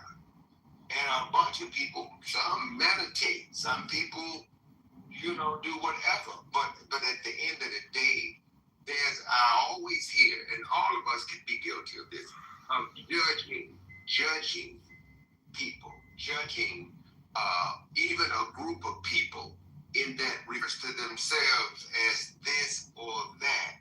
And because there have been atrocities across the board, and people know that there were folks who called themselves Christian Knights. Oh, they went to church after they hung a group of black people, not just a group, but raped women, did all kind of stuff, and then didn't have no conscience, but they still refer to themselves as Christians. But most people would say, no, you the devil, based on your behavior, your mentality. So that's what you have to look at. Most of these things, even with what you see going on right now in the world, most of this ain't based on you believe in God. God ain't got a damn thing to do with somebody killing somebody, taking somebody's stuff, being the police of the world. That's a decision made by those who run this world order based on conquering. It's a big deal to conquer. It's a big deal to control resources. It's a big deal to say I'm in charge. It's a big deal to say you got to come through me, even though you got a Congress or you got a Senate or you got all of these line of governments that's called democracy. Deep down inside, that is another government called a shadow government. And there's some people that control them to control the people that control the resources, that control the media. So you won't get to the bottom of it because Satan has been in control for a minute. But that's all. That's all. Erica said it absolutely 100% right on point.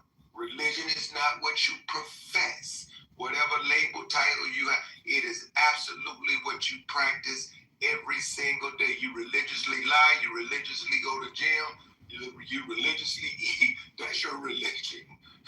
You're a little lazy. But anyway, that's your religion. You're a little lazy. You're right. No, you're right. The only thing that makes you think about it is that when someone goes wrong or does something right, they're quick to label it. Like you said, it's a label, and they're quick to tie it back to that. Me, I know that,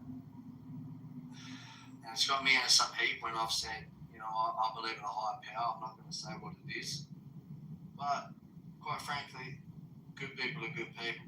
It's as simple as that. And I just don't know what people agree with in terms of the Iranian regime that was in power beforehand, but it didn't look pretty to me. I don't know, and I don't think any of us who've grown up and have had a privilege to experience the Western society, maybe you hated the shit out of it, but I can't sit there and pretend like we had it good, because if we were in those, I don't think we'd last too long on the other side. Because I think people humans adapt, just like those people over there are lasting. You know what I found strange though?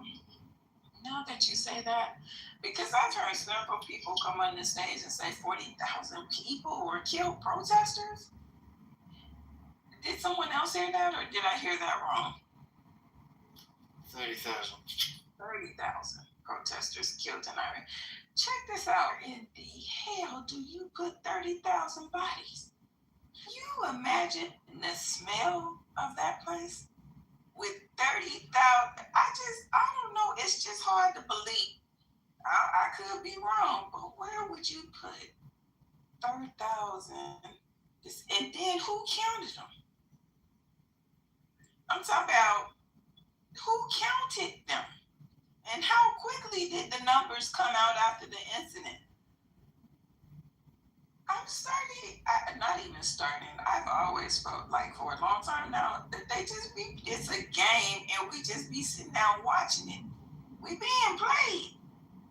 30,000 bodies. So it's not, I don't know how they're reporting it, but they kind of did this with Nigeria too. It's not in one incident. It's over the course of a year between December. I think it's just over the course of. It's not. It's over the course of a couple of months. It wasn't like one actual event that killed 30,000 people, because then the stuff that you're saying makes more sense. Like, where would you put all those bodies?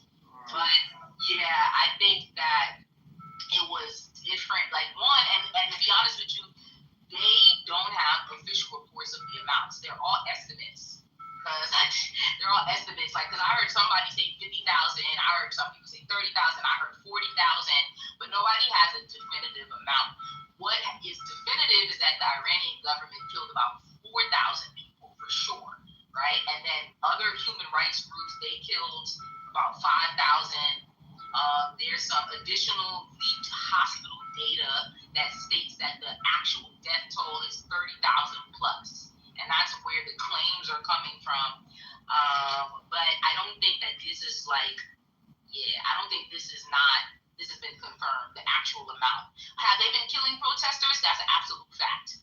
But there's no definitive evidence that it was 30,000. And I don't think it was, and there's no definitive evidence that it happened in one event. It is over the course of time for either several months that we're talking about since last year to this year, and those are what the reports are actually saying.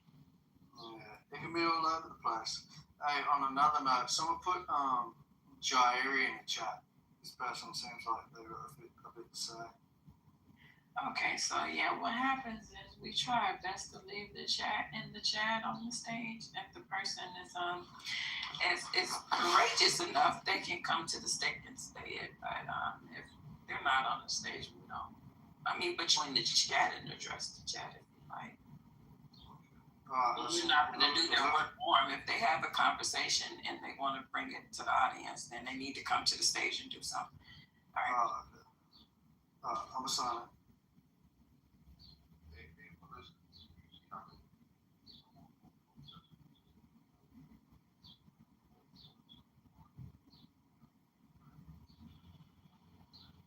You said a few months before that. So this the reports I think are stemming since late last year, between last year and now. So as far as definitive amounts, definitely killed about 5,000 people. That's for sure by the Iranian government. But there's other groups that are involved that have been reporting different things. So, but this is prior to the war. I don't think there have been this is the majority of these 30,000 or whatever is happening now. This is all prior to us going over there. In regards with this thought about Adrian and we're talking about in terms of this religions, and as Adrian was talking and RJ and other people and just summing up everything I've experienced in my life, I gotta say, if I didn't come across the exact form of Islam that I did, I'm not convinced that I would have just ran over to it. I don't think I would have went to just any Islam wherever I would have found it. And I think that's crucial because as I listen to some of the stories about people, I can imagine even in Iran, never been there, And, RJ was talking about that area. I can imagine if I was in a certain area, I probably would be like, hell no, I'm not joining that religion called Islam as it's playing out in that area. Even in America, Christianity, that's a broad statement, Christianity. And so Catholicism, Baptist, man, Seventh-day Adventist is in that boat. A lot of things in this boat of Christianity. And depending on the neighborhood, the zip code, who the preacher is, who the minister is, it's going to have a direct effect whether I roll with that particular group. And that's exactly the reason why myself, I roll with who I roll with because of him and because of the way he gets down and the way he duplicates the understanding and like that. So I say that to say I'm thankful that I've come across the information and I've embraced that if you're a good Christian, you're going to be on the same page I'm on. In my mind, if you're a good person, a Jewish person that's down Judaism a certain kind of way, we're going to be on the same page. And if you're a good quote-unquote Muslim a certain kind of way, we're going to be cool. You don't have to even profess a religion. If you're just a certain kind of way, we can roll. So I'm thankful that my mind hasn't locked in, and I pray it never does, on if you don't profess that one of those three words, then if you don't profess the right word, Islam, then we can't roll together. But hey, I understand how others' minds can be locked in like that.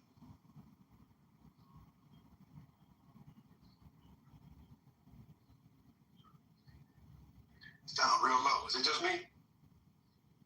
Yeah, sorry about that. Yeah, I was saying that these dudes use these religions and they used to be they control people well with these religions.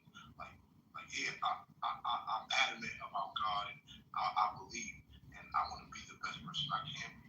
But then when I look towards leadership, dude that's leading the pack is utilizing these words to manipulate. You know what I mean? To manipulate me and my people.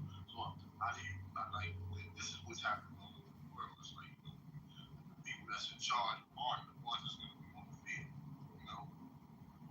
So I just want to say something real quick. The way out of religion is through it, right? And the way out of religion is actually through it. Realistically, if somebody is waving a gun over you and they've been oppressing you with a gun, what happens when you learn how to use a gun yourself, right? You learn how to use that gun yourself. That's the same thing with that. They can no longer oppress you. And that's the same thing with religion. When you understand what it really is and you truly go through it, these people low key can no longer oppress you with something that you don't know anything about. You're living by laws and political systems based off of their religious beliefs, but you choose to not even understand and infiltrate it, even on an esoteric level, right? And that's what the problem is. You can't be mad somebody's waving a gun over you, and then you don't want to go learn how to use the gun to oppose them. You don't want to learn how to infiltrate and use the very weapon they're using against you. That makes you a sucker.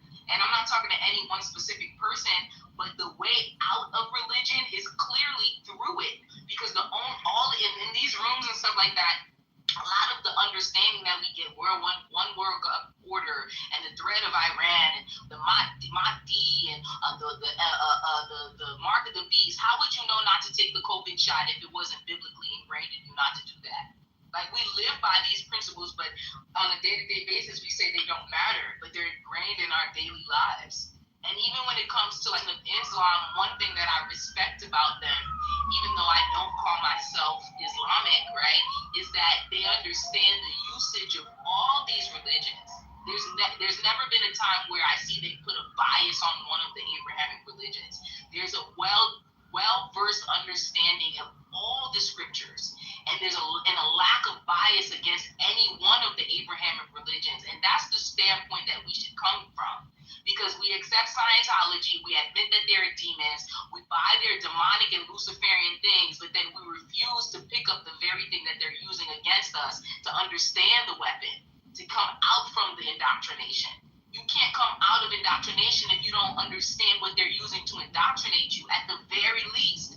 And through that, maybe you'll finally get some true understanding. But you can't, like, it's just weird for people to constantly say, like, well, they do this, they use this, but don't want to understand what they're using against us. I find it very confusing. Bottom line, I think people are attempting to hand us an inheritance that's not rightfully ours. And in that attempt, we have inherited the misguidance. And the thing is missing, the misguidance is the knowledge of self. And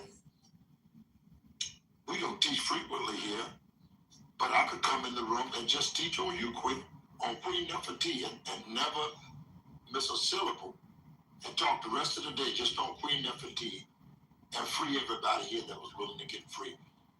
We just don't single out our ancestors. I could teach on Imhotep.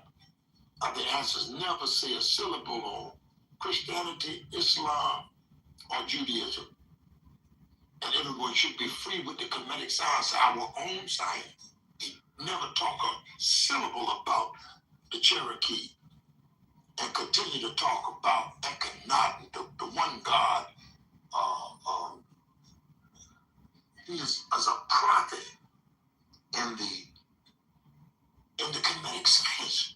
Just teach on Kemet alone and get us in a different frame of mind, and never mention it.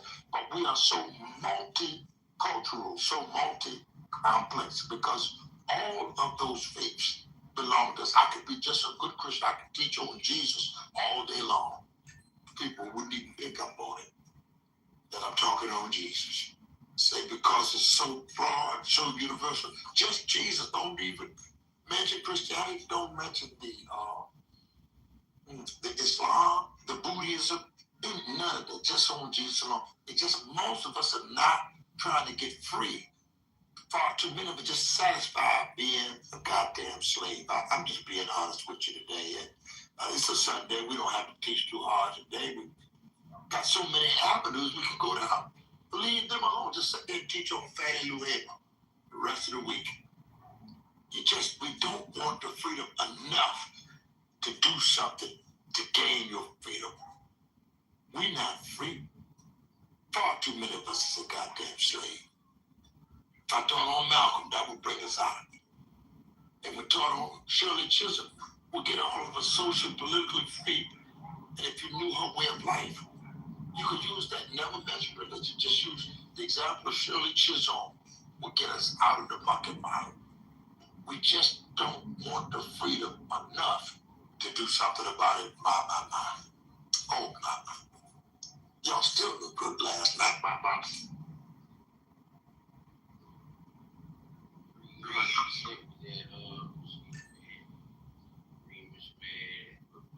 Where was the teachers during slavery?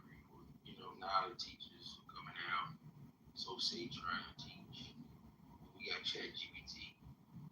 You know what I'm saying? So I won't be a part of those classes where we got I can use discernment to tap into the Akashic records. So some of us we need to teach it from the source. If that makes sense. And makes perfect sense, my brother, that we free ourselves, that we abandon the opposition and free ourselves from enslavement.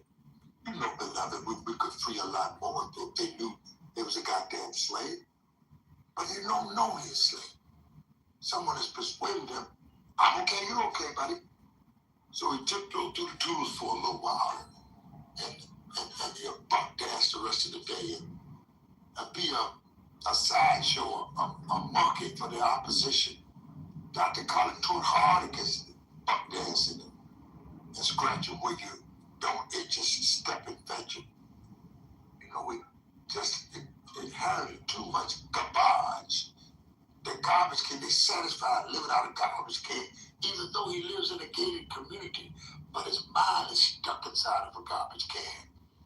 Even though he managed a big wealth fund. These are black men managing big wealth, but they're stuck in the ghetto. The mind never left. You took the couldn't get the ghetto out the brother. I go to neglect and living in know what I do. I build whole estate communities, whole communities. I don't build no one house, man. I build roads and the whole house from the bottom of the footing to top it out the roof line. I built estates for brother Drunken Good in the medical field. And he was living ghetto up in there, man. He put no maintenance on the stuff. House falling down on one side. We built the mansion for him and went back. He didn't put an ounce of maintenance out. And we had to put another few $100,000 in the renovation after 6, 8 months a year.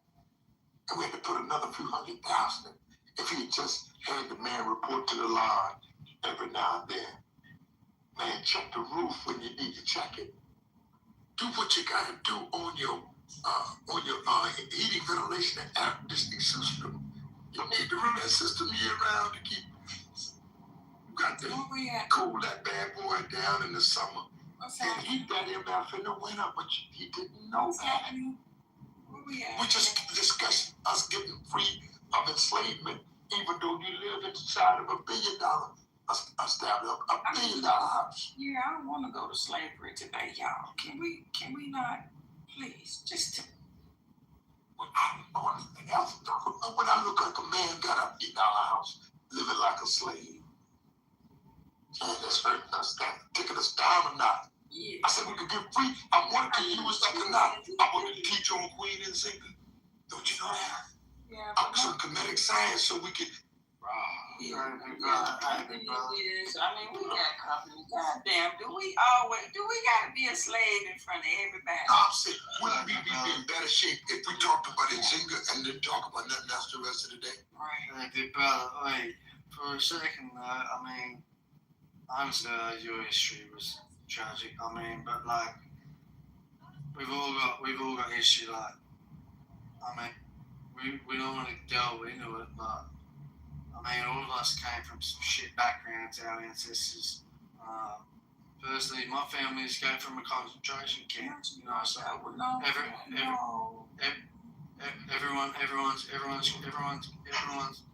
been here to enjoy. Everyone's here to enjoy what we can make to ourselves today. Hey, Miss Erica, I passed my certification. Hell no to the hell no. Can I speak? Person who knows who they are. Can I speak? And they'll superimpose that because you will be more valuable in somebody else's culture than your own. That's not. Miss Erica. That's unfair to a guy. What? Congratulations. Ambassador, you calm down now. Don't start getting disrespectful. Can we talk about the widespread devaluation of the Black American and American politics with what just went down with Jasmine Crockett in Texas?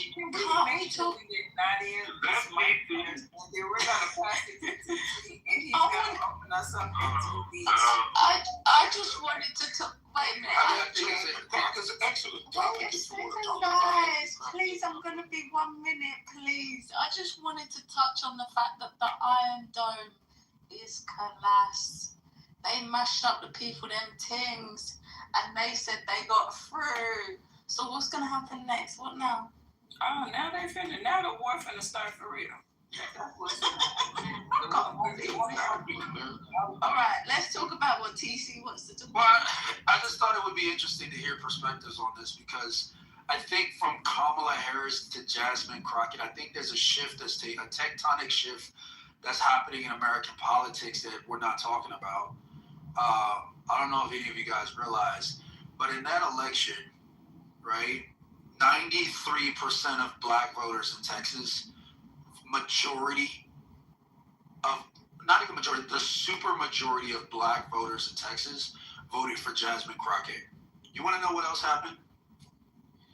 The majority of every other people group voted for Tallarico. every other people group in the Democratic Party voted for Tallarico. And I'm just asking because I'm curious, the perspectives. What do you guys think is happening to Black Americans' profile, our avatar in politics? With what they did with Kamala Harris, with what they did with Jasmine Crockett, when she was dancing down the hallway like a muse, like a court jester. What do you guys think? What do you think they're doing to our image? And these questions are not rhetorical. They are thought-provoking, and they're intended to provoke response, because this is something I've been pondering for the last couple of days, because I'm in business, and I do opine on politics every once in a while because it interests me just based on my background. But I'll make my submission real quick, and then, if you guys want to talk about it, I think this is a good topic to talk about. My submission is this. Hold on a second. My friends from across the pond. Here's my submission. Black Americans are being steamrolled in every category, social category in this country, but no more so than politics, because politics is where the zeitgeist is in this country, culturally, politically, obviously. People are attracted to American politics because of Donald Trump. And so anything that happens on that plane gets shot out to the rest of the world as this is standard, this is what you can expect, this is America. And when we have a performance like what we saw in Texas most recently, this is not even the majority of Black Americans. The super majority of Black Americans continue to side with race over true policy, and we lose, and we're consistently losing when we vote on race. There's no area, there's no area in which Black people are more unified in any other category in this country. Socioeconomically, none of it. There's no other area where we have the most aggregate power than in our vote.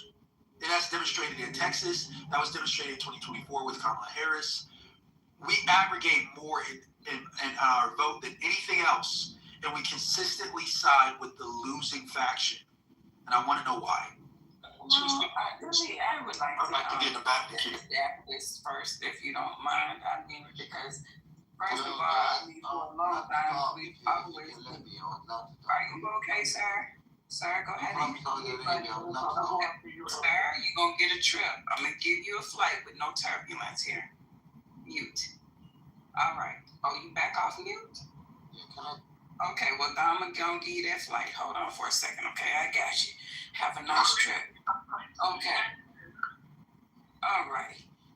So, yeah, what I was damn fucked up. But what I'm trying to say is, and for long, we've always known in this country that we've been put in spots for either an agenda that they have in place, meaning that you're just a puppet. You're doing what's told, and you're being sent because you look like the people you're being sent to. So naturally, you're gonna garner some trust. For a long time, that's what's been going on. And then the other part of our value to this country has been work, free labor, or entertainment. And we are directly responsible for that. Okay. And I don't think it's anything wrong the way we vote, because we're not the only people that vote that way. We're not the only community that votes that way. Hence, all the Black went with her and the other people went with her. We're not the only ones that vote this way. And our people are bamboozled. Maybe we can find some people to go wake them up and say, this is what's happening. You don't have to go with the other side, but you definitely need to leave this side alone and find you some goddamn other options. Thank you. Erica, I didn't get to ask you, or Eugene, what are your thoughts on... your motivation. I would love to speak. Can you give me some time when it's available? Yeah, you can go out for Adrian. I hope he stays on the topic of the question that's already been put on the floor. What's the question again? So we can be on the topic. Do you have any opinion on where? Maybe I should just make the question more precise. In light of the Jasmine Crockett turnout and performance, where do you see Black Americans in the political game in the next 10 years?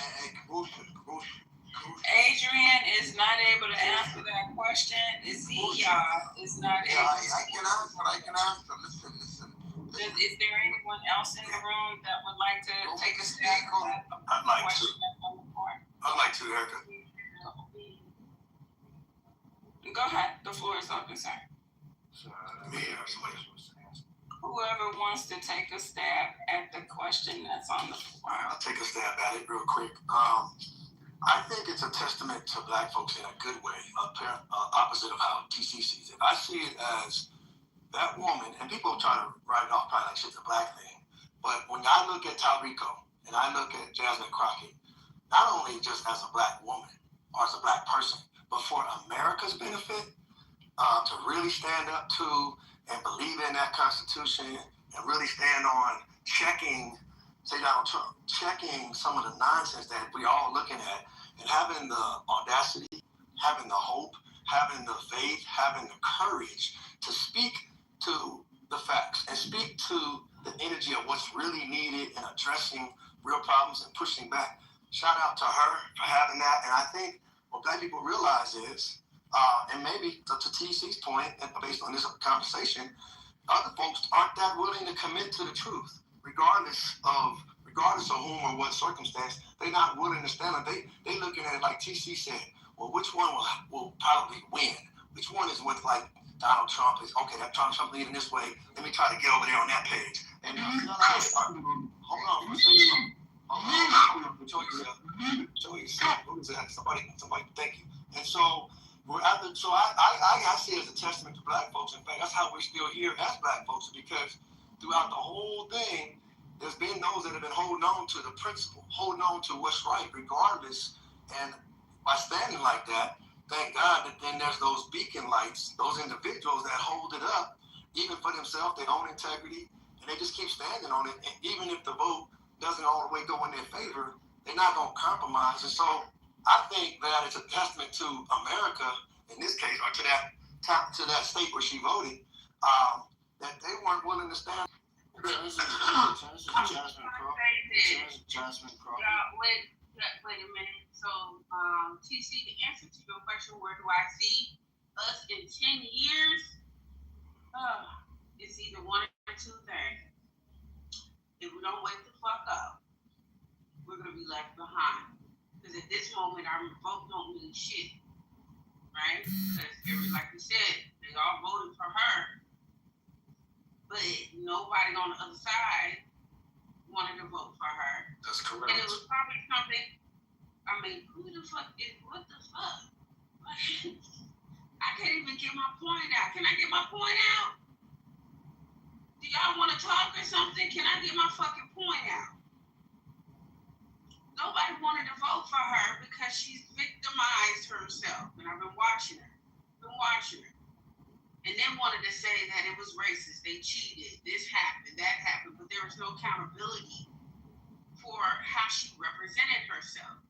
Just because you're Black doesn't mean somebody is supposed to vote for you. That don't mean you're supposed to vote for that person just because they are Black. What has she done throughout her political career that is going to benefit you? Because what are all the things she voted for? Does anybody know? All of the crazy shit she voted yes for, but then we still turned around and backed her. I don't think Black people know politics. I don't think they're paying attention. So if we look at it from 10 years from now, TC, and if we keep going down the road that we're going, we're not going to have any type of politics. We're not going to have any type of representation that looks like us up there. But if the people in this room, because I think it's almost 200 people in this room, 150, 200, man, y'all get your kids to understand the government and politics and how it works. Learn and to use discernment when it comes to people and their character, because character matters a whole fucking lot. It matters a lot. Just like with Kamala, I was seeing one of my clients, and she's not like Black or white American. I think she's know, she's from Taiwan or Thailand or something, but she speaks American. She's been in here since she was 14, right? She told me she voted for Kamala. And we were just talking, and she was like, asked me, did I vote? I was like, nah, girl, I vote. She was like, why? I said, because I don't like neither one of them. Well, what was wrong with Kamala? I said, well, first of all, she thought to represent her on stage was making a salad and shaking her ass and pussy at a political rally. She had Quavo talking about stopping gun violence, but all you fucking rap about is fucking drugs and gun violence. So it was a complete contradictory. I can see why some people can logically look at that and be like, oh, hell no. So that's where I stand on it, DP. I'm going to land my plane right there. Thank you. Flawless. I'm going to buy this right quick. Hold on, TC, and I'll give it to you because, see, I know we love our people and that we don't say things in a way and knowingly when we're saying these things that we're riding right along with the fucking stereotype that's been given on our people, and we need to be very careful when we're speaking and sometimes realize that we're doing this. So I'm just going to point this out. There's not very many voters that go back and check the history of the candidate that they're voting on. I'm sorry. I don't give a shit what color you are. They took civics out of school a long damn time ago, and a lot of our voters are fucking blind voters. They're not voting because they went and checked your history. Otherwise, half our fucking Congress and representatives would not be in their fucking seats. People literally put people in their seats and walk the fuck away and don't pay no attention. So no, we're not working with educated voters. We're messing with a lot of people that sit down and just listen to fucking propaganda, and they're fucking racist and don't want to admit it, and then they go vote. Okay? So no, this has nothing to do with people knowing this woman's track record. They sat down and they got played some short clips of her getting sharp with these people who literally sit there and get sharp with her. But I guess the best response would be to sit there and cower down to these draconian motherfuckers that are sitting in these seats. We got to be careful when we're pushing the other side's narrative. Do we need to do something different? Hell yeah, we do. We need our own party. The Democratic Party has been playing us for a long fucking time, but because they look like us, we ride with them. We gotta wake the fuck up. But no, this ain't because they was educated and you're not to fuck with her. They're racist. People are racist. Yeah, can I ask you a question, Erica, about Jasmine Crockett? Let me just respond to a couple of people that was coming in. There was a couple of people coming in. I just wanted to react to some of the stuff that was shared. It was a lot. To Sweet first, I think Sweet missed my point entirely. Of course, there are things that we can celebrate about people, their individual, characteristics, their the things they stand up for and stand against. That's not what I'm talking about. I'm talking about the wholesale representation of Black America. The point that I made in my original submission is that unlike any other people group, with the exception of the Jews, which the Jews get that exception because they play both sides. They literally fund both sides, the Democrats and the Republicans equally. But with the exception of the Jews, Black Americans are the only people group that vote consistently for one party to the extent of 89 to 90% of the time. And secondly, with that observation, what I was conveying earlier is that demonstrates our value system. Is somebody having a hard time breathing? I don't know why he's breathing on the mic. That conveys our value system. And that tells the world something about our value system, but it tells the world something even more, I think, harmful. That we consistently side, not only with the losing candidate, but the losing issues. Jasmine Crockett danced in Congress, in the halls of Congress, to They Not Like Us. showing our ass for the world to see, and we voted 93% in the whole state of Texas. The one city that has the largest population of black people voted 70% for Jasmine Crockett. The argument that black Americans don't have any power is a lie. We have an immense amount of power. The problem is the people that we continue to get behind and the issues we continue to side with are not our issues. They've never been our issues. And what I'm saying is, in the next 10 years, and I think Flawless hit it on the head. Black Americans are going to be dead last, but here's the problem: we've been dead last for the last 70 years. We've been dead last. There's no change. We continue to do the same goddamn thing. And it's about time somebody starts talking about it. Jasmine Crockett is probably the best example. Coming off the heels of a Kamala Harris loss, in which we did the same goddamn thing. And I turn on my social media and I see, black people with our antics saying, raising their eyebrows, pinching their lips, sniffing, they're snorting hard, trying to convey discontent with the American political system. It's not the American political system, black folks. It's us. We don't have a forward-looking perspective on our fucking worldview. It's a backward-looking perspective. When you hear people talk about their people, take the Jews for instance. When they're talking about economics, they're not talking about how we were held down during the Holocaust 100 years ago or 80 years ago.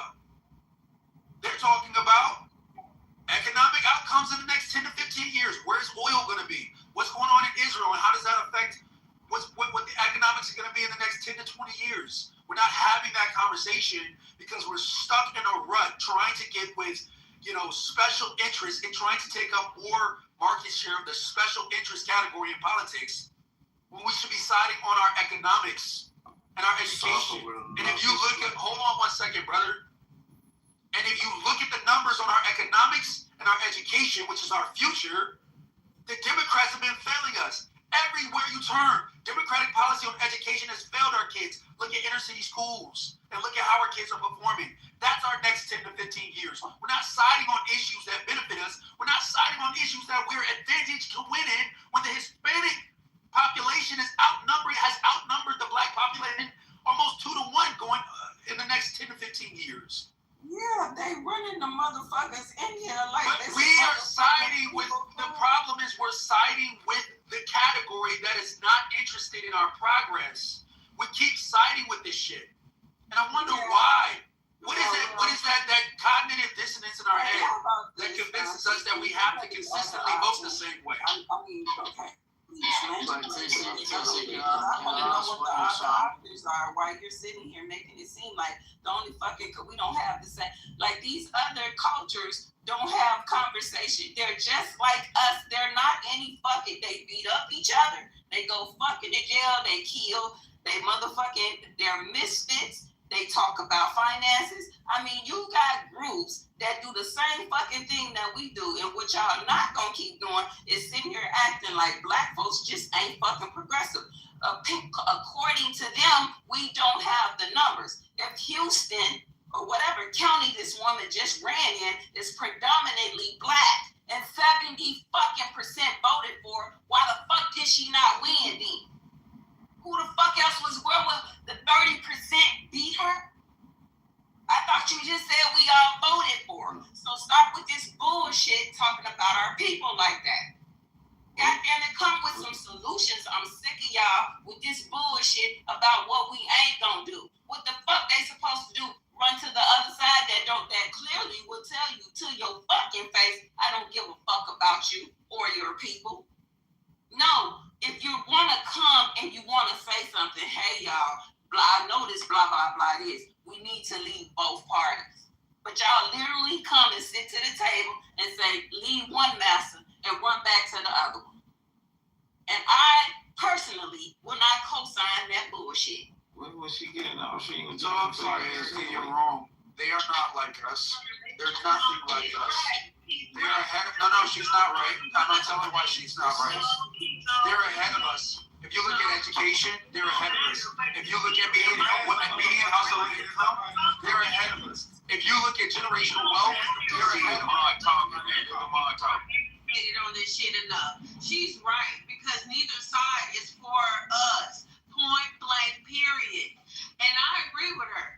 can't keep bouncing back and forth, ping-ponging, just because we want to get up into the game. We got to do something outside of what these motherfuckers is doing and educate ourselves on this system, because if we keep sitting under their thumb, you voting Republican, you're still sitting under a white supremacist thumb. And I get it, y'all don't like to look at it, oh, this country, we got to let go of racists, we got to leave them behind.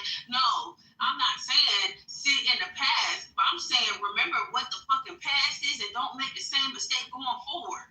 Because if you don't, you're going to keep sitting ping-ponging, beep, beep, beep. That's all y'all doing, going back and forth. Oh, they got better views, or they said they're going to do this. Oh, no, they're going to do this. No, fuck that. Do what you want to do and create your own shit. We going to do something. Fuck what they going to do. We got to do something. Fuck them. Yeah, I get it. Like, you have to promote this. You have to promote this. Let me just, hold on.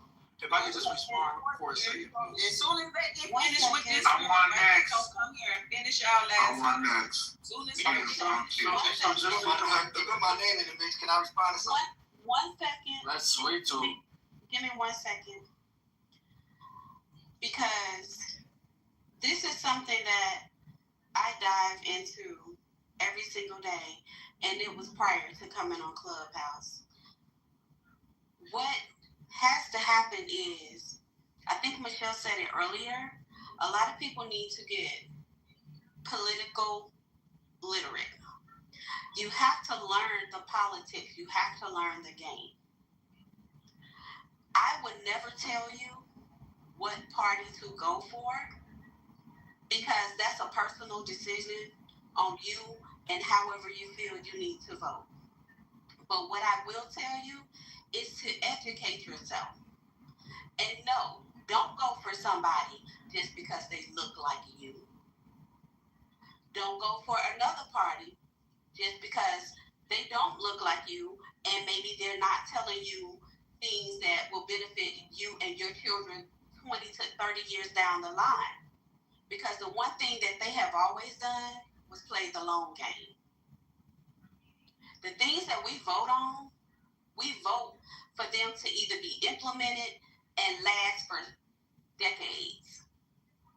So you can't vote based off of somebody looking like you. You literally have to vote and be educated on what they have approved, what they have not approved, how they walk, what they do, how many people have sold, they have taken money from. You have to vote on those different choices, because that's what's going to have you hemmed up somewhere. The best thing is to probably, at this point, create a different party. The Republicans, not really it. The Democrats, not really it. There's been no investment on our return, no return on our investment. And a lot of too many people that are they're walking around and their veils are off now. So they see what's going on. Land your plane, nigga. Love or hate. Don't tell me what the fuck was that. Love or hate. Don't start that bullshit, motherfucker. Don't say that shit.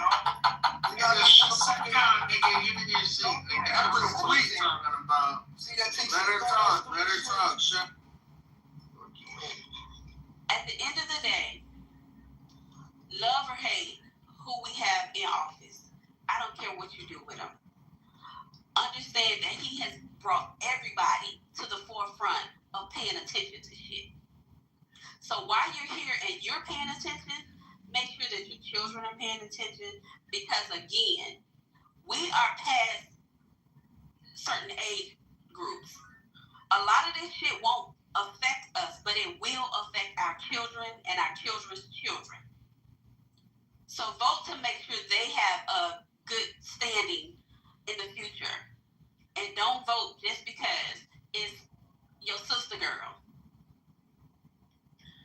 And I land. Let me go now. Let me say this real quick. Do with this clown right quick. Hold on. Just to put this in proper context. Hold on, like You like skinny chips, stop it. Let me go. I'm about to argue, sweet. I'm not trying to argue. I just want to put myself. I'm not trying to argue.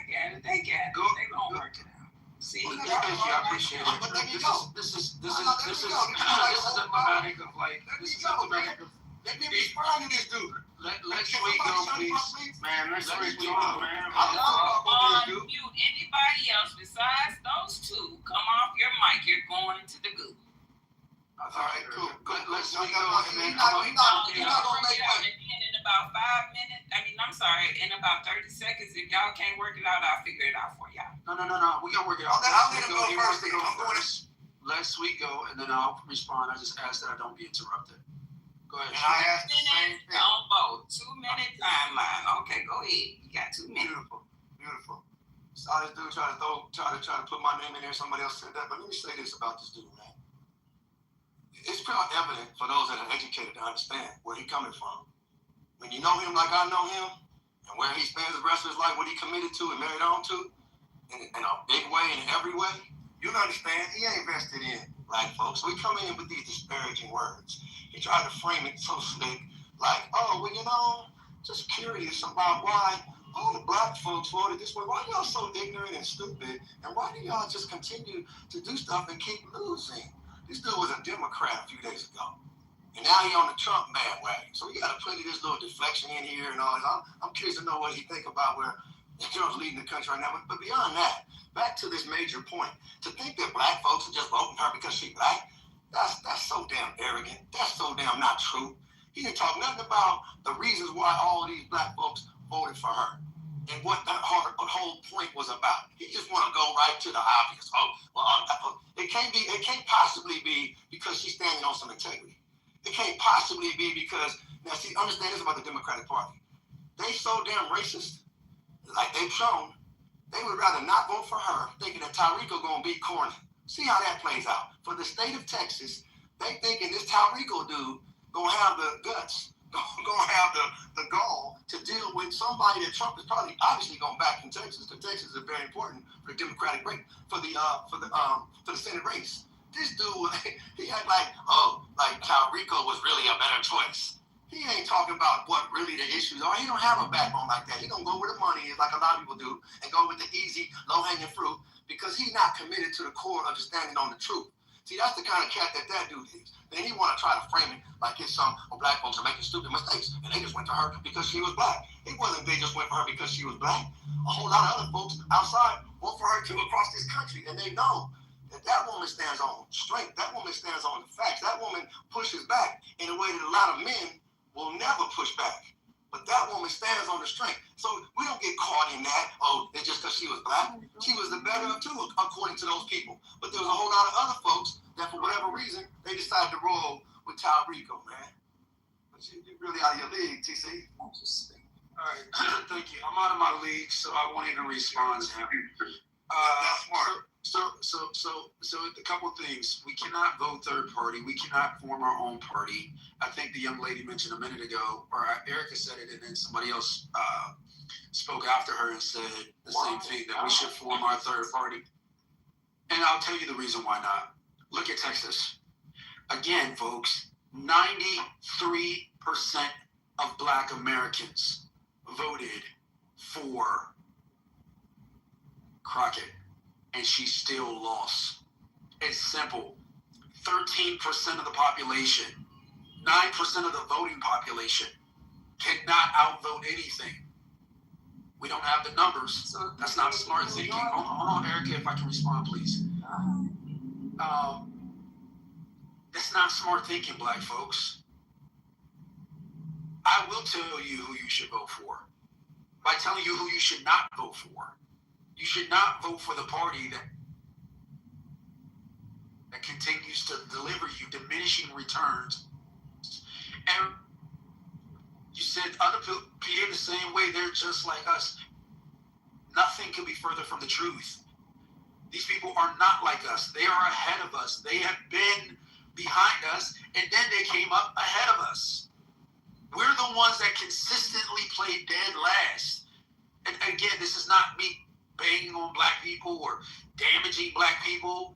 It's me trying to provoke the fuck out of you, to get you to wake the fuck up. You are voting against your interests every time, and you wonder why we are left behind. We don't have the numbers. Just empirical fact and understanding how politics work, we do not have the numbers. If 100% of us to vote in a federal election, national election, we still lose. If we put up whatever candidate we want to put up, Stephen A. Smith. Let's say we all voted for Stephen A. Smith. We still lose. I know you guys want to shut me down and shut me up. It hasn't been 2 minutes. Y'all gave Sweet 2 minutes, but you didn't give me 2 minutes. We didn't give you 2 minutes. It's not been 2 minutes, but that's fine. I'll land on that. That's fine. I know I'm not popular. And often the minority voice is not popular. But it's needed to be heard because it's the truth. Believe it or not, it's a lot of TCs online. It's a lot of TCs online that feel the way you feel. You got your 2 minutes. Don't make it seem like we not trying to let your voice be heard. I don't do that. I mean, whether I agree with you or not, you're gonna speak. But as long as you're respectful when you're doing so. But so basically, I got from your submission, if you can't beat them, join them, even if it's to your detriment. Is that what you're saying, TC? No, I'm saying if you look at the policies, on the right, Erica, and you look at the policies on the left, there's a stark contrast in terms of outcomes. That's what I'm saying. You look at the policies about abortion on the left, and you look at the policies of life on the right, there's a stark contrast in terms of outcomes. You look at family unity in terms of fatherlessness, and the policies supported by the feminist left agenda on the left, and the family unit, strong family unit policy agenda on the right, the outcomes are starkly different. When you look at education in terms of choice-based education on the right and public education on the left, the outcomes are starkly different for Black Americans. That's what I'm saying. But so what you do need to understand, and all of us need to understand, is we've had Republican and Democrat presidents. Matter of fact, who the fuck was that with the No Child Left Behind? Was that Bush? Yeah, that was Bush. Absolutely fucked our kids up. Was that Bush? Was that a Republican? That sounded being clean. Can I? No, that was Bush. Okay. So my point here is that both sides have and are and continue to do fucked up shit. Okay, that you keep trying to blame one side for. Just like, let's go to Iran. That's where we're supposed to be, right? Let's go to Iran. Even with that shit in Iran, who the fuck gave those people fucking nuclear capabilities to begin with? And how many fucking presidents after that, after they overthrew the Shah, allowed the shit to sit there and continue until we get to this point? But when you get to fucking social media, you know who y'all blaming? One fucking side. I want it being motherfucking played. Well, people sit here, and I don't think y'all do it intentionally, but you're picking a fucking side, and neither side is for you, and you're trying to go get everybody else to jump off the fucking cliff with you. Jump off by your fucking self. I feel like this. I feel like we don't understand how the vote is. If they say that it's 70, 90 to 90% of Black people, Black American, or Black whoever, that voted for Jasmine Crockett and she still didn't win, that means that we're not the ones that's holding any votes for her to win. She needed more than just a Black vote to win. So she has to cater to all parties. And for whatever reason, whatever other party that was there wasn't rocking with her. I know I seen something about the Latinas wasn't rocking with her or whatever. And either way it go, on both sides, they literally have to have everybody rocking with them. Believe it or not, on the Republican side, there are Black people that vote Republican that probably help push them over. There are people that vote in the center and independents that help, do what they need to do. And there are Democrats on different issues that help people do what they need to do. But it's not all Blacks, because all Blacks aren't voting. So even though she may have that majority of people voting for her, she don't have all to get her over whatever she's trying to get over. Right. And I want to make sure that we also mentioned that a lot of her votes were thrown out by the court. I think they said something about they didn't meet the deadline to be submitted, so a lot of her votes were thrown out. Well, a lot of her votes that was on both sides. Because here's the thing, what they tried to do is extend it to 9 o'clock for whatever reason. They had already had early voting, and most elections stop at 7 p.m. So anything after 7 p.m. wasn't counted, and it wasn't just for her. That was on both sides. So actually, nobody knows how those votes would have came in. Dallas County votes. While they did vote majority for Crockett, if those votes were counted, it would not have been enough to overcome the difference between her and Tallarico. Well, I'm just going to say this. When we talk about these votes, and me and Erica, we talked about this probably a year ago today, I don't know. But forming that third party, you say that there's nothing to care, that it won't be enough. Yes, it will. You want to know why? Because we're not the only ones looking for another alternative in a better way. Something different. Tired of looking from the left to the right. Why not find something that's just right? And who do you suggest to lead that effort for? I'm a very optimistic person. Strongly think that with the third, maybe fourth part, whatever, you fucking divide that vote down so goddamn much. Yeah, adding the third one, a fourth one, a fifth, all types of options, motherfuckers wouldn't even know where to go.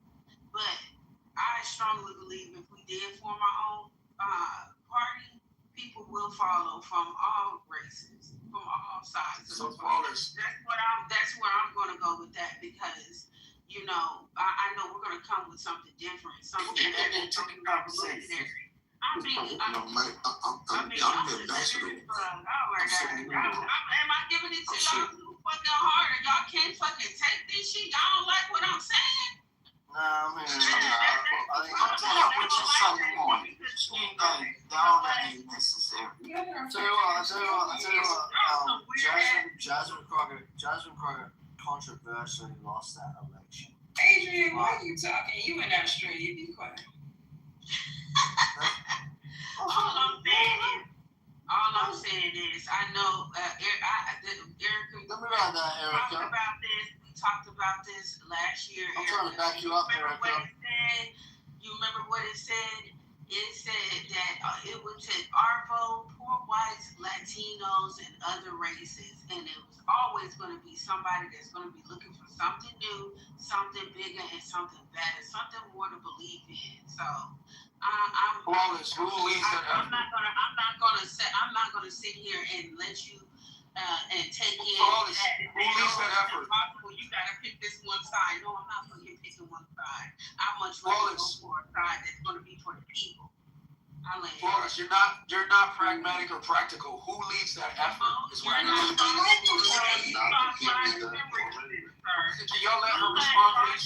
I'm not practical when you lack logic and reason, because you only think on one side. Oh, you're just kind of, should I go right or left? Oh, I'm just gonna stick with right here because, if I can't beat them, I'm gonna join them. I'm gonna fucking sit on fucking Pappy Trump's lap and let him spank me, because he's spanking that ass right now. Yeah, that's very sensational, but that's not an answer to my question. Hold on 1 second. That's very sensational, but that's not an answer to my question. It's not realistic. I feel like I'm having a battle with my character. The answer to the question is no, it demonstrates that it's not a good alternative. I wish we could have more realistic alternatives. Okay. TC, you just fucking, you need to go fucking for a walk, man. What the fuck is you doing, Adrian? Do you want the mic or not? That was sorry. That was all right, go ahead. Yeah, so I was just, I've been listening to the conversation. No. The mic is on Adrian. Thank you. So to answer your question, Erica, because I know you've been talking about Jasmine. I think she was well qualified for that position, but it clearly says that there was controversy around that election, and apparently who she was running against was where I think she might have defaulted, even though she was more than capable of filling that role. Is where she. Thank you, sir. This is where you tap into someone. This is where you tap into someone's weaknesses. No, and I guess she was running. I can't suffer this. No, sir. Okay, no. She Thank you so much, Adrian, for your Did she call Greg Abbott going to Hot Wheels? He is Hot Wheels, bro. Go on you.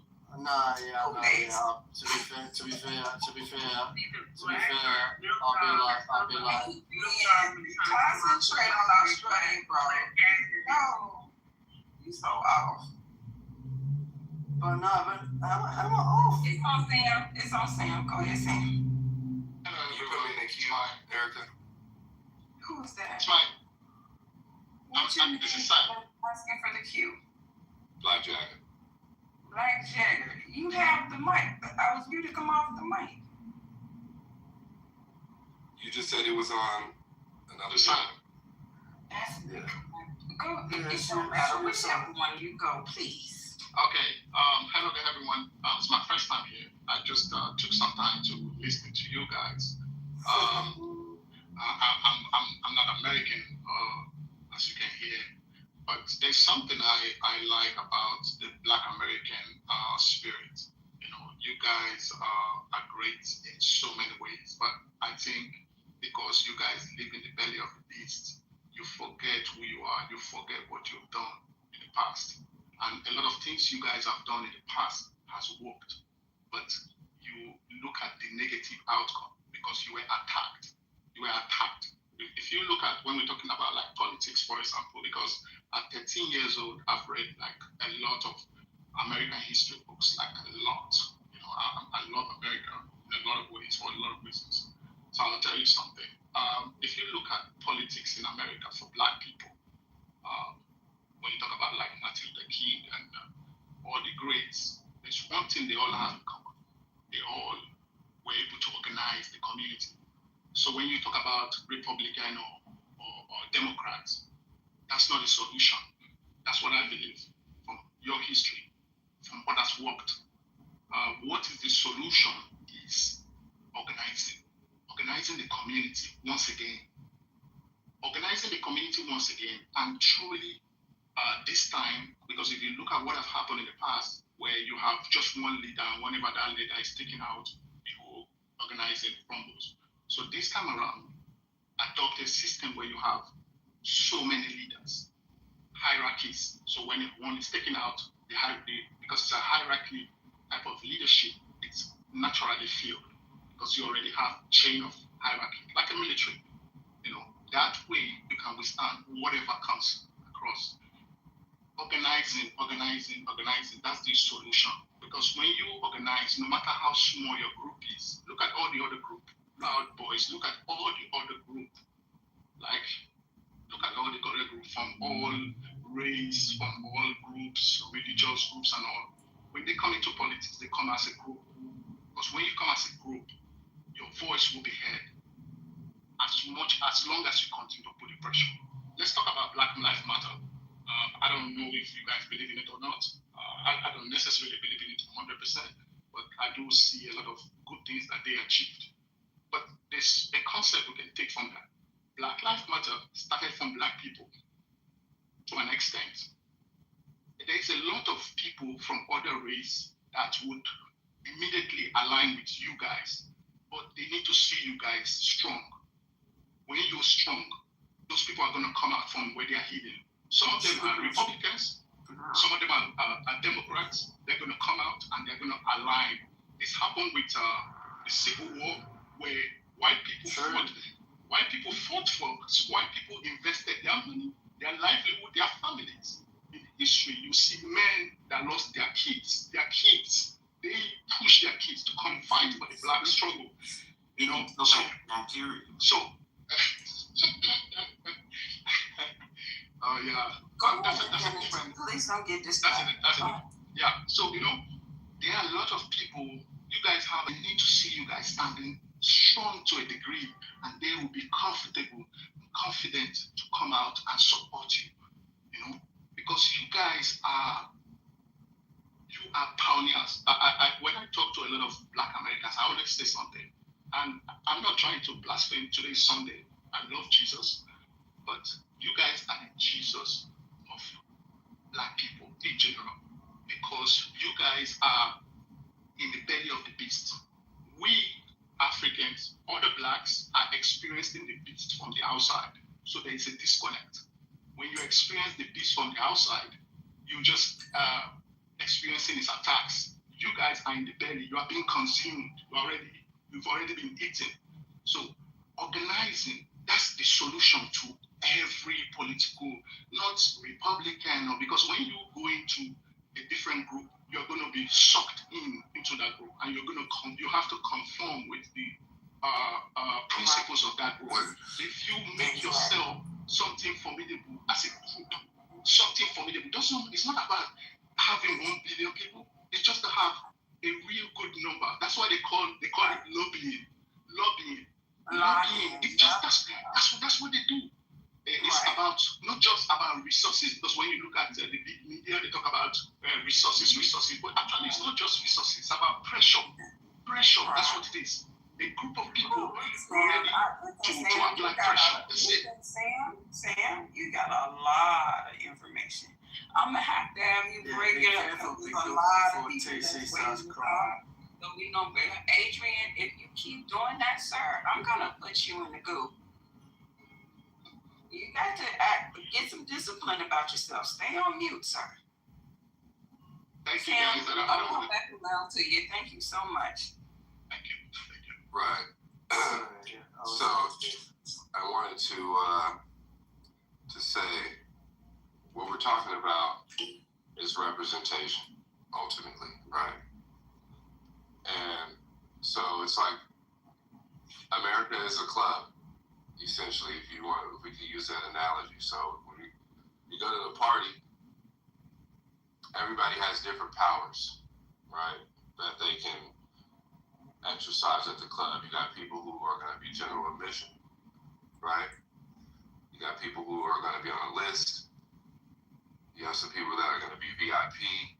You have people that are going to be with the owners.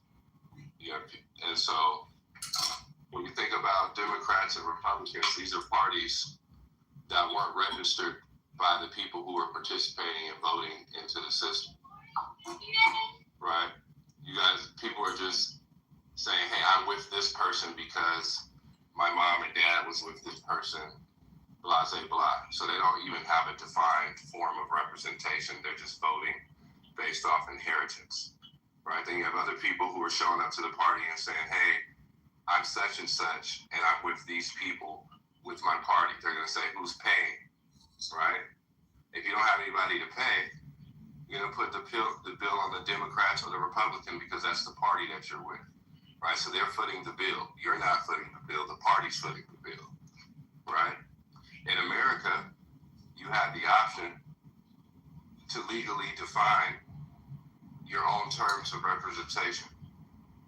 Everyone's not always fully aware of that, so they just join the party that they know, which is why it's very easy for people to come into the country and just join into a respective race group, right? i.e. Black or Mexican or Asian or all of these different legal representations if they don't know who their family is or their family doesn't have representation in business or in the state or assets or credit.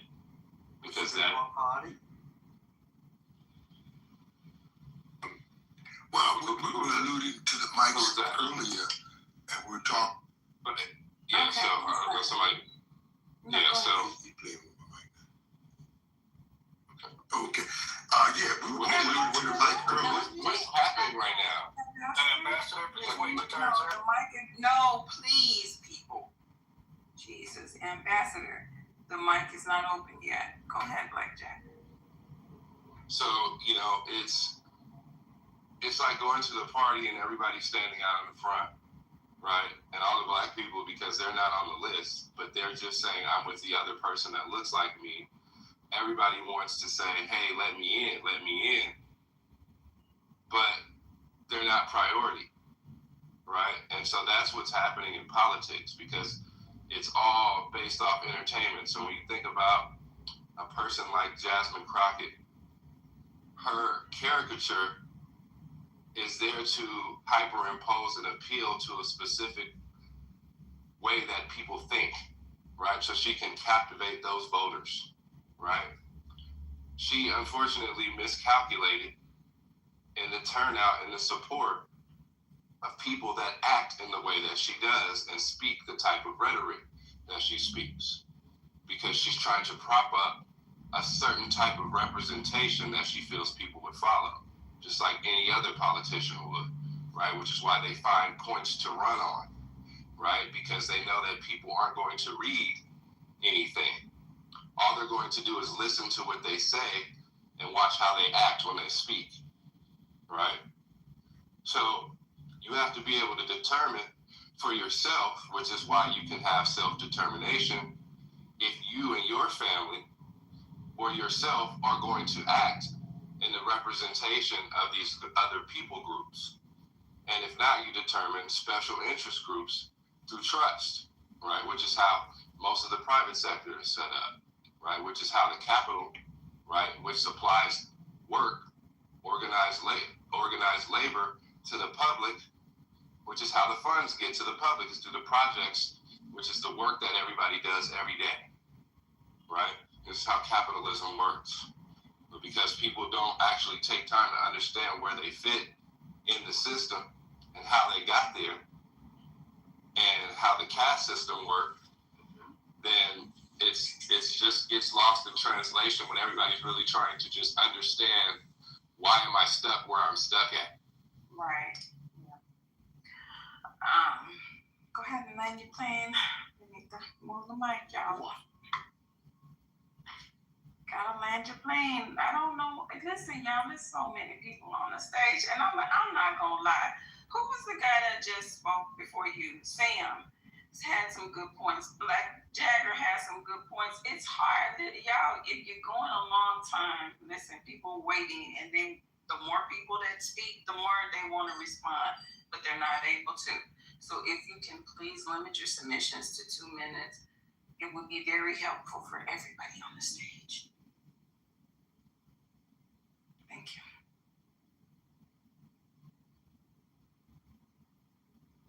Means I can inhale and exhale, right? We'll go right ahead, sir. No, I wanted to make sure Black Jagger landed his plane. I've been there. Okay. Go ahead, Ambassador. Well, thank you, Miss Erica, and thank you to the room for a great Sunday conversation. I think I have to dig it back to something Sam was talking about, them Black lives, and something Mr. Black was talking about, us using the political clout we got to get what we want sometime, y'all. But on the Black lives, I think they hijacked the concept of the Black Panther and used it skillfully against us, even though they were on the front page of the news. But the work, and see, you got to look at the work that's being put in. That what's going to really help us get free from these social political circumstances. And we look at it closely because when you see Black lives moving, something, and it's on the front line, but the undercurrent, they're going to sell you an LGBT at the end of the day. They're going to dupe you over into a particular brand of socialism and politics, and you won't even have your identity when you leave the room. And you are at fault, we the people. You got a guy come down the back. I alluded earlier that when Hakeem Jeffries come, you ain't going to support. I can bring Hakeem Jeffries in this room. I can bring Dr. Attorney Malik Zulu-Shabazz in the room. I know they'll be disrespected. I can bring Dr. Cornel West to the room. It's not the political leader. It's not the leadership. It's just you. And I've said it a dozen times, but I'll say it one more time. There's not an ink stain Washington, D.C. for us. And guys like Joe Biden and Donald Trump make sure you don't get an ink stain. The keeper of the gate in the person of Barack Hussein Obama made sure you didn't get an ink stain in Washington. But that doesn't say you can't put an ink stain in Washington, because of course we built this. And I can give you an extra insurance policy, a policy better than Prudential right now, that we can manage this. If we built it, why the hell we need somebody else to manage this shit? If both Michelle Obama and John Trump said, we built this. But we don't see the value system when you got a guy like Benny Thompson. They'll come to the mic, articulate our circumstances properly, and then we don't even support the guy. He's standing by himself at the end of the day, and it looked like he a damn fool, and he's one of the most brilliant attorneys in America at this moment. You don't know him, because you don't try to get to know him. Vernon Jordan was the most brilliant attorney we ever had, lived and died, raised the Urban League, everybody got raised to another level. You never even know who Vernon Jordan was. Because we're not looking out at our own value system. Not Republican, not Democrat, not independent, not libertarian, but our own value system. And when a guy like Judge Agri, I can't even finish talking on him. I'll be here the rest of the afternoon. That's my friend, but you don't befriend him because you think he's a foreigner. Because he may look like a foreigner to you. But I tell you, he's my man. He's a good friend to the people. And if you ever got to know him, you will know more about politics, law, and government than you ever knew. If you just took a time to go out to your Cannon or your Longworth building and sit down with a guy like Al Green to know the politics. When he get there, they attempt to arrest him. They don't put his hands on him too much, I bet you that. Because he'll hit him with that martial art move and hurt him real bad. Yeah, chop his head. I know. Ain't no add that. So you, if you get to know yourself better. Yes, ma'am. Yeah, right. I love you so much. It's hard talking to Mike at the same time and be heard by the intelligent people. But it's a great thing that you're doing here, Miss Erica. This nigga big.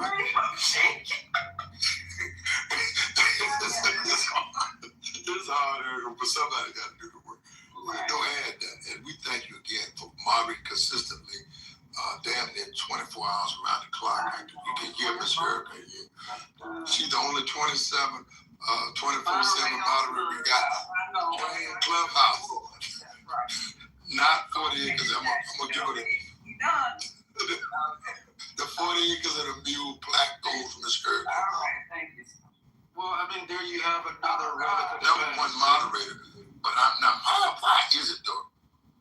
Al Green is a great guy. I'm sure he's a fantastic individual, but he's another relic of the pyramid shakes. That every time we go back to the ideas, old stale ideas that brought us to where we are today, you find that they're being replaced. They're being replaced with a new tranche of people that are going to hold the banner for the Democratic Party. And King T-Pap will be in the same place we are today, 70 years from now. Nobody's grappled with the contradictions that I brought up about the Democratic Party. The fact that black people better, our outcomes improve when we adopt conservative policies. Consider that as an option. Have we considered the reality that we used to be Republican, are hell-bent on going back in history? Have we grappled with the reality that people voted Republican? Do you think that being an independent allows Republican room? Because see, I like the way it mean, and you just switched this conversation. So this is about the Democrats now. So we gonna. It's always been about the Democrats. Wait a minute, Erica, let me just get this off real quick. We vote 98% of the time for Democrats. That was my first submission. TC, do you think, after what you just stated, that it will probably be better for maybe us, because there's not a third party that we want right now? Do you think that it'll be best for people to stay in the middle as independents and vote on policies versus, facts that you research versus 100%. feelings? 100%. 100. That's all I'm asking for Black Americans. Because that way you give them, it's leverage there. Yeah, I'm not asking them to vote lock, stock, and barrel for the Republican Party, no matter who can is like we vote for Democrats. What I'm saying is survey your options, but definitely stopping for the people that aren't interested in your progress and they've not delivered for you. Okay. But that's why it's important for people to understand proximity. How Republicans have delivered for you, since y'all just changing the whole trajectory of the damn conversation anyway, and trying to tell people that the other side is better. Now, little fella did just come say sit in the middle, which I do agree. Like, I don't know why you keep trying to put yourself on a side when both sides are fucking you up ass, right? But this is why it's important. Answer her question. Hold on, TC. I mean, I am hold on talking. So go ahead and go on mute, and then I'm gonna pass it to you when I get finished, right? Because I don't have a lot of time. But what I'm saying here is when we come and sit here and act like these people have not done the shit they've done in the past, the shit is crazy. Erica, but see, this is the problem, people that they should attach themselves to. Erica, if you want to preach, I would like to talk, just like you talking. And don't call me preaching when you just sat here and brought this conversation, preaching to your people like it was about your people when it really was about a motherfucking political party. No, I wasn't. Like, I just cannot with some of y'all. I'm the kettle black ass Negroes. Okay, so let me finish. Quit cutting me off, making me lose my damn thoughts. So no, we should sit in the middle and quit coming in here or going to people, period. I don't give a fuck what you're going in the office, the bathroom, wherever you going. Stop trying to make us cross over to the Republican Party. Because after Trump gone, y'all about to really see what these motherfuckers about. Like, no, don't usher us into another fucking burning building. No, thank you.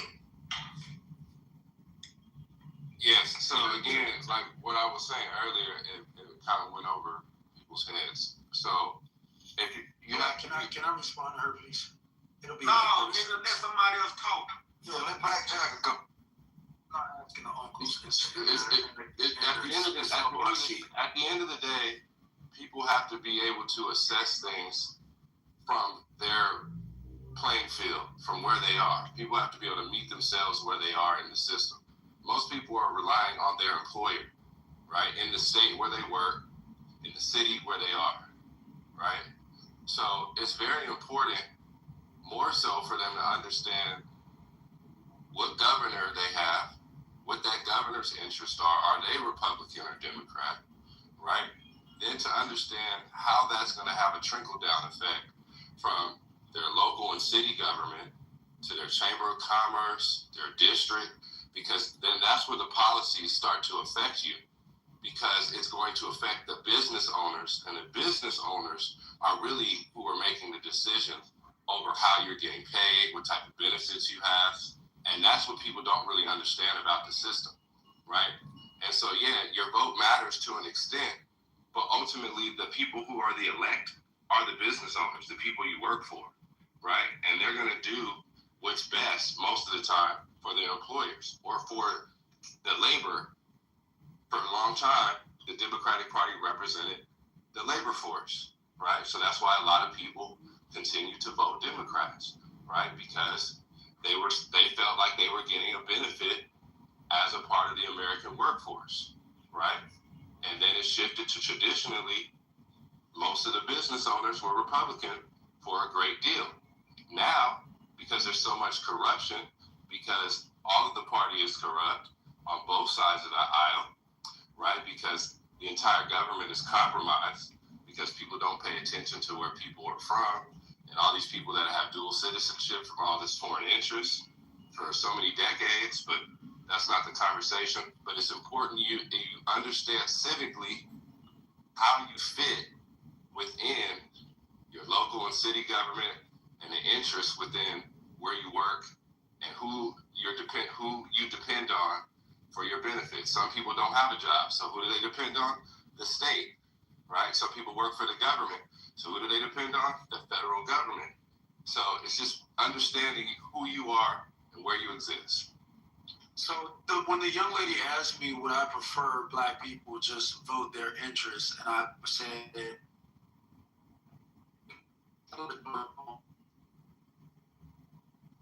Divine intervention. Divine fucking intervention. Amen. Let the church say they use But actually, black people can't vote the same. Black.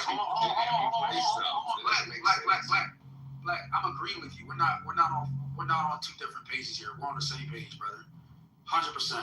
The way you vote for your county commissioner is not the way you vote for president. I'm not having that conversation. I'm trying to respond to the young lady when she talked about her interests, because when I brought up Jasmine Crockett, that was an election on who Jasmine Crockett is. Now, that wasn't a question about Jasmine Crockett's voting record. That was a conversation of what banner is Jasmine Crockett running under, and what interest does that banner provide for Black Americans, and like what outcomes does that provide for Black Americans. And for those reasons, I do separate that, and I think that's an important distinction. But that's not the conversation I'm having. The conversation I'm having is the one that we vote 98% of the time for the same party. Erica brought up the criticism that I was somehow trying to get. I'm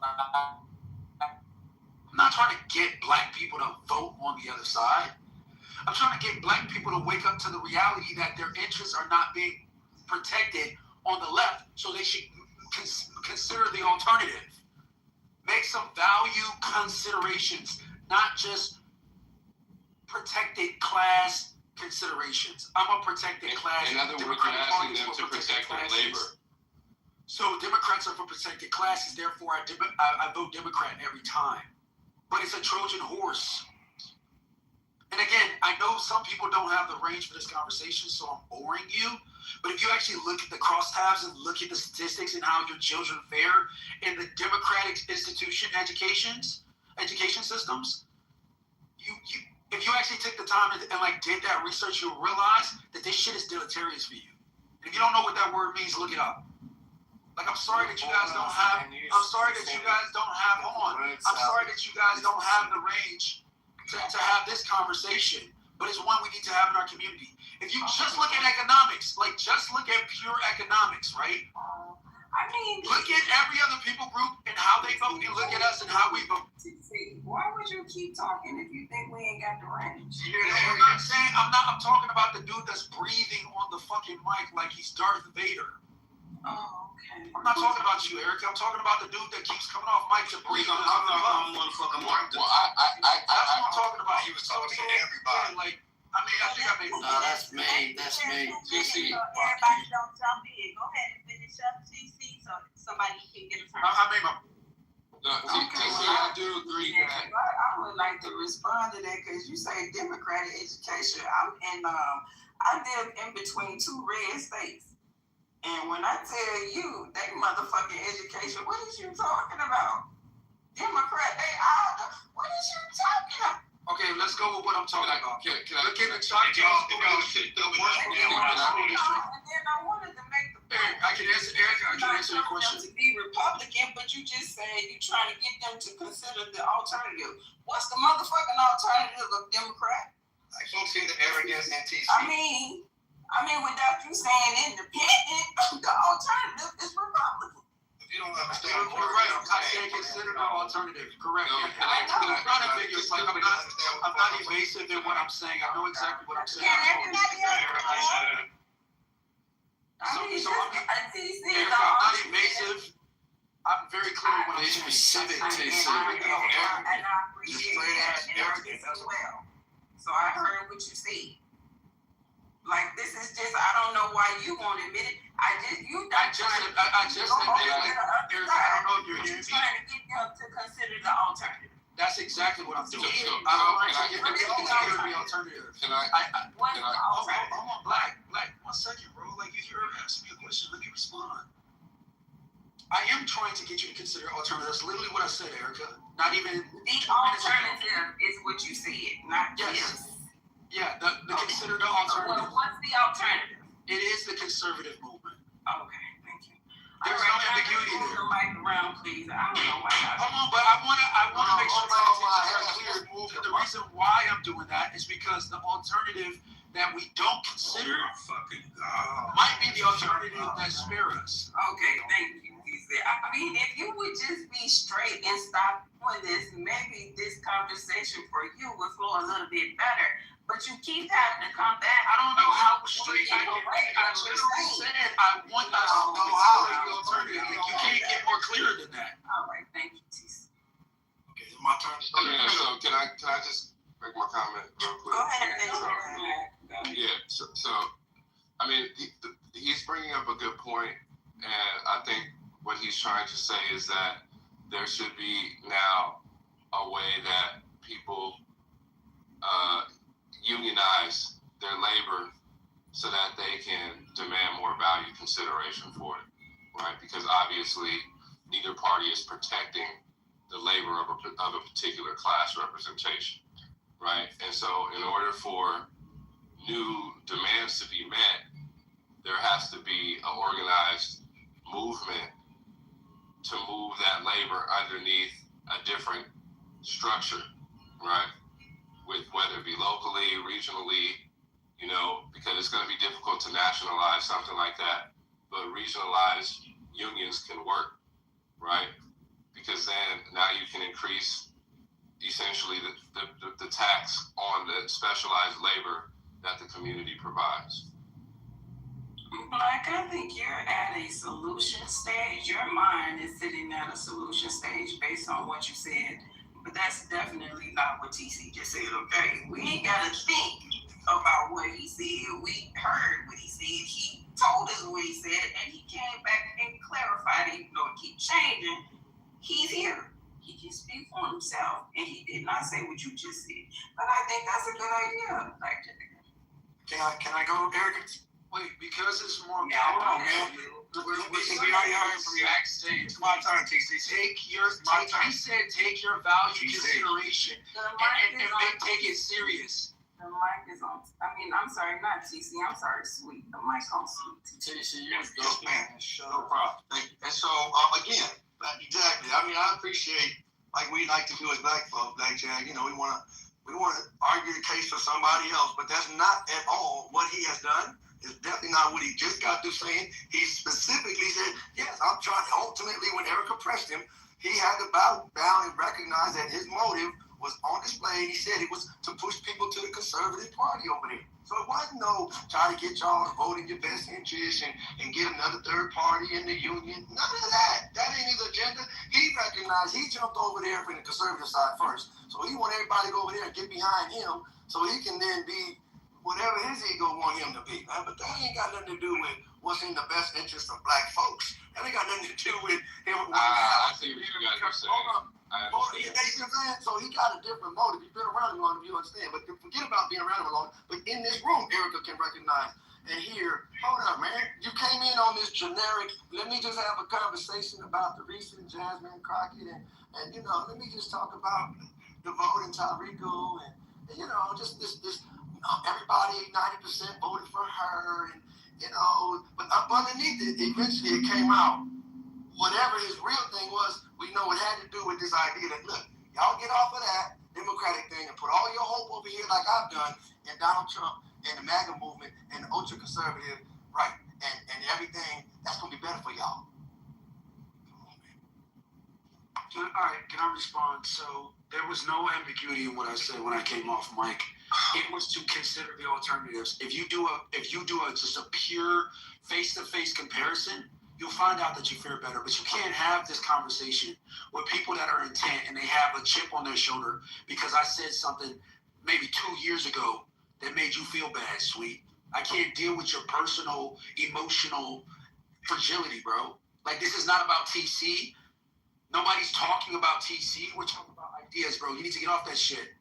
All right? Erica spotted your game, bro. She don't know you from 2 years ago. Take it for what it is. Take it for what it is. I put the facts on the line. I mentioned education. You haven't responded. Your response is just TC, TC, TC. I talked about economics. Your response is just TC, TC, TC. I talked about our socioeconomics. Your response is still TC, bro. Get off of fucking TC's dick and respond to the issues. Respond to the facts. I said we vote 98% of the time. And yet, none of the time we get our interests put first. This is not new. This has been the case for the last 70 years. Malcolm talked about it. The fuck what are we doing? Like this, we're gonna make this a personality contest? got shit to do with DC. Get off the fucking train, bro. And realize you're getting fucked up. You've been last. You stayed dead last. Your shit is the reason why we stayed dead last. You're not talking about ideas, you dumbass. You're talking about people. Can I get in the queue, please? We still I'm gonna do that shit too. This ain't got nothing to do with personality. Hey, man, crash out. You done crashing out, bro? Go on mute. Hold on. I think the mic is on. Are you done, TC? Yeah, I'm done. The mic Talk to is my on. wife. Go talk to your wife about that issue. Hey, it's not talking to me. So this shit is crazy, right? This Republican and Democrat shit been around for hundreds of fucking years. And no matter who gets in control, neither does anything for black people. So to hang your hat on either one of them is fucking delusional. What we, and as far as us organizing, we've been organizing since the 40s and 50s, and where the fuck has that gotten us? We organize, somebody gets in office and tell you they're going to reward you for your organization, and they shit on you when they get in office. It's just repetition. What black people have to do at this time is, if you're going to vote, fine. But no matter who gets in office, sit back, observe, and figure out how to maneuver around this shit and make your bag, make your life better. Because at this point, every president has shown you that they're not going to do nothing for the black community. I went into a store in the area that I live in the other day to show you how people are moving. On the front of the fucking store, it said Chinese. You know who was running the fucking store? Mexicans. See, these are the things that we have to grab a hold of when we talk about getting ahead, because waiting on some white fucking savior to come down and save you and do what's best for you, it ain't happening. You got to figure out how to move no matter who's in charge. So trying to manipulate somebody to vote Democrat, to vote Republican, that shit is old. It ain't working no more. They ain't considering black people. They brought the Hispanics over. Goddamn, they gave them more rights than they gave you. They pushed the damn alphabet community and gave them more rights than they gave you. You will always be at the bottom until you figure out how to get yourself to the fucking top. Stop depending on that damn savior and move accordingly. No, he's correct, because what we're actually up against is colonization, and consistent colonization, right? Because as long as immigration continues to happen, it doesn't matter where they're coming from, right? They're coming in with the colonized American mindset because they have to do whatever they have to do to comply to be able to get whatever new form of citizenship the government is giving them to give now cheap labor or labor at a margin, right? It's going to continue to happen. So it's like we have to be able to privatize our wealth and our capital, our human capital, our intellectual capital, right? The financial capital that we do have, right? Because it's like essentially like you're up against drones, right? Imagine just they have unlimited agents to keep deploying into the country to basically just, like he just said, it's always going to be a new movement, right? And any new movement is the new form of the state agenda. It always has been, right? And they can keep replicating these people because they can just keep cosplaying people to look like whoever they need them to be, and they get people to associate with those people in the public through commercials and speeches and ad campaigns and movies, and that's how they keep that shit turning. Feel me? So I want to be clear what I'm doing and what I'm not doing, right? Republican and Democrat are parties. You're Republican, you're Democrat. Those are parties. Conservatism is a mindset. It's a school of thought. I don't come onto these stages and promote the Republican Party. I promote conservatism. Conservatism is a school of thought.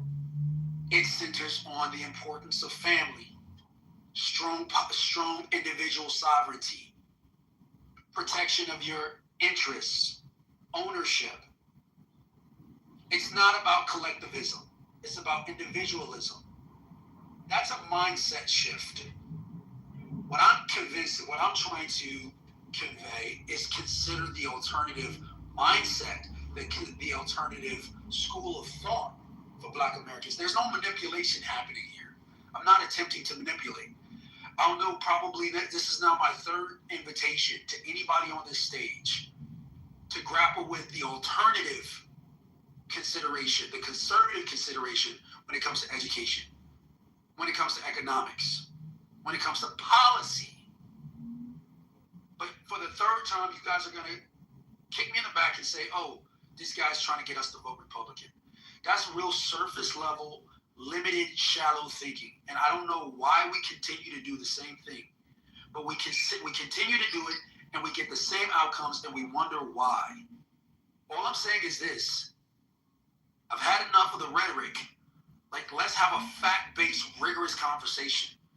If y'all just want to do the fucking shoot the shots. Oh, he got you. He bigged up you. Oh, he got that zinger in on you. That shit is fun and goofy, and it'll land you in the same place your kids and your grandkids. We've not had a rigorous conversation about conservative thought, have we? Because they won't allow us to, because they bring in the sweets of the world to disrupt that conversation, to distract you from the reality that I'm getting you to consider a different way of thinking, Black America. But no, let's keep doing that goofy shit. Let's keep doing that they not like us and dance in the hallways and shit. While our kids are graduating college, graduating high school with 3rd and 4th grade reading and math proficiencies. Hold on, Milk Dog. He mentioned me like, hey, so I don't know how much they pay it. The Conservative Party is paying this dude, but 2 years ago, he didn't have it nowhere in his heart at all to go for Black folks need to be conservative. You know why? Because he wasn't. Here we go again. He wasn't. I didn't interrupt you, man. Bro, deal with the ideas, bro. All that passion that they paying you. Hold on, bro. Respect, bro. Deal with the ideas, bro. You brought me up, man. You brought me up. So you can fucking right. So you can stop doing that shield shit. Somebody shut him up, please. Let him tell respect the Democrat, bro. Damn it, you had your time. And so the reality is, you want to put it on sweet because I guess apparently in his world I'm the only one in these clubhouse streets. No, I take that back. Politically correct, nobody to. Patty and all them know. But the reality is this, man, wherever this dude go, I don't know why he want to grandstand and act like he the Black representative. He's authorized by the almighty conservative, whoever God, to come in and tell Black folks that they need to be more conservative. Like, Black folks don't have no collective understanding, bro. And all of a sudden, hold on for a second, man. All of a sudden now, and again, he ain't telling everybody, hey, vote your conscience, vote what you know is best. He's pushing it all the way to the nth degree. And you know who's representing the Conservative Party? You know the whole mindset. And he want to act like he came in here acting like it was just some neutral spot. Everybody, oh, there's a new person in the 40 acres and a mule. And everybody, Erica, and a lot of other people that haven't come off the mic in the audience recognize this character. He think he is an individual. He's a character representation. He's a mindset that's well represented out here of individuals that get close to massive and tell everybody this is where we all need to be over here. And y'all come over this way. Y'all, and then the insults and the arrogance. Well, if you don't understand what I'm saying, well, that's just true. He can't even see himself because he's been himself his whole life. He's been too close to himself to understand. We done seen many of UTC. It's not too personal. You think it's personal because you think it's all. You have a mindset that is reflective of an arrogance that won't lead us to any salvation, any freedom, and any of that, man. So to come in and start belittling people and start talking crazy, and at the core of it, the Black woman, you should really, really analyze and understand this mindset of this individual that has a real problem because from that Black woman that represent in this room today was represented by Erica and Flawless, that Black woman, he ain't married on to that. Conservatism literally means holding on to traditional values while opposing change and innovation, right? Like the traditional values of Black folks ain't shit and Black folks are beneath white folks. That's conservatism, and that's the shit y'all want to stick to. That shit's crazy. Knowing damn well, like Flawless said, we need a whole, we represent, like another brother said, y'all are unique. Remember that brother from, I don't know what country he was from? He started off early on. He was in a little while ago. He said, y'all black folks, man, y'all set the trend. We know that. Black folks know that. The world know that. Set the trend on every level you can think of. And so, yeah, Jasmine obviously didn't have enough rallying support around her. And, you know, a person can only be whatever they can be. She was obviously more than qualified for the House of Representatives and did her thing. But to try to clown her like I've heard him and other people do in other rooms, and she too ghetto and all that, look here, man. If you don't like her, that's fine. Stay with Tallarico, man. Go ahead and think that's going to save America or save black folks somehow. Getting everybody roll with Tallarico, I guess. You're saying everybody should have voted for him so that they could say, oh, yeah, we won. And now he representing black folks? What are you saying, man? So like Michelle said, we need a whole nother thing, man. So if you're not going to say that, and giving everybody all their hopes and, well, jump off the Democratic Party with Kamala and Biden and Barack and jump over here with Newt Gingrich and Donald Trump and the New Yorkers and the Tea Party, and everything's going to work out hunky-dory. Crazy as hell, man. Guys, can I just chip in something? I'm the guy you're talking about. I'm from Nigeria, though. I've lived in 3 different continents. I'm living in my third, America. There's something I notice about we as black people. As much as we, I think we're different, we face the same struggle in a lot of ways. Like I'm talking about in depth, deeply. If you look at it, if you're someone that look deeply. One of our biggest problems is individuality and the right to feel correct. Those 2 things have been our demise for years. You know what? I don't know if you know this saying. If you guys, I'm sure you guys know this saying. But they say, strong men create good times create weak men, and weak men create bad times create strong men. Funny enough, when you look at it, our parents in the 60s, in the 50s, in the 40s, they created a good time because of their hard time. They became strong and they created a good time. So a lot of people would disagree with that.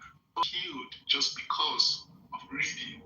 And today, you see people saying, oh, the education system is not good. We have children that don't know how to read. And it's funny to me when I hear that. Every time when I hear that rhetoric, I laugh. Like, reading has literally, people have literally lost their life because of their own personal inclination. Learn how to read. And now we have everything at like, it's free out there. And someone is still coming out and telling us. A lot of problem is, a lot of times we take so much as we want to say we're black, we still want to, there's so much need to be accepted by people that are not us. So we go after their stats. A lot of us know deeply that those stats were made by people that are biased, people that don't really see us for us. But still yet, when we come to these platforms where we should embrace community, where we should embrace roles, because roles are important. Everyone cannot be the leader. Let the people that have some information speak. And when you want to speak, don't bash the other. It takes some time to discern what he's saying. Everyone here has passion. We're passionate. And I admire that. That means we all want something good. But how are we going about it? A gentleman, ambassador, spoke earlier, and he was saying a lot of stuff. And the next guy that came through said, oh, that's old stuff. That's old stuff. A lot of times, if you go to these powerful families in the world, you go to their houses, you see pictures of their great grandfathers. But when you come to a black community, they tell you, oh, it's old, destroy it. It happens in Africa, it happens in the Caribbean, it's happening here. Oh, my father's house is too old, destroy it, break it down, let's do something new. We're always quick to look for the new, but we always forget that because it's new doesn't make it the best. Because it's new doesn't make it the right. Yes. We as a people, we need to move in unison, not division. That's the only way we can win. Thank you. reason why it's difficult. Not too long ago, to contend with the issues. I don't know if this is like there's an allergic reaction to it or what it is. Somebody came on stage and the best attempt they could do is give the definition of conservative. What are Black Americans' conservative traditional values? I didn't ask you about white Americans. Yeah. Because when I'm talking, when I say conservative, I know exactly what I'm talking about. Let me finish, please. It's not about white conservatism. That's the problem. You came in with that Trojan horse. I didn't say white conservatism, did I? I said conservative values, and I enumerated them. That had nothing to do with blacks being in chains or slavery or going back to slavery or none of that shit. I'm talking about Black values. Now, you compare that with the alternative, which is the one that we've been voting for the last 70 years, lock, stock, and barrel. Liberal values. You want to give the definition of liberalism? And say, oh, that's a better definition? Yeah, but I mean, liberal wants things to change. They agree with change, and conservative wants things to stay the same. And that's just not, things are going to change. It's actually democratic. It's not that. It's democratic and conservative. I'm not talking about a dictionary definition of the word. The point I'm trying to make. Right, but the point I'm trying to make is I'm not talking about a dictionary definition of the word. I'm talking about value systems. I'll give you guys an example. No, we don't need an example. We know what a value system is. No. I'm talking about liberal values in action. Right. So then get to your point, because we just assume, because you'll probably be assuming, right, that the majority of us in the room know what you're talking about. So move on to your point. Minimum wage is a great example. Liberal thought is, hey, we raise the minimum wage, everybody earns more. Let's raise the minimum wage to an artificial, arbitrary number, $28 an hour. But what you don't factor in is what that does to the wider economy and create more dependency on the state. Let's consider the alternative. This is what I've been inviting you to do ever since I started talking. Alternative, conservative thought is create as much opportunity for market growth as you can and let market dynamics dictate earning potential and not by the state. What that does is it creates competition. And so since we know that Black people, we accept that Black people are not ineligible or inadequate or incapable of competing, competition breeds success for our people if we apply ourselves. So what I'm asking you to do is to consider or grapple with the alternative from our voting habits. I'm not asking you to vote Republican. You take that one situation right there, and then you build it out 17 degrees. And what do you get? You get competition, creates opportunity and success. Creating artificial, arbitrary metrics creates more dependency on the state. We saw it in Venezuela. They did the exact same thing with socialism in Venezuela. The state came in and said, look, we got this massive oil resource. We're going to hoard it for the state and determine how people get paid and who gets the contracts by the state. And what happened to Venezuela? A majority of their population is under the poverty line. They have more oil, okay? They have more accessible oil than any other country in the world. Yet they're one of the poorest countries in the world. Doesn't that sound a lot like a comparison to Black America? The fact that we have so much ingenuity, so much buying power in this country, but we squander it because we get dependent on the state. Far too many of us are dependent on state education. Far too many of us are dependent on state health care. Far too many of us are dependent on state welfare.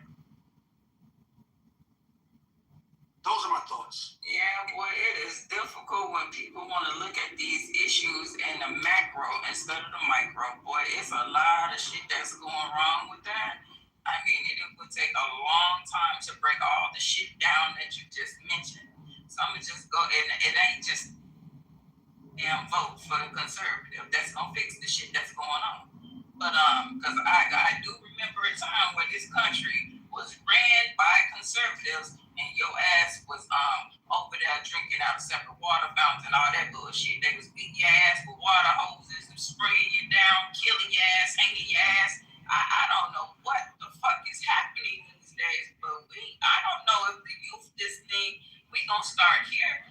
Fuck the past, fuck history, because it don't matter. Well, hey, ignore it. You're bound to repeat it. Like it makes no sense. Go ahead, Mr. Richie. Go ahead, Mr. Richie. Okay, I'm gonna make this short and sweet. You know, the choice between two evils still results in evil. Now, if we look to the past, okay, the black went to the Democratic Party because of the President Roosevelt offered the New Deal for America. If we look at the time, and there were very difficult times in the United States. The United States almost altered, and it was on the verge of total collapse. So yes, Roosevelt offered a deal to the American people, and the black people, in my opinion, fell for the okie doke. Okay, we went to war and we helped this nation out. Okay, but when we got back here, we didn't get any of the benefits that was promised. Then we went to North Korea, and the same thing resulted there. So we have been falling for the okie doke for the longest. Now, we talked about creating the third party. That would be in our best interest, because then we wouldn't be catered to neither side, because they pander for our vote, and then once they get in office, they do nothing for us. They offer maybe a dog or a bone to quiet us up and things like that. Remember the conversation that Johnson stated that we would have those niggas voting Democrat for the next 100 years. Well, the thing that we have to understand is that we're just labor to them. We're just someone to act as a housemaid and things of that nature. So in order for us to be recognized, we have to stop, give me liberty or give me death. Now, if that means that we all just have to stand around and twiddle our thumbs in order to get recognized, then that's the course that we have to take. Because just, choosing between the two evils is not going to get us any place now. Ain't that the truth, Mr. Richard? Go ahead, BB. Yeah, the two evils was what is the? No, the mic is on BB. BB. Yeah, I like to talk. Thank you. My able to follow him. Okay. I appreciate that. And like I said, I just jumped in the room. I'm sorry if I'm repeating myself. But I just have to say, I think that I understand I don't know who was speaking before Mr. Richard, the brother, was saying about the difference in values versus our idea of the party just in general, like Republican and Democratic, because I think we do get hung up and we're deeply socialized. It's a lot of different social movements that are attached to these political movements, and then we forget the actual core values of these parties. Yes, the Republican Party is the original anti-slavery party. They're also very big on things like national security, reducing mass surveillance, which the Democratic Party doesn't have a lot of focuses on. But the Democratic Party does try to focus, I would say, on human rights. Obviously, postmodern liberalism is a little bit different. We're talking about social rights, which sometimes I think can translate human rights when you're talking about somebody being disenfranchised because of the way they identify themselves or their actual identity, and thus being economically disempowered. Yes, these social rights can translate to human rights. However, and again, what Mr. Richards was saying about a third place solution, we have to, first of all, I think libertarianism is something to look at. If you have some democratic values, but most of your values are Republican and conservative leaning. Another thing we're confused by is that we solely associate Donald Trump, because he is the president, with Republican values and the Republican Party. Donald Trump has multiple baby mamas. He's been married so many times. He's had a lot of different bankruptcies. He's not very conservative. He runs with the conservative party. So he's not even really the poster child for being a Republican. That's why he doesn't come off like a politician. A lot of politicians, they come off very clean, very polished. You can't name a president before Donald Trump that didn't come off as having a clean bill of health before. Some things may have been uncovered throughout their presidency, but everybody loved him. They're just, the people's champ. Donald Trump doesn't really have any of that because he's not the typical politician. And so, I think it is important to see what values are being pushed and what values are being pushed in what social movements, because they do have the economic impact. And then, put your eggs in that basket and, maybe use those values to build another third-party solution.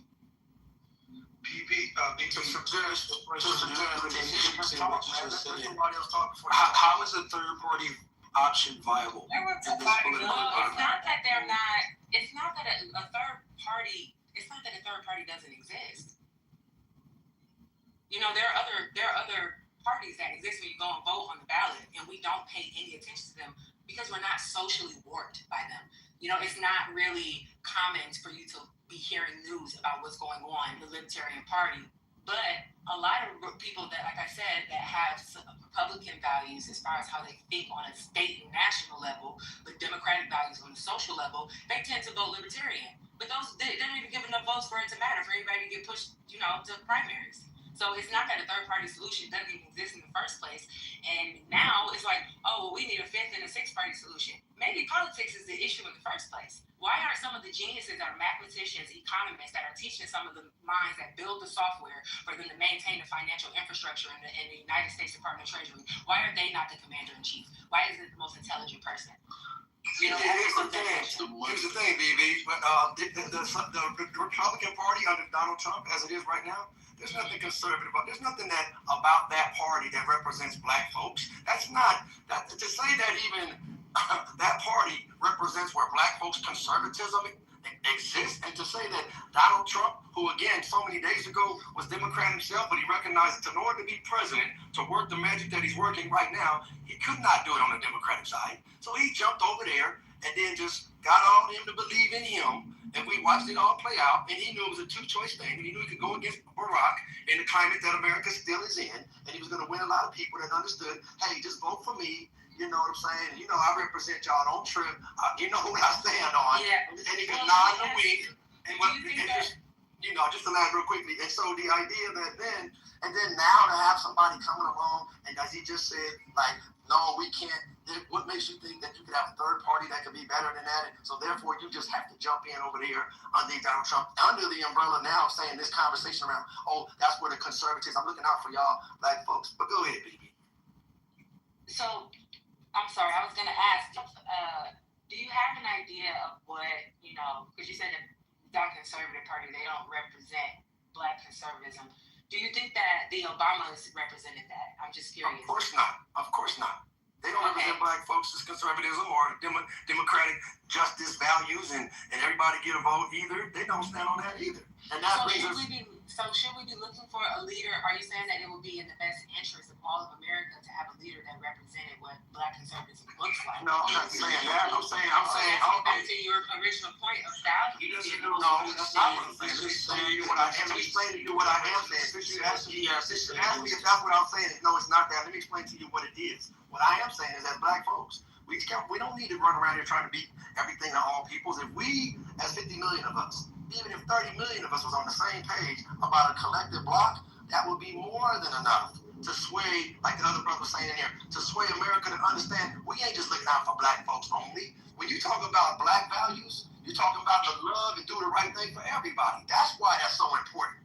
Because that brother that came in the room, he understands it and the world understands it. When we stand up for what we stand up, everybody already sucks off of us and benefits off of what we stand and fight for. We just don't benefit off of it. So when we stand up for what we know we stand for, then the whole planet's going to continue to benefit. But the one thing that will be unique now is we will start to benefit. That's what pisses off the TCs and a lot of other people. Now black folks will finally get their just due without no reparations even having to be in the conversation. It'll just finally be some justice because we came together. The only thing lacking in the whole American picture and on the planet is we won't stand together and back ourselves. So that's why I would definitely stand with Jasmine Crockett all day, every day. So this demonstrates a fundamental misunderstanding of the political system. You heard it from the horse's mouth. He said, we don't need a majority, we just need 30%. That's not what I even said. 30%, about 30%, bro. You just said 30%. I said 30 million. I said 50 million. Go on mute. You let him misquote me. No, he let you talk. No. Okay, go ahead and lie on me, TC, but I won't say nothing. All right, go on mute. Here you go. I don't even know why I addressed his commentary. He only comes off mic to try and refute what I say to discredit the legitimate claims and arguments that I'm making. I don't understand why he has to do it. I don't know if he gets a rise out of challenging me or whatever. And don't waste your time with that. Yeah, that's true. All right, so why I asked you that question, BB, is because I didn't say if it was if we had the options, right? Because I track with a lot of what you're saying. Okay, I track with a lot of what you're saying. But the problem that I have is I didn't ask you if we had a third option. Of course, we have a third option. I asked if it was a viable third option, meaning does it get us to success? Because if you were to adopt a framework that, okay, Black Americans, we go and form our own party, right? They're not suggesting they join the Liberal Party. They're suggesting we form our own party, okay? To suggest that we form our own party can only do one thing, effectively fracture the Democratic vote and render the Republicans to be successful and win these national elections. But let's just say they join with the Liberal Party, okay? And we don't have a clear plurality in the vote. I'm talking about on national elections, president specifically. What does that do? That creates a contested election, which throws the buck back to Congress, where the states vote by delegation, which is made up of what? Majority Democrat and Republican. We're back in the same place that we were. I'm not saying that Black Americans vote for the Republican Party. What my opinion has been is that we consider or reconsider what our real values are, and not just what's been foisted upon us that it's been given to us by the Democratic Party, and that's why we vote 93% of the time. And I'll say this, and I'm gonna land here. I don't know if you were in the room, but where I started my argument was that Jasmine Crockett ran in Texas and got 93% of the Black vote. Every other people group did not vote with her majority. They voted with Tallarico majority in the Democratic Party in Texas. That should tell us all we need to know about the interest of whether we can galvanize other people to vote with us. We can't. It's a losing battle. So instead of beating the same drum and voting the same party, why don't we consider our values? And if we consider, we have an honest conversation about our values, then we'll find that we align more with the conservative school of thought than we do with the liberal school of thought. And that the liberal value system is deleterious to the Black American progress story in America. And that's proven by statistics and politics, education, policy, healthcare, any socioeconomic category you can point to is proven out statistically, empirically. Can you show me these stats? Wait a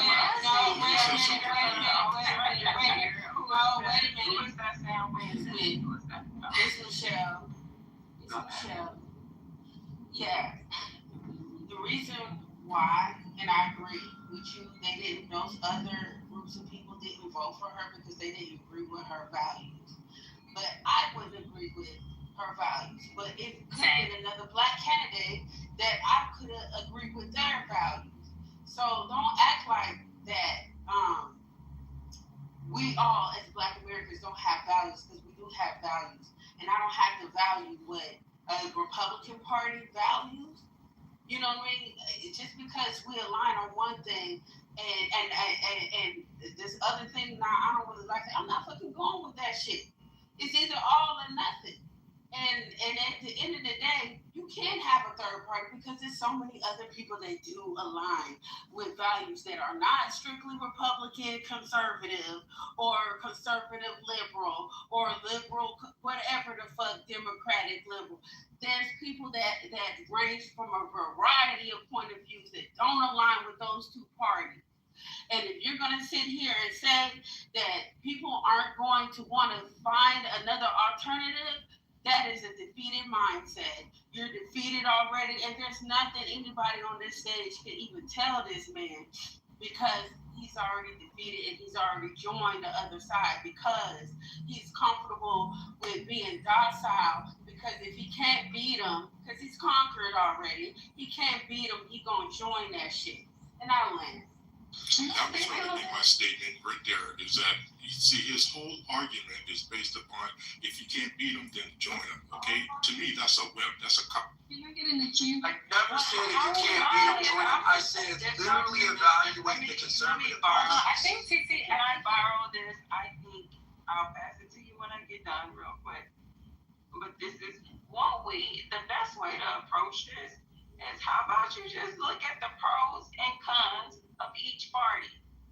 I really suggest you look at the cons of each party. Erica, you didn't suggest that. I suggested that. Oh, you did? Well, yeah, I've been saying that this whole time. Okay, well, like that. Just the pros and cons. I have a question. Go conservative. Damn, do you have a question while I'm talking? My God, so goddamn rude. All right, so let's just look at the cons first, okay, of each party. And then you can make a decision from there. I mean, I think that's more productive than going back, because, I mean, y'all keep trying to put peak shit. It's bigger than just the people. Both of them have a system that they're offering you, and to be honest with you, it's the same motherfucking one. And they just don't make you think you got an option. Bingo. But let's look at the pros and cons. That works. Let's start with the cons, please. Anybody? Erica, I'm so glad that you've come around to my position. This is what I've been saying for the last 30 minutes. Let's look and evaluate the alternative. I presented one alternative, which is, excuse me, no, stop it. You heard me say it like 7 times. Your comprehension gap is getting in the way. That's the problem. You're liar. All right, so on the info to get. So again, I brought up, not even like 10 minutes ago, economics. I talked about liberal perspective, the liberal school of thought perspective on economics, macroeconomics in terms of the wealth gap and addressing the wealth gap. What I mentioned was the liberal approach to it, which is embedded in socialist thought and socialist policy, is to raise the minimum wage to address the wealth gap. The conservative position is to increase opportunities to address the wealth gap. Nobody's grappled with that yet. It stands on the table. So where are you? Well, we're doing cons. I don't know if that was a pro or if you. That's a con, Erica. That's a bunch of talking points. Well, can I read them?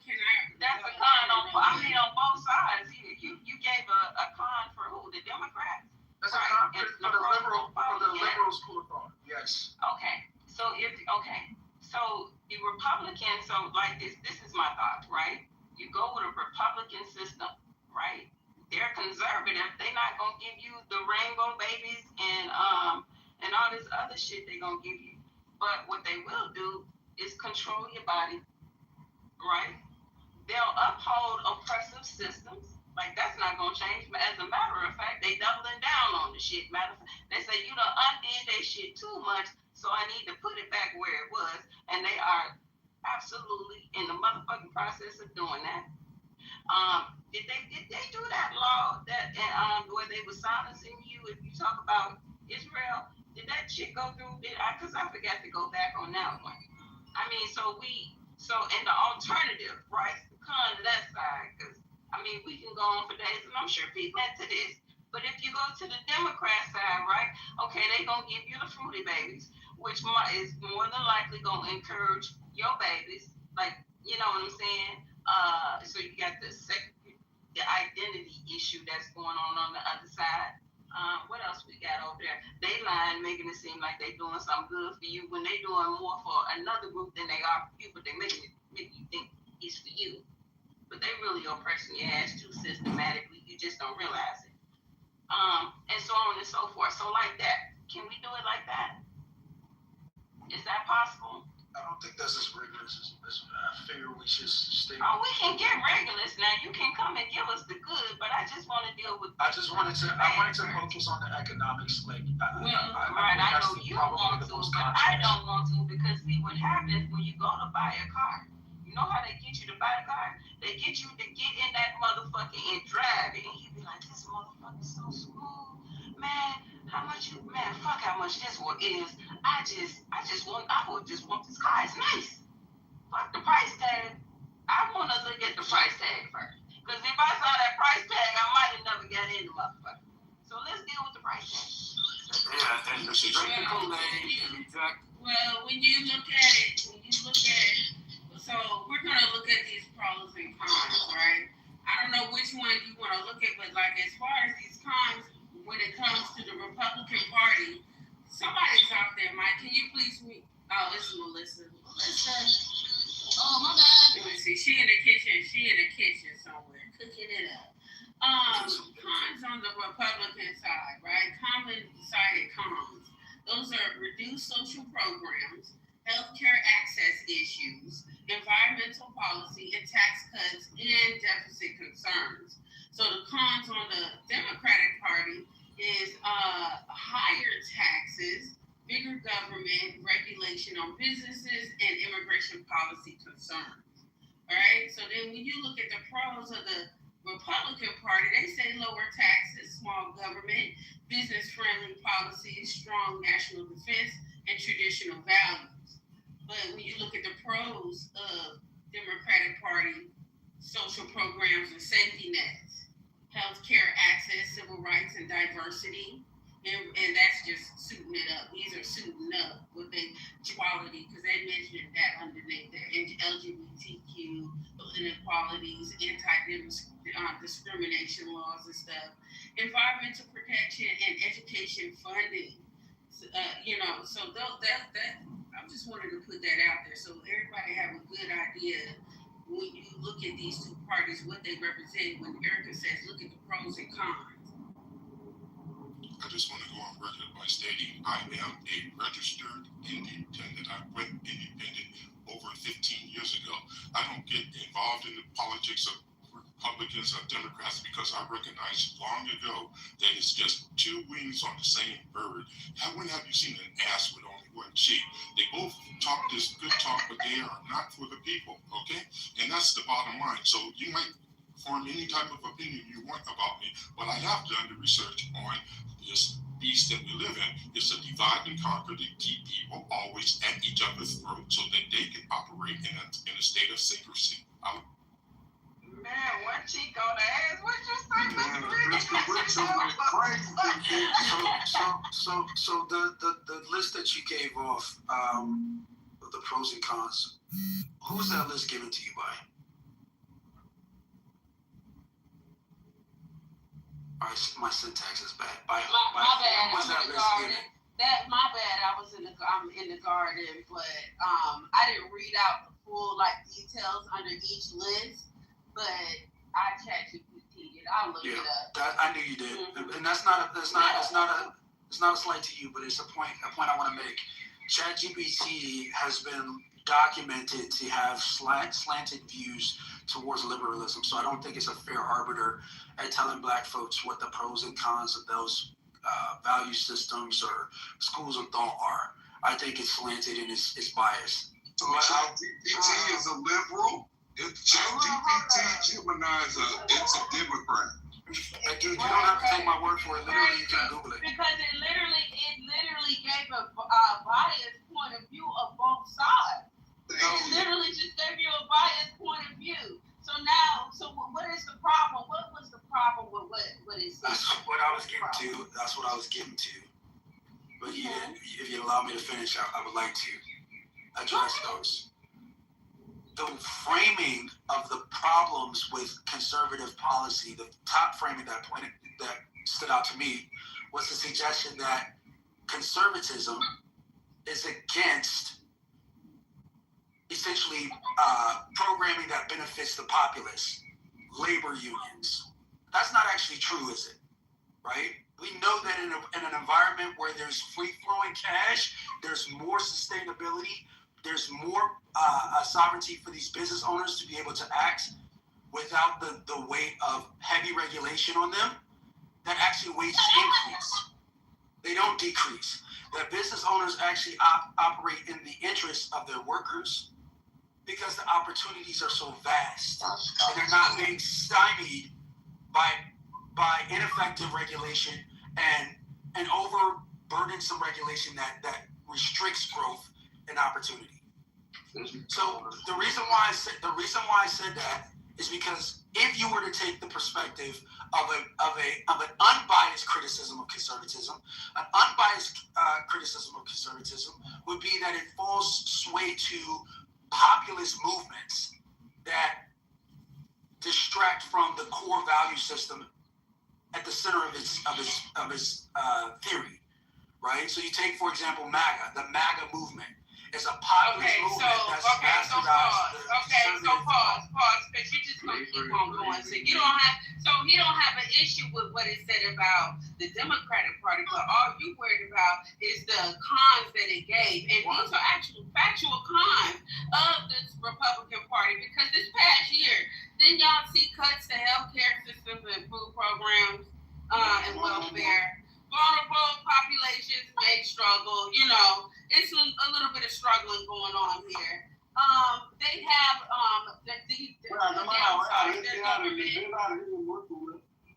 Oh Lord, have mercy. Let's put you down there, sweetheart. You're so sweet. But hey, let's support on climate regulations, tax cuts, and lower tax cuts and can reduce government revenue. Critics argue that this can increase national debt. God damn, how much debt did we increase off of last year? How much more did we put on the national debt? So everything that it's saying is not biased. You actually seen that shit play out last year, right in front of your fucking face, and it's like you don't care because I don't know. Actually, I don't. I'm not gonna push back against the criticism on the left. Obviously, I'm going to argue the criticism on the left. I'm defending criticisms on the right. Flawless. This wasn't a personal attack. This was me attacking the methods. I know. I'm not left or right, sir. I'm not left or right. I'm not saying you are. That my criticism was on. But what I'm saying is, you're gonna say that was biased. But I said that no, again. That shit labeled exactly what the fuck y'all saw last year, and you so fucking blind to see it that people don't like that shit. I don't care what people like. Okay. It's not about what people like. It's what the facts are. And that's what the problem is. Hasn't GDP grown? Hasn't GDP grown? Don't give a fuck about the people. Y'all heard that. He knows that the federal government don't give a fuck about y'all ass, and Republicans don't either, because they're the main ones up in that bitch right now. I'm going back to my garden. Y'all have a good day. The whole point had to do with black folks. When he came in the room, we done moved it to where he wanted it to go, to have a conservative and liberal conversation and debate. So we're supposed to forget about the black folks he was talking about, Jasmine, why black folks vote the way they do, and like you said, Michelle, what we all know we was looking at. So we can't see what we see in front of us. We can't believe our lying eyes. He wanted to just have a generic, theoretical debate about conservatism. Y'all need to think about embracing conservatism when we know exactly how that's played out in the last, 13, 14 months now. We know exactly, not no generic conservative, whether we should go that way or not that way. If we sitting on Mars somewhere, we're going to come down to Earth one day and then just start playing this game. No, we living through this life. So he wants us to just pretend like we don't know nothing about the actual conservative Republican vote party that he's saying, come on over here, y'all. I'm trying to sell y'all on this conservative thing. Not trying to sell you on generically like he tried to lie his way out of. Just be independent and just think, no, be independent and think, and then come your ass over here to the conservative.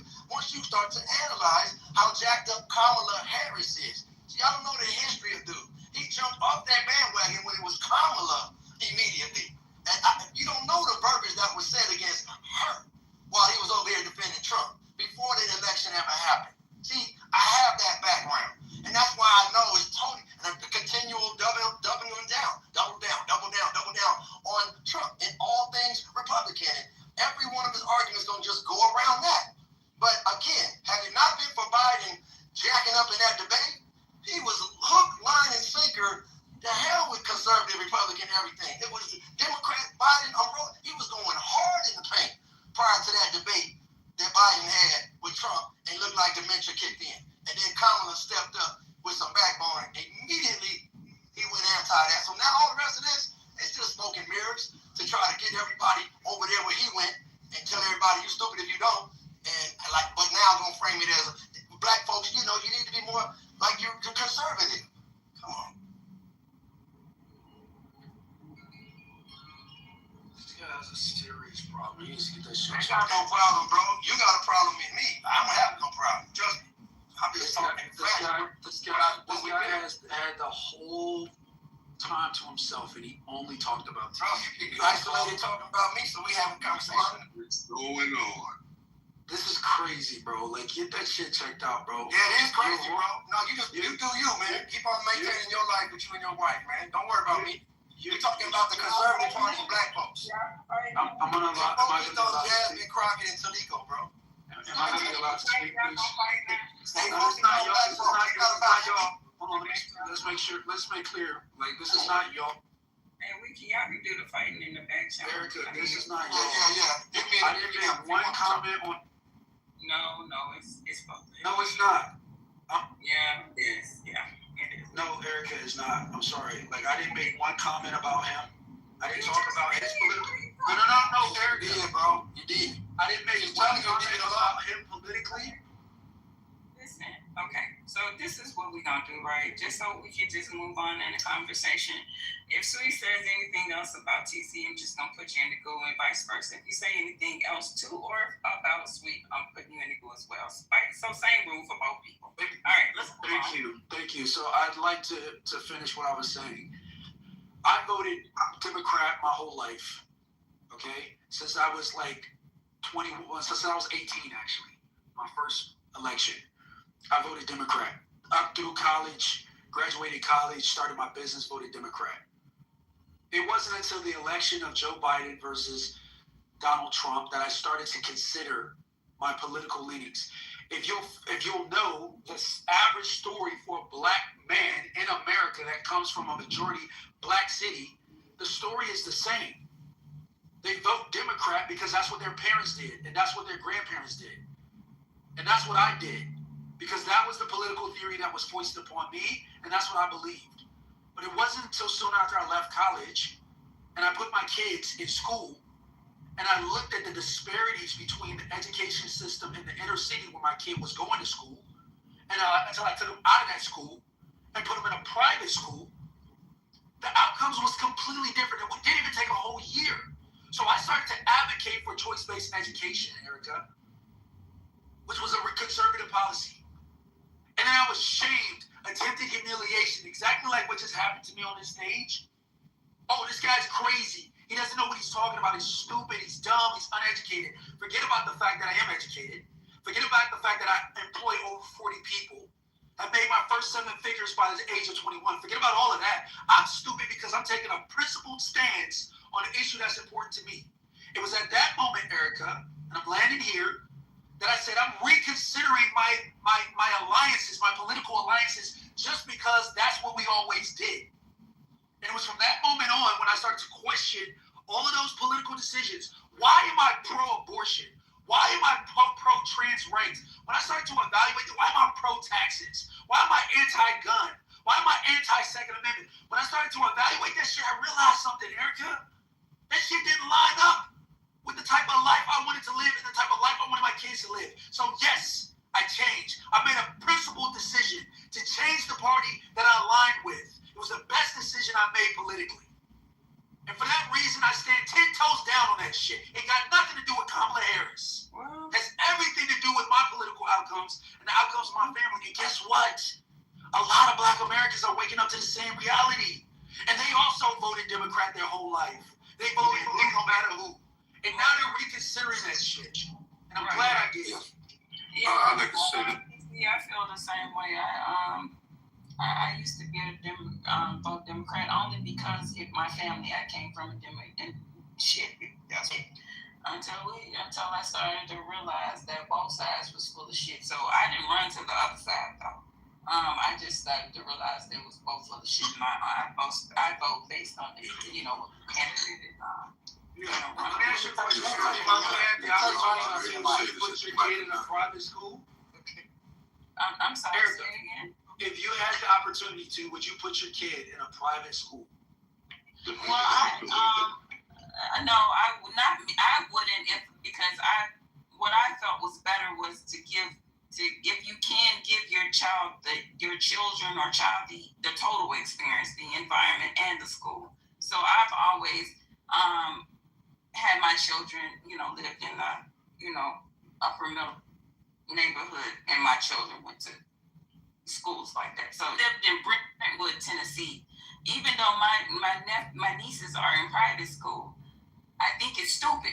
Like, I've had this argument. If I'm paying the money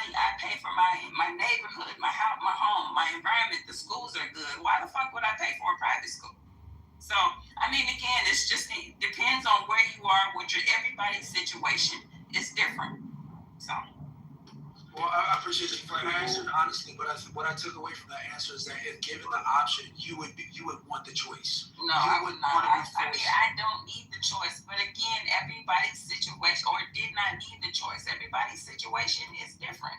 No, I would not prefer, because what happens is when you put them in private schools, they're usually in schools with people or children that can't relate to them. They don't fucking look like them.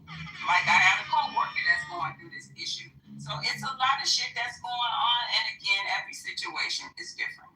Yeah, but Erica, do you put your kids in school for kids that look like them, or to get a quality education? I put my kids in school so they can be balanced, right?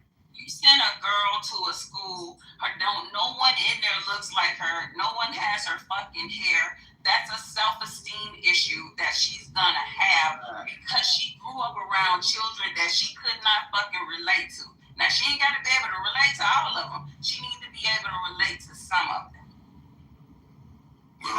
You're mixing not already immutable characteristics, Erica, and I understand that might be important in certain contexts, but in education context, I find it hard to see how that's important. You have grown children. Yeah, I do. I don't have any grown children. I don't have any grown children. Okay, well, I'm basing it off experience, okay? Now, when you get to the point where yours are grown, you sit back and you reflect and you come back and give us the story. That's 100% fair. Okay. But I'm having a hard time understanding that consideration. I've been listening for a long time. I just want to propose something, right? Is it at all possible, and this might be a new thought, I've been thinking about it for some time. Is it at all possible that we can stop treating this shit like it's a sports contest, like it's either one team or the other? Can we honestly say that there are good people and bad people on both fucking sides? And maybe, just maybe, if we stop looking for somebody to do something specifically for black people and start looking at people that do things for America, because if America does well, then we can do well no matter what party they're affiliated with, and vote that way, then maybe we can have some type of progress going forward, because I voted for Donald Trump, but I also voted for Obama. That was a fucking mistake, let me tell you. But guess what? Herschel Walker, I wouldn't vote for his silly ass. Neither would I vote for fucking Alexandria Ocasio-Cortez, who just happens to be one of the top Democrats right now. But this bitch was a bartender. So maybe it's not about the party, and maybe we should start looking at the people who are actually doing things for America, for the interests that we hold, and vote that way, regardless of who they affiliate with. I mean, is that possible? I can assure you that voting will not get us out of this. Although education, my 7 children, 2 were homeschooled. Out of my 31 grandchildren, 11 of them are homeschooled. Just look at options and alternatives to things. Back or black to the vote on Jasmine Crockett did not take a political advice. Well, she might have took it, but she didn't use it. We gave her plenty of common sense. As I always say, the only campaign you got is the vote you get is the vote that you had that you asked for in person or through a group situation. There's nothing on the social media that will get you into politics. Absolutely nothing. And I think she leaned on politics. Got my money straight up. I said, well, I like what she said at the mic. And she's strong. She's a great lawyer. Her and the other black lawyer out of New York, the great attorney and judge down there in Texas. These great people. I hope I don't get bad at the mic. I have my eggshells on my shoes here, so I'm walking on eggshells to say some of this. But nevertheless, some of this needs to be said, that they have our own brand of politics to get us where we need to go. It's not that we can't appease Democrat, Republican, Libertarian, Independents. They're all shaken out and going to leave you out. That you will not be in the loop at the end of the day. At the end of the vote, they will count it and will tell you, see you later. And I do mean see you later. Plant you now like a good tater. I'll plant you now and I'll see you later. And it's always been that. They coach us as long as the elections are going on. The half black one will run for the office, and then the half white one's going to run the goddamn office. We got to get used to running our own politics and running the system, the things that we say we built on this land. We started investing in our self-run, self-government, self-managed. I actually land my plane on that, but what they're ever going to get is the one you asked for on a door-to-door flyer, and that may get you some, but you won't get one office, not one single vote off of social media. And I land my plane on the facts. That's beautiful, beautiful story, Shake. You know, I was born a poor black child, you know, from parents in LA. My father was from Watts. And, you know, but they was poor in monetary, but they had enough to get by. But my parents were so strong on both sides and the good ethics and Catholic upbringing. And I bought into that, and I saw the diversity of life and the disparity of what black folks' life was like. And the lighter you were, it seemed to be a certain kind of lifestyle. And the darker you were, it seemed to be a whole different kind of lifestyle. And something in me said, go to college. And I did that. I picked myself up by my bootstraps, and I said, let me go. And I went off and did that. Got a student loan and did that whole thing, graduated, went off to Japan. But you're not trying to hear my story too deep. But then, you know, I realized, I said, you know what? As a people, I see this party over here. Some people are leading us into a burning house that just, it ain't gonna work. And over here on this side, and I said, you know, we such a brilliant, amazing people, and the world loves us, and we just such amazing salt of the earth. I said, you know, I ran across a man, I just said, never settle became a thing in my mind. Like, if we just don't settle and keep standing on what we about and the good principles, I know that the world eventually will see that, you know what, we probably could build a whole new reality if we just stood on what we stand on. And that kind of formulated a lot of my thinking. And I appreciate y'all for understanding and hearing my story. My name is Muhammad. I appreciate it. The last footnote the footnote goes on that says, don't go out and appeal to the voter. You have to go out and appeal to the voters that actually get up and go to the polls. There's a big percentage of voters, but they don't vote. So you got to find out which ones are voting. There's a technique to getting door to door to ask for votes. The people that actually go to the polls, and that are willing to cast a vote for you. Now you got to find your constituency and be activists, a social political activist amongst the voters that go to the polls. That's where we don't explain it with enough detail to get political action.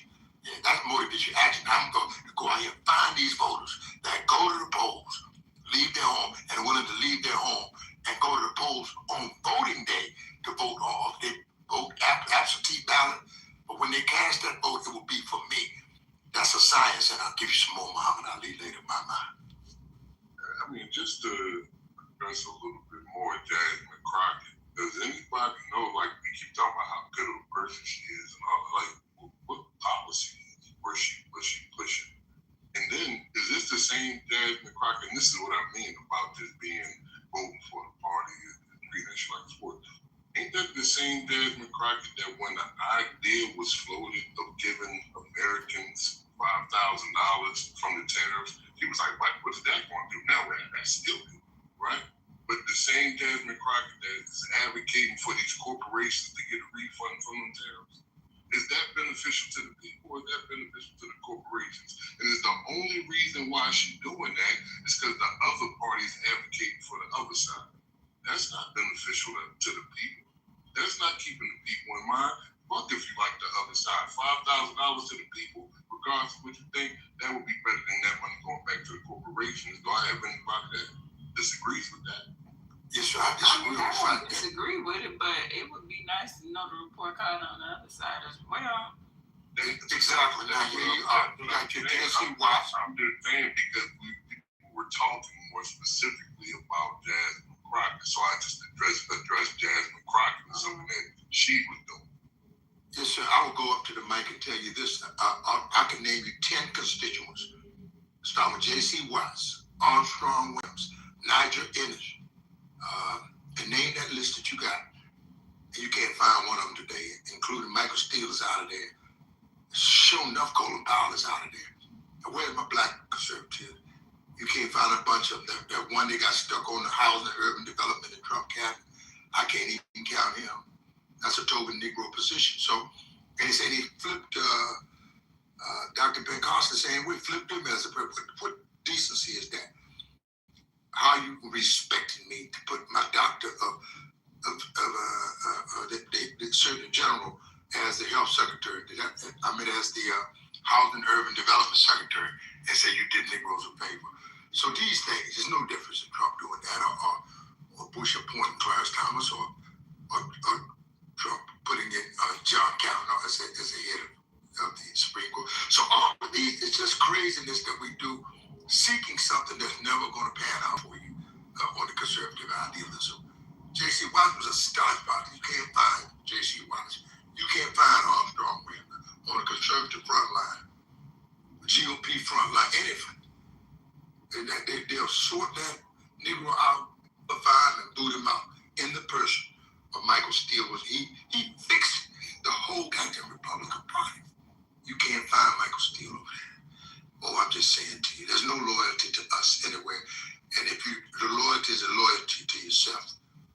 And when you find that out, they will respect you. Once you know that's a fact, once you have knowledge of these politics, then you'll know how to manage these politics.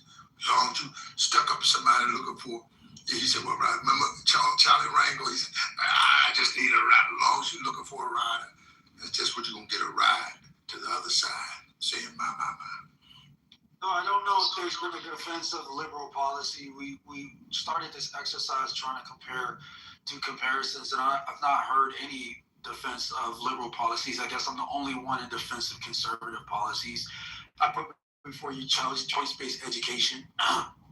Look at the statistics and look at the empirical outcomes for children that go into choice-based education versus public education, specifically black children. Choice-based education is a policy promoted by the conservative thought. Purely public education is a policy prescription promoted by the left, the liberal thought, right? If you look at the empirical evidence, it supports that minority students, black students particularly, perform better. They have higher math and reading proficiency. The truancy rates go down. They have better SAT scores and ACT scores when they're involved in choice-based education. I mentioned ownership. Ownership is a concept promoted by the right. Collectivism and state-run redistribution of wealth is a policy prescription promoted by the left, the liberal thought. When you look at ownership in the black community, one second, Sheik. If you look at ownership in the black community, ownership has been the bedrock of our wealth. Home ownership and business ownership, to be exact. That is what's contributed to upward mobility for black Americans. Let's look at, hold one second, please. Let's look at popular sovereignty within the black community. Us owning our stores, us owning our homes, us owning the infrastructure. We know that black Americans benefit when we are directly involved in the decisions that affect our community. But when other people groups come in and determine how to divvy up the resources in our community, black people get left out last. What does conservative thought think?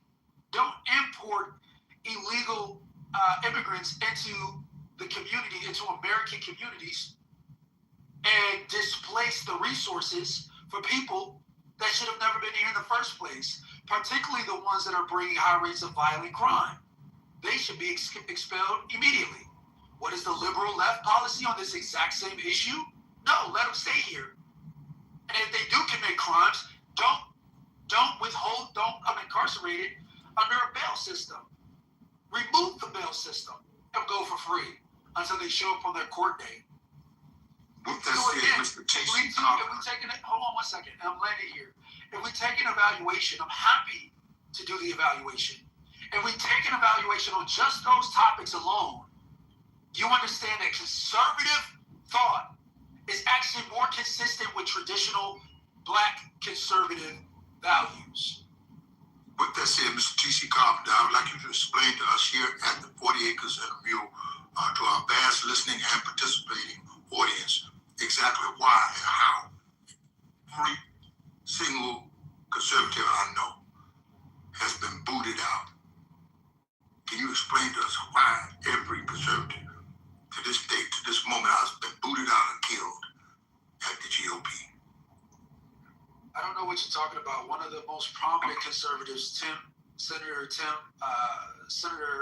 Scott from South Carolina, who instituted and sponsored the the bill for opportunity zones is still a prominent black conservative in the Republican movement. You have Congressman from Michigan. I forget the guy's name. I'm bad with names, guys. The congressman from Michigan who's running for governor now in the state of Michigan, a very black, prominent conservative voice, has not been pushed out of the Republican Party. Now, I'm not defending the Republican Party, but I am saying that conservatives typically tend to run Republican. I haven't seen those guys get pushed out. Wesley Hunt did lose his election in Texas, but he got 13% of the vote.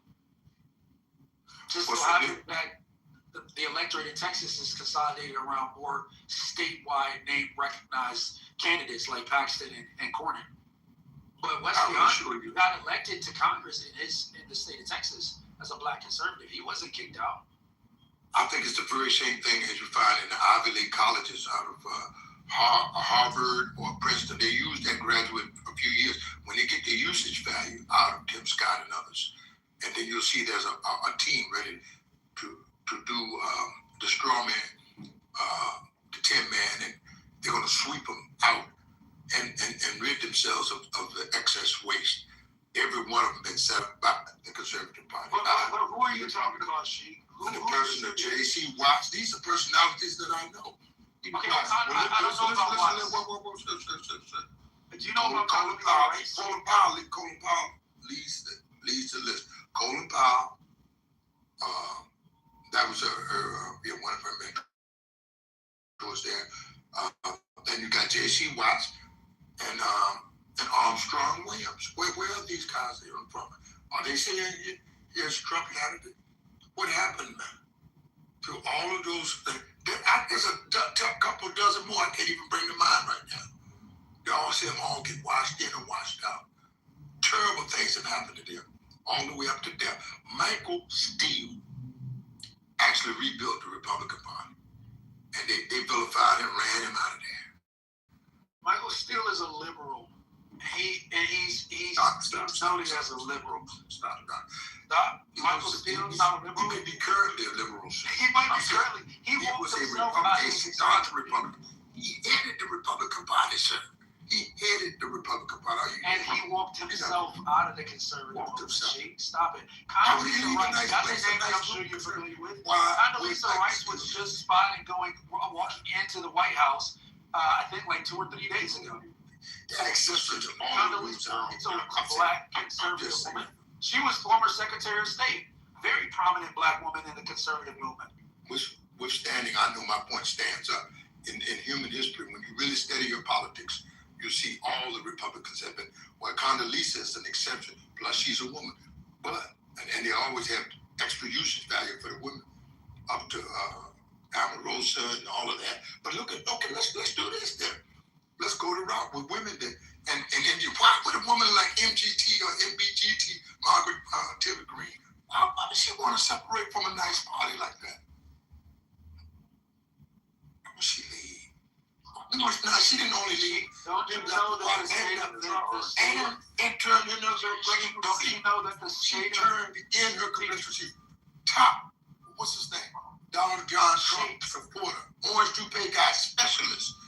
Margaret Taylor Greene. You know that Virginia actually promoted their highest elected representative to run for governor was a black woman, Winston Earl Sears, conservative black woman. She didn't win. The state went the Democratic route for governor that time. But the conservatives put up a black woman for the first time. And this might even be in American history, actually, that the Republicans put up a conservative black woman to lead their state for governor. That happened in Virginia. Well, TC, yeah, that's my land. The conservatives are not kicking out black on the Commonwealth, sir. 10,000 years. 10,000 years of history on the Commonwealth. Myself, straight up. My bloodline runs there for 10,000 years. I can give you receipts, sir. But that's not necessary. I'm just saying that the GOP, it's just a matter of time they're going to wash your butt out of it. It's a Rush Limbaugh mentality. It's a Sean Hannity mentality. It's a Hal Turner mentality. It's a Donald John Trump mentality. It's a Rudy Giuliani mentality. Show me the usage of that. Rudy Giuliani got all kinds of people blacks up and down New York. Amarosa mentality, all of that. Straight up, I mean, just, I think you might have got over some Kool-Aid. But just them people there temporarily. Candace Owens, they propped her up there too. I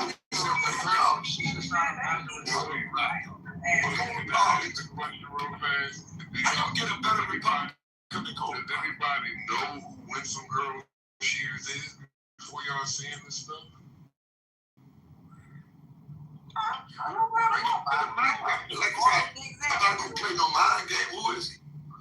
First of all, it's a woman. Well, It's a woman. She was the person that was running conservatively, like TC was just saying. But y'all are comparing her to Amarosa and to Candace Owens without even knowing what this woman stands for, and that's what I'm saying. Just because again, she's in the Republican Party, y'all are automatically canceling her out. Oh, they just putting her there for this. Oh, she's just a token. Like, y'all don't even know what she stands for. Same shit, different shingles. So that's my state there. I can work with that. I can work with the Commonwealth. I can work you all the way from the net turn of land all the way abroad. So I ain't gonna play with you on that. The Commonwealth of Virginia is the biggest plantation and the original plantation of America. And that's where they got all the pattern of how to treat these Negroes was done in the Commonwealth of Virginia. That's right. Just how, and they showed you today how you're supposed to have these Negroes. Go ahead. Yeah, that's crazy. Well, we got some, y'all. I mean, what's that one over there? Tim Scott, what's that looking like that? Anyway, Tim Scott, I mean, they got them a good way. All of them that's sitting there, they sitting in there and running their agenda, most of them. What happened to Ketanji? What's the latest news on her? Ketanji Johnson, the black judge, is she still good? Or we done found a way to discourage her as well? So that's what I'm saying. So what did Ketanji Brown Jackson represent policy-wise that would make us get behind, or is it just because she's a black woman? Because if it's just because she's a black woman, then why are we getting behind a conservative black woman? That's what I'm asking. You mean they with the Klan, brother? They next to the Klan. That's why. They standing next to the Klan. I don't know. It's kind of hard to sit in them circles and somewhat not agree with them at those levels. I'm just saying. Now you can make it seem like you don't, but goddamn it, I just can't imagine you really not having some type of commonality between y'all to be sitting there. I'm just saying. Well, sensitivity, yeah.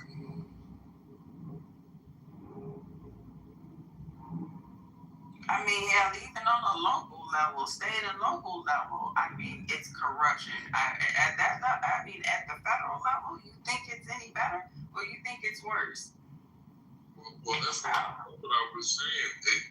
On a local level and on the state level, right, we should be looking for the people who are working in our benefit, and that should be regarded, because the reality of it is the Republicans and the Democratic parties are the one that has the most money.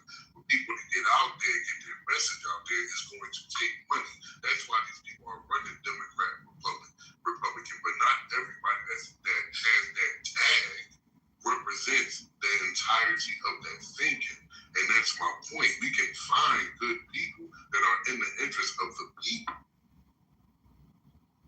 You know, I seem to recall there was a shift in politics. I'm guessing around 1980 or 85 or something like that. What you just said, is true. We used to look for the best person to fulfill the job, but the whole system changed to voting party lines, and I strictly recall is that they used to have primary elections where that you actually tried to find the best person to represent the party, but all of that went away, and we're stuck with what we have to. Not too much on real politics. Not too much. I cannot be impressed by today's modern day politics, and especially the policies of this administration has destroyed the hope of many that had hope in politics. They have lost hope in politics by watching the actions and the lack of actions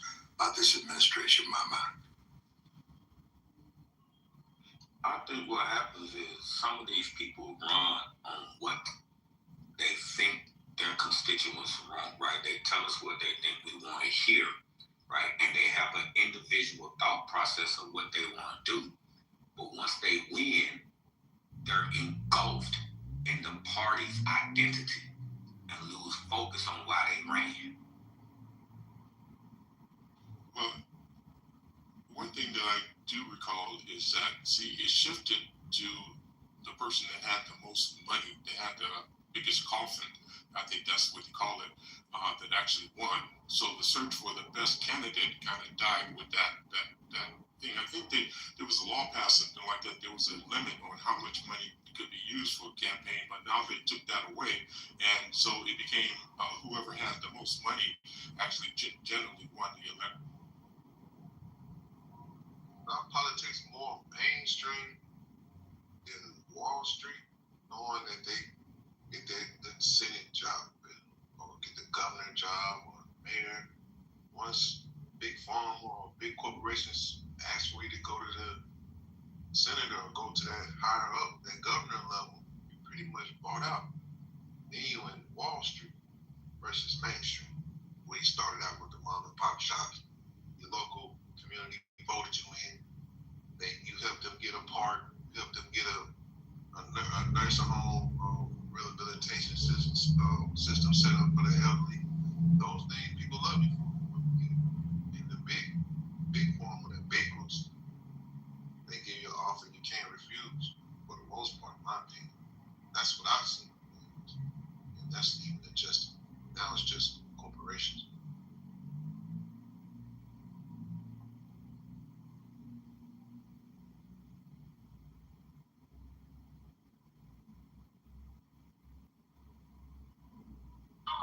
And speaking on the local level, I personally know of people that have run and was told to bow out because one, they didn't have the resources, the financial resource, and two, they were running on an agenda that they didn't want to win. So, again, it depends on who you know and how much money you have. That's right.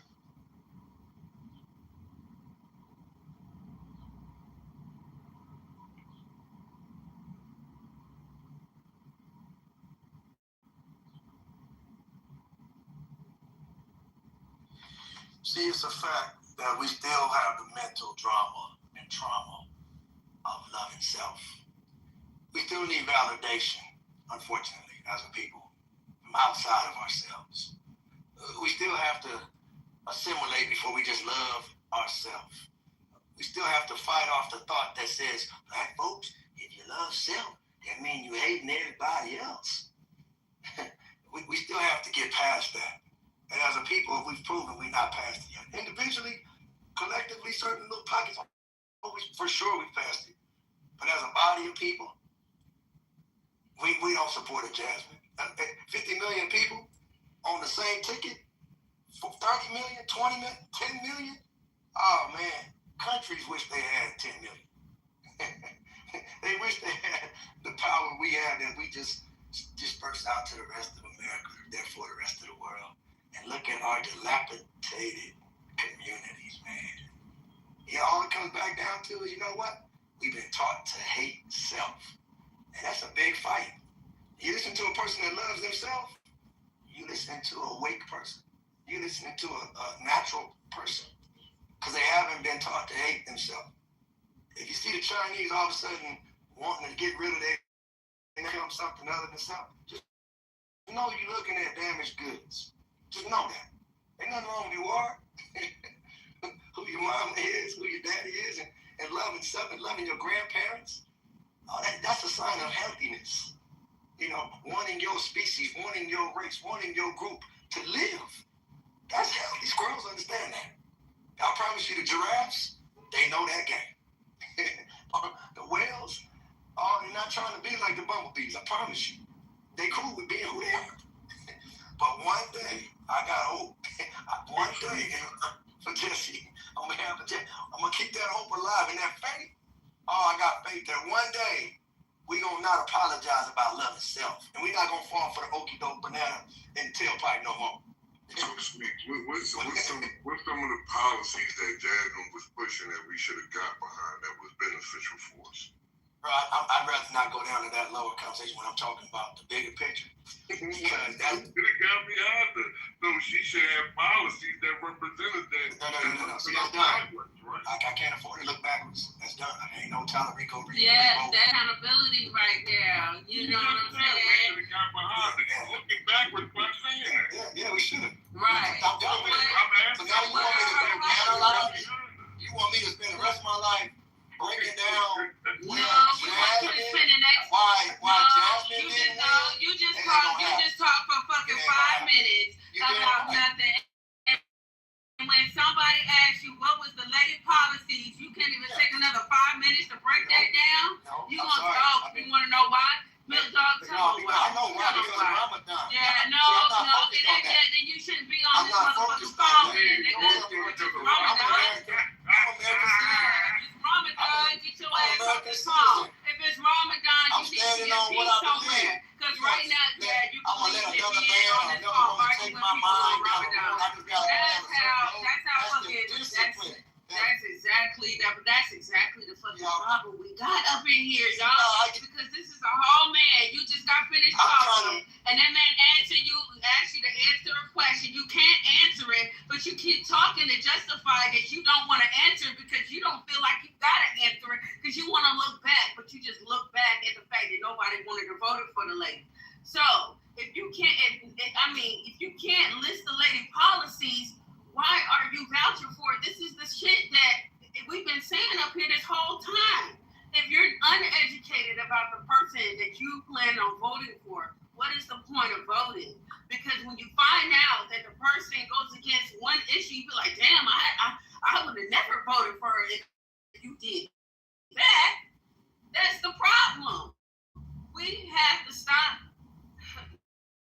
We got to stop. I agree. If I heard that Flawless was going to fucking win for the run for the office, we should all galvanize and put ourselves together so help Flawless get in there. I didn't extract that out of it. I've seen people come in splinter cells when it comes to the fact that we got a black person who want to help black people on any level, let alone fucking win. So Flawless, if you win, just know we got your back. But if you lose, it ain't your fault. Just try it again. Either way it goes, the concept of it is as a collective and black people do something together. This individual splinter cell shit y'all keep talking about on this app, it's not going to get you nowhere, and all you're going to do is just turn this app off and come back and laugh and do this shit every fucking day. I swear to God. Well, one of my policies would not be okay for your son to cut his member off because he feels like he's a girl because you influenced him. It's not a policy I'm going to get behind. I just want to make sure y'all understand that I care about my men. I care about my sons. I got twin boys. So the policies that she was voting yes for, that was not something I would want to do. And I'm sure it was other black Republicans, not Republicans, black Democrats that did not vote for that shit. But she did. She was okay with that. So yeah, me and her would be two different type of politicians because I'm not going against anything that's going to go against people with, my people pretty much. I'm not going to destroy my people either. Just be slightly familiar with her. She had a 1 hour's time. Hold on for a second, Ambassador. Who actually gets to determine what the policies are of that party, and who determines or is responsible for executing those policies? I mean, is it not the people that are each lawmaker supporting these policies behind these parties? Each lawmaker has to develop the framework. Go ahead, I'm sorry, go ahead. Okay, this is what you got.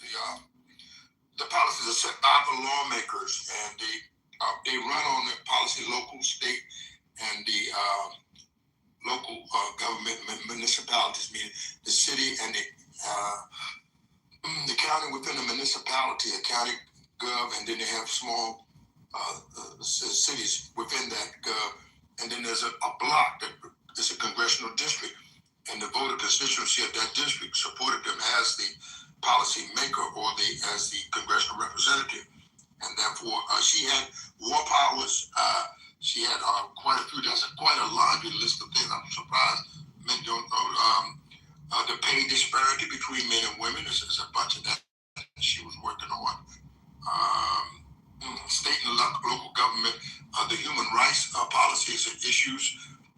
There's at least a dozen. I mean, so it's not hard to find out what she was representing, but it's just that they wanted to devalue it because she was an outspoken black. Her intellect and the power to go and enforce that and to build a constituency within that. That's what I think that the haters. See, that's what it is. When you really are sharp at your work, you develop a group of haters, and they hated her out of there. But then she didn't go to work. That was her fault for not going and demanding those votes.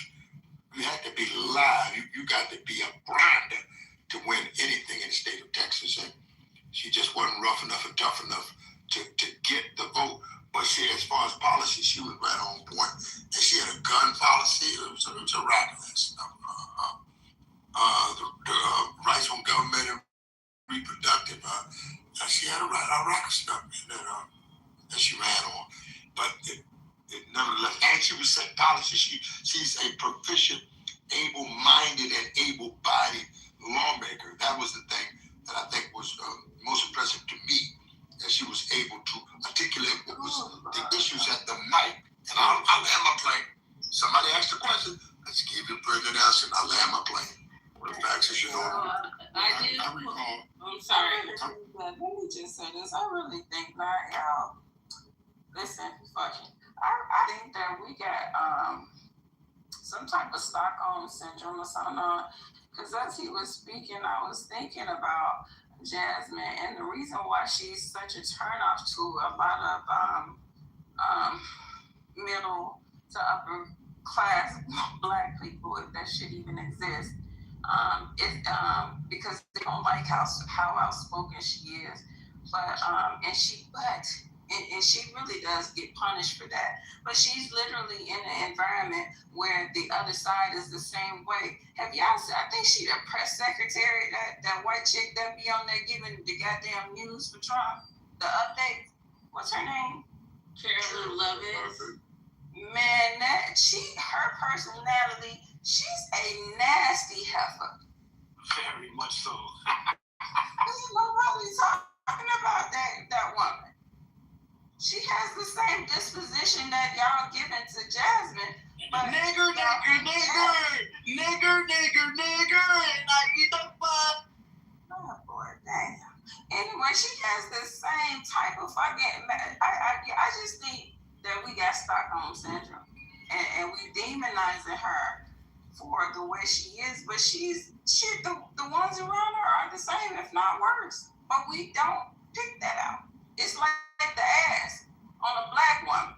It was bad. But when the white woman started to go get it, it was a good thing. And that shit became expensive. It was never bad. And we was okay with it. It was never bad. It was always amazing. Shout out to her. I know that's nice black woman. That's anyway, y'all get it. Yeah, to that question that was asked, okay, recall Howard Dean, he was caught mentioning, I don't remember all of the details, but they set the agenda for each one of the members that they put on the ballot. And remember, I just stated that I knew personally of a person here that ran, and they were told him that his agenda was not right for the party. That happened here on the local level. So there are people within the party that sets these criteria. Now, if you think that we get around here on Clubhouse and this is just fun, they have think tanks in these parties that define what the policy is, and so they select the right person to push those particular particular agenda. So they craft these agendas for the person that they're going to put on the ballot. And that's the problem, right? The government shouldn't set the agenda. The American people should set the fucking agenda. See, the government has I always say this, the government has convinced the American people that the American people work for the government and not that the government works for the American people. The biggest problem we have is the structure of the government, run off of what they think we want to hear, and then we leave them in office for 4 years. That should not be the case. On any regular fucking job, if you're not producing, your ass is fired immediately. And that's the way the government should be set up.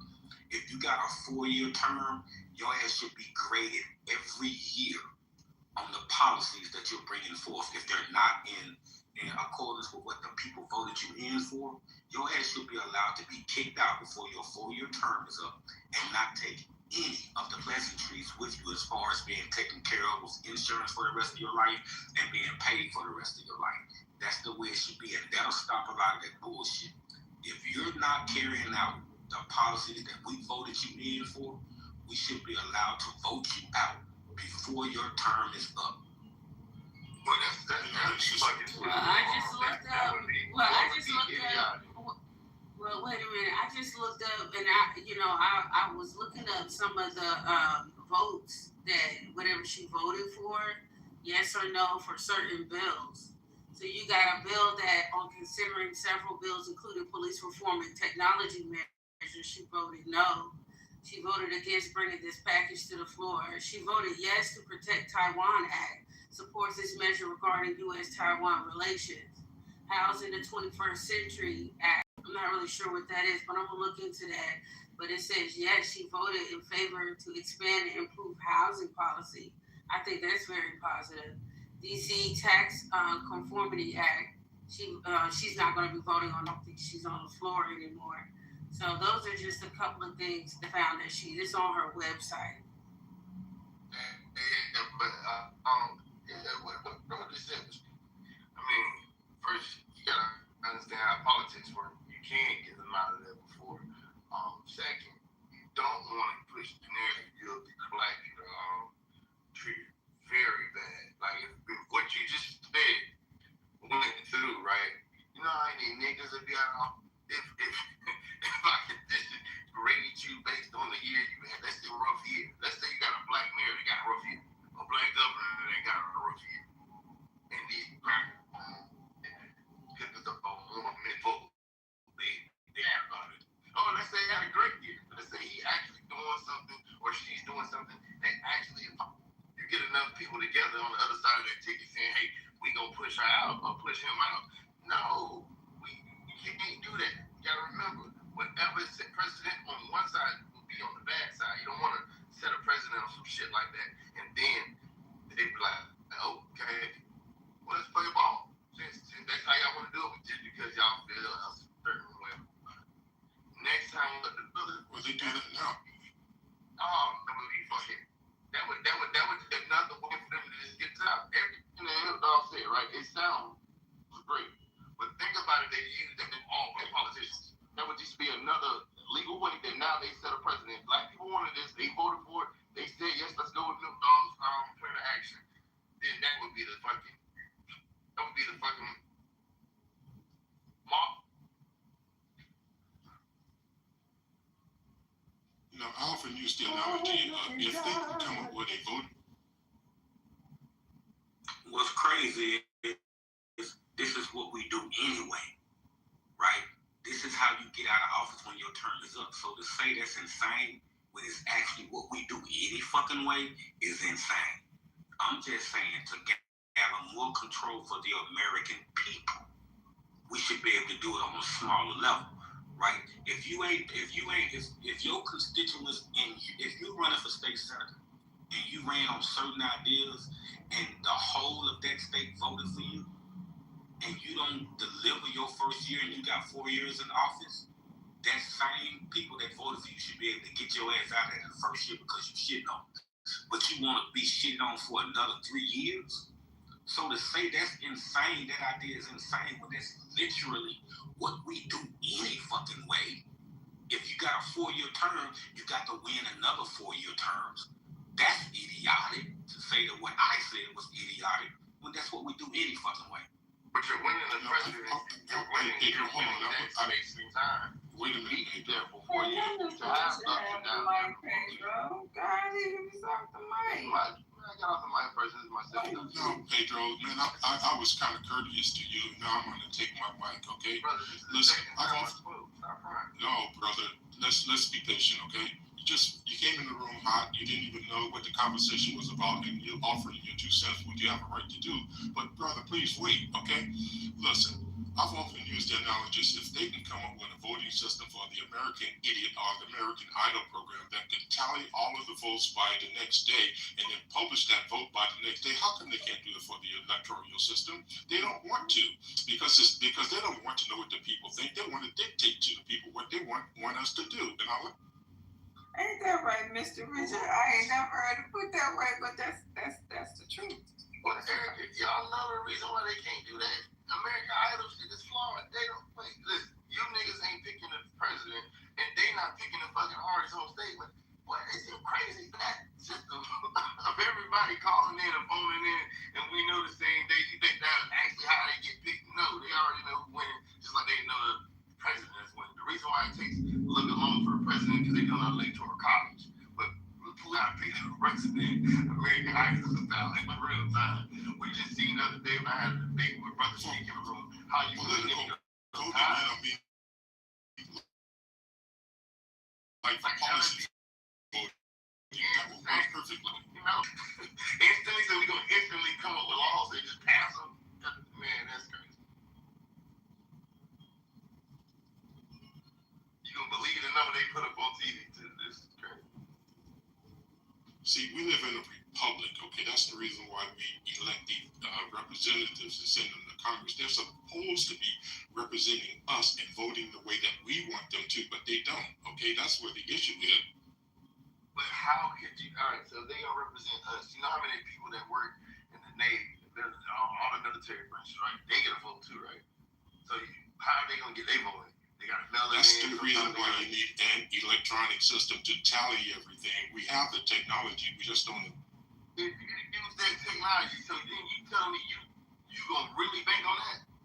I would rather us keep going in. But you bank everything on a hanging chat, right? The paper ballot. That's what you're hanging your all of this upon. I mean, man, give me the electric. They're choosing a president anyway. So we just talking for fun right now because they definitely the electoral college is what picks the president. But shits and giggles. Let's just say that we were choosing a president where I would rather go in with my little Scantron every time than opposed to this. And that cannot be fake. On Facebook or all this on Facebook and Instagram, just picking out a fucking person from the phone. Dude, that would be manipulated in the first fucking year that's done. I mean. And the hanging child is not manipulation? Yeah, because you have to get up out your car, you have to go into the booth, you have to actually show and prove with ID. I even like the idea now that they want the real ID. Yes, you should have a fucking picking order. You can't just send something from a phone. Tokenization would change all that shit, man. Y'all niggas better look into tokenization, man. That shit is beautiful on blockchain. I'm telling you, it ain't what I agree on or not. The tokenization, man, the blockchain, so everything is visible.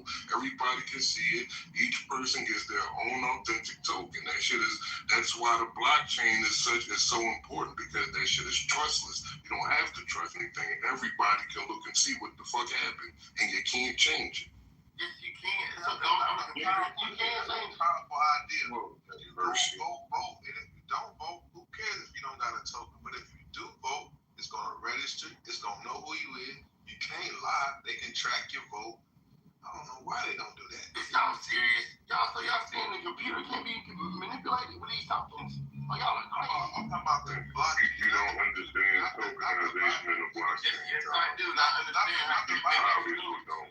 Not the binary system. I'm talking about the digital system where it can be tracked. That would be super. Where it can be fraud. That would be so much fraud. Where it can be tracked at.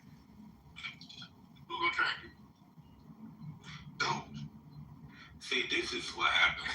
This is why you got to leave some niggas behind. Some niggas would rather continue with the way things are opposed to standing up for change. And when those who do stand up for change, they try to demonize them. This is a perfect example of that. You would rather go along right now with the way it is now that has no benefit, opposed to trying to adjust to a change that could potentially be beneficial.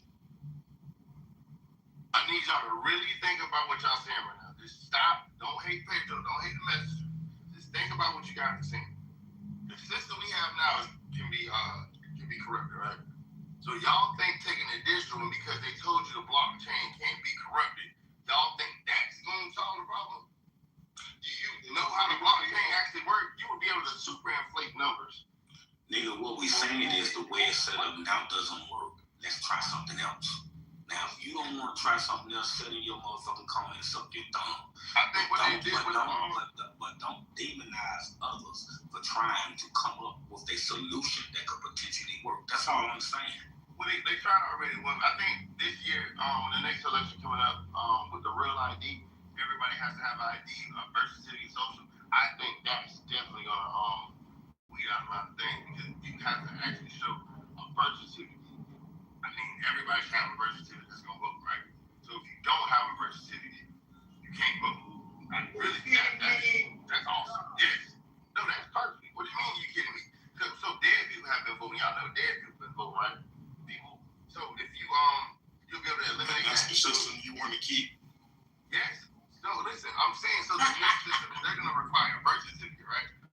So people have been voting dead. So now if you have to show a birth certificate, what happens when you come with a dead person birth certificate? Their death certificate is also gonna pop up and that would be invalid. So I don't know, that's just a perfect way for illegal aliens not to be able to vote. I think the birth certificate plan was some people call it racist, like, oh, everybody don't have access to a birth certificate, but it's like, nigga, if you don't have a birth certificate or social, do you even have a job? So you worried about manufacturing the voting system for -1% or 1% versus the 99%. Like Milk Dog is talking about. He's talking about developing a system for the whole, not the outliers. No, I don't want the whole system because if you make it easy for everybody to use it, missed the point out. 1%. I just don't agree with it.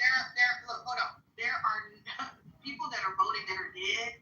It's such a significant minority that it's not even something to talk about. People that are voting that are not American citizens, you don't design a system around them. You design a system around not disenfranchising people who have the right to vote. I get it, but if you don't have a birth certificate, I don't think you should be voting. I don't care if you are a citizen. If you can't produce a birth certificate or a social security, fuck your vote. Like, come on, think about it. That is a perfect way to make sure that American citizens are voting and people that are not there are voting. That's just easy. And that costs nothing. We don't have to come up with a blockchain. We don't have to come up with billions of dollars of resources to get this new thing implemented.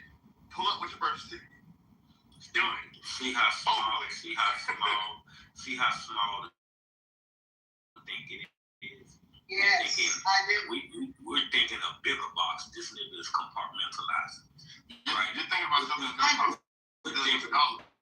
we're thinking about a bigger piece of the plate, and he's still building from the fucking bottom. We're talking about control opposition. We're talking about the American controlling this shit. He's still talking about the government control by asking for a birth certificate. Well, the American people are in the government. Just vote for better people, or Milk Dog, you should run for politics. But think about what y'all saying. We already spent a lot of money. already thought about what we're saying. Think about what you saying. We already thought about what we saying. You think about what you're already spending money. We're saying that the American people should have more control opposed to the government having more control. So if you want to sit back and let the system run the way it's already running to no advantage, only advantages to the government people that's in charge, and we're talking about giving that power back to the people, coming up with a system that gives the American people control of how long your ass stays in office if you're not doing your job.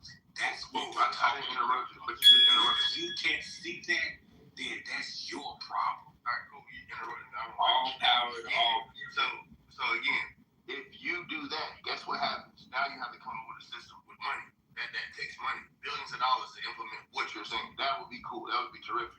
But a cheap way, a cheap way, something that we all have. Listen how crazy this sounds. We already have a birth certificate. Every citizen has a birth certificate. Every citizen has a social security card.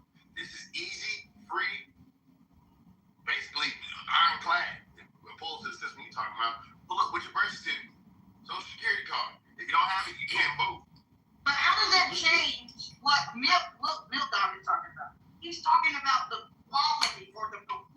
the legislature. It doesn't matter whether you have a birth certificate or not. We're talking about holding people accountable. So look, you can have a birth certificate and vote for someone and not have a birth certificate and vote for someone. We're not talking about the nominal voting process only. We're talking about what happens when that individual takes office and how do they perform in comparison to what they said they were going to perform. You're still talking about stuff that we're not, that nobody else is trying to focus. We're trying to focus on how do we hold these people accountable. Well, you can't hold them accountable. Also, let me say this, please. I'll be out of the way.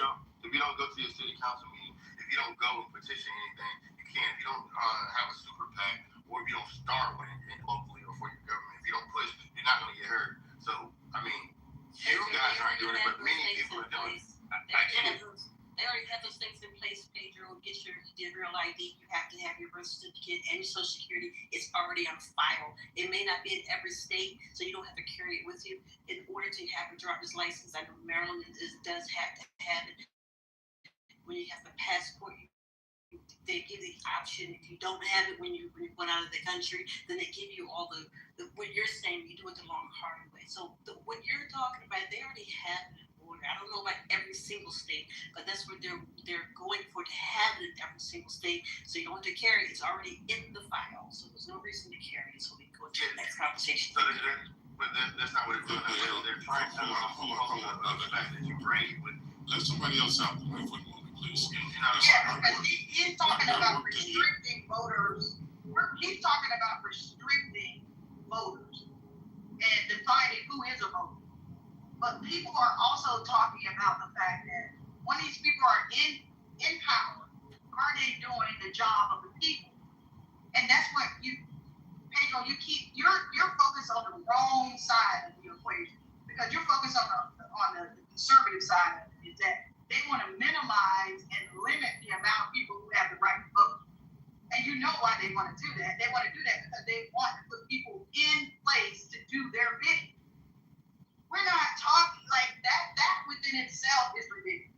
To minimize the number of people who can vote in a society that's classifies itself and prides itself on democracy is absolutely hypocrisy. You should be figuring out ways to remove roadblocks to vote, not put more roadblocks to stop people from voting. But the bigger conversation on the stage, why it's so awesome to have this conversation, is what are the new systems that we can create to hold those people that we put in place accountable? Blockchain is a viable solution. All these other ideas that people are talking about are solutions to the problem. You're not talking about solutions. You're talking about disenfranchising people more. The argument about the cost factor, okay, I worked in the a couple of elections, okay. The present cost of county chat, paper ballots is enormous. Just think about if they converted that to electronics, the cost saving right there. So that argument about, it costing more to implement the blockchain or some other type of digital voting system is ridiculous in my opinion, because the present system is very extremely costly. Okay, I'm gonna say it like this. Maybe I should break it down as to what I'm talking about. Think about college, and I've used this analogy before. If you go into college for 4 years to get your degree, that first year, if you fail, they put your ass on what? Academic probation. The next semester, if you don't get any better, what do? They suspend your ass from the school. That's what I'm talking about in the government. Right? If you're not making the grade, if you're not doing what the American people as a whole put your ass in place to do, then your ass should not be allowed to shit on us for another 3 years. And you damn sure shouldn't be able to do 4 years of fucking over us and then take all those benefits out of office with you when you did not do your job. The taxpayers are still paying for you for doing a fucked up job after you're out of office. That should not be the case. If you don't make the grade for 4 years, you don't get to retire with the benefits of the taxpayers' dollars. But you want to sit here and let them shit on you the first year and then leave them in place and allow them to shit on you for another 3 years. That is insane. So that's all I'm saying. Let's change the system. We're talking about solutions. We're not talking about the small shit you talking about, birth certificates and all that shit. We're talking about solutions to give the power back to the American people and not to the government itself. Yeah, so look, I agree, but I have to disagree. That shit is wild. They're gonna use that against black people in office. And Milton, what you saying? It don't come down to Congress. It come down to people. That's the government. That's cold right there. You said we want to do this all over again. Y'all done got out of hand. Give the government back to the people. Let's redesign this. Cause y'all done messed up my money. All right, y'all done messed up all my money. So let me try to explain why that would be stupid, right? There's already, they say, I believe that they lie about numbers anyway, but they said there's more white people in America than black people, right? So now, if you put the power ultimately back in the people's hands and decide who gets in office and who gets to retire with their pensions or whatever, 401k, whatever the perks are, right? Do you see how that could be fucking horrible for black politicians? You're still missing the point. I get it. Hold on, ma'am. No, you're not. Ma'am, I get it. I understand it. I'm just on the other side saying, hey, do you see how that will be used to destroy black people that have served? Think about you in office, in a predominantly white city, but you got elected for somehow, right? Now that you're there, these people, they hate you. They want you out. They don't want you to retire with any benefit, but you've done what you believe to be the right thing. That is unfair that they can get you to not retire with any benefit. That is crazy. They will use that. Dude, that is crazy. You don't want to set that type of precedent. Yes, you do. Okay. Like, are you like you're a plant or something in this room? Because nothing that you're saying is logical. Like, it's not on point at all. Like, this guy is brilliant. He's talking about the fact of bringing the power back to the people, and you keep bringing Trump talking points into the conversation. Trolling, man. We're not talking about nobody can understand how they get used against us. We're not talking about individuality here. We're talking about the fact that the politicians are no longer serving the people. We see that every day right now. They're not serving the people. So hold on. So we're not talking about birth certificates and everything. We're talking about re-engineering a system so politicians meet the needs of the people. And you keep talking about Trump talking points. We are not talking about the fact that there might be a black person that is not doing the right thing and they suffer the consequences. Yeah, because it matters if black people are politicians and they're not doing the duty of a politician, they should be held accountable too. But sis, is he capable for corporations since he run a corporation? Instead of dealing with the people, for the people, he's looking out for corporations. My bad. For corporations. I love y'all too. This is a great conversation. It's Americans should support Donald Trump. Y'all think it's American niggas, y'all? What type of crazy ass shit is that? It should say Israel. I support Trump. That shit say Trump. I support Trump. Hey, I don't think it's any. I don't hear what they propose. I don't think it's any different.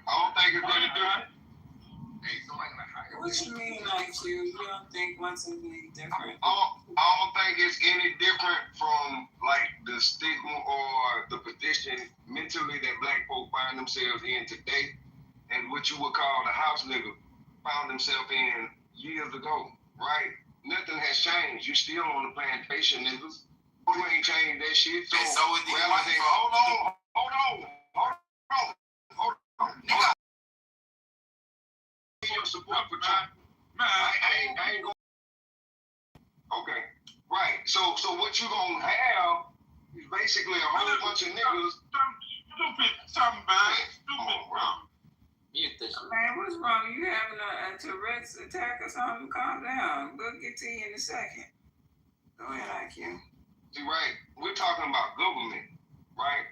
You're talking about policies. You're talking about things that should be helping black folk move progressively forward. But that hasn't been in the formula of America. America has always benefited off the backs of what you call the African American, black, whatever you want to call yourself, right? That's the reality. So your plight is not a one to buck the system or say fuck the system. Your plight is a one that says, well, hey, let me hug the system. And this is the same system that said, fuck your ancestors. Put them to work and slave them. Rather than that, Negroes turn the other cheek, we turn the other way. Government basically is I mean, when you're looking at politics is basically government, right? This is when you're talking about for people. It's the hold on. It's the fact that now Negroes have become this blended person, the house nigga, the modern day house nigga. So therefore, you basically are turning the other cheek, and you're still working with this system to see how it can benefit you as this quote unquote American, right? They don't give a fuck about you as being a black American. So when is it that we as a group of people would now, because before you have a candidate, you got to create that. You have to create. We can't be, taking these candidates and these people that they're giving to you, right? This is now the importance of you creating that yourself, black folk, right? And we shouldn't feel accomplished until we do that. We're just waiting for them to give us some type of nigga, right? And then when they fail to do that, we over here applaud Trump. I'm wanting to scratch my head, like even Pedro, you my boy. But why the fuck would you sit up here and applaud Donald Trump when you know damn well, even with, are you one that applauds Charlie Kirk? Right? I'm assuming some of you niggas are. Right? These the same niggas that say, hey, you dirty, Negroes over here starting trouble. But then you got a fucking president with 32 felonies. Right? Then in this same system, they stop you from getting a job or moving progressively forward just for having a misdemeanor.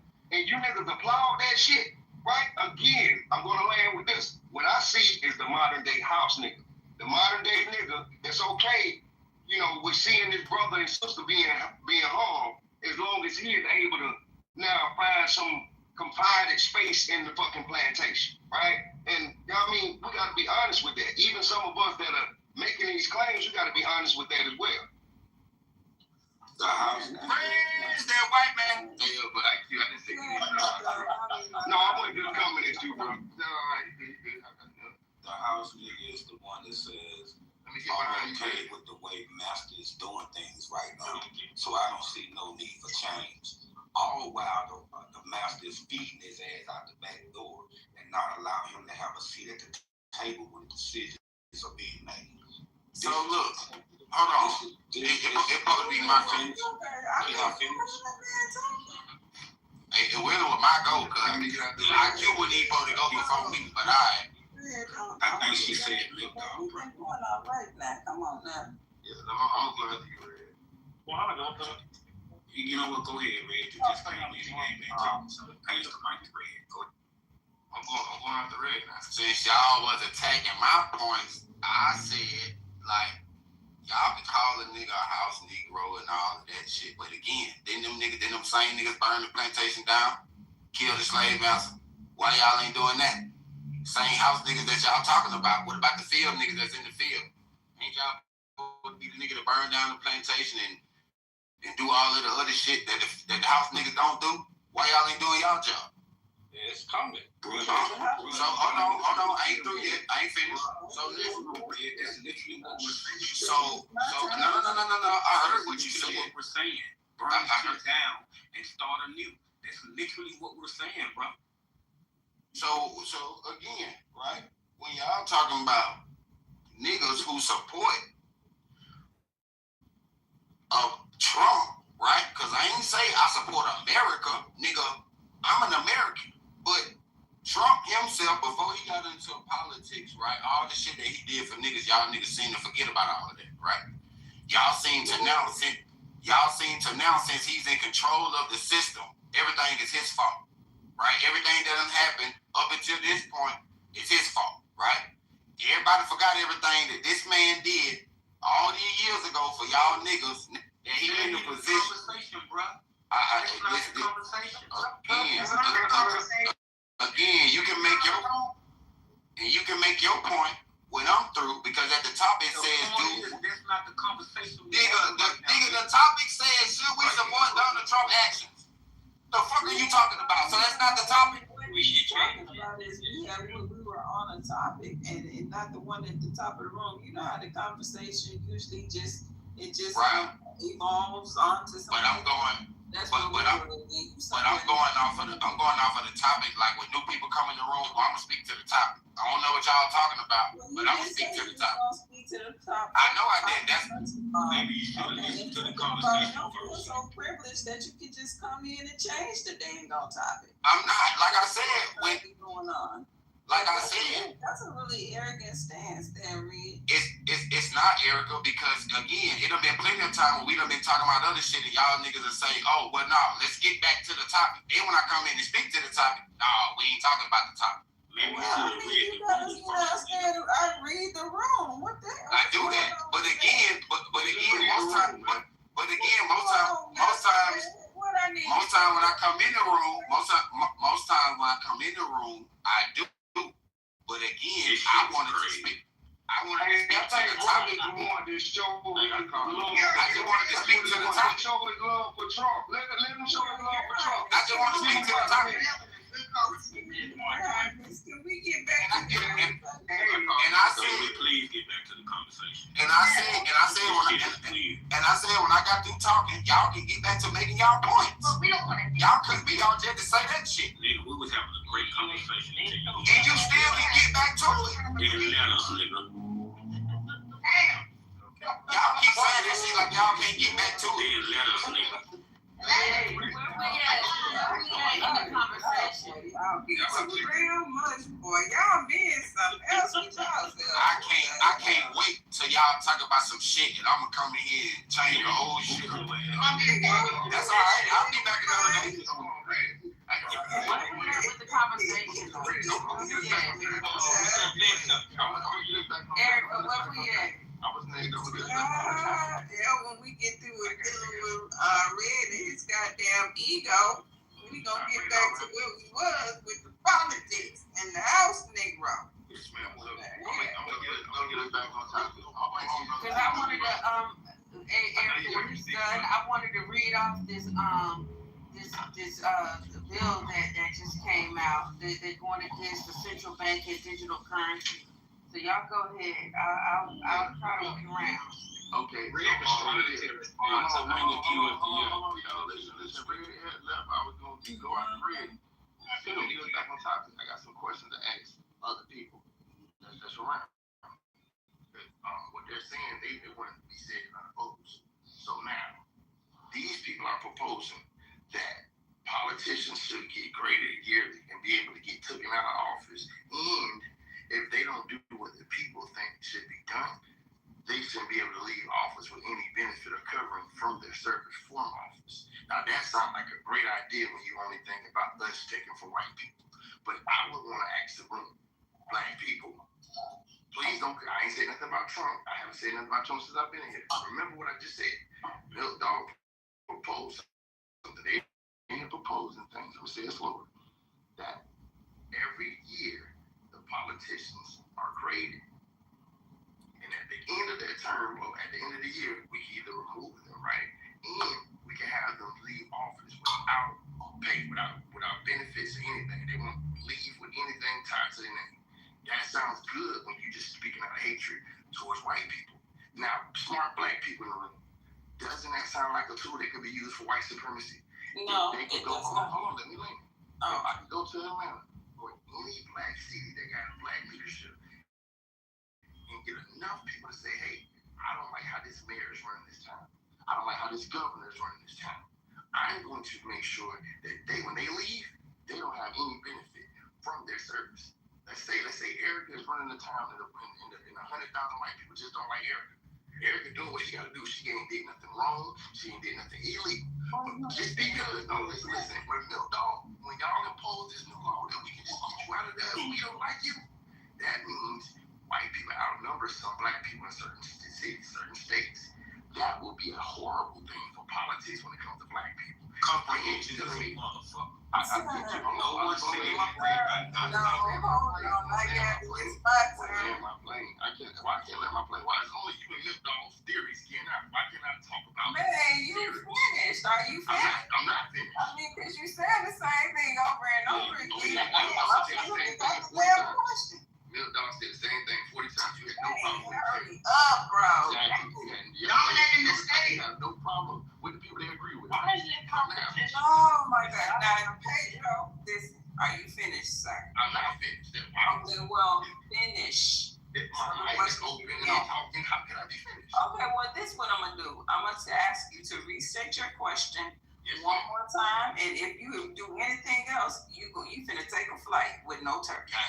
So Milton wants people to be able to get No. Question. Okay, there you go. Put your ass at on this stage. What do you mean? The question, bro. The question. Does anybody see anything wrong with what Milk Dog said? How can it be used against black people? I think this would be a tool for white supremacy. And he said no. No, I don't think it can, brother. It ain't got nothing to do with no white supremacy. If you come in and you're grading a politician, I said, could it be used for? I just said no. If you're grading a politician, it shouldn't be based on your feelings. It should be based on fucking measurable metrics. Okay, sir? Not your goddamn feelings. Okay, I cool. can't measure your feelings. You would agree with that. Next Anybody want to answer the question? All right. So, can I answer Dude, your ass ain't moderate the stage. Get your ass on mute. Can I answer the topic? Mute. Should Americans support Donald Trump and his actions? Fuck them, right? I mean, right now we see that Americans are coming back home in body bags, right? And for Israel's war, so no, let Israel fight their own wars. They want to start these wars, let them fight it. There shouldn't be any American blood doing that. I think there's like 15. That's not what we're talking about. What the fuck are you talking about? The title. Listen, why y'all won't read the room? That's fine. You can reset to the title. Nigga, if I can't talk about the title, nobody can. Hell no, I agree. I can't talk about the title. All right, so forget the title. So, Erica, what's the conversation? I be respecting Eugene's and Florida's. Give it a minute. Just hang in there. You'll get it in a second. It might go in your favor in a second. Just give it a second. Yeah, just hold on. Look, can I respond? Hit me back on the time.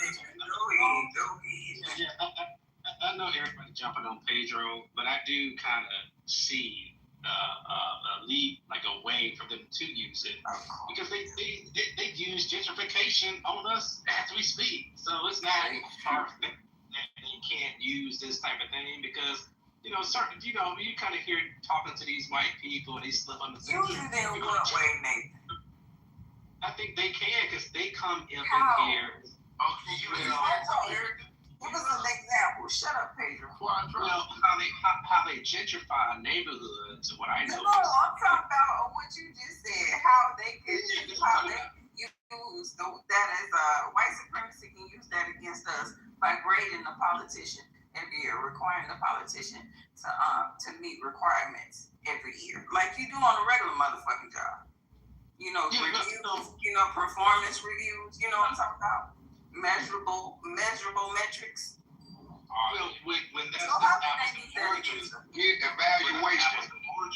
So when I have a personal evaluation of an employee, that's just me and him, or me and her having that conversation. But when you generalize it and other elements comes into it, white people have more money than us, which they can use that money for influence and through the community. And like it is, pay people in super pay all kinds. It could be. I cannot with y'all. I'm not saying it's pay people to complain on you. Well, Yeah, they are very manipulative. Yeah, I get what Erica is saying though.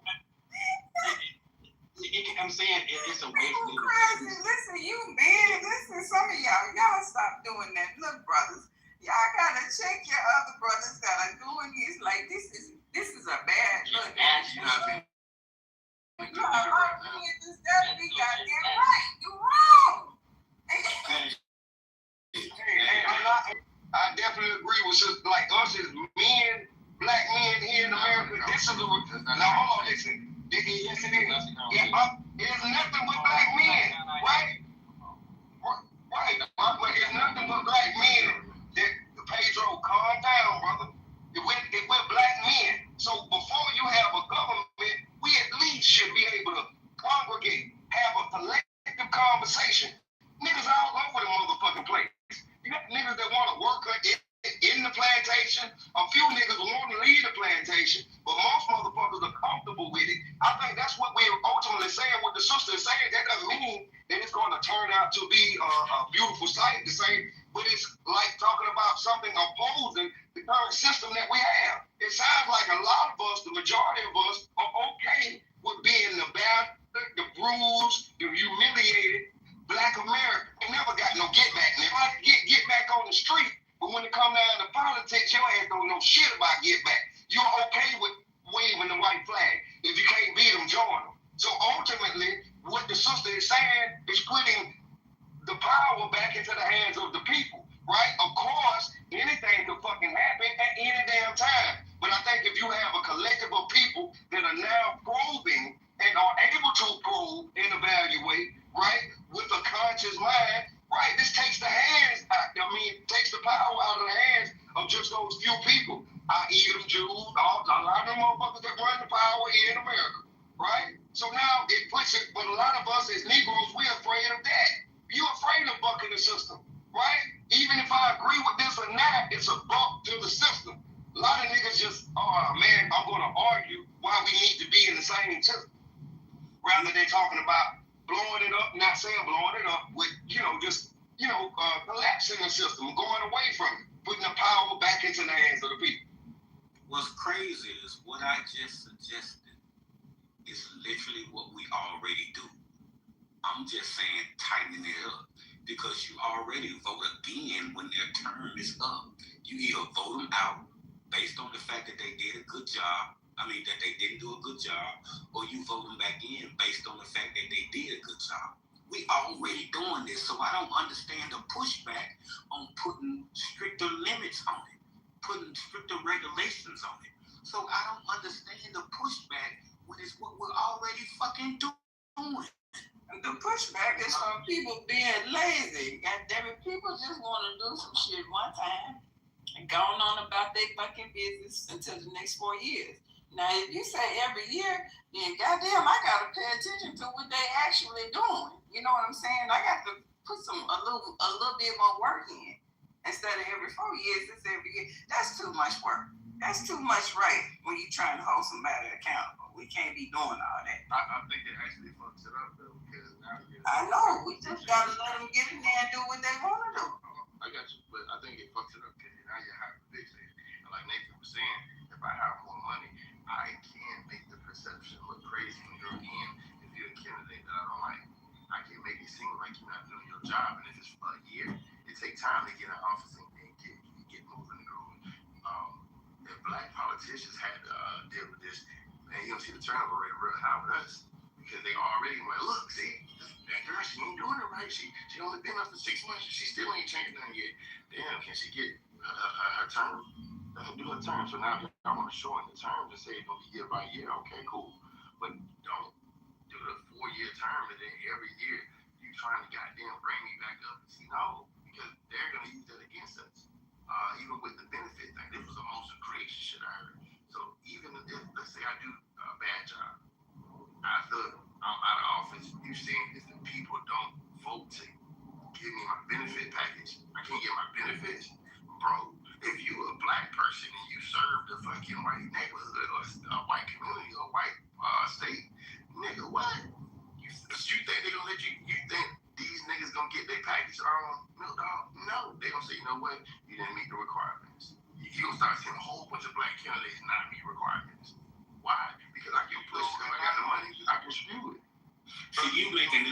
brothers that don't get no package because they usually do fraud. You flip flops like I'm not talking about the fraud. I'm not talking about the fraud, bro. I'm talking about somebody that's in the office doing their job. If you're just sitting on the mayor of town, we're gonna pay you, bro, because you did good. We're not gonna pay you because you robbed us. Mister, I don't think you understand his Mill Dog. Mill Dog was saying to people, you should put the power back in the people. I understand this. This is great on small level. But when I'm talking about major, hold on, let me explain it. Hold on, Richard, I don't care. So let's say you and that's the problem. You don't. You just make a point. Oh, let's say you're the mayor of Georgiaville, right? So Georgiaville has to now say, hey, did you just want to sound smart, brother. Did Mr. No, he just wanted to be the center of it too. I'm not having a conversation. Right, listen, I'm having a conversation. Mr. the governor of Georgiaville. If Georgiaville citizens can now say, hey, we don't really like Mr. We ain't paying the nigga. His term, he didn't do a good job. Now they just voted, say he didn't do